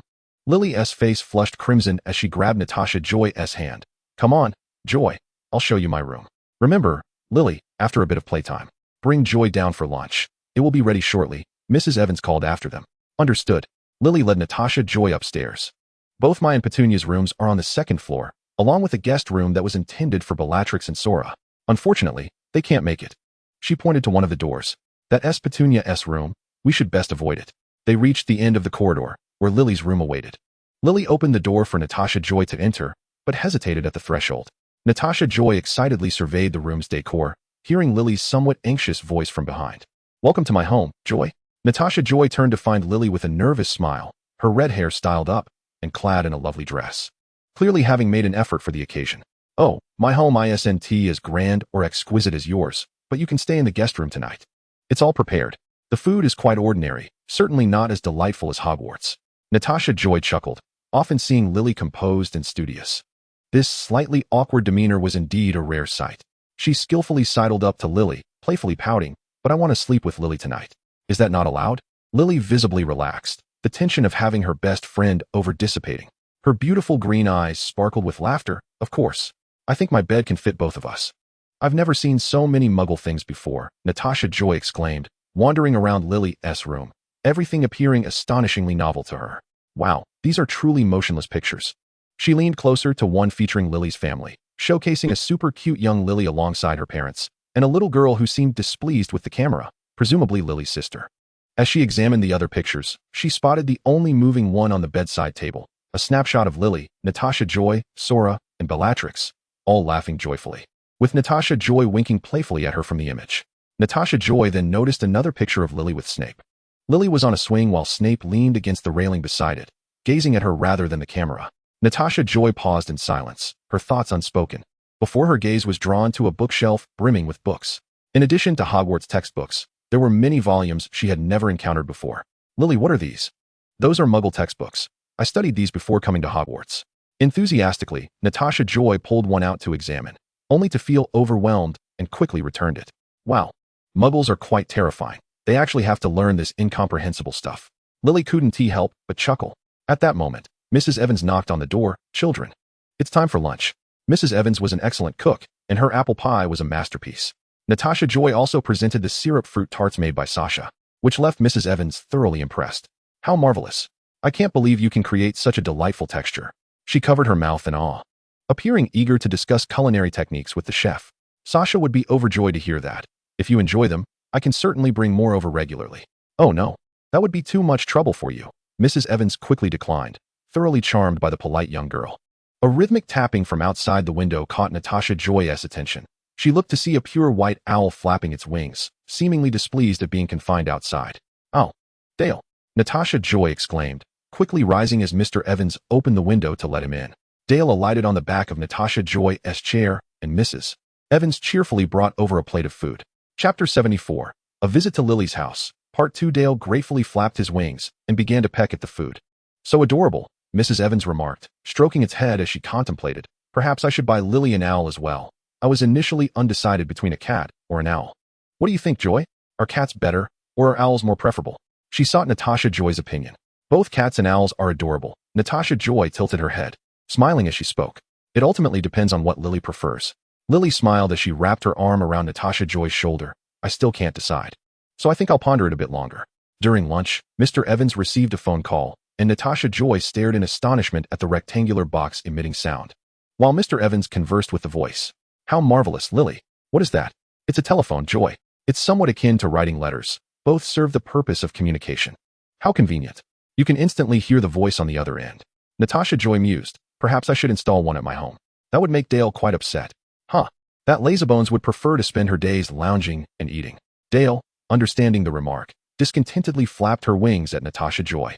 After lunch, neither girl felt sleepy. And Natasha Joy discovered something intriguing. Lily, what is that with 2 wheels? It's a bicycle. Would you like to try it, Joy? Natasha Joy found it hard to comprehend how such a contraption could move with merely 2 thin circles at the front and back. After several tumbles, Natasha Joy declared the emergence of a sport more challenging than riding a broom. Observing Lily skillfully riding the bicycle, Natasha Joy's eyes sparkled. How impressive, Lily. You ride the bicycle so well. It's no wonder you soar so adeptly on a broom. No, those 2 skills are likely entirely unrelated. However, Joy truly lacks any athletic prowess. Indeed, whether in duels or when encountering the acromantula in the Forbidden Forest, Natasha Joy's lack of stamina was a significant disadvantage. It was a formidable obstacle on her path to becoming stronger. A fierce determination ignited within Natasha Joy. Lily, how can I improve my stamina? Lily pondered. You should engage in physical exercise. How about you join me for a run starting tomorrow morning? Natasha Joy's enthusiasm waned. Huh? It settled then. As night fell, the 2 girls nestled in their blankets, whispering secrets. I had such a wonderful day today, Lily. Natasha Joy pulled the blanket up, revealing only her water-red eyes, which sparkled as she gazed at Lily. Mrs. Evans is so gentle, and Mr. Evans is quite humorous. Muggle things are fascinating. Unlike my previous visit to the Muggle world, where the homes were filled with so many, she struggled to find the adjectives, things that evoke happiness. Natasha Joy rambled on, while Lily listened quietly. Suddenly, Lily reached out and embraced Natasha Joy. You feel so warm, like a little furnace. She sensed that deep down, Natasha Joy perhaps missed her parents, prompting her to hug her tightly. Natasha Joy returned the embrace, nuzzling into Lily's fragrant presence. You're acting a bit odd. Not at all. Just indulging in a perfectly reasonable enjoyment. Early the next morning, before dawn broke, Natasha Joy was roused by Lily's gentle nudging. Wake up, Joy. Have you forgotten what you promised me yesterday? What? I don't remember. I want to sleep, Natasha Joy whined, burying her head under the covers and pressing her cheek into the soft pillow. No way, get up, Lily declared sternly, pulling Natasha Joy out of bed. Why do we have to rise so early? Can't we sleep in before our run? Natasha Joy complained, languidly leaning against Lily. We have other plans today, Lily coaxed. After our morning run, Dad will take us to the zoo. The zoo? Are we going by car? Natasha Joy perked up, as she had always been curious about what it felt like to ride in a car. Yes, so hurry and get up. Dressed in Lily's light clothing, the short sleeves and shorts fit Natasha Joy rather loosely. Lily had to use a clip to secure the waistband of the shorts to prevent them from slipping down, exclaiming, You need to eat more, Joy. You can't grow taller or gain weight like this. Natasha Joy felt offended. I am still growing. I will definitely be tall in the future, and I eat plenty every day. Just eating desserts doesn't count as proper meals. You have a penchant for sweets. If you indulge too much, you lose your appetite for real food. Lily had long since figured out Natasha Joy's eating habits over the past 3 years. During your stay at my house, eat fewer sweets and focus on proper meals. I will ask Mom to cancel the afternoon snacks. A thunderbolt of despair struck Natasha Joy. She almost collapsed at the thought of a life devoid of sweet treats.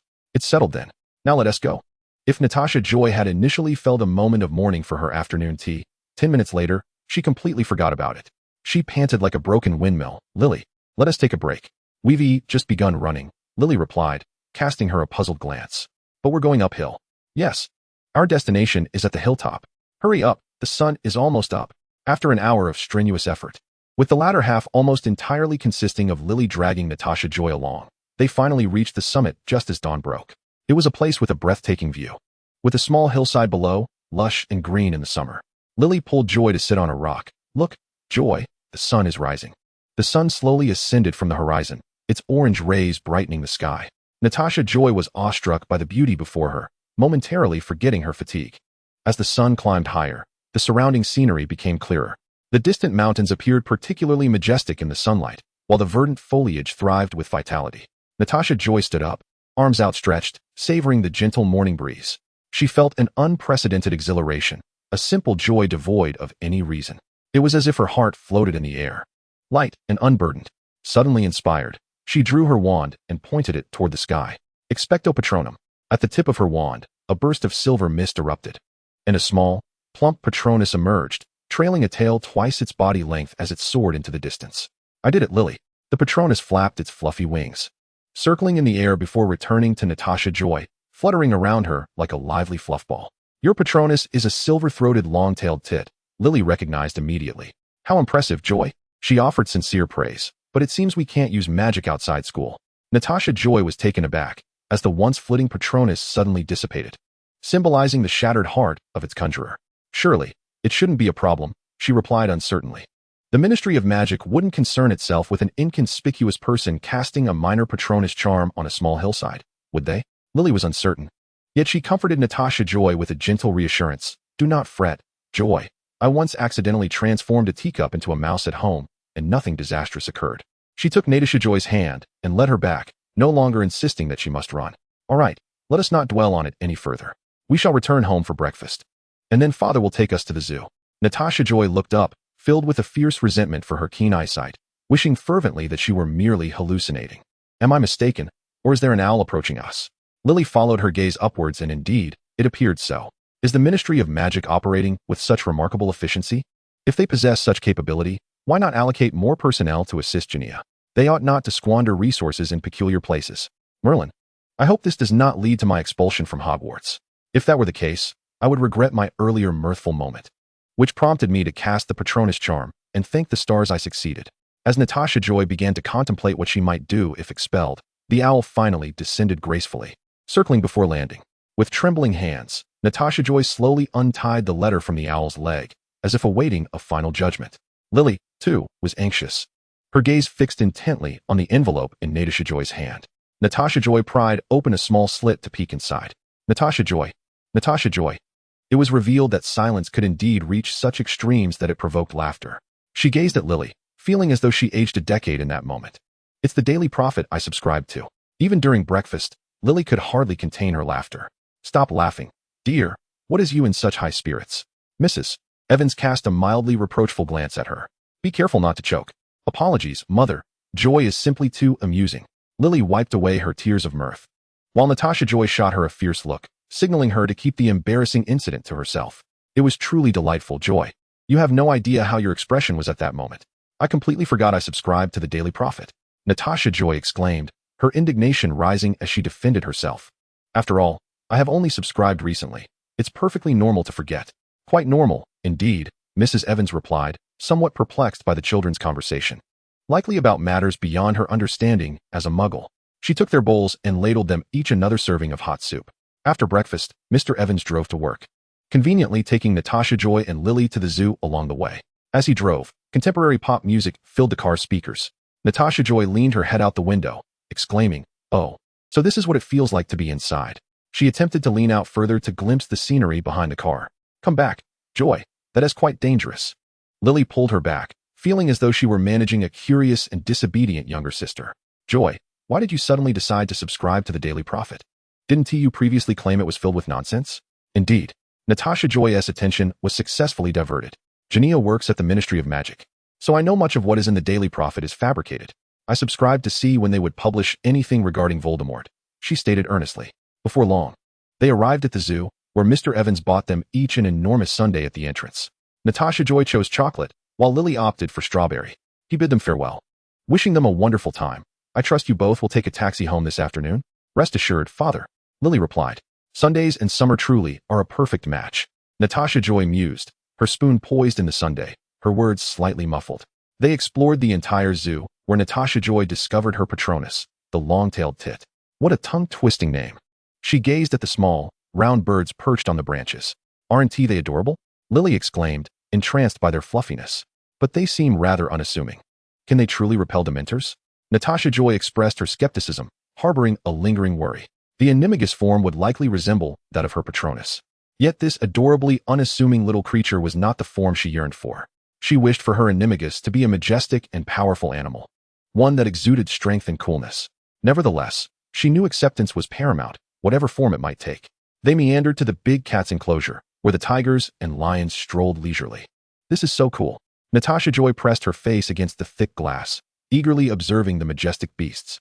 Lily chuckled and handed her a cup of juice, freshly purchased outside the exhibit.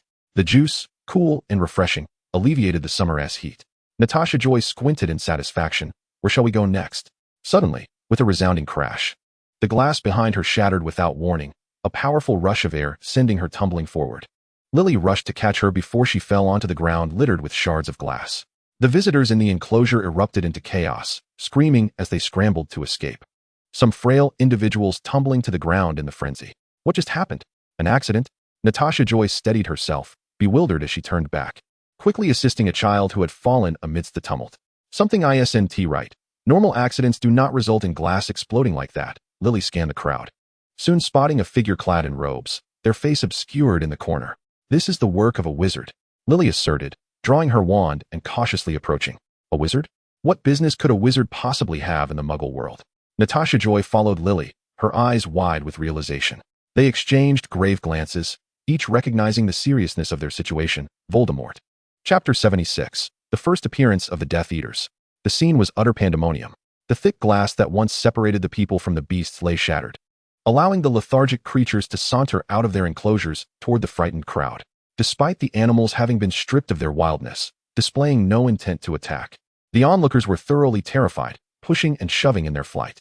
Staff members shouted for calm, urging everyone to exit in an orderly fashion. However, their pleas fell on deaf ears amidst the panicked throng. Fortunately, the staff quickly managed to usher the escaping beasts away in vehicles, alleviating the situation to some extent. We must stop him. We cannot allow further destruction, Lily exclaimed, her eyes darting around frantically. You're right, Lily. We must take action, Natasha Joy agreed, breaking off a sturdy branch nearly the length of a wand, stripping it of its leaves. Lily, Joy, where's your wand? I left it at your house, not wanting to risk casting spells unconsciously in case of an emergency. Natasha Joy's face fell, but given the current circumstances, that rule about not using magic is clearly out the window. Then using a stick is hardly effective. It might at least intimidate someone. Lily sighed. You should find a place to hide. Protect yourself. Natasha Joy signaled back to her with a thumbs up, assuring her of her safety. The wizard, originally lurking in the shadows and the mastermind behind this turmoil, seemed to have no intention of concealing himself. He boldly emerged, his hood falling away to reveal a gaunt face, steeped in malice. He laughed uproariously, his shrill voice piercing the air. Filthy muggles. This is a gift from the Dark Lord. Brandishing his wand, he indiscriminately hurled curses, reducing buildings to rubble. A juice stand, where Lily had just been moments ago, was now nothing but ruins. Several spells struck fleeing individuals, leaving them motionless on the ground. One person collapsed directly before Natasha Joy, his expression frozen in a mask of terror and agony. Natasha Joy's pupils constricted slowly. A curse sped toward a little girl, no more than 5 or 6 years old, who appeared frozen in fright, rooted to the spot. Danger! Natasha Joy lunged forward, shielding the girl with her own body, narrowly evading the curse. Hey, stop! Lily bravely stepped forward, her wand aimed at the man. Look at this. A little wizard amidst a crowd of muggles. The man's eyes widened with a terrifying intensity. He shook his head, his gaze like that of a venomous snake fixated on Lily. Let me guess, are you pureblood? Half-blood? Or perhaps a filthy little mudblood? As he uttered the last words, he launched an attack, but Lily deftly dodged. I'm a muggle-born wizard, so what? Lily gripped her wand, a fiery determination igniting in her green eyes. A muggle-born is far better than a disgrace like you. Under the Dark Lord's leadership, the noble-blooded wizards shall ascend to greatness. He sneered. And muggles? They should grovel at the feet of wizards, reduced to slavery. Lily fell silent, choosing instead to strike first. Thanks to her distraction, the crowd had thinned considerably. Natasha Joy gently nudged the shoulder of the little girl she had just saved, whispering, It's dangerous here. Hurry and find your mother. The girl did not cry or fuss. Instead, she leaned in close to Natasha Joy's ear, speaking as if sharing a secret. Sister, I don't have a mommy or daddy. I sneaked into the zoo. There's a little hole in the wall that I found. She seemed quite proud of her discovery. Are you fairies? Is that bad man over there someone you're going to chase away? The girl clearly did not grasp the gravity of the situation, her eyes sparkling as she babbled innocently. Natasha Joy bit her lip and pulled the girl behind a barrier, tightening her grip on the branch she wielded. Yes, sister is going to chase away the bad man now. You stay here and don't move, okay? The girl nodded earnestly. The man, treating Lily's defiance like a game, derived a twisted pleasure from this display of bullying. Mudblood, are you the only one protecting everyone? He taunted. You can't possibly defeat me. I will slaughter every muggle you cherish." Lily panted, her body caked in grime, yet her wand remained steadfastly pointed at him. The man was wholly fixated on Lily, allowing Natasha Joy to stealthily ascend the tree behind him, crouching amidst the thick branches, waiting for an opportunity.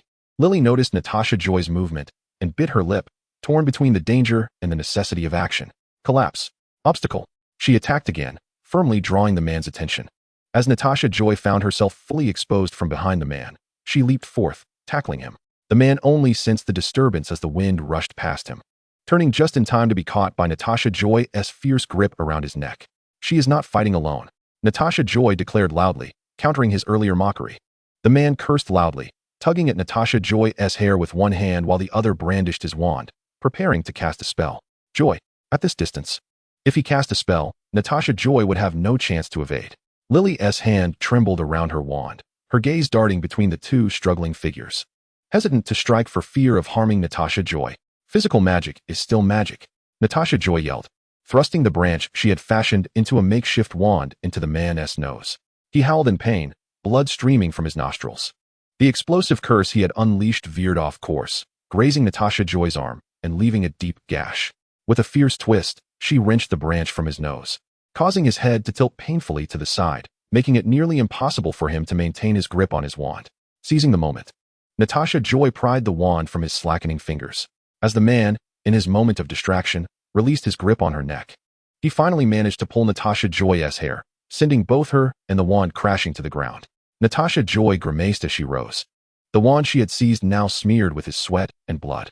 Gritting her teeth, she pointed it back at its original owner. "Now, the tables have turned, sir. You damned little wretch." He spat, yanking the branch from his nose and snapping it in half before discarding it, with blood streaming down his face. He resembled a demon risen from the abyss. "The tables have turned? I do not share your sentiment," he sneered, reaching for his waist. Natasha Joy felt a surge of dread. Bind. Yet, lacking her own wand, her spell faltered, and the man effortlessly evaded it. He drew yet another wand from his belt, pointing it directly at Natasha Joy. "Julian, a Muggle zoo has been attacked by Death Eaters. Take your people to handle it." "Understood," replied Janelia, exhaling heavily and rubbing his face in exhaustion. "Damn Death Eaters, can't they let a day pass in peace?" Thoughts of his beloved little sister brought him some solace. Joy is probably having a splendid time at her friend's house. Joy was his motivation to persevere, whether in work or in life. Ugh. Natasha Joy felt as if she had been stomped by a giant, hurtling backward and crashing against a pillar. "Joy." Lily attempted to intervene, but was soon thrown aside as well. The man approached Natasha Joy slowly, planting his foot on her hand, reclaiming his wand from her grip. Natasha Joy heard the sickening sound of her bones snapping. He waved the wand before her eyes. "Guess where this wand came from? I killed an Auror yesterday. Or was it the day before? I can't recall. I took it from his lifeless hands." With a heavy footfall, he pressed down on Natasha Joy's abdomen. "I was careless earlier, allowing you two little wretches an opportunity. Now, you shall have none." He rolled up his sleeves, revealing a sinister black mark on his forearm. "This world will ultimately belong to the Dark Lord and us." Natasha Joy clutched the man's ankle with her uninjured hand, blood trickling from her mouth and sliding down her chin. She gritted her teeth, fixing her gaze unwaveringly on the man. This man was powerful. In his presence, she was utterly defenseless. Is this what dark magic entails? Is this truly the person that Jania faces every day? How foolishly overconfident was she to profess her willingness to assist?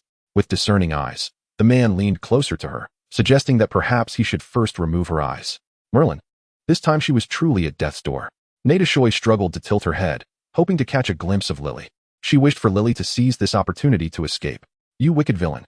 Do not bully the fairy sister." The little girl, who had originally been hiding behind cover, suddenly emerged, tugging at the man's robe with all her might, exerting her meager strength. "A filthy little muggle?" The man slowly raised his wand toward the girl. Natasha's eyes widened in horror. "No." Collapse. A furious shout echoed from above. The man, poised to strike, abruptly looked up and had to dodge the incoming attack. It was Jania, his pupils dilating in shock, seemingly unable to believe that the girl lying in a pool of blood was his beloved little sister, whom he had just been murmuring about. Like a true guardian angel, he stood in front of Natasha, shielding her from all peril. Natasha had never witnessed Jania in such a furious state. "How dare you? How dare you?" Jania's voice trembled slightly as he cast spells with precision and ferocity, unleashing them upon the man one after another. Soon, two Aurors apparat to aid Jania, and the once arrogant man found himself overpowered, ultimately subdued. The two Aurors escorted the man away, who, before departing, wore a mocking grin and made a slashing gesture across his throat toward Natasha. Jania instinctively reached for his wand again, but was cautioned by the two Aurors. Julian, watch your temper. The Aurors vanished with the man. Jania seemed suddenly drained of all strength, slowly sinking to his knees before Natasha. Natasha, unable to rise, struggled to muster a smile for him. Joy. Jania's hands trembled, hesitant to touch Natasha. His dearest little sister lay there in a pool of blood, her fingers twisted unnaturally, and traces of blood at the corners of her mouth, yet she still endeavored to smile at him. He carefully cradled Natasha in his arms, his eyes reddening as he faced the Death Eaters. I'm sorry, Joy, I'm so sorry. Brother was too useless, I arrived too late. Don't be afraid. The people from St Mungo are already on their way. His heart swelled with hatred, wishing he could rush directly to Voldemort and eliminate him and his minions. It's all right. I'm fine. I just look terrifying. Natasha managed to lift her uninjured hand to gently pat Jania's arm. Lily also struggled to rise, limping over. Are you all right? Joy. The little girl looked on nervously, fairy sister. Natasha wanted to smile broadly but felt her eyelids grow heavier. You needn't worry too much. I truly am fine. The next time she opened her eyes, she found herself lying in a hospital bed at St Mungo's. Natasha attempted to sit up, managing to take 2 steps out of bed, feeling as if she was completely unscathed. She felt embarrassed for occupying a bed at St Mungo's for such a minor injury. A bouquet rested in a vase by her bedside, the origin of which remained a mystery.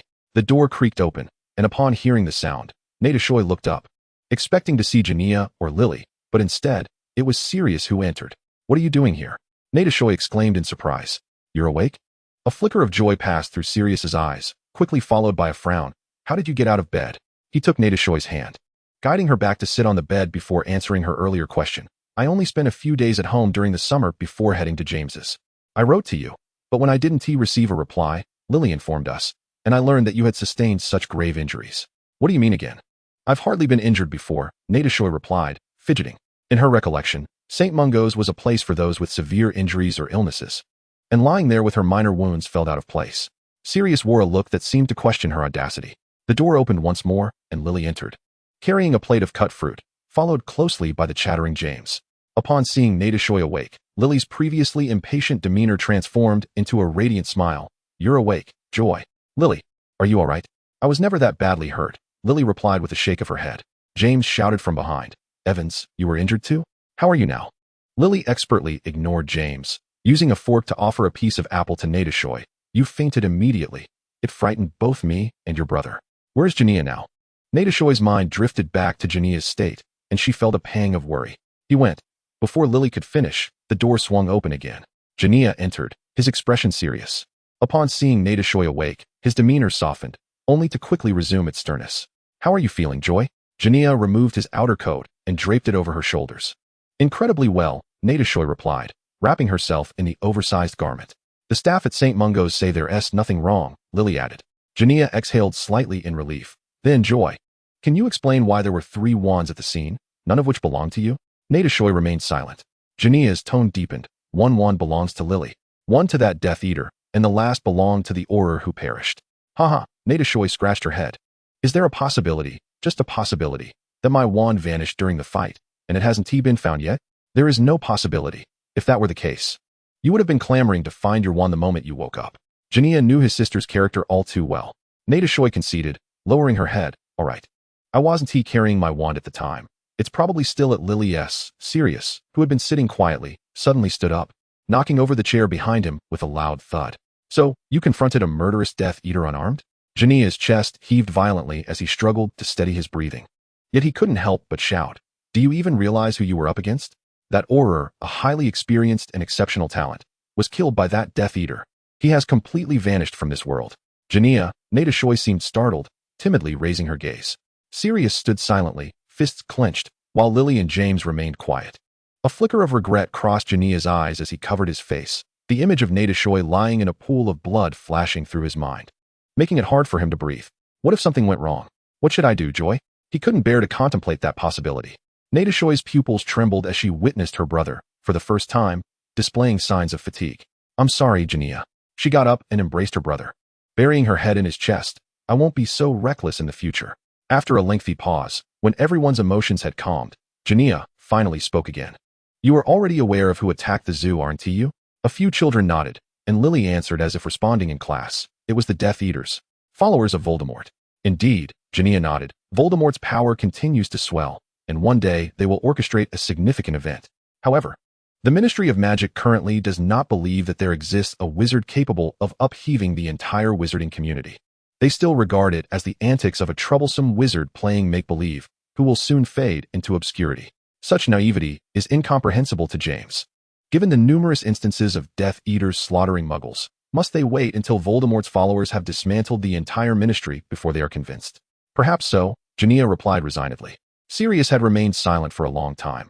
He had not truly stayed at home for quite some time, usually returning only to be harshly reprimanded by his old-fashioned relatives and then confined to his room. Subsequently, he would find ways to sneak out to James's house. At present, he was not well acquainted with the state of his family. However, given the stubbornness and obsession with pure-blood ideals exhibited by that old guard, it was likely they would align themselves with Voldemort. Jania cast a sidelong glance at Sirius Black. Sirius turned his head. Your family has subtly begun to lean towards Voldemort's camp. You would do well to deliberate on which side you wish to stand. Jania's gaze was icy. This was a warning to the young Black. He would never permit a potential threat to linger near Natasha Joy, even if he were a Gryffindor. Sirius smiled wryly, about to speak when a voice interjected.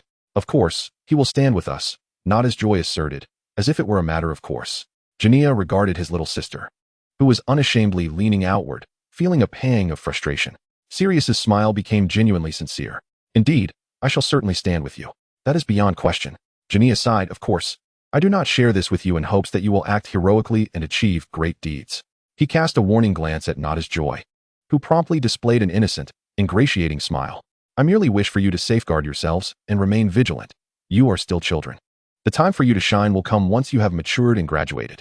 After imparting his instructions, Jania had to hasten back to work. Before departing, Natasha Joy fervently insisted on being discharged from the hospital. Your health has not yet fully recovered, Jania disagreed. I am strong enough to devour an entire box of chocolate frogs in one go, Natasha Joy insisted. No, I believe that has little to do with your strength. Very well, I shall buy you some. Under Natasha Joy's relentless display of affection, Jania eventually relented. Shall I have Sasha come to fetch you? At that moment, Lily, ever perceptive, suggested, perhaps Joy could continue to stay at my house. Would that be convenient? Jania inquired. For he was not entirely at ease with the idea of leaving Natasha Joy alone at home. It would be very convenient. Joy's belongings and wand are already at my house, Lily replied emphatically. For the next few days, refrain from running about. Stay home and rest, Jania instructed. Natasha Joy suddenly recalled something. Jania, both Lily and I performed magic off campus. What should we do? Oh, that, Jania responded nonchalantly. It is of no consequence. You had your reasons. I shall file a report later. That essay relief, Natasha Joy sighed, feeling reassured. Thus, everything returned to its previous course, with Natasha Joy continuing to reside at Lily's house. The only difference was the addition of 2 more companions. Lily took Natasha Joy by the hand and guided her into the car, bemusedly observing the 2 who had squeezed into the back seat. Why are you still here? Sirius merely shrugged, while James grinned. Chapter 79, The Orphanage. We were quite worried about you, James said with an innocent expression. Look at what you encountered outside. You certainly need someone to protect you. Not at all, Potter, Lily retorted bluntly. I do not think you are superior in any regard. All right. Then it has nothing to do with you. James draped an arm over Sirius's shoulder. We rarely come here, so of course we must enjoy ourselves before we leave. Right, mate? Lily, exasperated, replied, do as you please. Natasha Joy leaned against Lily's shoulder. I wish to return to that zoo for a moment. Why do you wish to go back? Did you lose something? No, it's not that. Do you remember the little girl who tried to help us? I want to see how she is doing. Lily recalled the child, who had been frightened and had rushed towards her, crying out for her not to die. That little one, when you fainted, was utterly terrified, Lily said, chuckling.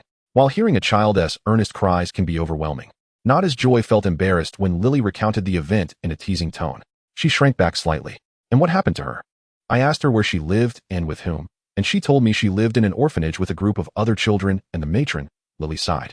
Providing the address of the orphanage. I wish to go there and see it. May I? Your brother just mentioned that we should not run about, Lily reminded her. We will just take a quick look and return immediately, Natasha Joy pleaded, her eyes glistening.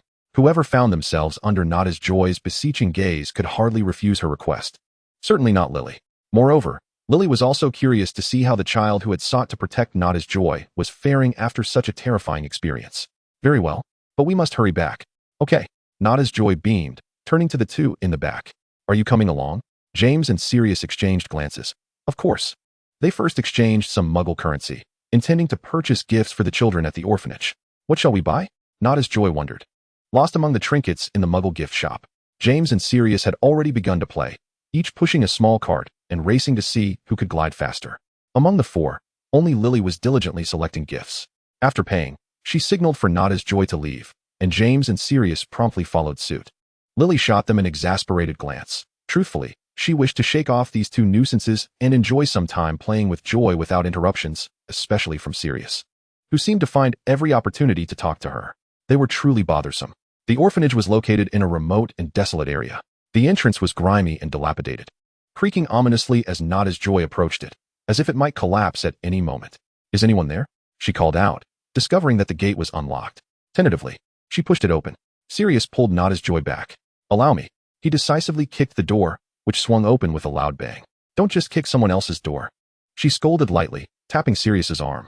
That's very impolite. In this dilapidated place, it is uncertain whether anyone resides here. Sirius feigned a pained expression. Who is it? An elderly voice echoed as a gray-haired grandmother emerged from within. Good day. We have come to visit this welfare institution, Lily said politely, while James and Sirius displayed the various gifts they were carrying. The old woman eyed them suspiciously. How did you come to know of this place? A girl informed us. Natasha joyfully regretted not having asked the child's name, attempting to describe her features. About this tall, with short black hair and large eyes.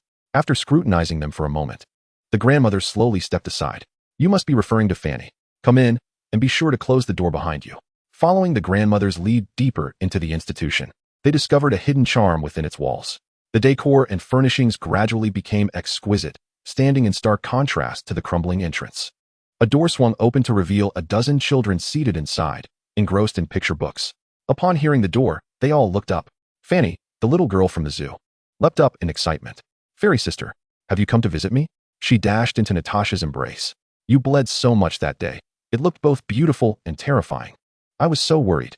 Natasha gently ruffled her hair, a novel experience for her, as she was usually the one being petted. It's all right now, she said softly. The other children clamored with questions. Fanny, who are they? Why do you call her fairy sister? Fanny proudly turned around, animatedly recounting the events of that day. The innocent and unembellished descriptions from the children allowed Natasha to vividly recall her own bruised visage. This does not sound like a compliment, she thought, twitching her lips as she attempted to halt Fanny from divulging the entire incident. Fanny. Her wrist was grasped by Sirius, who lowered his head slightly. I'm sorry I wasn't there when you were in danger. Natasha tilted her head and smiled. But I'm simply delighted that you've come to see me now. She found it difficult to grasp Sirius's remorse. After all, he was not a seer, and could not predict when she might find herself in peril. Even during term time at Hogwarts, he could hardly be expected to be her constant guardian. It wasn't his fault. Why should he feel sorry? Sirius offered a bittersweet smile. You are right. The children had already been captivated by Fanny's enchanting tale, clamoring excitedly. Fairy sister, we want to see magic too. Natasha suddenly realized she was addressing a group of young muggles and felt a sense of dread wash over her as she glanced at the headmistress's expression. Indeed, the headmistress wore a look that suggested, you are indeed a bunch of frauds. Chapter 80, Returning to Lily's home. Among them, only Lily possessed a wealth of muggle knowledge and struggled to transform the story of two young witches being assaulted by Death Eaters into a tale of two girls outsmarting robbers. Perhaps Fanny was known for her vivid imagination and often shared whimsical tales, which led the headmistress to reluctantly accept Lily's narrative. Another reason for her concession lay in the fact that the gifts they had brought were genuinely needed by the institution. The headmistress's demeanor softened as they unveiled the contents of their bags. Fanny, in her desperation, jumped up and exclaimed, that is not how it happened. There really is magic. Yet, her claims were met with disbelief. The headmistress explained the stark contrast between the institution's exterior and interior. If the entrance were overly ornate, it would inevitably attract attention, and malicious individuals might take an interest in us. A group of children and an elderly lady is far too easy to manipulate. Don't you think? The headmistress spoke slowly. Thus, we maintain a dilapidated facade, resembling an abandoned building, to deter prying eyes. To her surprise, it seemed that these little ones had managed to find them. She glanced at Natasha and the others. Who would have thought that muggles, devoid of magic, could protect those they care about in their own way? Natasha murmured softly. With complex emotions, they departed. Fanny clung to them, reluctant to part ways. And Natasha promised to visit her again. Natasha and Lily planned to return to Lily's home together, leaving Sirius and James's accommodation a matter of concern. James, determined to stay, insisted, "Don't worry about us. We have muggle money. We can stay at that, inn." His tongue stumbled over the word he had just overheard from a muggle. Fortunately, Sirius came to the rescue. "We'll stay at a hotel." "Exactly. A hotel. So there's no need to worry, Evans." "I'm not worried about you," Lily retorted, exasperated. They parted ways at the intersection, and Natasha watched as Sirius and James bickered while running off into the distance. Sirius seemed to notice Natasha's gaze and turned back to wave. "Those two annoying fellows." Lily grumbled, taking Natasha's hand. "Shall we head home, Joy?" "Yes." Upon entering the house, Natasha and Lily were enveloped in a tight embrace by Mrs. Evans. "Oh, my dears. You frightened me terribly." She kissed Lily's cheek and then Natasha's. "You encountered some unsavory characters, didn't you? Did you manage to fend off any injuries? Wizards are truly perilous." She shot a reproachful glance at Mr. Evans. "It's all your fault for allowing them to take a taxi home alone." Mr. Evans, feeling somewhat guilty, apologized. "I should have come to fetch you." "It's all right, Dad. We're fine." Lily reassured him with a kiss on her mother's cheek. "Don't worry, Mom. We did something good." "Indeed, Mrs. Evans, we are perfectly fine." Natasha nodded in agreement. The Evans couple, unaware of the intricacies of the magical world, easily believed their reassurances. Well, you two are little heroes," Mrs. Evans said with a beaming smile. "So, what would you like for dinner, my little heroes?" "Oh, actually, I asked Jalea to bring Sasha over to help. She should be arriving soon." Natasha hesitated, regretting not having informed Lily's family in advance. "She is a delightful little creature. I hope she won't frighten you." Suddenly, there was a loud pop from the backyard. Natasha leaned out the window. "Sasha, is that you?" In the next moment, their house elf Sasha appeared before her with a cheerful pop. "Young mistress." The master sent Sasha to assist the young mistress. Sasha exclaimed exuberantly. Natasha introduced her to the Evans family. "This is Sasha, our house elf. The syrup fruit pies I brought before were made by her. I know about house elves." "Lily has told us," Mrs. Evans said, displaying no fear, but rather an interest as she bent down to examine Sasha. "Goodness. Are you the one who made that delicious pie?" Sasha, however, appeared somewhat hesitant, retreating slightly behind Natasha. "Muggle? They are all wonderful individuals, Sasha." Natasha Joy gently patted its head. "Would you assist Mrs. Evans in preparing the meal?" "At your service, young master." Sasha's spirits lifted instantly, and she bowed to Mrs. Evans, declaring, "It is my honor to serve you, lovely lady." Mrs. Evans burst into laughter, eagerly anticipating a culinary discussion with Sasha. "All right, children, you must be exhausted. Please go upstairs and rest for a while. I shall call for you once dinner is ready." Natasha Joy and Lily returned to Lily's room, feeling as though they had traversed into another realm. Lily collapsed onto her bed, exclaiming how arduous the past few days had been. Natasha Joy located her wand, which she had carefully placed on the windowsill, and cradled it in her arms, affectionately saying, "My dear, this time I will never abandon you." A shiver ran down Lily's spine. "Joy, where did you learn that phrase?" "From a novel by Sola." Lily sighed, knowing full well. Dinner was prepared with unprecedented swiftness. For the first time, Mrs. Evans witnessed the efficiency of magical cooking. After tasting Sasha's culinary creations, her admiration grew, and she marveled, "What a wondrous magical world this is." "Young master, the master has sent Sasha with this." Sasha snapped her fingers, and a large bag of chocolate frogs along with various candies appeared on the table, accompanied by a note from James. "Don't eat too many." Natasha Joy tucked the note into her pocket and pushed the candies toward everyone. "Let us enjoy these together. They are quite delicious." Mrs. Evans raved about the malt candy. Following dinner, Sasha promptly tidied the dishes and assisted Mrs. Evans in cleaning the entire house, leaving even the dusty, cobweb-laden attic spotless, which left Mrs. Evans astounded. Sasha approached Natasha Joy, eager for praise. "Did I do well, young master?" Natasha Joy beamed at the sight of Mrs. Evans, whose smile revealed her teeth, and Mr. Evans, whose astonished beard quivered, and embraced Sasha tightly, exclaiming, "You are truly remarkable." That night, Natasha Joy nestled comfortably under the fragrant covers, inhaling the delightful scent, and blissfully closed her eyes. "Good night, Lily." "Good night, Joy." Chapter 81, Penny Returns. Sasha had been staying at Lily's house for a few days, while Natasha Joy indulged in leisurely mornings, completing her homework, and engaging in delightful conversations with Lily and her parents, savoring the delectable dishes prepared by Sasha and Mrs. Evans. It was sheer bliss. James and Sirius had written inviting them to outings, but they had declined, feeling rather fatigued and uninterested in venturing out. Natasha Joy languidly lay on her bed, contemplating the recent exhaustion. However, it seemed James and Sirius had exchanged their galleons for Muggle currency and had not returned home, wandering the Muggle world instead. Sirius had even sent Natasha Joy a music box. It was said that James intended to send Lily something too, but Sirius cautioned that it would undoubtedly be returned, as the owls would be overworked and of no assistance, prompting James to abandon the idea. Natasha Joy believed she would continue in this carefree manner for some time until that fateful morning. Natasha Joy was jolted awake by a piercing scream. Groggily, she opened her eyes to find Lily, who had been sleeping beside her, hastily donning a coat and rushing out. Lily? Natasha Joy fully awakened, fearing an attack, and quickly grasped her wand to follow Lily. She dashed downstairs, nearly tripping over her own feet in her haste, arriving at the door only to find not an assailant, but rather a girl with luggage. The girl, like Natasha Joy, possessed golden hair, albeit slightly darker in hue. She was slender, with a long neck and face, and stood at the door, screaming and pointing at Sasha, who was diligently assisting Mrs. Evans with cleaning. There's a monster! A monster! Seeing Natasha Joy approach, Sasha ran towards her. Young master. Lily stood helplessly to the side. Penny, what are you doing back so soon? I thought, what did you think?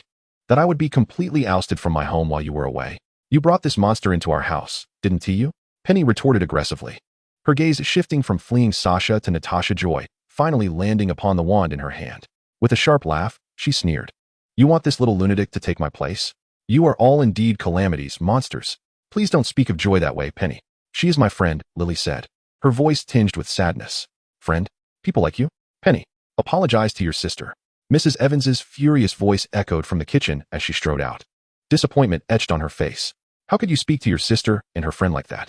Penny appeared even angrier. You always side with her. Is it because she can turn teacups into mice? Or because you tolerate her toad spawn in her pockets? You allow monsters like her to live in my home. She forcefully hurled her bag toward Natasha Joy and Sasha. Get out of my house. The bag froze in midair before Natasha Joy, as Sasha extended a finger, enraged by Penny's earlier attempt to attack. You dare to threaten my young master? Sasha exclaimed. Natasha Joy placed her hand on Sasha's head to soothe her. Though she was not particularly fond of Lily's rude sister, she recognized that she was, after all, Lily's sister and the daughter of the Evans couple. It would not bode well if Sasha were to retaliate. Young master, I feel so useless, allowing a muggle to insult you, Sasha lamented. Penny, you must not be so rude. Mrs. Evans chastised her sternly. Penny's eyes reddened as she forcefully shoved Lily aside and stormed upstairs, slamming her door shut with a resounding bang. Lily. Natasha Joy rushed to catch Lily, who nearly stumbled. Penny. Mrs. Evans hurried up to knock on Penny's door, but received no response. Natasha Joy sent Sasha home, who appeared despondent as she left. After comforting Sasha for a moment, she finally calmed down. Sasha will wait for you to return home. With a snap, Sasha vanished. Natasha Joy and Lily returned to Lily's room. I'm sorry, Joy. Penny didn't mean to say those things. Lily's voice sounded muffled, genuinely remorseful for her sister's harsh words towards her best friend. But why does your sister speak to you like that? Natasha Joy protested on Lily's behalf, not particularly caring about Penny's insults directed at her. It was merely a word. Harmless and inconsequential. Rather, she felt sorrow for Lily, who must have felt hurt by her sister's remarks. She had known that Lily's sister disliked magic, yet she had not anticipated such aversion. Penny, she doesn't actually hate magic, Lily sighed. On the contrary, she yearns for the magical world. Upon learning that I received my acceptance letter to Hogwarts, she even wrote to Professor Dumbledore. Yet, she simply lacks magical talent. Lily's voice dwindled, and Natasha Joy fell silent as well. The sorrow of merely being a muggle while one's own sister possesses the gift of magic, capable of traversing the wondrous realms of the magical world, is indeed a lamentable fate. Had she remained oblivious to the existence of such a world, perhaps there would have been no longing, but now that she is acutely aware of it, especially with her own sister wielding magic, she can only gaze at the enchanting world from afar, forever estranged from its wonders. Natasha Joy spoke up, choosing not to dwell on Penny's matter. Let us go to my house, she suggested. Lily, you can bring your flying broomstick. We can ride in my backyard. We've explored this area thoroughly, so it's time we ventured to my home. Lily nodded, a faint smile gracing her lips. They approached Mrs. Evans to discuss their plans, and she readily consented, expressing her sincere apologies to Natasha Joy and Sasha. I am so sorry, Joy. Penny can be rather outspoken. She didn't mean to say those things. Not at all, Mrs. Evans, Natasha Joy replied with a smile. Thank you for your hospitality these past few days. I hope I haven't been too much of a bother. Such a good child, Mrs. Evans said, patting her head, before turning to pack some apple pies and fruit tarts. This is a modified recipe I've learned from Sasha. Do try it, and see how it differs from the previous ones. When Penny finally opened her door, she found that Natasha Joy and Lily had already departed.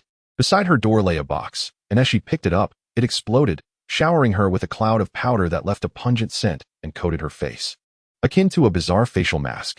Ah, she screamed, rubbing her face in vain as the powder proved difficult to remove. Damn it, which little brat did this? Penny cursed, her eyes falling upon the strange assortment of candies and trinkets within the box.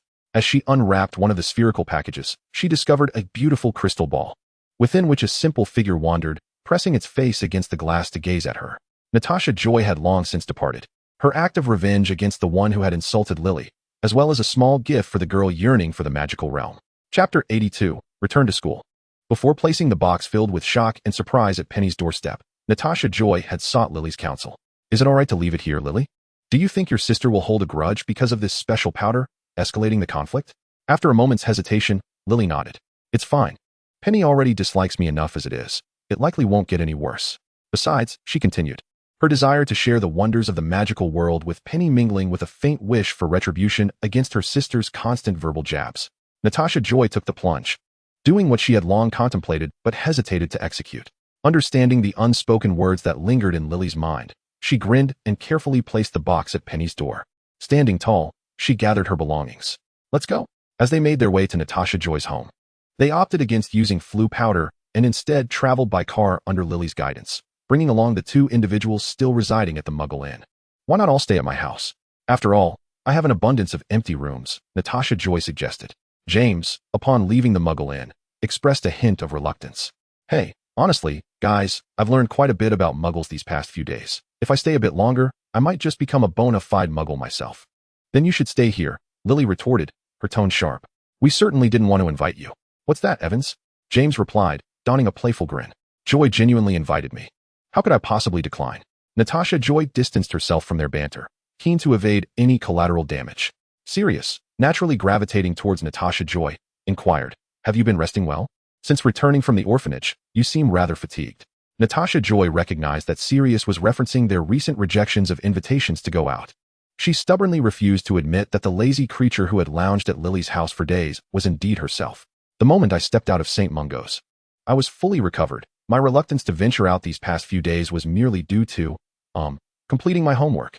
Seizing the moment, she added with a smirk, so, Mr. Black, have you finished your assignments? Sirius chuckled, playing along. Not a single word has been written. What shall we do, Miss Julian? Huh, I knew it. Fear not. The great Lady Joy shall assist you. Now back home, Natasha Joy penned letters to Sora, Beline, and Remus, inviting them to her abode. As she relished the lively atmosphere of a bustling household, she politely inquired with Peter as well, though they were not particularly close. Yet he was a member of the Marauders. However, Peter declined the invitation. Beline responded promptly, indicating that she could come over soon, as her family had just returned from a trip.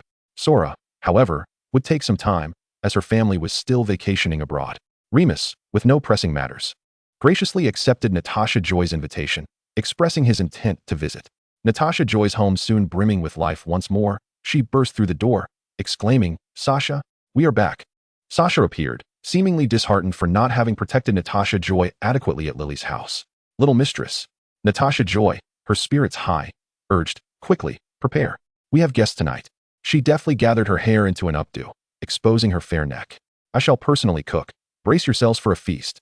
Time to get to work, Sasha. Sasha, invigorated by her enthusiasm, responded, yes, little mistress. The duo of a young girl and a house elf created a grand and bustling atmosphere. Lily paused her pointless argument with James, marveling at how they had managed to bicker all the way, reflecting, Joy has an incredible ability to bring joy to others. Both Sirius and James wholeheartedly agreed. Under Natasha Joy's insistent invitations, the group, initially intending to stay for just a few days, found themselves residing at her home until the end of summer. Each time they exhibited a hint of wanting to leave, Natasha Joy would look at them with feigned sorrow, asking, won't you stay a few more days? Thus, their bodies would subconsciously return to the couch. Beline would often pounce on Natasha Joy, showering her with affectionate nuzzles, exclaiming, Merlin, how can there be such a delightful little darling in this world? And just like that, the time came for them to procure supplies in Diagon Alley. And the group once again ventured there for a few days of fun, ultimately arriving at the day of their return to school. Jania, having taken time out of his schedule to see them off, had previously returned home and felt a sense of relief knowing that Natasha Joy had chosen to invite her friends over instead of gallivanting about. Today, he had arranged a vehicle from the ministry to transport them to the platform. As their luggage was loaded onto the train and friends settled into a compartment, just before Natasha Joy leapt onto the train, Jania called out to her. Joy. Turning back, Natasha Joy met Jania's gaze, filled with boundless warmth. I wish to speak with you for a moment. What is it? Natasha Joy replied, playfully descending from the train, joking. You're not going to tell me you'll miss me, are you, Jania? I already know that. I truly cannot bear to part with you. If it were within my power, I would carry you with me at all times. However, that is not the matter at hand. Jania has never hesitated to express his affection for Natasha Joy, and with a smile, he enveloped his little sister in his arms. I must apologize, Joy. I must have frightened you that day. After a moment of contemplation, Natasha Joy realized that Jania was referring to the incident at St Mungo's. Upon reflection, it indeed marked the first occasion Jania had shown her a cold demeanor. He had always been exceedingly compliant, willing to fetch the stars for her. This time, however, his sternness stemmed from concern for her safety. To be honest, given the affection Jania lavished upon her, it was quite remarkable that she had grown into such a relatively normal individual, without becoming an insufferable brat. Natasha Joy's thoughts began to wander aimlessly. Noticing her prolonged silence, Jania grew anxious, fearing she was genuinely upset. Joy, I apologize. You must have been terribly frightened that day. What? Natasha Joy snapped back to reality. Oh, certainly not, Jania. You are overthinking it. Besides, you were acting in my best interest, were you not? I was indeed rather reckless that day. You saved many lives, Joy. Had it not been for you and Lily, who knows how many muggles might have perished? You are a clever and brave little witch, Jania said gently. Natasha Joy recalled the terrified, helpless face that had collapsed before her. But I did see someone fall. That was merely a stunning spell, dear. They all awoke later and had their memories wiped. They were completely unaware of what had transpired. With that clarification, Natasha Joy felt as if a heavy stone had been lifted from her heart. Jania patted her head and guided her onto the train. Goodbye, Joy. Take care of yourself. Chapter 83, Desensitization. Entering the fourth year instills a sense of maturity, especially when one observes pairs of students forming romantic connections. Is it too early to be thinking about relationships? After all, we are merely 14. Although Jania's ardent pursuit of Lily serves as a vivid example, Natasha Joy does not feel particularly affected by the prospect of romance. She believes that Jania's behavior towards Lily hardly warrants the label of courtship. It is little more than playful teasing. Surprisingly, Sora has also found a boyfriend, a fifth-year student from Ravenclaw. Upon hearing Natasha Joy's thoughts, Sora expressed a tinge of pity for Sirius. Oh, Joy, wizards mature so quickly. But Sora, you come from a muggle background, don't you? Precisely. Which is why I must immerse myself deeply in the wizarding world. Sora shook her head. Believe it or not, even when I was in muggle primary school, some classmates were already dating. Natasha Joy was taken aback, unable to comprehend it. Yet, she resolved to make some changes in her fourth year, such as learning to tolerate sticky substances. She approached Lily for advice, and Lily suggested undergoing desensitization therapy. Desensitization? Indeed, it involves repeated exposure until one gradually becomes accustomed, rendering any emotional disturbance obsolete, Lily explained earnestly. However, upon considering the extent of Natasha Joy's aversion to sticky things, she felt a twinge of concern. Yet for Joy, this might prove to be quite a challenge. Natasha Joy herself acknowledged the difficulty. Merely contemplating it sent shivers down her spine. If she were to be exposed daily, she feared she might faint before achieving desensitization. However, with the OWL exams looming in fifth year, if her potion studies suffered due to this, it would haunt her for a lifetime. Then I shall give it a try, she resolved. Nevertheless, Natasha Joy felt she would require assistance. What if she were to faint from disgust in an empty classroom? Her vivid and unfettered imagination startled her, prompting her to seek a partner for her endeavor. Lily was exceedingly busy with her numerous classes, so she decided not to disturb her. Bellatrix had recently been stuck in herbology detention, and Natasha Joy could hardly expect her to lend a hand. Sora had just entered a relationship and would likely be preoccupied. After much contemplation, Natasha Joy decided to venture to the library to test her luck. If she encountered antics, she would seek his assistance. If not, she would approach Sophia in Ravenclaw. Sophia would probably delight in asking her amusing questions such as, how can you still find joy in something so loathsome? As for the Marauders, they were never a consideration. In her eyes, those fellows had no connection to the realm of academia. With a light heart, Natasha Joy rose and made her way outside. Joy, where are you headed? Sirius called out to her. To the library to see if Antix is around. If not, I shall seek out Sophia in Ravenclaw. Natasha Joy began to speak, but abruptly fell silent, sensing she had misspoken, as Sirius's expression darkened. However, her hasty silence seemed to only provoke further speculation. What do you need him for? Sirius frowned, visibly displeased. Is there something I cannot assist you with? No, Natasha Joy explained her intentions to Sirius. Still, he could not comprehend. Why would you seek him out for such matters? Would it not be more efficient for me to help you directly? Natasha Joy blinked. But this involves potions, specifically the utterly disgusting slug slime. What sort of image do you hold of me, exactly? Sirius sighed in exasperation. Very well. You shall not seek him out. I will assist you. All right. Natasha Joy nodded obediently. Sirius skillfully borrowed some materials from the potions classroom and led Natasha Joy to an empty room. First, let us try this. Sirius produced a small vial of flobberworm slime. Adopting an air of professionalism, Natasha Joy gulped, cautiously extending a finger towards the vial, swiftly dipping it in before retracting her hand with remarkable speed. Natasha Joy observed the minuscule amount of slime on her fingertip. It doesn't seem so terrifying after all. Terrifying? Sirius keenly noted her choice of words. Was Joy's aversion to sticky substances rooted in fear rather than distaste? But what is there to fear about such a thing? Sirius maintained a facade of indifference. Shall we try another dip? Natasha Joy nodded and attempted to gather a bit more. At once, she recoiled, exclaiming, "Ugh, how disgusting." Sirius produced a handkerchief. "Wipe it off. We shall proceed to the next task." He presented a slug and asked, "How about slicing it?" He handed her a small knife.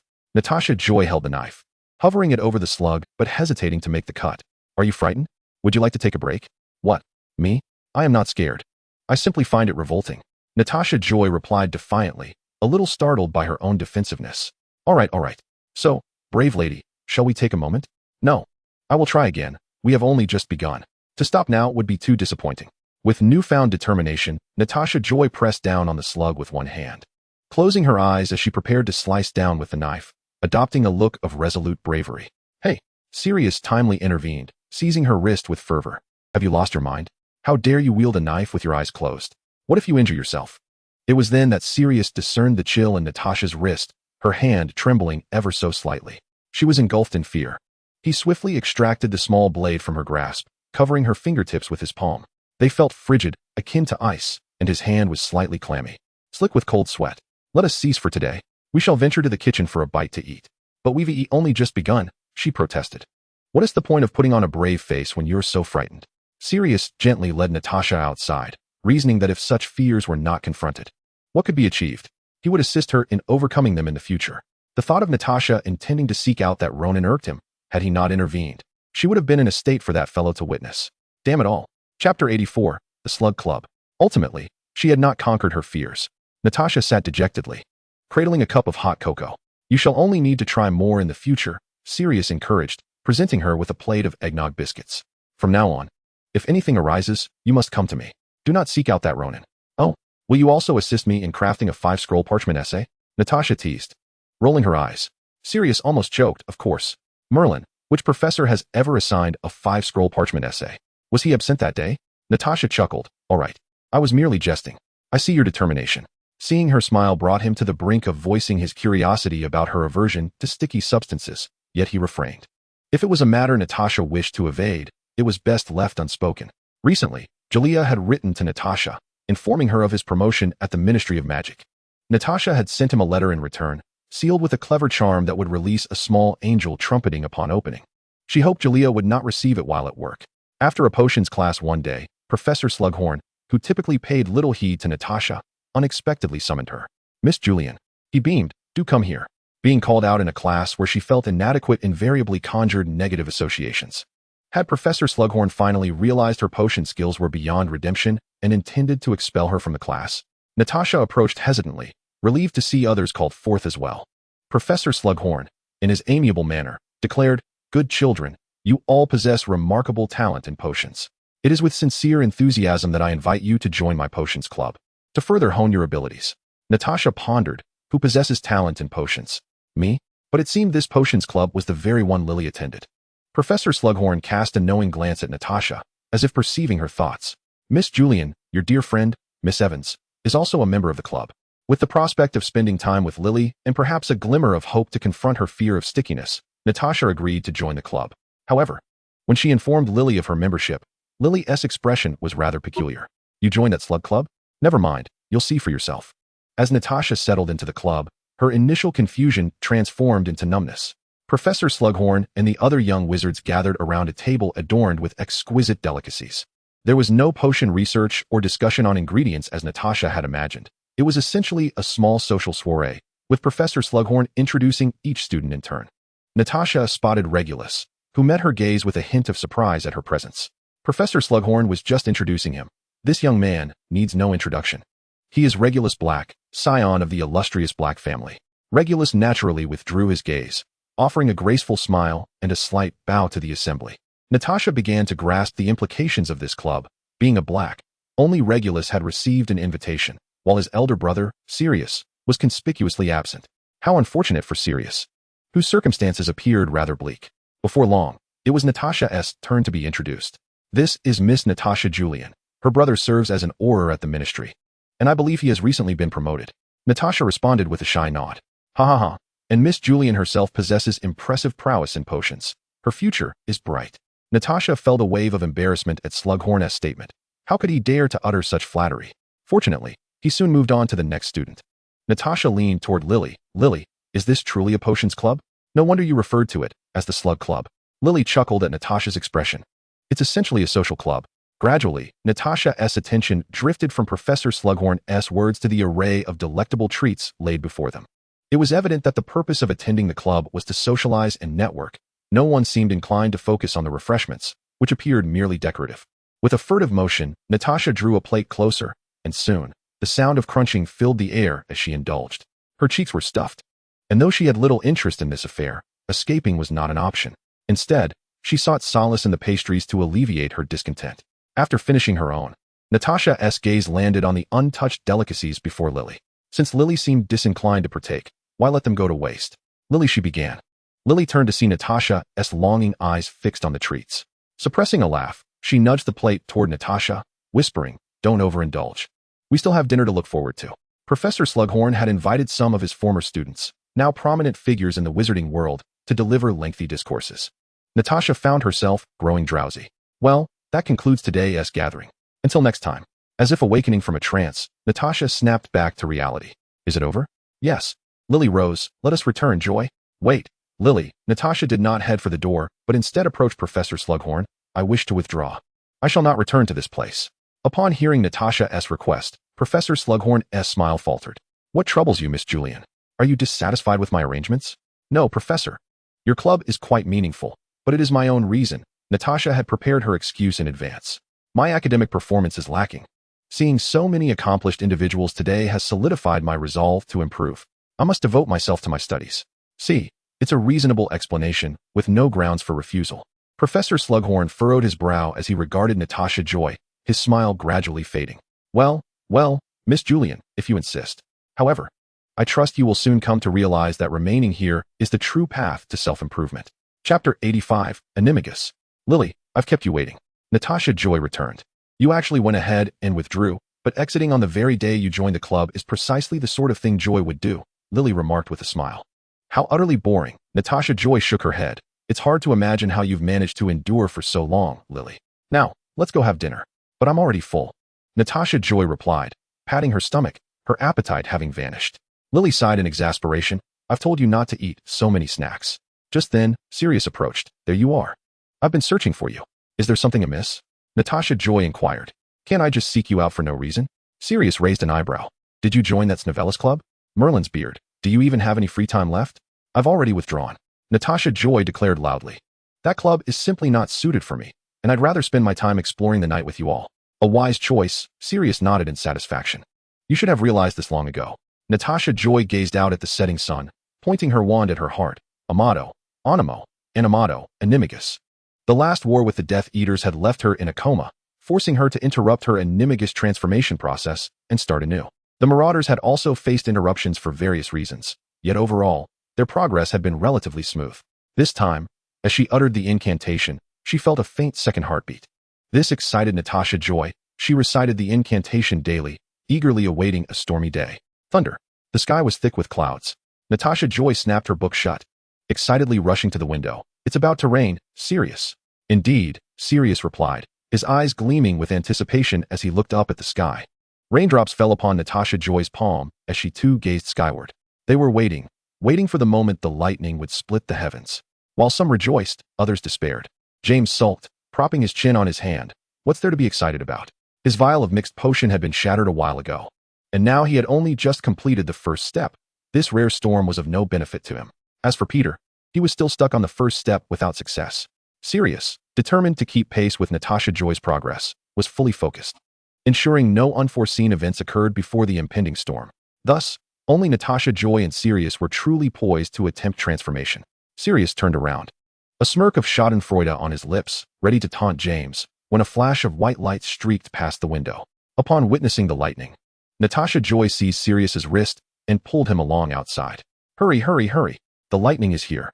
They had hidden their potion in the Shrieking Shack, a place where no one would venture. They intended to conduct their transformation there. Sirius, gripping Natasha Joy's wrist, deftly took control, leading her in a run. After a brief sprint, Natasha Joy felt her energy rapidly deplete, allowing Sirius to pull her along. The rain poured heavily the moment they stepped out of the castle. They were drenched. Sirius tugged at Natasha Joy's cloak, helping her secure her hood, not particularly concerned that he too was soaked. They dashed towards the Whomping Willow, narrowly avoiding its flailing branches. Sirius picked up a stone and threw it, striking the knot beneath the tree, causing it to cease its attack. How cool! Natasha Joy exclaimed, having heard Sirius speak of this secret passage before, but this was her first time truly entering it. You would make a splendid beater for the Quidditch team. Thank you for the compliment, Sirius replied with a smile, leading Natasha Joy into the lower passage. Upon entering the Shrieking Shack, Natasha Joy shivered from the cold, trembling as she dried her clothes with her wand, then did the same for Sirius. Thank you. Sirius located their 2 vials of mixed potion, which had indeed transformed into 2 one-shot blood-red potions. We did it, Natasha Joy exclaimed, bubbling with excitement as she picked up her vial. Who goes first? Sirius smiled at her. You first. If anything goes awry, I can be here to assist. All right, Natasha Joy accepted, pointing her wand at her heart. Amato, Animo, Animato, Animagus. Before downing the potion in one swift gulp, Sirius watched her anxiously. Ugh, a sudden, intense pain seized Natasha Joy without warning, causing her legs to buckle as she nearly collapsed. Joy, Sirius exclaimed, rushing to catch her, knowing well that the pain accompanying transformation was normal. Yet Natasha Joy's agony made him uneasy. I'm fine, she gritted her teeth, slowly smiling. I can already sense 2 vigorous heartbeats within me. I'm on the verge of success. Images of the animal she was about to transform into began to surface in her mind, and she felt a twinge of frustration. As expected. Yet she knew she could not falter at this moment. She focused all her attention on the transformation. Suddenly, Sirius felt a void in his arms. He looked up to see a snow-white bird flapping its wings, struggling to take flight. Joy, Sirius tentatively called, extending his hand toward the bird. Chirp chirp, came the melodious response. The chubby little bird seemed to struggle with its balance, swirling in the air before crashing into Sirius's palm. It appeared somewhat anxious. Curling up in his hand, Sirius cradled it carefully, his heart melting as he gently stroked its feathers with his finger, only to receive a discontented peck from its tiny beak. Not painful, just ticklish. Can you transform back? The little bird pondered for a moment, seemingly attempting to. And in the next second, with a pop, it transformed back into a person in Sirius's hands. Sirius was startled, instinctively wrapping one arm around her legs and the other around her shoulder, cradling Natasha Joy in his embrace. Natasha Joy's eyes sparkled with wonder, her dazed gaze struggling to focus. I'm so dizzy. Once she regained her senses, she realized where she was and hopped down from Sirius's arms. I'm sorry. I lost control a bit on my first try. Chapter 86, Animagus 2. Clears throat. Sirius coughed lightly. It's all right. How are you feeling? Quite well. Though I suggest you sit down and try. This can be rather painful, and I fear you might collapse and I won't be able to support you. Natasha Joy gestured toward the bed in the Shrieking Shack. No need. Sirius declined firmly, resolutely casting the spell and drinking the potion, as if sitting down would not be too embarrassing. He quickly felt 2 heartbeats accompanied by the ensuing sharp pain, unable to suppress a gasp. However, mindful of the presence of Natasha Joy beside him, he resolutely clenched his teeth and remained silent, adopting an air of indifference. Natasha Joy circled around him, inquiring, Are you all right? Can you endure? Do you need me to support you? As she spoke, she grasped his arm, providing him with a point of support. Sirius chuckled, feeling underestimated. Before he could finish his thought, his form began to shift, and a large black dog, resembling a bear, materialized before Natasha Joy. My, what a sizable creature! Natasha Joy exclaimed, gazing in astonishment at the great black dog. She pounded her chest in frustration. Why is your Animagus so incredibly cool? The large black dog appeared somewhat restless, scratching at the ground with its paws and emitting a series of low growls from its throat. Natasha Joy felt no fear. After all, this was Sirius, and Sirius would never harm her. Aware that Animagi often felt anxious during their first transformations, she gently patted the dog's head and scratched under its chin, soothing it. The black dog calmed, extending its rough tongue to lick the palm of Natasha Joy's hand. How ticklish! She giggled. Can you hear me now, Sirius? Can you transform back? The black dog looked up at her, then retreated a couple of steps before reverting to the handsome young man. Success. Nada's Joy exclaimed joyfully. We both succeeded. Was your first transformation uncomfortable, Sirius? Not too bad. Sirius replied candidly. I was quite anxious just after becoming a dog, feeling an impulse to ram into walls, but then, he paused, omitting a part of his thoughts. Really? I didn't feel anxious at all. Nada's Joy tilted her head. At first, I felt a bit uneasy. But being so close to you and able to smell your scent provided me with a great sense of security, which eased my discomfort. Nada's Joy expressed her feelings freely, sharing insights with her companion who had transformed into an Animagus. Sirius's ears slowly turned red, and his cheeks seemed to flush with warmth. What is this? Such straightforward words. Huh, what do you mean, my scent? He feigned composure. I can't quite explain it, Nada's Joy pondered. It's not a special scent from an object, just your scent. Oh, why is your Animagus so cool? It's simply not fair. Nada's Joy lamented, truly wishing for a magnificent Animagus form herself. That little chubby bird is so tiny. You could squash it with a single paw? What is the point of transforming into an Animagus if it's that small? She was quite dejected. What do you need such a large form for? Do you intend to compete with Remus's fluffy little issue? Sirius found Nada's Joy's Animagus utterly adorable. Oh, if only I could transform into something as cool, Nada's Joy said with hopeful longing. All right, let us head back. The rain is getting heavier, Sirius said, ruffling Nada's Joy's hair, interrupting her unrealistic dreams. Nada's Joy's little chubby bird received unanimous praise from her roommates. Sora even forewent her date with her boyfriend that evening. Pleading with Joy, please transform again so we can see, Joy dear. Bellin offered Nada's Joy a shoulder rub, adding, yes, you've just learned. You need to practice more, right? Lily remarked thoughtfully, though the process was dangerous. I must say, Joy is indeed very cute. She had initially thought Joy's Patronus was the pinnacle of cuteness, but it turned out that everything paled in comparison to the real thing. Surprisingly, Joy, usually quite accommodating, refused to agree to anything this time. She huddled under her blanket in the corner of her bed, trembling as she looked at the three demons extending their hands toward her. No, you're too terrifying. The last time you nearly plucked all my feathers. I'll lend you Del. You can touch him instead. The three of them wore wicked smiles. Don't be so heartless. This time we will be very gentle. Nada's Joy gulped, clinging to her blanket as she fled. Help. Someone's going to eat the little bird. Where do you think you're running to? Meanwhile, the Marauders were far from peaceful. The only one capable of transforming into an Animagus, Sirius, was reveling in his ability, eager to boast to James about it 10 times over. On this full moon night, Sirius used the excuse that only he could handle Remus to accompany him to the Shrieking Shack. James was gnashing his teeth in frustration, wishing for another storm to transform himself as well. He began to enlist Peter to prepare for their Animagus transformations. Peter, who had never been particularly enthusiastic about transforming due to the associated risks, succumbed to James's pressure and reluctantly agreed to try. It must be said that James had remarkable luck. Just before Christmas, another storm occurred, allowing him and Peter to successfully transform. Nada's Joy heard that Peter had nearly failed the first time, barely succeeding in the end. James's Animagus form was a stag, while Peter's was a mouse. After transforming at the Shrieking Shack, Peter struggled to figure out how to change back, and eventually, James had no choice but to pocket him for the return journey. Sirius was quite dissatisfied with Peter's form, lifting him by the tail and questioning, what use is such a small creature against Remus? The little mouse seemed terrified, squeaking in distress. Have mercy on poor little Peter. He has done his utmost, James shrugged, admitting, to be honest, I was quite frightened on the way back. Worried Peter might transform back in my pocket without warning. Nada's Joy found this statement somewhat off, furrowing her brow, but my Animagus form is quite small too. Sirius carelessly tossed the little mouse onto the table, looking at Nada's Joy with a hint of incredulity, stating, yours is obviously different. The little bird that Joy transformed into was so adorable. How could Peter's little mouse compare? Chapter 87. The Marauders' map takes shape. Now we can sneak out of the castle much more easily, James said contentedly. But it's still not entirely safe. Sirius lazily leaned against the table. We cannot transform in front of the crowd without risking being reported. To sneak to the Shrieking Shack every full moon, they would need to devise a more thorough plan. Otherwise, they would eventually be discovered. None of them mentioned registering with the Ministry of Magic. That was simply beyond their consideration. So what shall we do? Remus pondered. If only we could know the movements of others. Know the movements of others? Nada's Joy blinked, like a map. She pulled out a piece of parchment and spread it across the table, using her wand to tap it while murmuring something under her breath. Gradually, images began to emerge on the parchment, covering the entire sheet. Sirius leaned down to observe. Is this the entire map of Hogwarts? Indeed. But it's not finished yet. Nada's Joy pushed Sirius's head away as he leaned in closer, tapping her wand on it once more. Some small dots appeared on the map, accompanied by tiny inscriptions. This is a real-time map of Hogwarts. I learned it from an interesting book. Natasha Joy said as she searched the map, pointing to a dot. Look, we are here.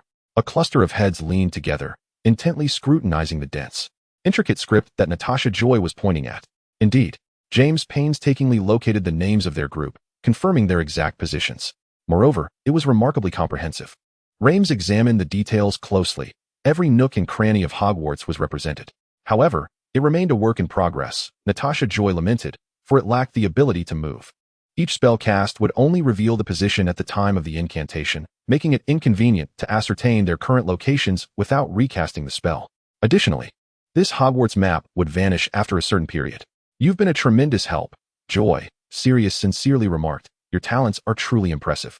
Indeed, James exclaimed, enthusiastically rolling up the parchment. You've provided us with the inspiration we needed, the rest is up to us. After all, we are the Marauders. And we shall transform this into an extraordinary map. But before we create that magnificent map, could you teach us those 2 spells you just cast? Of course. Natasha Joy smiled. I eagerly anticipate your results. Winter mornings always bring a sense of drowsiness. Natasha Joy sat in the great hall, dozing off while spreading jam on her toast. Hey, Natasha Joy. A voice she was not entirely familiar with caught her attention. But she continued to drift in and out of sleep. It wasn't until someone gently tapped her shoulder that she jolted awake. What? She mumbled, blinking her eyes open to see the person before her, Colin, the little Hufflepuff who had previously pursued Sirius. Are you feeling sleepy, Natasha Joy? Colin asked with a smile. Oh, a bit, considering how easy it is to feel drowsy in the morning. Ever since Natasha Joy had rescued Colin from the clutches of a giant spider, her attitude towards Natasha Joy had taken a complete turn. No longer did she treat her with hostility, but instead, she displayed great kindness.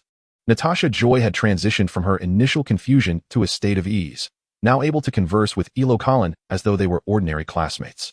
Conversely, Colin, who had once fervently pursued Sirius, had completely altered her demeanor. Ever since sitting at the Gryffindor table, her gaze had not wandered towards Sirius at all. In retrospect, Colin found her past infatuation with Sirius to be utterly embarrassing, wishing she could cast a spell to erase those memories. She could hardly fathom why she had once chased after Sirius so foolishly, nearly ruining her own reputation in the process. She had come to realize that those characters she once admired in stories were, in reality, rather insufferable. Colin watched Natasha Joy take a bite of her bread before returning to her fishing, a smile creeping into her eyes. Her gaze gradually lowered to Natasha Joy's left palm, now smooth and unblemished, devoid of any trace of the injury that had once marred it. Yet, she vividly remembered how that injured hand had gripped her sleeve, pulling her away from danger. Colin regretted her past actions. How could she have been so enchanted by Sirius that she overlooked a girl as delightful as Natasha Joy, even treating her with hostility? If at first, Colin had merely felt a flicker of affection for Natasha Joy after being saved in the Forbidden Forest, their time spent together, albeit unilaterally, had blossomed into genuine fondness. Despite having behaved abominably towards her, Natasha Joy continued to respond with kindness and goodwill. Here, Colin said, producing a red scarf. This is for you, Joy. Huh. Natasha Joy's drowsiness evaporated. She felt a bit embarrassed. I knitted it just for you, Colin beamed. I thought the color red suits your eyes perfectly, and it matches your Gryffindor colors. Oh. Before Natasha Joy could respond, Colin pulled out a small jar. I heard you like sweets, so I made you this chocolate spread. It's my special recipe, and it tastes delightful on toast. With that, she spread the chocolate onto a piece of bread and held it up to Natasha Joy's lips. Faced with the tempting morsel, Natasha Joy instinctively leaned down to take a bite, chewing thoughtfully as her eyes brightened. This is truly delicious. I'm glad you like it, though she couldn't quite place why. Colin's method of courting Sirius seemed to have been applied to herself now. Natasha Joy tilted her head, realizing that Sirius must possess a remarkably steadfast will. As she found herself unable to refuse Colin's enthusiastic kindness, she sensed that Colin's intentions were devoid of malice. Perhaps she had finally come to her senses. Expressing her apologies in her own way, Sola and Bellin whispered to one another nearby. What does that little Hufflepuff mean by this? Perhaps it's a new tactic to capture Sirius's attention? Who knows? It was difficult to shake off Colin's previously established image. Her transformation seemed almost too good to be true. Colin, sensing the curious glances directed her way, turned back to reveal that she had also brought jars of chocolate spread for Lily, Sola, and Bellin, saying, I made plenty. You should all try some. Thank you. Sola and Bellin exchanged glances, quickly shifting their allegiance. Maybe she really has turned over a new leaf? I think so too. Chapter 88, The Sorrow of Sophia. Elo Collins' actions left those in the know utterly perplexed. James, reveling in the spectacle, whistled, "That Hufflepuff. Aren't they sharing any chocolate spread with Sirius?" Elo Collins, without turning, replied, "I'm sorry, but I didn't make enough to share with you all." With that, she produced several jars, piling them in front of Natasha Joy. "If you like it, take as much as you want. I'll make more next time." Natasha Joy. "Thank you, Elo Collins." James cackled. "Looks like she really doesn't fancy you anymore, buddy. She's taken a liking to Joy instead. Your charm seems to be lacking." Sirius rolled his eyes. Thanks for the commentary. He had never cared whether that Hufflepuff liked him. Her disinterest merely alleviated a nuisance. However, that did not mean he was indifferent to whether anyone liked Natasha Joy. Damn it. Why did everyone, regardless of gender, seem to gravitate towards Natasha Joy? Now, he had to meticulously carve out time to spend with her. That night at the Charms Club, Sophia did not appear, and Natasha Joy's partner unexpectedly became Regulus. Uncertain as to why Sophia was absent, was she unwell, or perhaps overwhelmed by coursework? Natasha Joy felt a twinge of concern. "You seem quite concerned about her, Natasha Joy," Regulus observed, tilting his head slightly. "Of course, Sophia is my friend," Natasha Joy replied, somewhat puzzled by Regulus's question. "A friend, you say? But you have many friends. Won't it be exhausting to divide your attention among so many?" Natasha Joy disagreed with Regulus's assertion. How could it be tiring? Rather than saying she divided her energy among them, she would assert that her friends provided her with boundless strength, enabling her to persist. She spoke with gentle conviction. Regulus paused, momentarily taken aback. "Is that what you think?" Regulus shook his head. "You are a gentle soul." "Gentle?" Natasha Joy was seldom on the receiving end of such a compliment. She shook her head. "Regulus, you are the one who embodies gentleness. You truly wish to reconcile with Sirius, don't you?" Natasha Joy pointedly remarked. Who would want to associate with that fellow? Yet, every time you encounter Sirius, there's a glimmer of anticipation in your demeanor. Natasha Joy shook her head in resignation, but Sirius, with his haughty disposition, likely remains oblivious. Regulus lowered his head, acknowledging. Indeed, he could not care less. Thus, it must be quite arduous for Regulus to adhere to his family's expectations while yearning to mend his relationship with his rebellious brother. Natasha Joy sincerely commented, "That is indeed very gentle of you." Regulus merely responded with a silent nod, his hair casting shadows over his brows, obscuring his emotions. "All right, children. You may commence your independent practice," Professor Flitwick announced. Natasha Joy raised her hand to inquire. "Professor, may I ask why Sophia hasn't arrived at the club today?" Miss Du Bois has yet to join us?" Professor Flitwick pondered. She did request a leave during class today. Worry crept into Natasha Joy's heart. Could something have happened? "Natasha Joy," Regulus called out, raising his wand. "Would you duel with me?" Natasha Joy saw no reason to decline. She drew her wand. "But do not say I'm bullying a child." "Of course not." The duel persisted until the club's conclusion, with Natasha Joy emerging victorious without question. The young black had lost some of his elegance, leaning on his knees, gasping for breath. In a hurry to leave, Natasha Joy hastily stowed her wand and dashed outside. Turning back to see Regulus. "Wait," Regulus attempted to call her, but Natasha Joy had already dashed away. He pressed his lips together and slowly straightened his posture. In the heat of the duel, he had intended to warn Natasha Joy about the dubious nature of that loon, urging her to remain vigilant. However, as calmness returned, he hesitated. Should he search for Sophia? Natasha Joy muttered to herself while passing through the classrooms, "But I don't even know where to look." A classroom door was slightly ajar, allowing Natasha Joy a glimpse inside. It was a figure she recognized well. "Sophia?" Natasha Joy pushed the door open. "What are you doing here? Honestly, why didn't you come to the club? Professor Flitwick mentioned you didn't attend class today, and it worried me." Sophia turned, revealing a tear-streaked face. "Oh, it's you, Natasha Joy. You've been crying? Has someone bullied you? Or are you feeling unwell? Should I escort you to the hospital wing?" Natasha Joy bombarded her with questions, anxious. "No need. I merely recalled some past events that brought me sorrow." Natasha Joy walked slowly to Sophia's side, gently patting her frail back.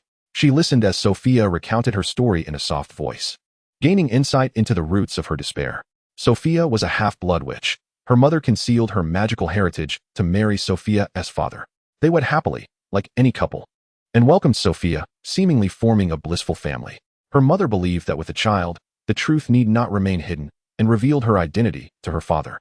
In an instant, his gentle demeanor vanished, viewing both mother and daughter as abominations, banishing them from their home. If only the story had ended there. I would not have to endure such agony. Sophia's tears traced her cheeks. But her mother, deeply in love with her father, remained convinced that in time, he would understand and bring them back. She refused to work or find means to support herself, neglecting young Sophia while pleading for her husband's forgiveness. Eventually, her father remarried and built a new life. Unable to accept this reality, her mother confronted him and, in a fit of rage, accidentally killed him and his new wife, landing herself in Azkaban. Sophia was taken in by her wizard grandfather, living with him thereafter. The world is dark, cold, and devoid of true joy, Sophia lamented.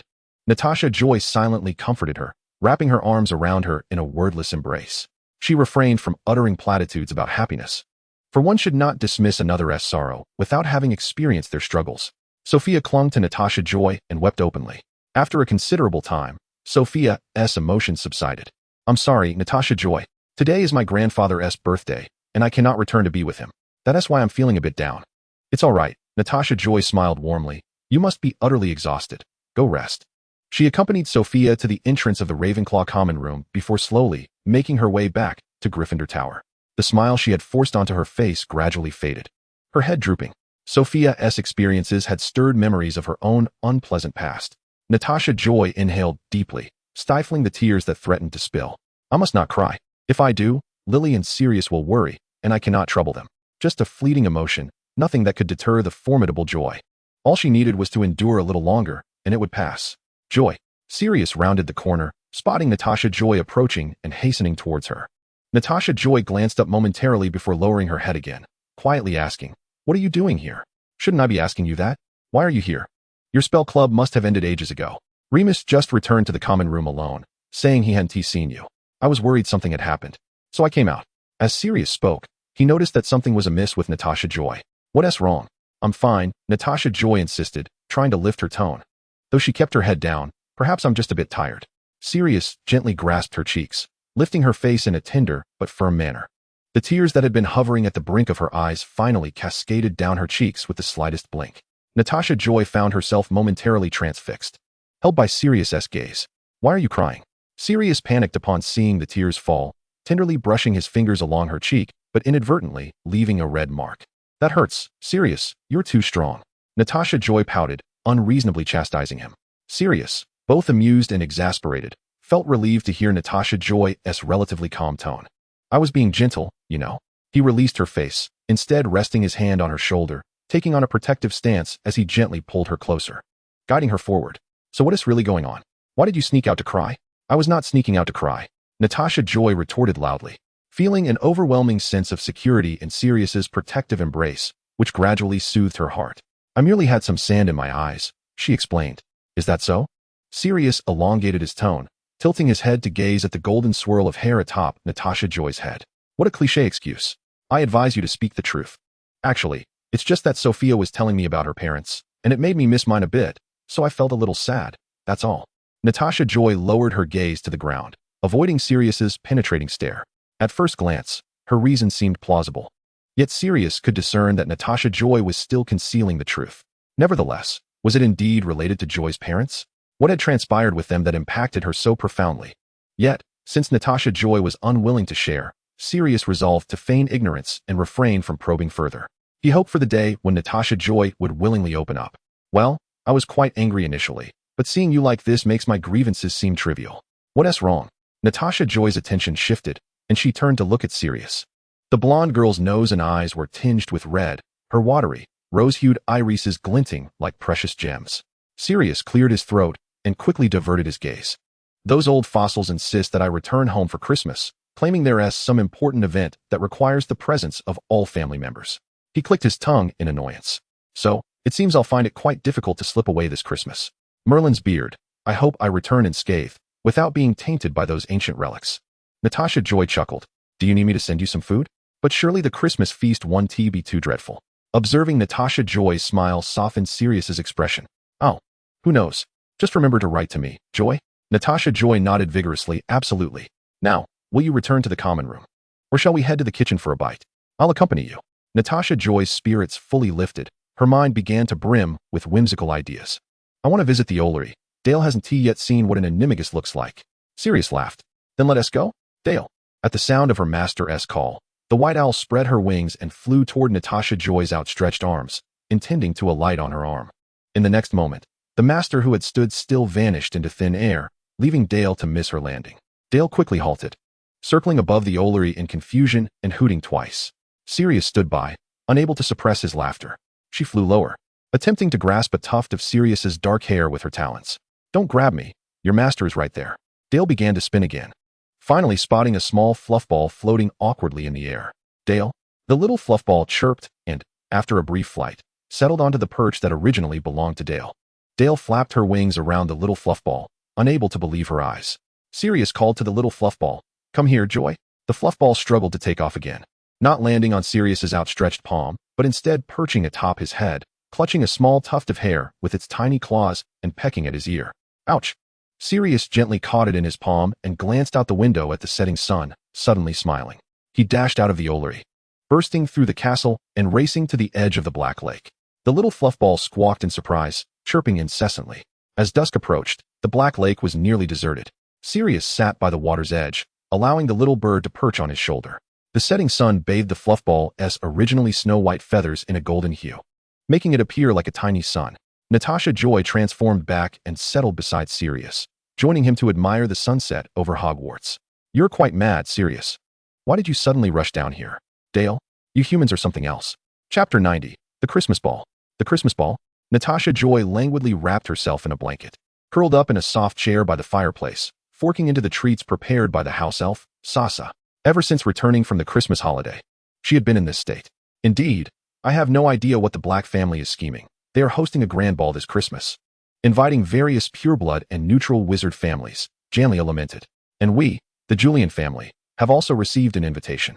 "But Janlia, didn't you join the Order of the Phoenix?" Natasha Joy inquired, puzzled. "My involvement with the Phoenix is covert. Publicly, I am merely an Auror working at the Ministry of Magic."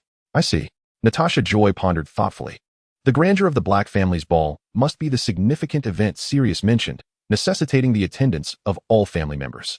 Natasha Joy's excitement surged. "Are we going, Janlia?" "Of course, it's an excellent opportunity to gather intelligence." Janlia fixed a serious gaze on Natasha Joy. "However, I hope you will stay at home, Joy. We do not know how many attendees may become Death Eaters. It's too dangerous. But if the Black family's purpose is to recruit talent, then since we have received an invitation, we are all potential targets for their recruitment. We should be safe until they clearly declare their intentions." Natasha Joy pointed out the flaw in her brother's reasoning with clarity. "Janlia." He was reluctant to admit his overprotectiveness towards his younger sister, gritting his teeth as he ruffled Natasha Joy's golden hair. "You're quite the sharp-tongued one. Since when did you develop an interest in the ball?" "Don't think I don't know. You just want to go and play with that black boy? Who knows? Perhaps I want to observe if there's a beautiful older sister who catches your eye, Janlia." Natasha Joy shook her head sagely. "You're such a loser, at 23. You still don't have a girlfriend. You little minx." Janlia felt a pang as he realized his sister had grown up and was no longer obedient. Natasha Joy had once been so compliant and sweet. Though the current Joy was also quite endearing, memories of her as a child flooded his mind, causing a sharp ache. He inhaled deeply, trying to suppress the recollections. "Indeed, you've matured and no longer heed your brother's words." He playfully lifted Natasha Joy under her arms, spinning her around as her skirt flared like blooming petals. Natasha Joy laughed gaily, stubbornly declaring, "Regardless, I'm going. If you don't allow me, I'll sneak away." "You're impossible." Janlia set her down, shaking his head with a smile, finally conceding. "When we get there, you must stay by my side, understand? Always be cautious. And if you encounter anyone with ill intentions, come to me immediately." "Got it, Janlia. You're the best." Natasha Joy cheered, dashing upstairs. She wrote to Sirius as usual, but deliberately omitted any mention of the ball, planning to give him a little surprise. Ah, how annoying. Sirius, adorned in a rare pure black tuxedo, exuded an air of sophistication that accentuated the profound depths of his gray eyes. His slightly curled locks fell casually over his forehead, bestowing upon him an effortless charm. The young man's physique had begun to mature, and as he leaned against the edge of the bed, he paid little heed to the possibility of wrinkling his attire, his handsome features marred by a palpable irritation. From downstairs, a cacophony of voices erupted, accompanied by the rhythmic clatter of high heels against the floor, the strains of antiquated music, and the boisterous conversations of men, all of which served to exacerbate Sirius's agitation. Clutched in his hand was a letter, its elegant script transforming into a soothing balm for his troubled soul. He meticulously perused the contents, word by word, countless times, allowing his mood to gradually settle. With a soft pop, Creature, the Black family's house elf, materialized in Sirius's chamber, his gravelly voice punctuating the air. "You ought to descend, sir. The master has summoned you repeatedly. Get out. Who permitted you to enter?" Sirius retorted, hurling an object in Creature's direction. The house elf bowed slightly and vanished just before being struck.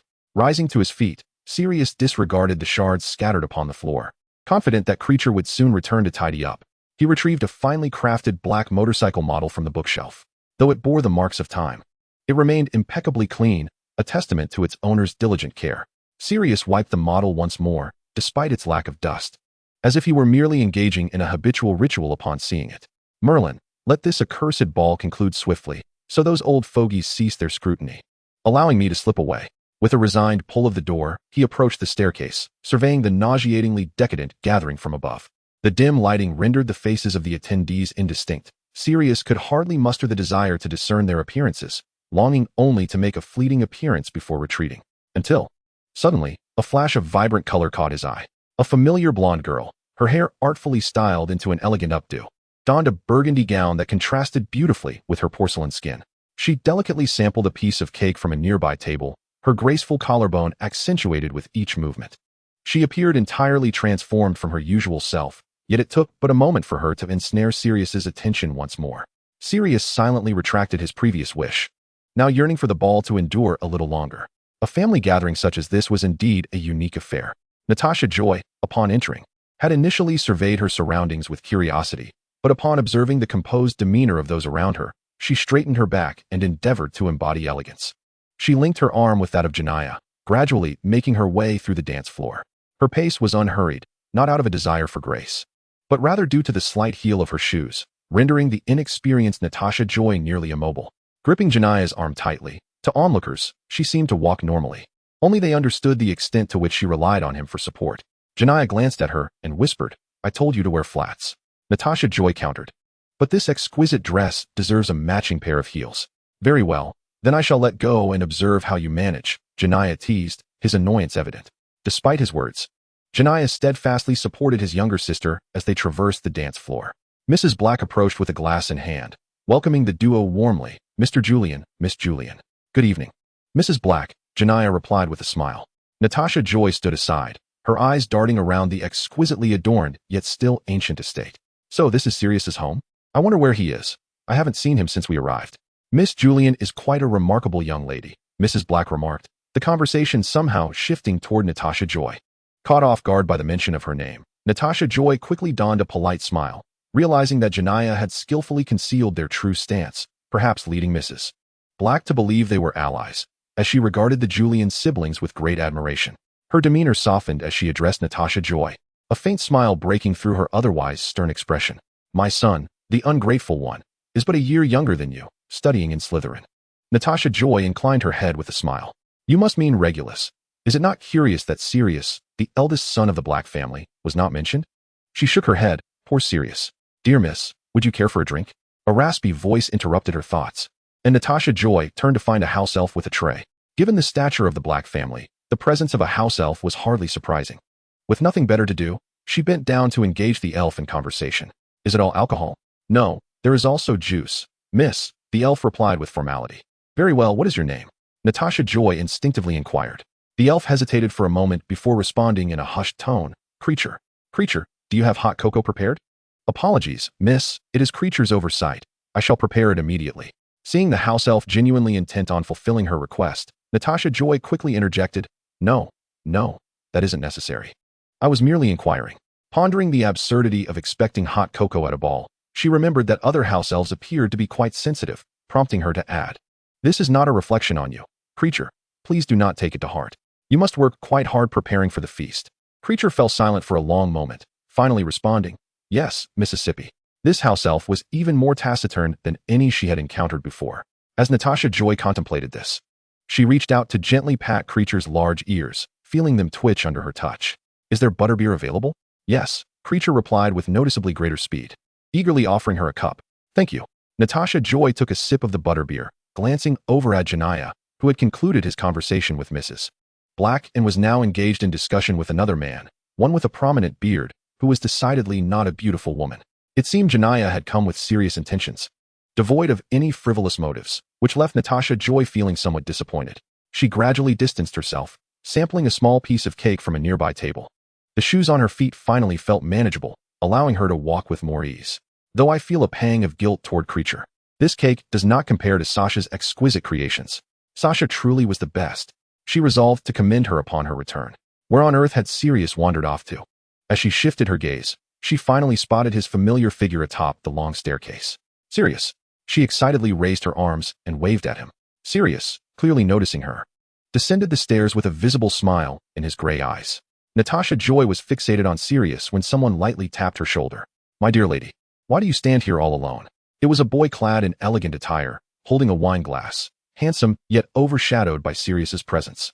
He bowed gracefully, inquiring, Might I have the honor of inviting you to dance? Natasha Joy's eyes widened. She nearly forgot this was a ball. The boy was not the first to approach her.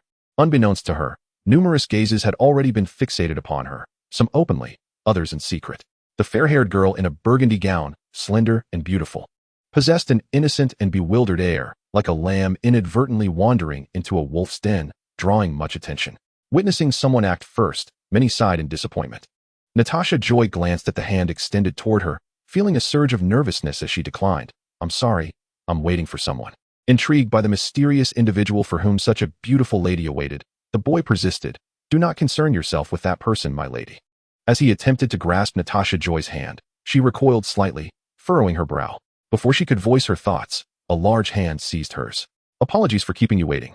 My princess, Sirius teased, raising an eyebrow as he leaned slightly, placing a gentle kiss on her hand. Sirius? Natasha Joy felt a warmth creeping up her cheeks. What is this guy saying such embarrassing things for? The boy who had initially invited her stepped back. Blake?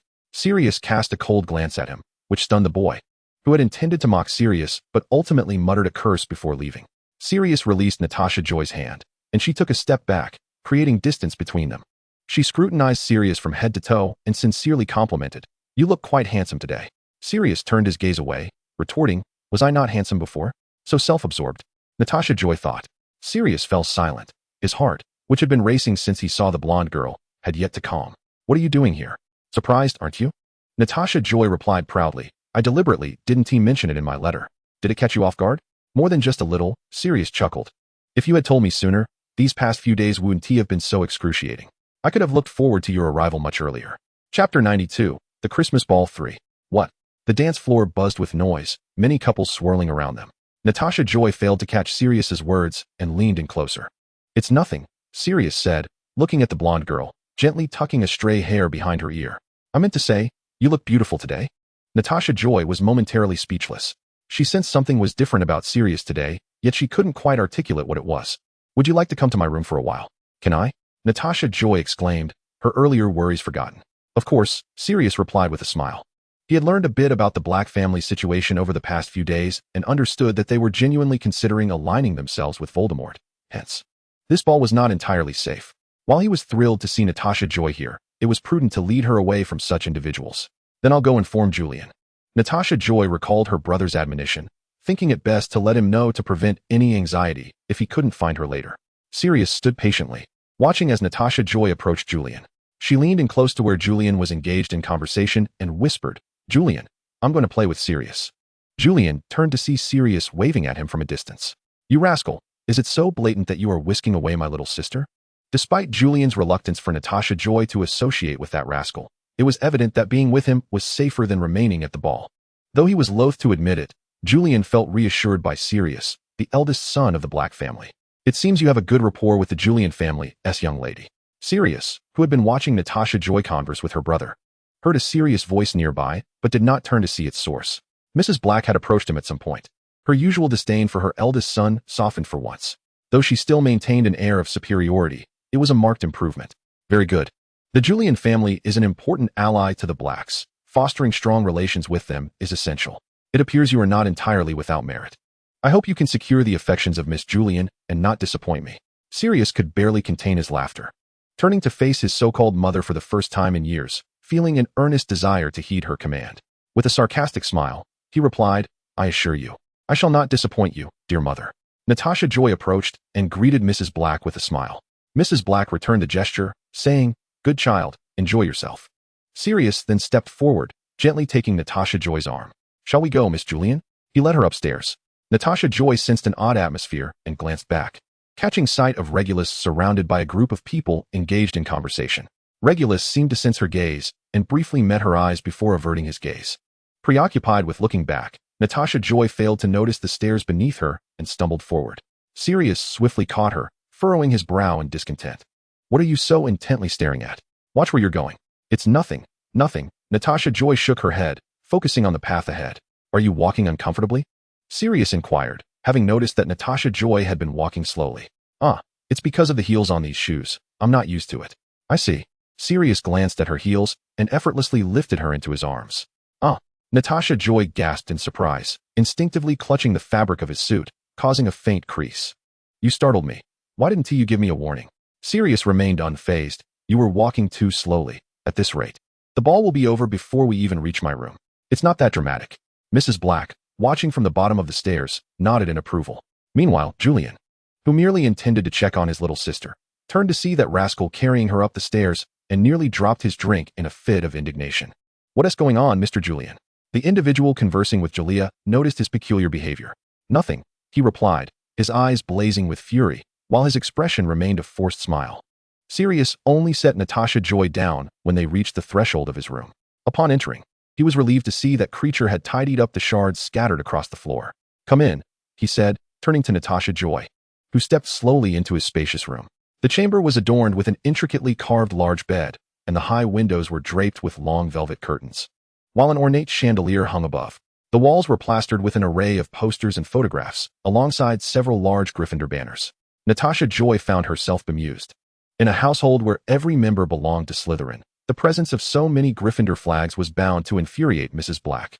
Sirius was indeed quite the rebel. The bookshelves were filled with numerous volumes, most of which appeared rather new, suggesting that Sirius had likely never perused them. Intrigued, Natasha Joy examined the titles one by one, pulling out a book and waving it at him. "Could I borrow this?" "Consider it a gift," Sirius replied nonchalantly, not even glancing at the book she held. "Really?" Natasha Joy exclaimed softly, a gleam of joy lighting her face. Sirius smiled, assuring her that she could take whatever she desired from his room. As she continued to explore the shelves, she stumbled upon a familiar motorcycle model. "Oh, isn't this?" She struggled to recall when she had gifted it to Sirius. "You still have this?" "Yes," he said, averting his gaze. "It's quite appealing. And I've left it there untouched. Do you have a penchant for motorcycles?" Natasha Joy noted several motorcycle posters and then spotted a photograph nearby, capturing the four Marauders grinning joyfully at the camera. "It looks rather cool. By the way, we've never taken a picture together, have we, Sirius?" Sirius nearly choked on his own breath. "Huh, what?" The blonde girl turned to him with a smile. "Let us take a picture together next time, Sirius." He regarded her earnestly. "Sure." Natasha Joy wandered around the room before seating herself in the chair by the desk. On the table lay a letter, and she recognized the handwriting immediately. "Is this the letter I wrote to you?" She leaned closer to inspect it. "Did you just receive it?" Did Dale slack off on his delivery? "No, I just hadn't gotten around to putting it away yet," Sirius replied calmly, moving to tuck the letter away. In truth, he had been reluctant to store it, having read it multiple times. Although he maintained a composed exterior, Natasha Joy's presence in his room was undeniably nerve-wracking. He stole furtive glances around, ensuring nothing untidy would leave a negative impression on her. "How did you manage to sneak out before?" Natasha Joy approached the window, lifting a corner of the curtain to gaze outside. "Would you like to go out for a stroll with me?" A mischievous smile crept onto Sirius's face as an idea struck him. "Can we really go out now?" "Of course," he replied casually, having already shown his face to the old relics, and considering that the old lady had encouraged him to bond with Joy. Taking Miss Julian out for a bit of fun was hardly inappropriate. While it was feasible to exit through the front door, "Come here."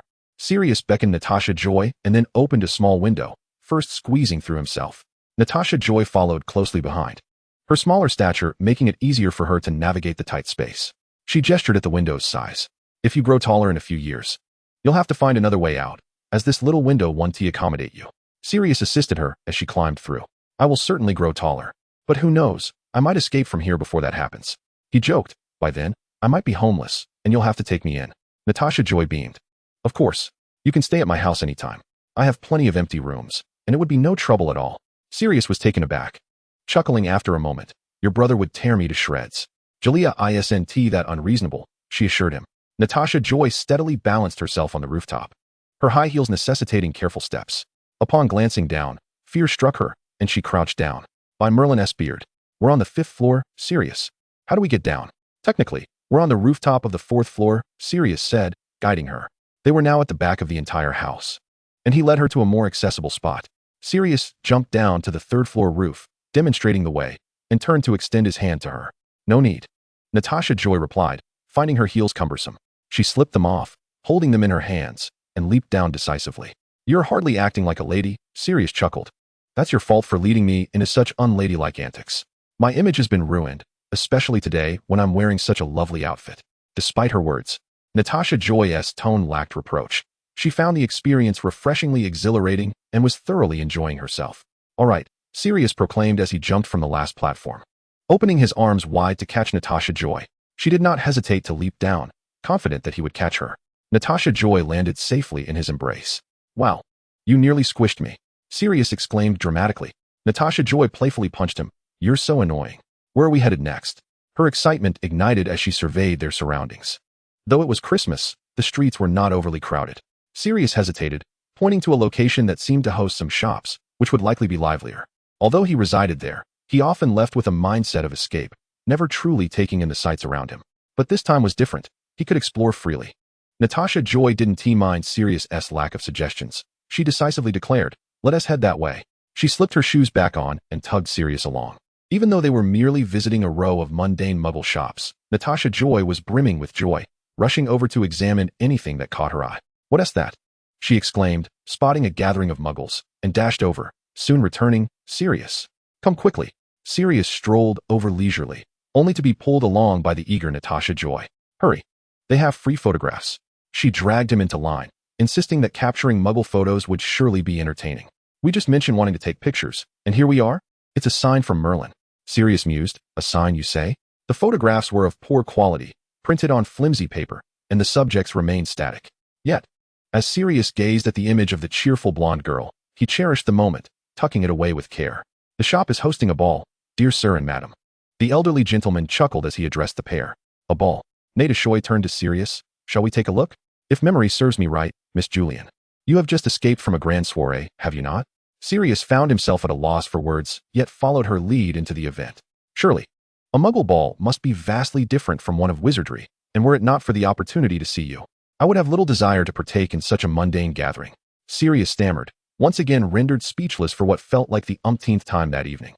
How does he consistently articulate such earnest and straightforward sentiments? The ball within the shop lacked the grandeur of the Black Estate, with only a handful of plainly dressed muggles pairing off to dance simple steps. Yet, the ambience here was relaxed and unpretentious, devoid of the stifling weight often felt in grand family affairs. Natasha Joy, initially intent on seeking out delectable treats, felt her hand gently grasped. Sirius bent down, executing a gentlemanly bow. Might I have the honor of inviting this beautiful lady to dance? Natasha Joy's eyes widened, a slow smile blossoming as she placed her hand in his. Of course. Sirius guided Natasha Joy's hand to rest upon his shoulder while his own hand delicately encircled her slender waist, leading her in a graceful spin. They forsook the oppressive opulence of family gatherings to dance amidst the simplicity of a muggle celebration. Sirius's gray eyes earnestly locked onto Natasha Joy's rose-hued ones, a smile playing at the corners of his mouth. Natasha Joy could not help but avert her gaze, feeling the warmth creeping into her cheeks, her heart racing audibly. Surely, it was merely the raucous music here that rendered her restless. As the final note of their dance faded, Sirius appeared unchanged, while Natasha Joy breathed heavily, fanning herself and tugging him away from the dance floor. It's quite warm in here, the blonde girl said. Her cheeks flushed with a charming pink as she beamed at Sirius. Lost in her beauty, he only snapped back to reality when she tugged at his arm, realizing his hand had yet to leave her waist. He retracted it as if burned, asking, shall we dance again? No more dancing. Natasha Joy shook her head. I'm exhausted. Let us explore elsewhere. Her heartbeat continued to thrum loudly, surely a consequence of the cacophony around them. She felt the need to compose herself. They wandered through the shops inside and out, yet neither possessed muggle currency. Though they carried some galleons and sickles, they found themselves unable to spend a single penny amidst the muggle establishments. In a sense, they were utterly broke. Yet, they reveled in their adventure. Natasha Joy had a knack for spreading joy, never failing to find delight in any place. It was only when dusk settled that they paused. Look at the sky. It's dark now. We should return before Genelia comes rushing out to look for us, Natasha Joy observed. It became apparent that she knew her brother well. Despite the ongoing festivities at the Black Estate, Genelia, having not seen Natasha Joy for an extended period, had lost interest in mingling and frequently cast glances upstairs. Where could that rascal have taken his little sister? As Natasha Joy stealthily followed Sirius back to the Black residence, she queried, shall we climb back up, Sirius? She hesitated, glancing at the towering 5-story structure. Climbing down had felt effortless, but now, looking up, she realized how formidable it seemed. I fear I may not be able to ascend again, she admitted honestly. No need, Sirius replied without hesitation, taking her hand and leading her through the front door. Is that permissible? We did sneak out after all. Of course it's permissible, Sirius retorted nonchalantly. We've already been out. Our objective has been achieved. So there's no need for secrecy. Natasha Joy raised an eyebrow, pondering the absurdity of his reasoning. Had Sirius always reasoned this way? However, her cheeks still felt warm, and she refrained from countering his logic, following him inside. Mrs. Black noticed them first, perhaps due to Natasha Joy's presence. She refrained from questioning their escapade, and even displayed a hint of satisfaction at their closeness. Upon spotting them, Genelia disregarded any concerns about intelligence gathering and excused himself from his companions to approach them. Where have you been? You've only just returned? He glared at Sirius. We went out to have some fun, Genelia. The ball was dreadfully boring, Natasha Joy chimed in, wrapping her arms around him and playfully nuzzling his cheek. You were clearly heading upstairs. How did you end up outside? Genelia was not easily deceived. Perhaps you simply didn't see us leave? Natasha Joy teased, scratching her cheek. Very well, Genelia conceded, knowing she was likely not being truthful, yet chose not to pursue it further. It's getting late. We should prepare to return. He focused intently on Natasha Joy, saying, I'll go say goodbye to that person, and you wait here. Don't wander off. Understood, Natasha Joy replied obediently.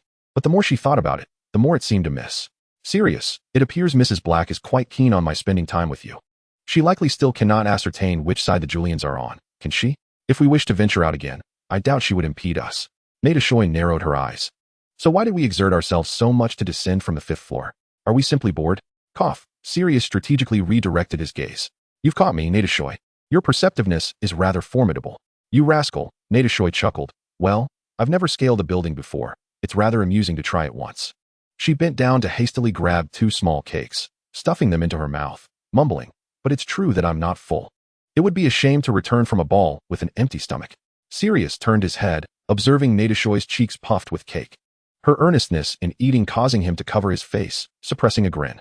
It was due to Natasha Joy's boundless kindness and tolerance that Sirius felt compelled to inch closer, testing the limits of her indulgence and allowing himself to revel in the moment. Genelia returned briskly. Let us go, Natasha Joy. All right. Natasha Joy swallowed her cake and waved to Sirius. See you at school, Sirius. See you at school. This ball had indeed yielded many treasures. Upon arriving home, Genelia immediately began taking notes on something. Natasha Joy glanced at the perplexing scrawl, quickly becoming overwhelmed and departing. The intricacies of family dynamics and alliances were utterly lost on her, failing to ignite even a flicker of interest. However, it appeared that Genelia had gained quite a bit from this outing. However, from beginning to end, Genelia never danced with anyone. Natasha Joy rested her chin on the arm of the expansive sofa, observing Genelia as she organized her notes, lamenting the missed opportunity. Are you so eager to push your good brother out there? Genelia found herself amused yet exasperated. Did Joy dance with someone? Natasha Joy fell into an eerie silence. It was better left unmentioned, but the moment the subject of dancing arose, she was reminded of the music at the modest ball and the earnest gaze of those gray eyes fixed upon her. Oddly enough, her heart began to race again. She curiously touched her chest, wondering if the ball had such a profound effect on her. Sensing something from Natasha Joy's silence, Genelia paused her writing. Who did you dance with? It was Sirius, Natasha Joy confessed without hesitation, revealing her brother's intent. We even saw a ball while sneaking out. Now, it was Genelia's turn to be silent, struggling to find her words. So, did Joy gain anything from this ball? Gain? Natasha Joy pondered seriously, while Genelia watched her anxiously. Oh, indeed. The cake made by Cliché wasn't as delicious as Sasha's. Chapter 95, Genelia learned the truth. Genelia? Her silence was deafening. What's wrong? Natasha Joy asked, her eyes filled with confusion as she observed her brother's hesitation. Nothing. Genelia was uncertain whether to feel relieved or otherwise, as she resumed her writing. Did you eat well at the ball? Would you like Sasha to prepare a late-night snack for you? No, thank you. Natasha Joy tilted her head, resting on her arm, feeling as though she had forgotten something important. Speaking of gains, it seemed she had yet to inform Genelia about her ability to transform into an Animagus. Natasha Joy swallowed nervously. Genelia. What? Genelia, didn't he lift her gaze? If I wanted to learn how to become an Animagus, what would happen? Genelia halted her pen again. I advise you to abandon that thought sooner rather than later. Such a resolute stance made Natasha Joy feel even more apprehensive. She swallowed again. What if I have already learned to become an Animagus? What then? Genelia suddenly realized something, her head snapping up, the quill in her hand snapping audibly. Before Janilia could utter a word, Natasha Joy swiftly transformed. The blonde girl who had been lounging on the sofa was gone, replaced by a small, plump bird that flitted up and affectionately nuzzled Janilia's cheek. Janilia. The situation was unmistakably clear. His little sister had secretly practiced the highly perilous art of becoming an Animagus without his knowledge and had succeeded. Now capable of transforming with ease. Yet here he was, the elder brother, utterly oblivious to it all. He should be angry, should tell Joy how dangerous this was. The high probability of failure and the terrifying consequences that could ensue. Yet, as he gazed at the little white bird flapping its wings and nuzzling him, his anger gradually dissipated, replaced by an overwhelming sense of heartache and guilt. You've already learned, and whatever I say now is futile, he sighed heavily. Cradling the little bird in his palm, gently ruffling its downy head before placing it to his lips for a tender kiss. You know, Joy, before you started at Hogwarts, I always thought you were more suited for Ravenclaw or Hufflepuff. You're so intelligent and gentle. But now, it seems you're an undeniable Gryffindor witch, aren't you? After Christmas break, Natasha Joy began to consciously avoid Sirius. Even Sola came to inquire, have you had a fight with Sirius? No, Natasha Joy replied, puzzled. Why would you think that? It's nothing. Sola tilted her head. I just noticed you haven't been seen together much lately, considering you used to be inseparable. It's not that dramatic. I still spend plenty of time with you all, Natasha Joy huffed, puffing out her cheeks in protest. Unable to resist, Sola ruffled her hair playfully. That's right. Don't bother with those annoying boys. Spending more time with us is far more valuable. Sola had the audacity to say that. Even while she was in a relationship herself, Natasha Joy murmured under her breath. I already broke up with that guy, Sola stated calmly. Huh. Natasha Joy widened her eyes. Why? Just a while ago, you were so. He said the Honeyduke's fizzing whiz-bees were dull, knowing full well that I adore them, Sola frowned. Men are truly the worst. Natasha Joy? She didn't quite understand, but her dear Sola was always right. However, did others perceive her and Sirius as always being together? She hadn't felt that way at all. It wasn't as if she deliberately avoided Sirius. Every time she saw him, she felt inexplicably strange, as though she were ill, especially since she had felt perfectly fine at the ball. After one more accidental encounter while trying to avoid Sirius, Natasha Joy was finally halted in her tracks. How long are you going to avoid me? Sirius grasped Natasha Joy's wrist. What did I do to upset you? He had been feeling restless these past few days. Although Natasha Joy remained discreetly normal in their conversations, he could sense a difference. It felt as if a piece of his heart had been taken, leaving an emptiness. He couldn't understand what was troubling Natasha Joy. Every time he tried to approach her, she seemed to slip away without a trace. Had she finally realized his feelings and decided to distance herself from him? The very thought made it hard for Sirius to breathe. Now, gripping Natasha Joy's wrist tightly, he eliminated any chance of her slipping away again. Really, it's nothing. Natasha Joy insisted stubbornly. They stood there in a stalemate until Sirius, seemingly deflated, leaned closer, surrendering. What's wrong? Did I offend you in some way? Regardless, I apologize. Okay. Sirius spoke softly, his voice low and warm, brushing against Natasha Joy's ear, laced with an unintentional tenderness. Natasha Joy's ears flushed with heat. She covered her ears and took a step back. You really don't need to apologize. It's my own issue. Her voice trailed off, and she was on the verge of falling silent again. It wasn't that Natasha Joy didn't want to tell Sirius. She simply didn't know what was wrong with her. Observing Natasha Joy's silence, Sirius sighed. Forget it. I actually came to find you for a reason. What is it? Come with me. Sirius smiled mysteriously, leading Natasha Joy outside the castle. He brought her to the Shrieking Shack, where the other members of the Marauders had been waiting for some time. Why are you so late? James shouted in displeasure. Did you challenge a troll on the way here? What's with all the secrecy, James? Natasha Joy brushed off the dust from her clothes, relieved to see more people around, allowing her to converse normally once again. Humph. James chuckled with pride. You would never guess, Joie, just how cool this thing can become after our modifications. What are you talking about? Natasha Joy slowly widened her eyes, a glimmer of realization dawning upon her. Could it be? Indeed.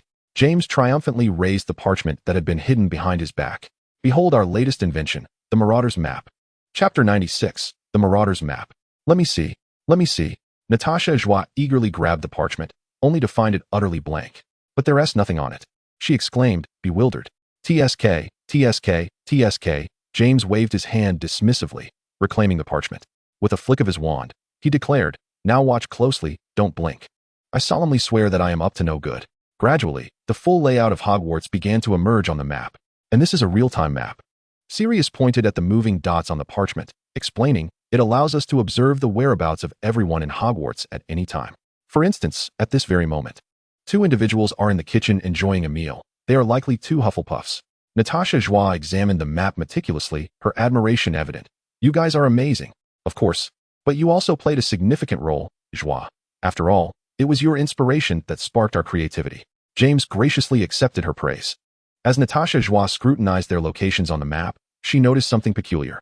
Your names seem a bit different? The map displayed their positions in the Shrieking Shack. But only Natasha Joy and Peter were marked with names, while the other three bore curious code names. Ah, well, James explained.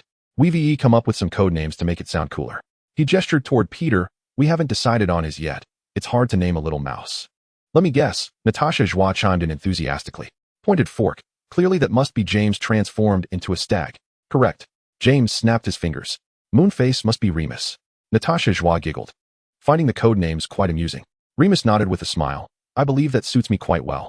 And Bigfoot. Natasha Joy looked up to meet Sirius's gaze, then quickly averted her eyes, feeling a bit flustered. That must be obvious.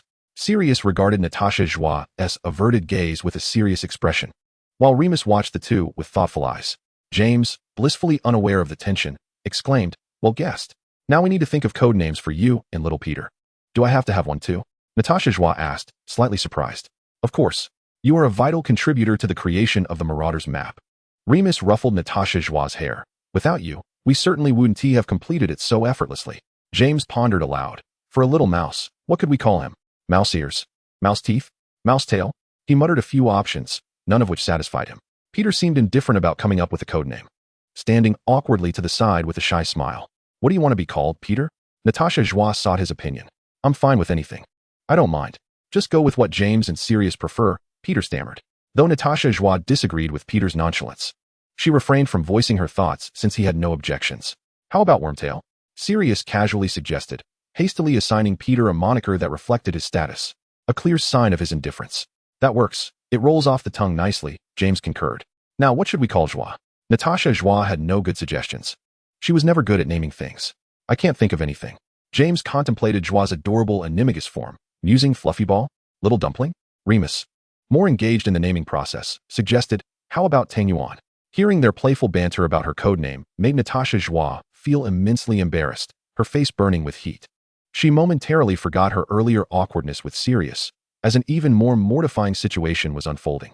She tugged on Sirius's sleeve and whispered, oh, this is so embarrassing. Please tell them to stop discussing it. At that moment, James turned to Sirius for his opinion. What do you think, mate? Sirius looked down at Natasha Joy's hand holding his sleeve, then simply enclosed her hand within his palm. Natasha Joy paused, attempting to pull away but finding herself unable to move. How about little son? Huh. Natasha Joy froze, forgetting to withdraw her hand. Though it bore little relation to Joy's Animagus form, it suited her perfectly. Remus wholeheartedly agreed. Joy is like a little son. Remus's gaze softened, and Natasha Joy recalled the secret she had discovered about him in their second year. Though initially fearful, knowing that someone shared in the burden of Remus's long-hidden secret, Natasha Joy offered gentle encouragement, which indeed relieved Remus, lightening the weight he had carried for so long. James also had no objections, recognizing its suitability for Joy. His rationale was straightforward and rather amusing. After all, they both shared a golden hue, specifically referring to Natasha Joy's hair color. Thus, the code name was hastily yet reasonably established. Natasha Joy watched as James waved his wand, transforming the representing her into Little Sunday. Natasha Joy muttered, this is indeed quite embarrassing. Codename or not. It doesn't matter, she said seriously, but please, do not call me that in real life. I would die of embarrassment. Oh, why not? James appeared quite disappointed, lamenting the point of having code names. We must call each other by these names. Bigfoot, Moonface. He gazed fondly at Sirius and Remus. Sirius played along, returning James's gaze with equal affection. I will, pointed fork. Remus, as the rare voice of normalcy, merely twitched the corners of his mouth, refraining from joining in their sentimental exchange. I'm starting to regret these code names, Remus thought sadly. Lastly, Joy. James cleared his throat to regain Natasha Joy's attention. This is a crucial point regarding the preservation of our map. Once you finish using the Marauders map, all you need to do is tap it with your wand. He demonstrated, and just like that, the mischief is concluded.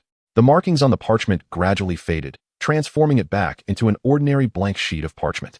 Wow, that's really cool, Natasha Joy exclaimed, examining the Marauders map from every angle, astonished that without uttering a spell, it truly appeared as nothing more than a blank piece of parchment.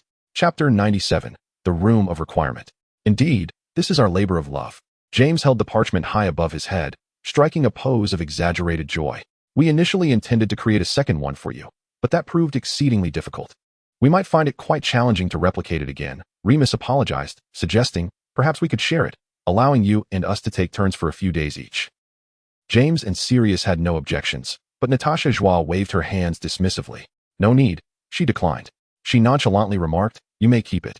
I hardly have any use for this map. Even during our nocturnal escapades, I predominantly accompany you all. If a situation arises where I truly need it, I can always ask you for it later. It must be noted that since acquiring the Live Point map, their nighttime adventures had been remarkably fortuitous, and they had scarcely been apprehended by Filch.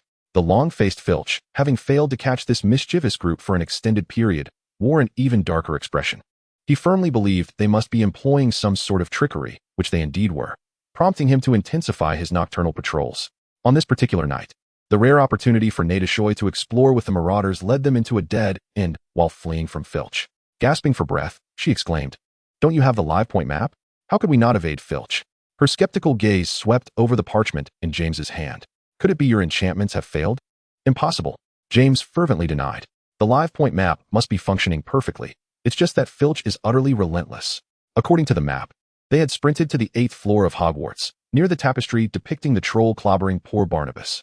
James scrutinized the map, then looked up and pointed to the nearby tapestry. Look, over there. Sirius leaned in to examine the map, which indicated that Filch was drawing alarmingly close.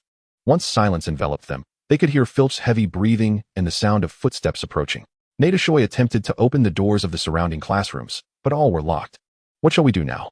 She fretted, wishing for a room where they could hide. In truth, being caught by Filch was not a dire consequence. The individuals present had become quite adept at enduring detention. Yet, evading Filch was a thrilling game for them, and they were determined not to concede until the final moment. Natasha Joy searched for an unlocked classroom, slowly making her way to the tapestry. In an instant, she blinked, and it seemed as if a door had materialized out of thin air across from the tapestry. Huh, she queried with uncertainty, glancing back at the others. Was there a door here just now? They, too, were astonished, and Remus shook his head affirmatively. There was definitely no door here moments ago. It appeared out of nowhere. Natasha Joy muttered to herself. Sirius, thinking she was frightened, approached her to say something, only to hear her quietly exclaim, "How cool." He chuckled and turned the doorknob, which yielded easily. Filch's footsteps were growing closer, leaving them no time to ponder. They hurriedly squeezed into the suddenly appeared room and shut the door behind them. Natasha Joy pressed her ear against the door, listening as Filch's grumbling faded into the distance, allowing her to exhale in relief. The room they found themselves in was shrouded in darkness. Natasha Joy, with her lips unmoving, summoned a gentle light from the tip of her wand. The illumination charm was perhaps the most adept silent spell she had mastered, as it frequently came in handy in peculiar places. She raised her wand high, allowing everyone to see the room's layout. To their astonishment, it was an utterly empty chamber, not spacious but just adequate enough for their small group to conceal themselves, as if it had materialized specifically for their refuge. Natasha Joy's heart raced with a thought, her rose-colored eyes sparkling with intrigue. Could it be? Yet, she refrained from voicing her suspicions, uncertain and preferring not to prematurely divulge her thoughts to Sirius, fearing it might lead to disappointment. She resolved to return for confirmation in a few days. If her hunch were indeed correct, sharing it with them later would be prudent. Unbeknownst to her, every move she made had already captured Sirius's attention. Once the outside sounds had completely dissipated, they cautiously emerged from the room. When did this room appear? James questioned, perplexed, feeling that the existence of undiscovered rooms in Hogwarts was an affront to their status as Marauders. Surely, Natasha Joy knows something, Sirius mused, tilting his head at her. His tone teasingly coaxing, do tell us. We might solve a lot together. Natasha Joy had not anticipated that her little secret had been discerned by Sirius, and thus she revealed everything. I have a theory, but it might not be accurate. I intended to verify it before informing you. Then why not tell us first? So we can investigate together? Sirius countered, clearly dissatisfied. Because if I'm wrong, it would only burden you. Natasha Joy wisely refrained from completing that thought, sensing that uttering it would agitate Sirius. That place might be the Room of Requirement. The Room of Requirement? James echoed slowly, the very name capturing his attention. Indeed. Natasha Joy nodded, explaining its nature. This was something Jalea had mentioned before. I thought he was jesting and did not take it seriously. The Room of Requirement is a magical chamber that appears only when someone is in dire need of assistance, capable of altering its form to provide various resources and help based on the user's requirements. And what we needed just now was a place to hide from Filch. hence a room that adequately accommodated us manifested. James's eyes gleamed with excitement, the prospect of the room of requirement igniting his imagination, almost compelling him to rush back to seek it out. Natasha Joy, observing his exuberance, felt compelled to temper his enthusiasm, fearing that if she was mistaken, he would be greatly disappointed, and it was possible that Jalea had merely been jesting, and there was simply a small room they had overlooked. If that room existed prior, we would have surely remembered it during our nocturnal outings, Sirius interjected, shaking his head. And even if it were false, what of it? You need not fret. No one would blame you. Chapter 98, Some Peculiar Scenarios. Watching James, who appeared determined to rush back at any moment to investigate, Remus held him back. Let us return for today. Filch is in the vicinity. We can come back tomorrow. Just Filch. James hesitated but reluctantly acquiesced. The following morning, the group returned to the 8th floor, only to find that the door opposite the tapestry had vanished. Natasha Joy's hand pressed against the cold wall, confirming whether it was solid, devoid of any secret entrances. It really is gone, she murmured. This must indicate that Joy's hypothesis was correct. Sirius also tapped the wall, while James clasped his hands together. Oh, room of requirement. Please reveal yourself. Yet, nothing happened. James shifted through various stances, pacing along the wall, but the room of requirement remained elusive. Could it be that we lack a genuine need? Perhaps we came merely out of curiosity to witness the room of requirement, which is why it has not appeared. Remus speculated logically. They remained unsuccessful until breakfast time, when Sirius turned to leave, still holding Natasha Joy's hand. Let us head back. We can return later. We have class first period. You're actually going to leave for class? James exclaimed in disbelief. Sirius Black did not look back, yet Joy had classes to attend, and she had yet to have breakfast. If she didn't consume more food soon, she might be mistaken for a first-year student. How exaggerated. I have grown significantly since my first year. Perhaps that is because you did not reach the average height during your first year. Natasha Joy, feeling both embarrassed and angry, obediently followed Sirius to the great hall for breakfast. By the time all the afternoon classes had concluded, the Marauders attempted to drag Natasha Joy off to the room of requirement, but at that moment, someone came puffing up behind them. Natasha Joy, Ron called out, and as she halted, he affectionately drew closer. Sirius cast a dark look at him, but Ron did not spare him a glance, focusing solely on Natasha Joy. I haven't seen you in ages. Is fourth year keeping you busy? Not too bad, but there is indeed a lot more homework. Oh, I was hoping to ask you a few questions, but if you're so busy, never mind. Ron said a bit dejectedly, showcasing the textbook in his hands. She feigned curiosity, glancing at their group. What are you all up to? Is it for homework? No, Natasha Joy felt a pang of guilt. Even second year Ron was so diligent, while she, now in fourth year, was still frolicking about. She felt a weight of responsibility and said to Sirius and the others, I want to go with you today. You all go ahead. I'll help Ron with a few questions. Really?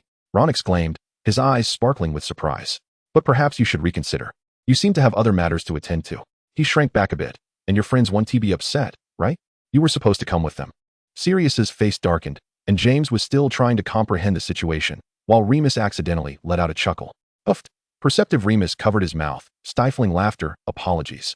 My throat isn't feeling well. Please, continue. No way, Natasha Joy remarked, puzzled. Wasn't Ron formerly quite fond of Sirius? Why did he seem so unfamiliar now? That's splendid. Ron affectionately linked arms with Natasha Joy, steering her in the opposite direction. Shall we head to the library? I recently made some snacks, and I could use your help to taste them, if you don't mind. Sure, Natasha Joy felt as though something was amiss, but she couldn't quite place it. She waved goodbye to the Marauders. See you later. Thus, Natasha Joy was spirited away by Ron. Before leaving, he glanced back at the Marauders, flashing them a victorious smile.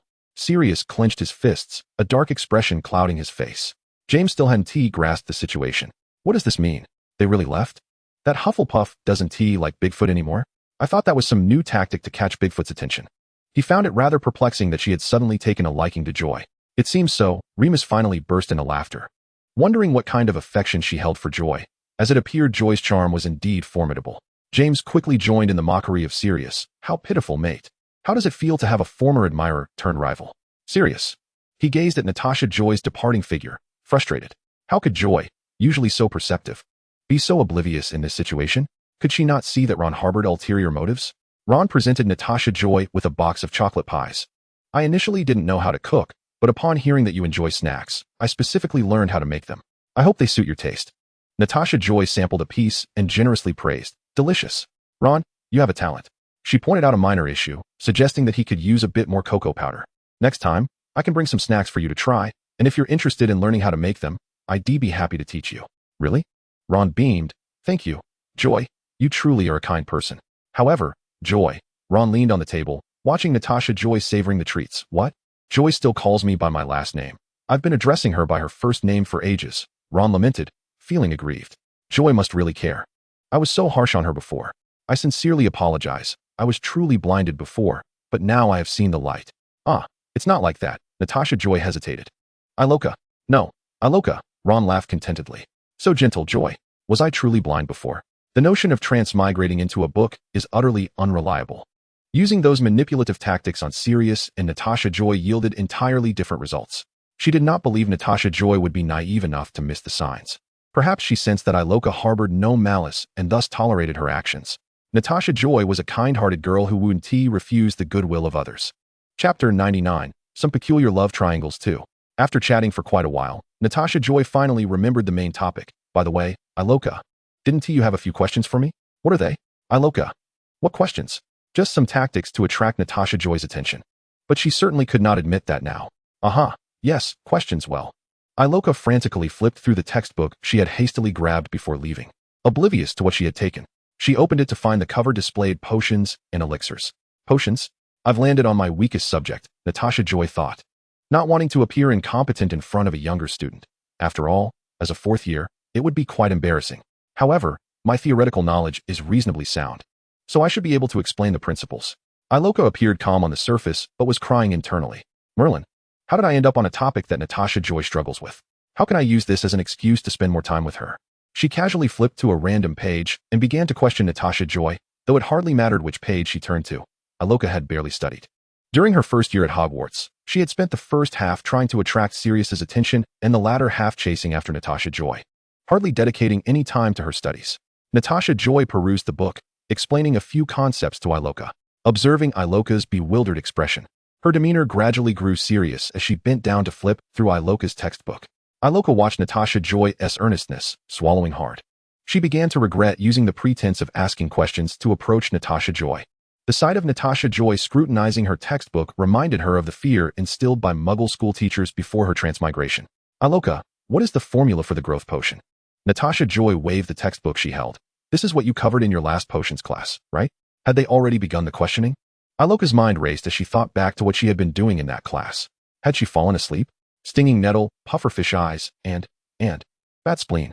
Natasha Joy then posed her second question. What color would the potion turn after the addition of moonstone powder? Iroka, feeling dizzy, admitted, I forgot, Joy. Of course you wouldn't know, Natasha replied with a slight frown, since this is material you haven't yet covered. Iroka was left speechless, and Natasha proceeded to ask her several questions from other subjects, to which she still had no answers. Your textbook is devoid of annotations, Natasha remarked, displaying her own luminous, pristine textbook. Don't tell me you've memorized everything and don't require notes. Iroka fell silent, and Natasha abruptly realized that she might have been a bit harsh. I apologize, Iroka. I've spoken rather presumptuously. Perhaps you have your own struggles, Natasha said with genuine remorse, but could not suppress her concern. However, you are already in your second year, and your knowledge is severely lacking. If you do not make a concerted effort now, it may be quite difficult to pass the OWL exam in fifth year. And that would mean you could no longer continue your studies at Hogwarts, Iroka. Those words struck Iroka like a blow, leaving her momentarily stunned. She had always considered herself the protagonist, believing that maintaining good relations with the main characters would suffice, thus neglecting her magical studies. Yet, she recalled her life before entering this world, devoid of magic, and how envious she had been of those in the magical realm. Now, with this precious opportunity bestowed upon her, could she truly afford to squander her time on inconsequential people or matters? It should not be this way. You are right, Joy. I have been too arrogant in the past, Iroka said, lowering her head. I must change. I will assist you.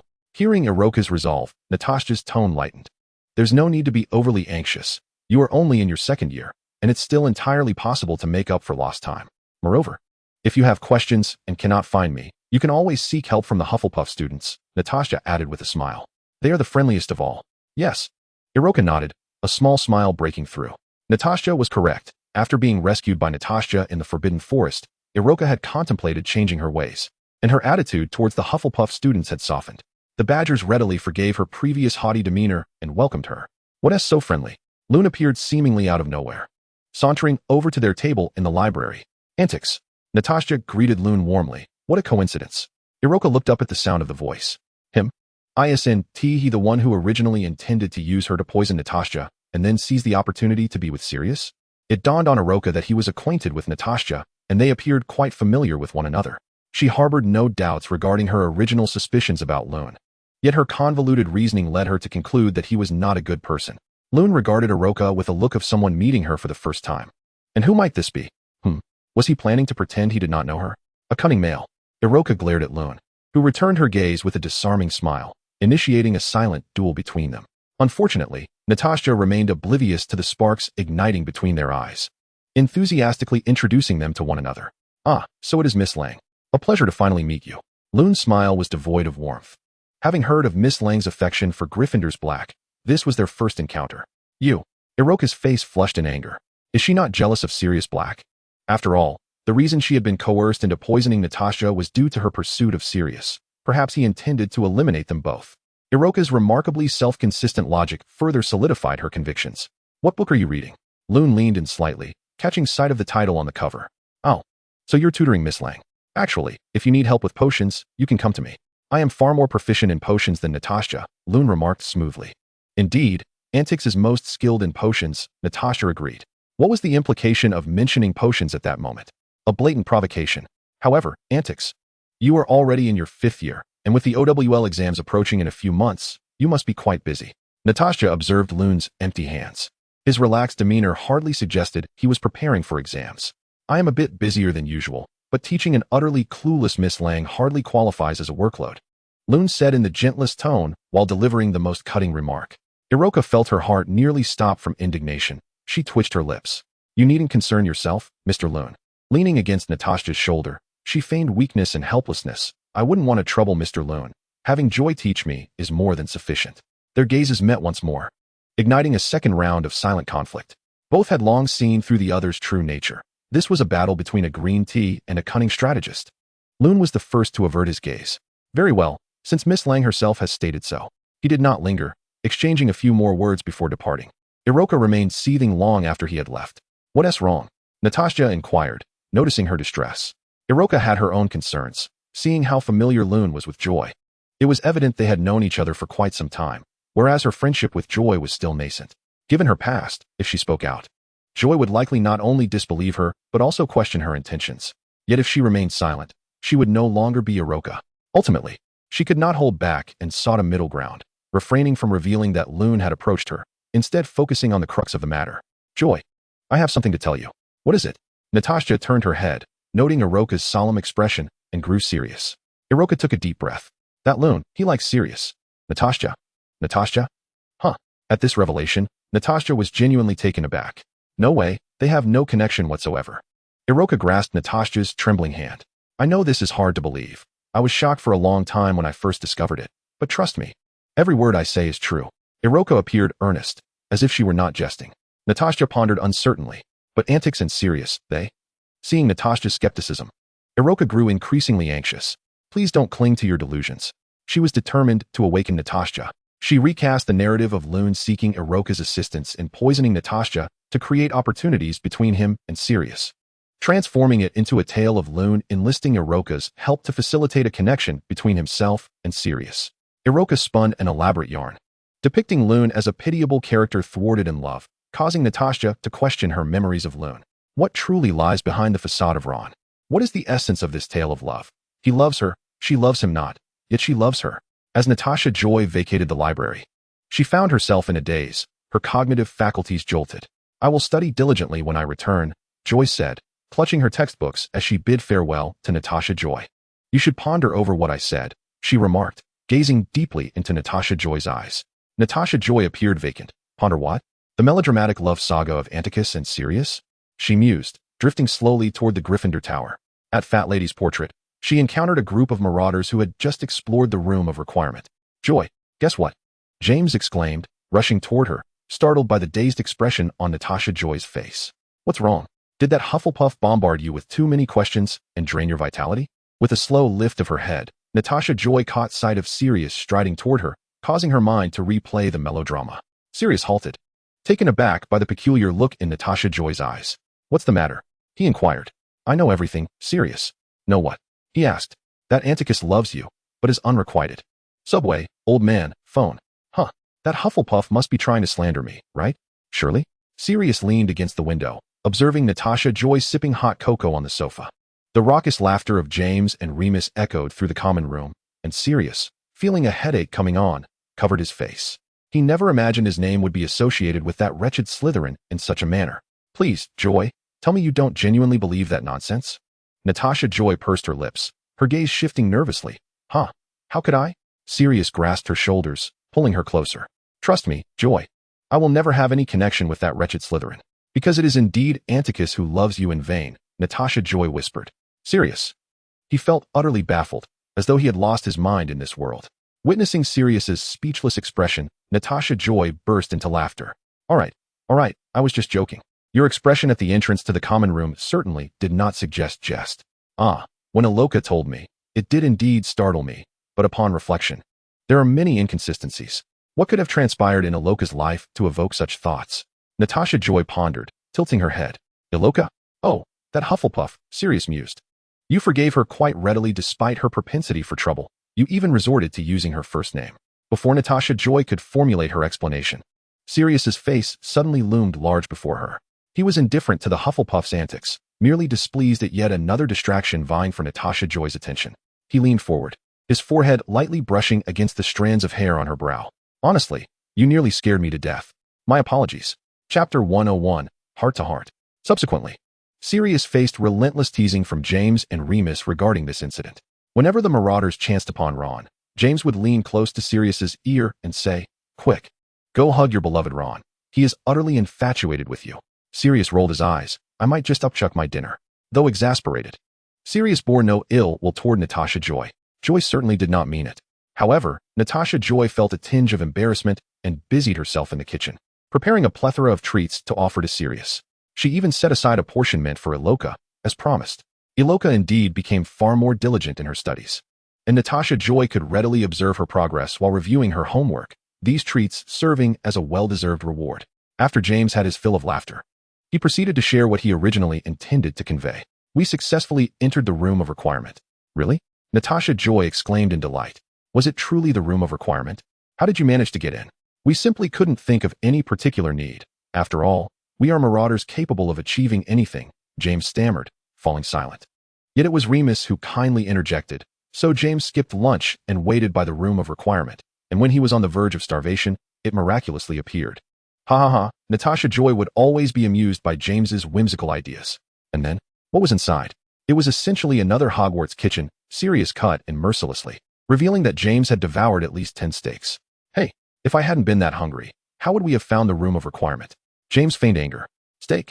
Natasha Joy took a moment to comprehend what Sirius meant. Oh, pointy forks, you actually started using code names. Of course. How cool is that? Sirius bent slightly, a mischievous grin gracing his face. We could also call you Sunlet. Ah, how embarrassing. Natasha Joy's cheeks flushed crimson as she covered her ears and retreated. I can't believe you actually said that. What is there to be ashamed of? James questioned, puzzled. You invincible, overly dramatic boys would never understand. Natasha Joy yelled back at them from a distance.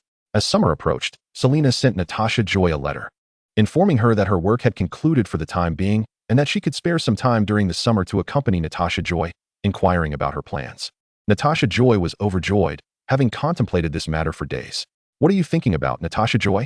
Sophia's ethereal voice broke through her reverie, and she realized she had zoned out during Charms Club. My apologies, Sophia. Natasha Joy yawned. The spells taught today were ones I had already learned, so I couldn't muster much enthusiasm. Besides, I've been busy planning where to go during the summer, and I haven't had much rest. Listening to Professor Flitwick discuss familiar spells felt like a lullaby, causing me to drift off. Natasha Joy shook her head to dispel her drowsiness and glanced at Sophia, who remained composed and unperturbed, her expression neutral as if she were indifferent to everything. However, after witnessing Sophia's emotional breakdown, Natasha Joy knew better. She couldn't help but chuckle. Sophia cast a fleeting glance at her, accustomed to Natasha Joy's spontaneous laughter. What has you so amused this time? Natasha Joy shook her head, dismissing the thought. It's nothing, really. I just feel that Sophia's spirit has improved significantly compared to a while ago. You wouldn't believe how haggard she looked back then. You truly have a way with words. Sophia regarded her with a hint of helplessness, then straightened her demeanor. I am genuinely grateful to you, Natasha Joy, she murmured softly. I have always preferred solitude, yet being your friend feels remarkably refreshing. Her gaze softened. You are a wonderful girl. Natasha Joy felt a twinge of embarrassment from the compliment. After all, Sophia herself was quite lovely and possessed a kind heart. Sophia shook her head. I am well aware of my own nature.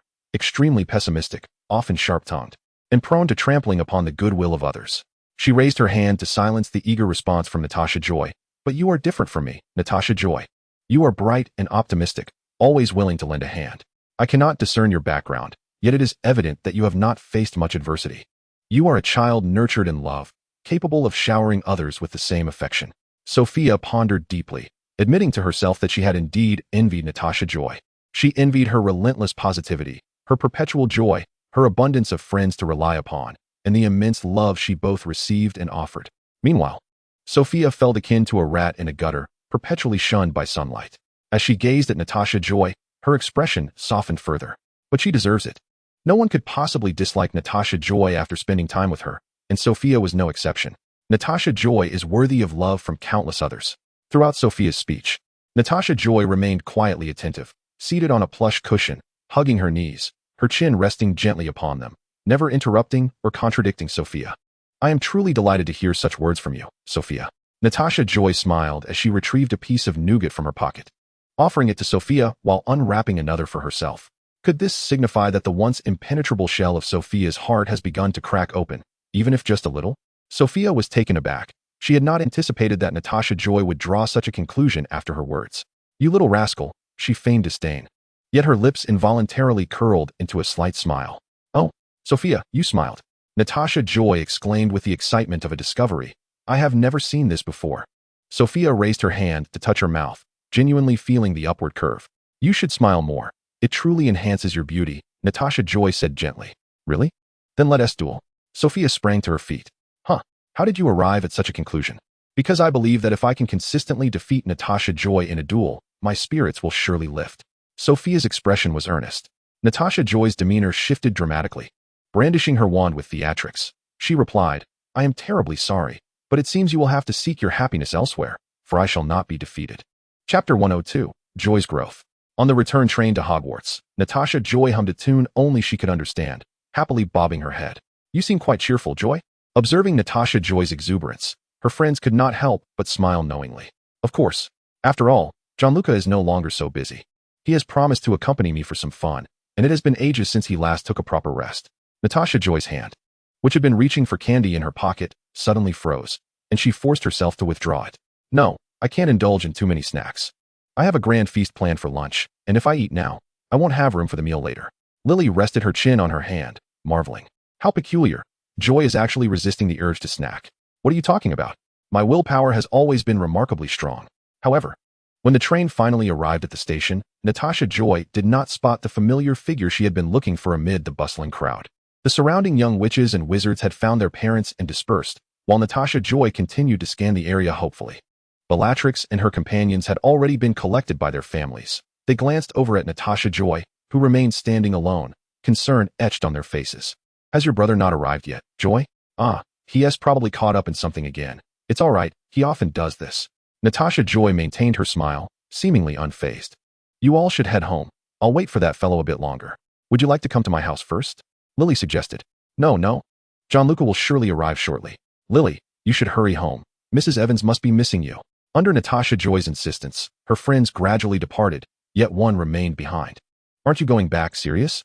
What is there to return to? Don't worry, they don't mind when I come home. Sirius replied nonchalantly as he plopped down on the steps. I have nothing else to do anyway, so I'll stay and keep you company a little longer. Natasha Joy fell silent for a moment before smiling again. Thank you, Sirius. He took all her luggage, leaving her with only the cage containing Dell's owl. So she decided to sit down on the steps as well. With Sirius by her side, the wait felt less interminable. However, as the last person departed the station, Natasha Joy still had not seen Gianluca arrive. A Muggle attendant noticed the two young wizards sitting on the steps and approached, likely thinking they were lost. But Sirius easily brushed off the inquiry. Suddenly, Natasha Joy stood up, brushing off the dust from her clothes. Not waiting anymore. Sirius tilted his head to look at her. It's fine to stay a bit longer. I'll be right here with you. I'm not waiting anymore. Gianluca has probably been delayed by something again. I've decided to head home. Natasha Joy struck a triumphant pose. I'm quite clever. I've already learned how to take a Muggle car home. Sirius observed the slender figure of the blonde girl as she walked away, no longer pretending to be indifferent about her poor disguise. In my presence, you need not feign happiness, Joy. Natasha Joy's body trembled slightly. What? I'm not unhappy. Is that so? Yet your acting is abysmally poor. I can see right through it. Sirius effortlessly dismantled Natasha Joy's carefully crafted facade. He stood up and ruffled her gradually drooping head. It doesn't matter in front of others, but with me, you can be your most authentic self.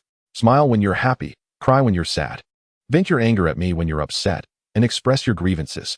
You need not constantly maintain a cheerful facade for everyone, because I will never be disappointed in you. Thank you, Sirius. Natasha Joy slowly turned around, but Sirius did not see the tears he had imagined. Instead, Natasha Joy's rosy eyes sparkled, as if illuminated from within. Hearing those words truly brings me immense joy, but I'm not so fragile. I can certainly handle a bit of negativity. Natasha Joy's lips curled into a slight smile, tinged with disappointment. After all, it was undeniable that she felt a hint of it. That scoundrel, Jalea, had failed to keep his promise, and upon my return, I shall certainly make a scene. Yet, it was still within the realm of what I could endure. I was no longer the fragile child I once was. However, I have come to realize that when the burden becomes too great, I shall seek you out. With a radiant smile, Natasha Joy extended her hand towards Sirius. Now, let us return home. The golden-haired girl stood against the light, her cascading locks appearing as if they might melt into the sunlight, reaching out to the boy before her. Sirius took her hand, feeling a rush of affection for the girl he had admired for so long, who turned out to be far stronger than he had ever imagined. As Natasha Joy guided Sirius onto the carriage headed home, she casually inquired, "Is it all right for you to accompany me back to my house?" "Ah, it's perfectly fine. Those fellows won't mind when I return," Sirius replied nonchalantly, taking a sip from a bottle of water. "In that case, why not just stay at my house? It would be so much more convenient for us to spend time together." Coughing, Sirius nearly choked on the water, and before he could recover, Natasha Joy continued, "If possible, I truly wish you all could reside at my home." Sirius could discern that Natasha Joy's statement was devoid of any ulterior motives. She simply found the idea of living together to be convenient for play. He reluctantly turned down the highly tempting proposition, reasoning that it would be better to remain at Hogwarts throughout the year, as it would only mirror the situation she described. "Steady now, Sirius Black. The time is not yet ripe. All this restraint is for future planning." He reassured himself internally. Is this really the best state of affairs? Natasha Joy was easily swayed by Sirius's words, her gaze dropping as she pondered this philosophical question. After a moment of fruitless contemplation, she asked, "So, what will it be? Will you come to my house, or return to your own?" "Well," Sirius paused strategically, "I'm not quite sure what the situation is with your brother. For safety's sake, I think it's best if I stay with you for now." "All right," Natasha Joy whispered excitedly. "I'll have Shasha prepare some delicious treats to properly host you." Chapter 103, Trouble for Jalea. "Shasha, I'm home," Natasha Joy exclaimed as she entered. "Young mistress." Shasha appeared before Natasha Joy, visibly startled to see Sirius accompanying her. "Didn't Team Master say he would return with young mistress?" Shasha was clearly unaware of the unfolding situation. Natasha Joy sensed something was amiss. Initially, she thought Jalea might have been detained by work, but he should have informed Shasha in advance if that were the case. Assuming Jalea would return with Natasha Joy, Shasha had prepared a lavish feast, yet Natasha Joy had little appetite despite having eaten little on the way. She paced anxiously, worrying about Jalea. "Sirius, if you're hungry, you can eat something first. Don't fret, Joy. Jalea probably has urgent matters to attend to," Sirius reassured her. He pressed down on her shoulder, urging her to sit on the sofa, then turned to the bewildered house elf standing nearby. "Shasha, could you please fetch Joy a cup of hot cocoa?" "Certainly, sir." Natasha Joy felt a wave of fatigue wash over her, an unsettling premonition gnawing at her heart. Shasha quickly returned with the hot cocoa and a glass of butterbeer for Sirius. Cradling the warm cocoa in her hands, she hesitated before finally voicing her fear. "I'm a bit scared, Sirius." This was the first time Natasha Joy had openly expressed her negative emotions. "Do not be afraid," Sirius said softly, his gaze gentle. "I will remain here with you until Jalea returns." As the hours passed from noon to dusk without any sign of Jalea, they were startled by a knock at the door. "That's not Jalea. He has a key," Natasha Joy mumbled, feeling despondent as she rose to answer it. "I'll go." Sirius stood up before her. The visitor, cloaked in black, blended almost entirely with the night. Upon seeing Sirius at the door, he paused slightly before drawing his wand and pointing it at him. "Who are you? Why are you in Julian's home?" "Uncle Moore?" Natasha Joy peered out, recognizing him as Jalea's colleague and an auror from the Ministry of Magic. Her sense of foreboding intensified, her heart racing in her chest. "Joy." Moore glanced briefly at Sirius before turning his attention to Natasha Joy, speaking slowly, as if to avoid alarming her. Come with me to St Mungo's. Julia has had an accident. The premonition had come to fruition.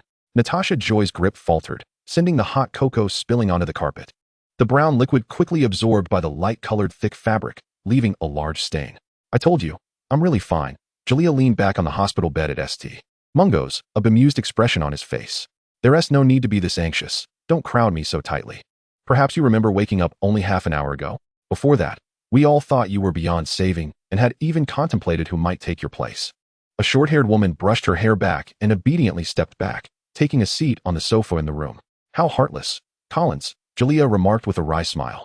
This is reality, Julian. You must understand, the woman named Collins said unemotionally, lighting a cigarette. Everyone is susceptible to death. It could be you or I tomorrow. We must always be prepared. A man and woman stood by Julia's bedside.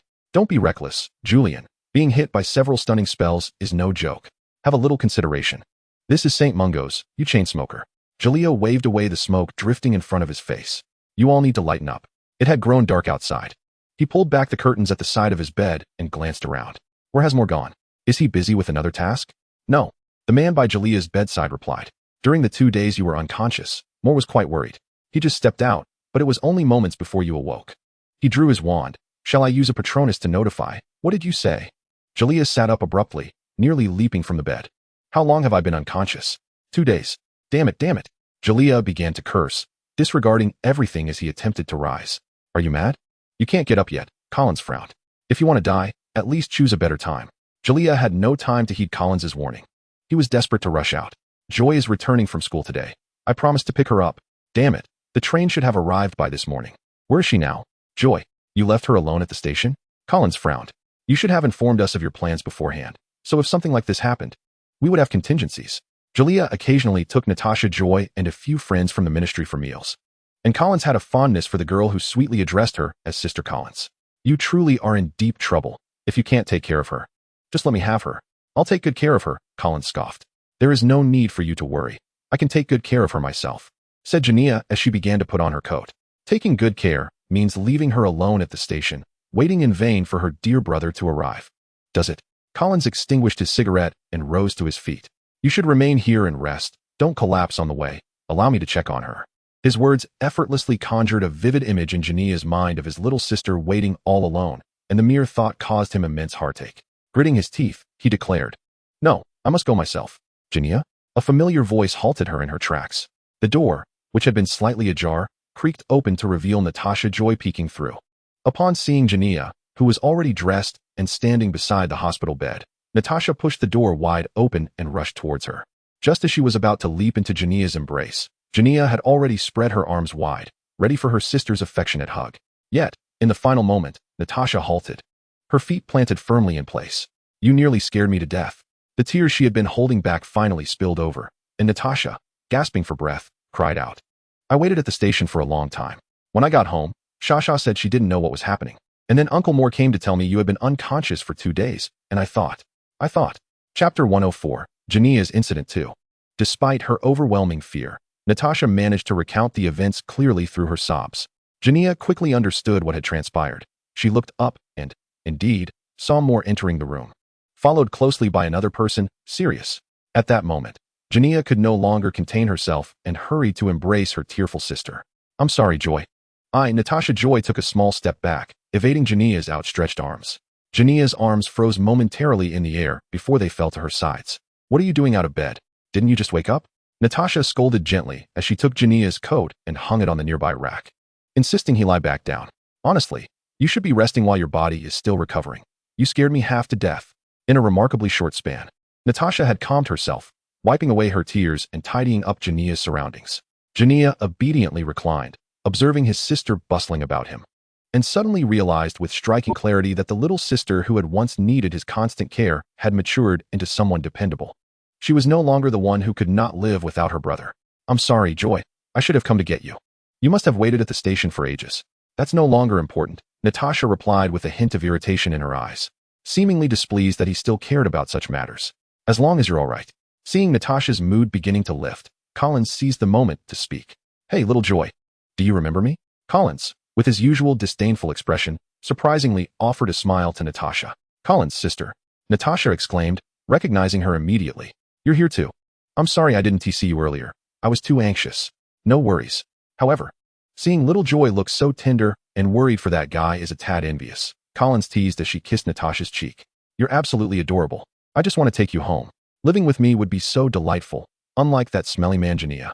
Who doesn't he know how to care for a lovely girl like you? Hey, Collins, I'm still right here, Jania interjected, his expression unchanging. Oh, I truly apologize. Collins replied without a hint of remorse. What do you think, little Joy? Would you consider coming home with me? I really like Sister Collins because she's the coolest person I've ever met. Natasha beamed, but I still want to stay by Jania's side. I can't trust that guy at all. I need to keep a close watch on him. Collins's smile broadened. Is that so? Well, then, it can't be helped. I truly envy Jania. She straightened up, tugging at Moore's ear and beckoning the remaining 2 Aurors in the room. All right, we have other matters to attend to. We'll come back later. And you, Moore, we need to discuss the consequences of your reckless behavior towards little Joy. Ow, ow, Collins, let go of my ear. Moore protested. Ignoring him, Collins turned to Natasha Joy and winked. Before that, Jania, I'll have to rely on Joy to take care of you. The 4 Aurors exited the hospital room, kindly closing the door behind them. Sirius stood up as well. I'll go get some food. You haven't eaten much today? Joy, just rest here until I return. Everyone discreetly vacated the room, leaving the Julian siblings with space to converse. You haven't eaten anything all day, Joy? Jania frowned. Concern etched on his face. That's unacceptable. Your body can't endure that. Natasha Joy remained silent, the tears she had previously suppressed welling up again in Jania's presence. Don't cry, Natasha Joy. If you keep crying, it will seem too weak. She needed to grow up quickly, to the point where she could protect those she cared about. When Natasha received the news from Moore, she had been utterly terrified. Moore had conveyed the situation with such gravity that it felt as though he was implying she should see Jania for the last time. She had nearly fainted, relying solely on Sirius to support her. For the first time, she understood the despair Jania must have felt when he witnessed her in such a fragile state at the Muggle Zoo. The feeling of hopelessness nearly consumed her. Natasha could hardly recall how she arrived at St Mungo's. Her mind had been somewhat foggy until she stood before Jania's hospital room, hearing his familiar voice, which barely managed to rouse her senses. She even hesitated to embrace Jania, fearing it might be an illusion that would shatter upon contact. Joy, Jania's call, accompanied by the touch of his calloused hand on Natasha's cheek, made her realize she had been weeping without notice. Jania's eyes brimmed with compassion. I'm sorry, Joy. Jania must stay by my side. Natasha's voice was barely above a whisper, yet Jania heard her clearly. You cannot leave me. I cannot bear to lose you again. Jania, you must always be here with me. Natasha stubbornly repeated these words, her fists clenched tightly. Jania's heart softened at her insistence. He pulled his little sister into his embrace. I'm sorry, I must have frightened you today. He solemnly vowed, I will not leave. As long as you need me, I shall remain by your side. No one can take me away. Under Jania's gentle reassurance, Natasha gradually emerged from her previous state of distress, allowing him a slight sigh of relief. Merlin, he could hardly express how terrified he had been. He feared Natasha might revert to her former state of despair. Sirius returned with some food, and Natasha Joy perked up a bit, jumping to the floor. It smells wonderful. I'm so hungry, Sirius. Sirius immediately noticed that Natasha's demeanor had improved significantly since earlier, and he smiled back. Come on, eat up. I brought plenty. Do you have Muggle currency with you? Oh, no, so I had no choice but to give that food vendor a gold galleon.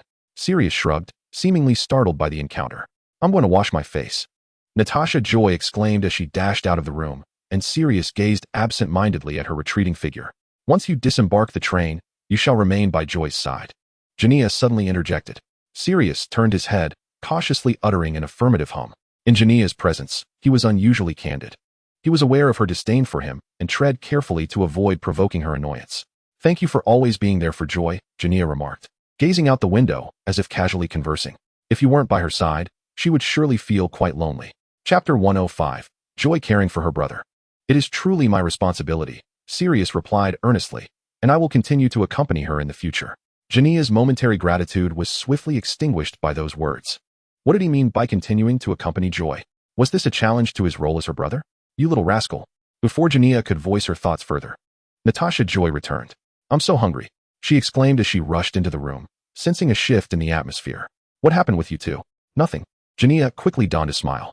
Come, let us eat, Joy. Perhaps it was a twist of fate, but Jania's recent injury had afforded him a considerable reprieve. Although he still had some responsibilities with the Order of the Phoenix, it was a far cry from his previous relentless pace. Natasha Joy abandoned all her meticulously planned travel arrangements to stay home with Jania. You can go out and enjoy yourself with your friends, Joy. You shouldn't sacrifice your entire summer because of me, Jania suggested. You've invested so much effort into your travel plans. It would be quite disheartening not to see them through. However, Natasha Joy shook her head. But all my plans were centered around you, honestly. I'm sorry, she added. It's quite all right. There's no need for constant apologies, Jania replied. Natasha Joy's eyes sparkled. As long as you're here, healthy and standing beside me, I feel incredibly fortunate. After all, the original summer plan was just to be with you, so staying at home together feels no different. Moreover, reflecting on it now, traveling seemed exhausting. Lounging at home was far more comfortable. She made a playful face, disregarding her appearance. Jania smiled. Since you've said that, shall I personally take to the kitchen to prepare a feast for you? No need, Jania, Natasha Joy exclaimed, seizing Sasha, who stood by, and bolted to the kitchen. Leave the cooking to me and Sasha. You should rest well. But I think. No buts. I will take care of dinner. Only when Jania finally ceased his insistence did Natasha Joy breathe a sigh of relief, softly murmuring to Sasha, at least I've dissuaded him. Honestly. Does Jania have no awareness of his culinary skills? Eating his cooking might just land me in St Mungo ass. The house elf, bound by loyalty, could not speak ill of its master, so Sasha covered her mouth and nodded cautiously. The young mistress is indeed correct. Natasha Joy had initially intended for Sirius to make an appearance at the Black residence before stealthily slipping away to stay at her home. However, once Sirius returned home, he vanished without a trace, seemingly under strict supervision. Natasha Joy sent numerous letters, all of which were met with silence, leaving her anxious about whether Sirius had encountered trouble. She contemplated sneaking over to the Black household to investigate. Before she could execute her plan, she finally received Sirius's delayed response. The owl delivering the letter appeared somewhat disheveled, its gray feathers sticking out haphazardly. Upon Natasha Joy opening the window, it fluttered about her room, nearly knocking over a beautiful vase. Dale, her cat, seemed unimpressed by the intruder, letting out an indignant screech as the gray owl attempted to perch on its stand, pecking at its already chaotic plumage until it finally flew down. Good girl, be gentle, Natasha Joy soothed, stroking Dale's head as she untied the letter from the owl's leg. The moment the letter was detached, the owl soared out the window, and Natasha Joy reached out to stop it, but it was in vain. What is going on? Dale screeched, eager to take flight, as if wishing to assist her in retrieving the owl. No need to chase it, Dale. It's not a frog or a rat. Natasha Joy restrained Dale once more before opening the envelope. In the letter, Sirius expressed his apologies for failing to honor their agreement to visit Natasha Joy. He had been confined to his room upon returning home. His tone was fraught with irritation, and Natasha Joy could vividly imagine his vexed expression while imprisoned. I can hardly believe it, Joy. I even concocted an excuse about visiting the Julians to foster relations, but that old hag wouldn't let me out. They've even sealed off the 5th-floor window I usually use to sneak out. Damn it. One day I'll blow this wretched place to smithereens. After venting his frustrations, his tone softened considerably. I sincerely apologize for not replying sooner. I did receive your letters, but I couldn't find a suitable owl until now. Can you guess where this one came from? When I opened my window, it seemed dazed and flew straight into my room, where I managed to capture it. However, it looks rather unreliable. For Merlin's sake, I hope this letter reaches you safely. I've heard some news from the old coot these past few days. Please relay it to Jania. The Black family has indeed pledged their allegiance to Voldemort. Of course, I'm not included in that. Don't associate my name with theirs. I likely won't be able to sneak out during the summer. See you at school. If you could let James know. That bloke might still be waiting for me to sneak over to his place. Natasha Joy's expression grew serious as she clutched the letter and hurried downstairs. Jania. She searched the living room and bedroom, but found only Sasha diligently tidying up. She dashed to the study and, as expected, found Jania bent over the desk, scribbling something. You're busy again. I told you to rest properly. Natasha Joy couldn't help but scold him, quickly recalling her purpose as she approached Jania's desk. Look at this, Jania. She pointed to the part of Sirius's letter concerning the Black family. What? Jania removed the glasses he only wore when writing and took the letter from Natasha Joy's hand. This letter from Little Black? He scrutinized the section Natasha had indicated, his expression growing increasingly grave. The Black family, indeed. He abruptly shoved aside the parchment before swiftly retrieving another sheet to jot down something. You've been a great help, Joy. But Jania's gaze fell to the signature preceding the word yours. A vein twitched on his forehead as he forced a smile and asked, what does his signature mean? Huh. Natasha Joy hadn't noticed and had rushed down with the letter.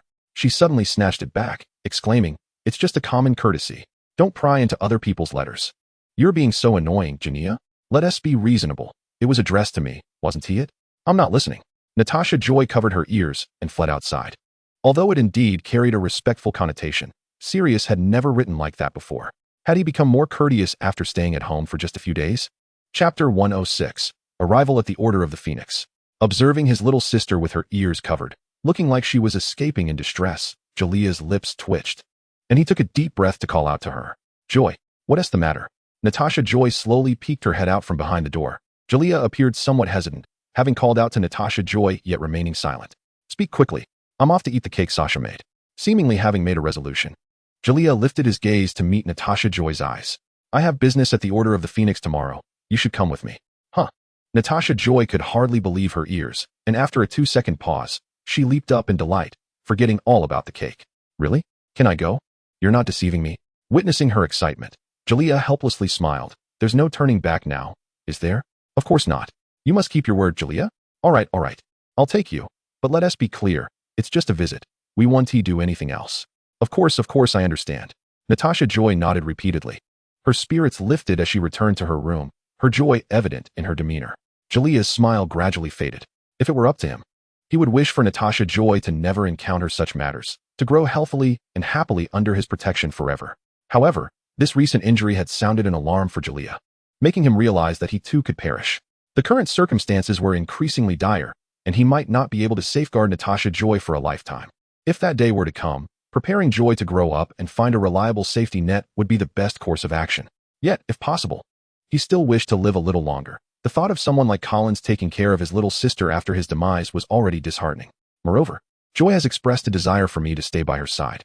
Julia fell silent for a moment, donned his glasses once more, and resumed his work. Natasha Joy was transported to the location of the Order of the Phoenix via Julia's disillusionment charm. They landed steadily on a flight of stairs. Natasha Joy stared in bewilderment at the ruins before her. Julia drew out his wand and softly uttered a spell, causing the ruins to gradually vanish, revealing a villa rising from the ground. How cool, Natasha Joy murmured. Julia took Natasha Joy's hand and led her inside, only to encounter a young man as soon as they stepped through the door. Oh, the man took a step back. Hey, Julia. He patted Julia on the shoulder, then noticed Natasha Joy, who had been obscured by Julia.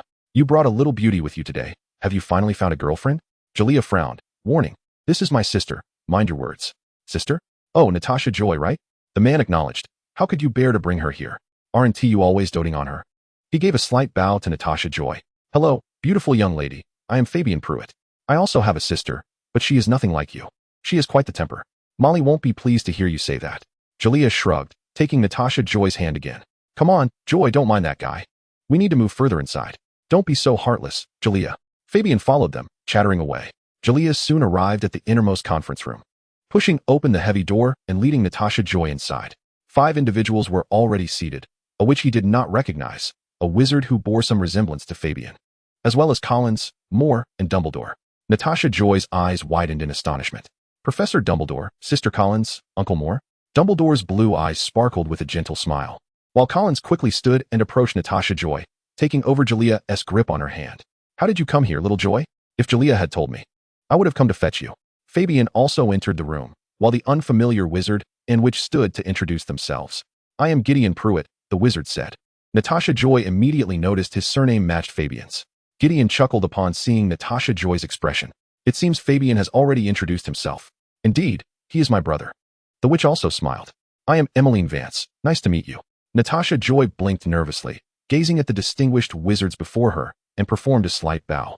I am Natasha Joy Julian. We all know you, Emmeline said warmly. After all, Julia is always boasting about having such a lovely little sister. Dumbledore slowly rose to his feet. It has been a long time, Miss Julian. It has indeed, Professor Dumbledore. Natasha Joy beamed widely. What brings little Joy here today, Julia? Collins inquired. Before Julia could respond, Natasha Joy spoke up. I wanted to come of my own accord, Sister Collins. She looked up at Collins. Because I wish to join the Order of the Phoenix in the future, I begged Julia to bring me to have a look. Uncertain whether such a low-key and mysterious organization as the Order allowed outsiders, Natasha Joy thought it best to voice her concerns first, considering herself an outsider. Upon hearing that it was Natasha Joy's wish to come, Collins's tone softened considerably. Oh, in that case, there is not much I can do. I probably wouldn't be able to refuse Joy's request either. Collins looked down at Natasha Joy. However, you cannot join yet. You are too young. I know. Natasha Joy nodded earnestly. I will strive to grow stronger. How cool, little sister. Perhaps due to having a sister at home as well. Fabian couldn't help but tease Natasha Joy. Where's Mundungus? Julia scanned the room and noticed someone was missing. I sent Mundungus to take care of some matters, Julia. Dumbledore interjected. Please, have a seat.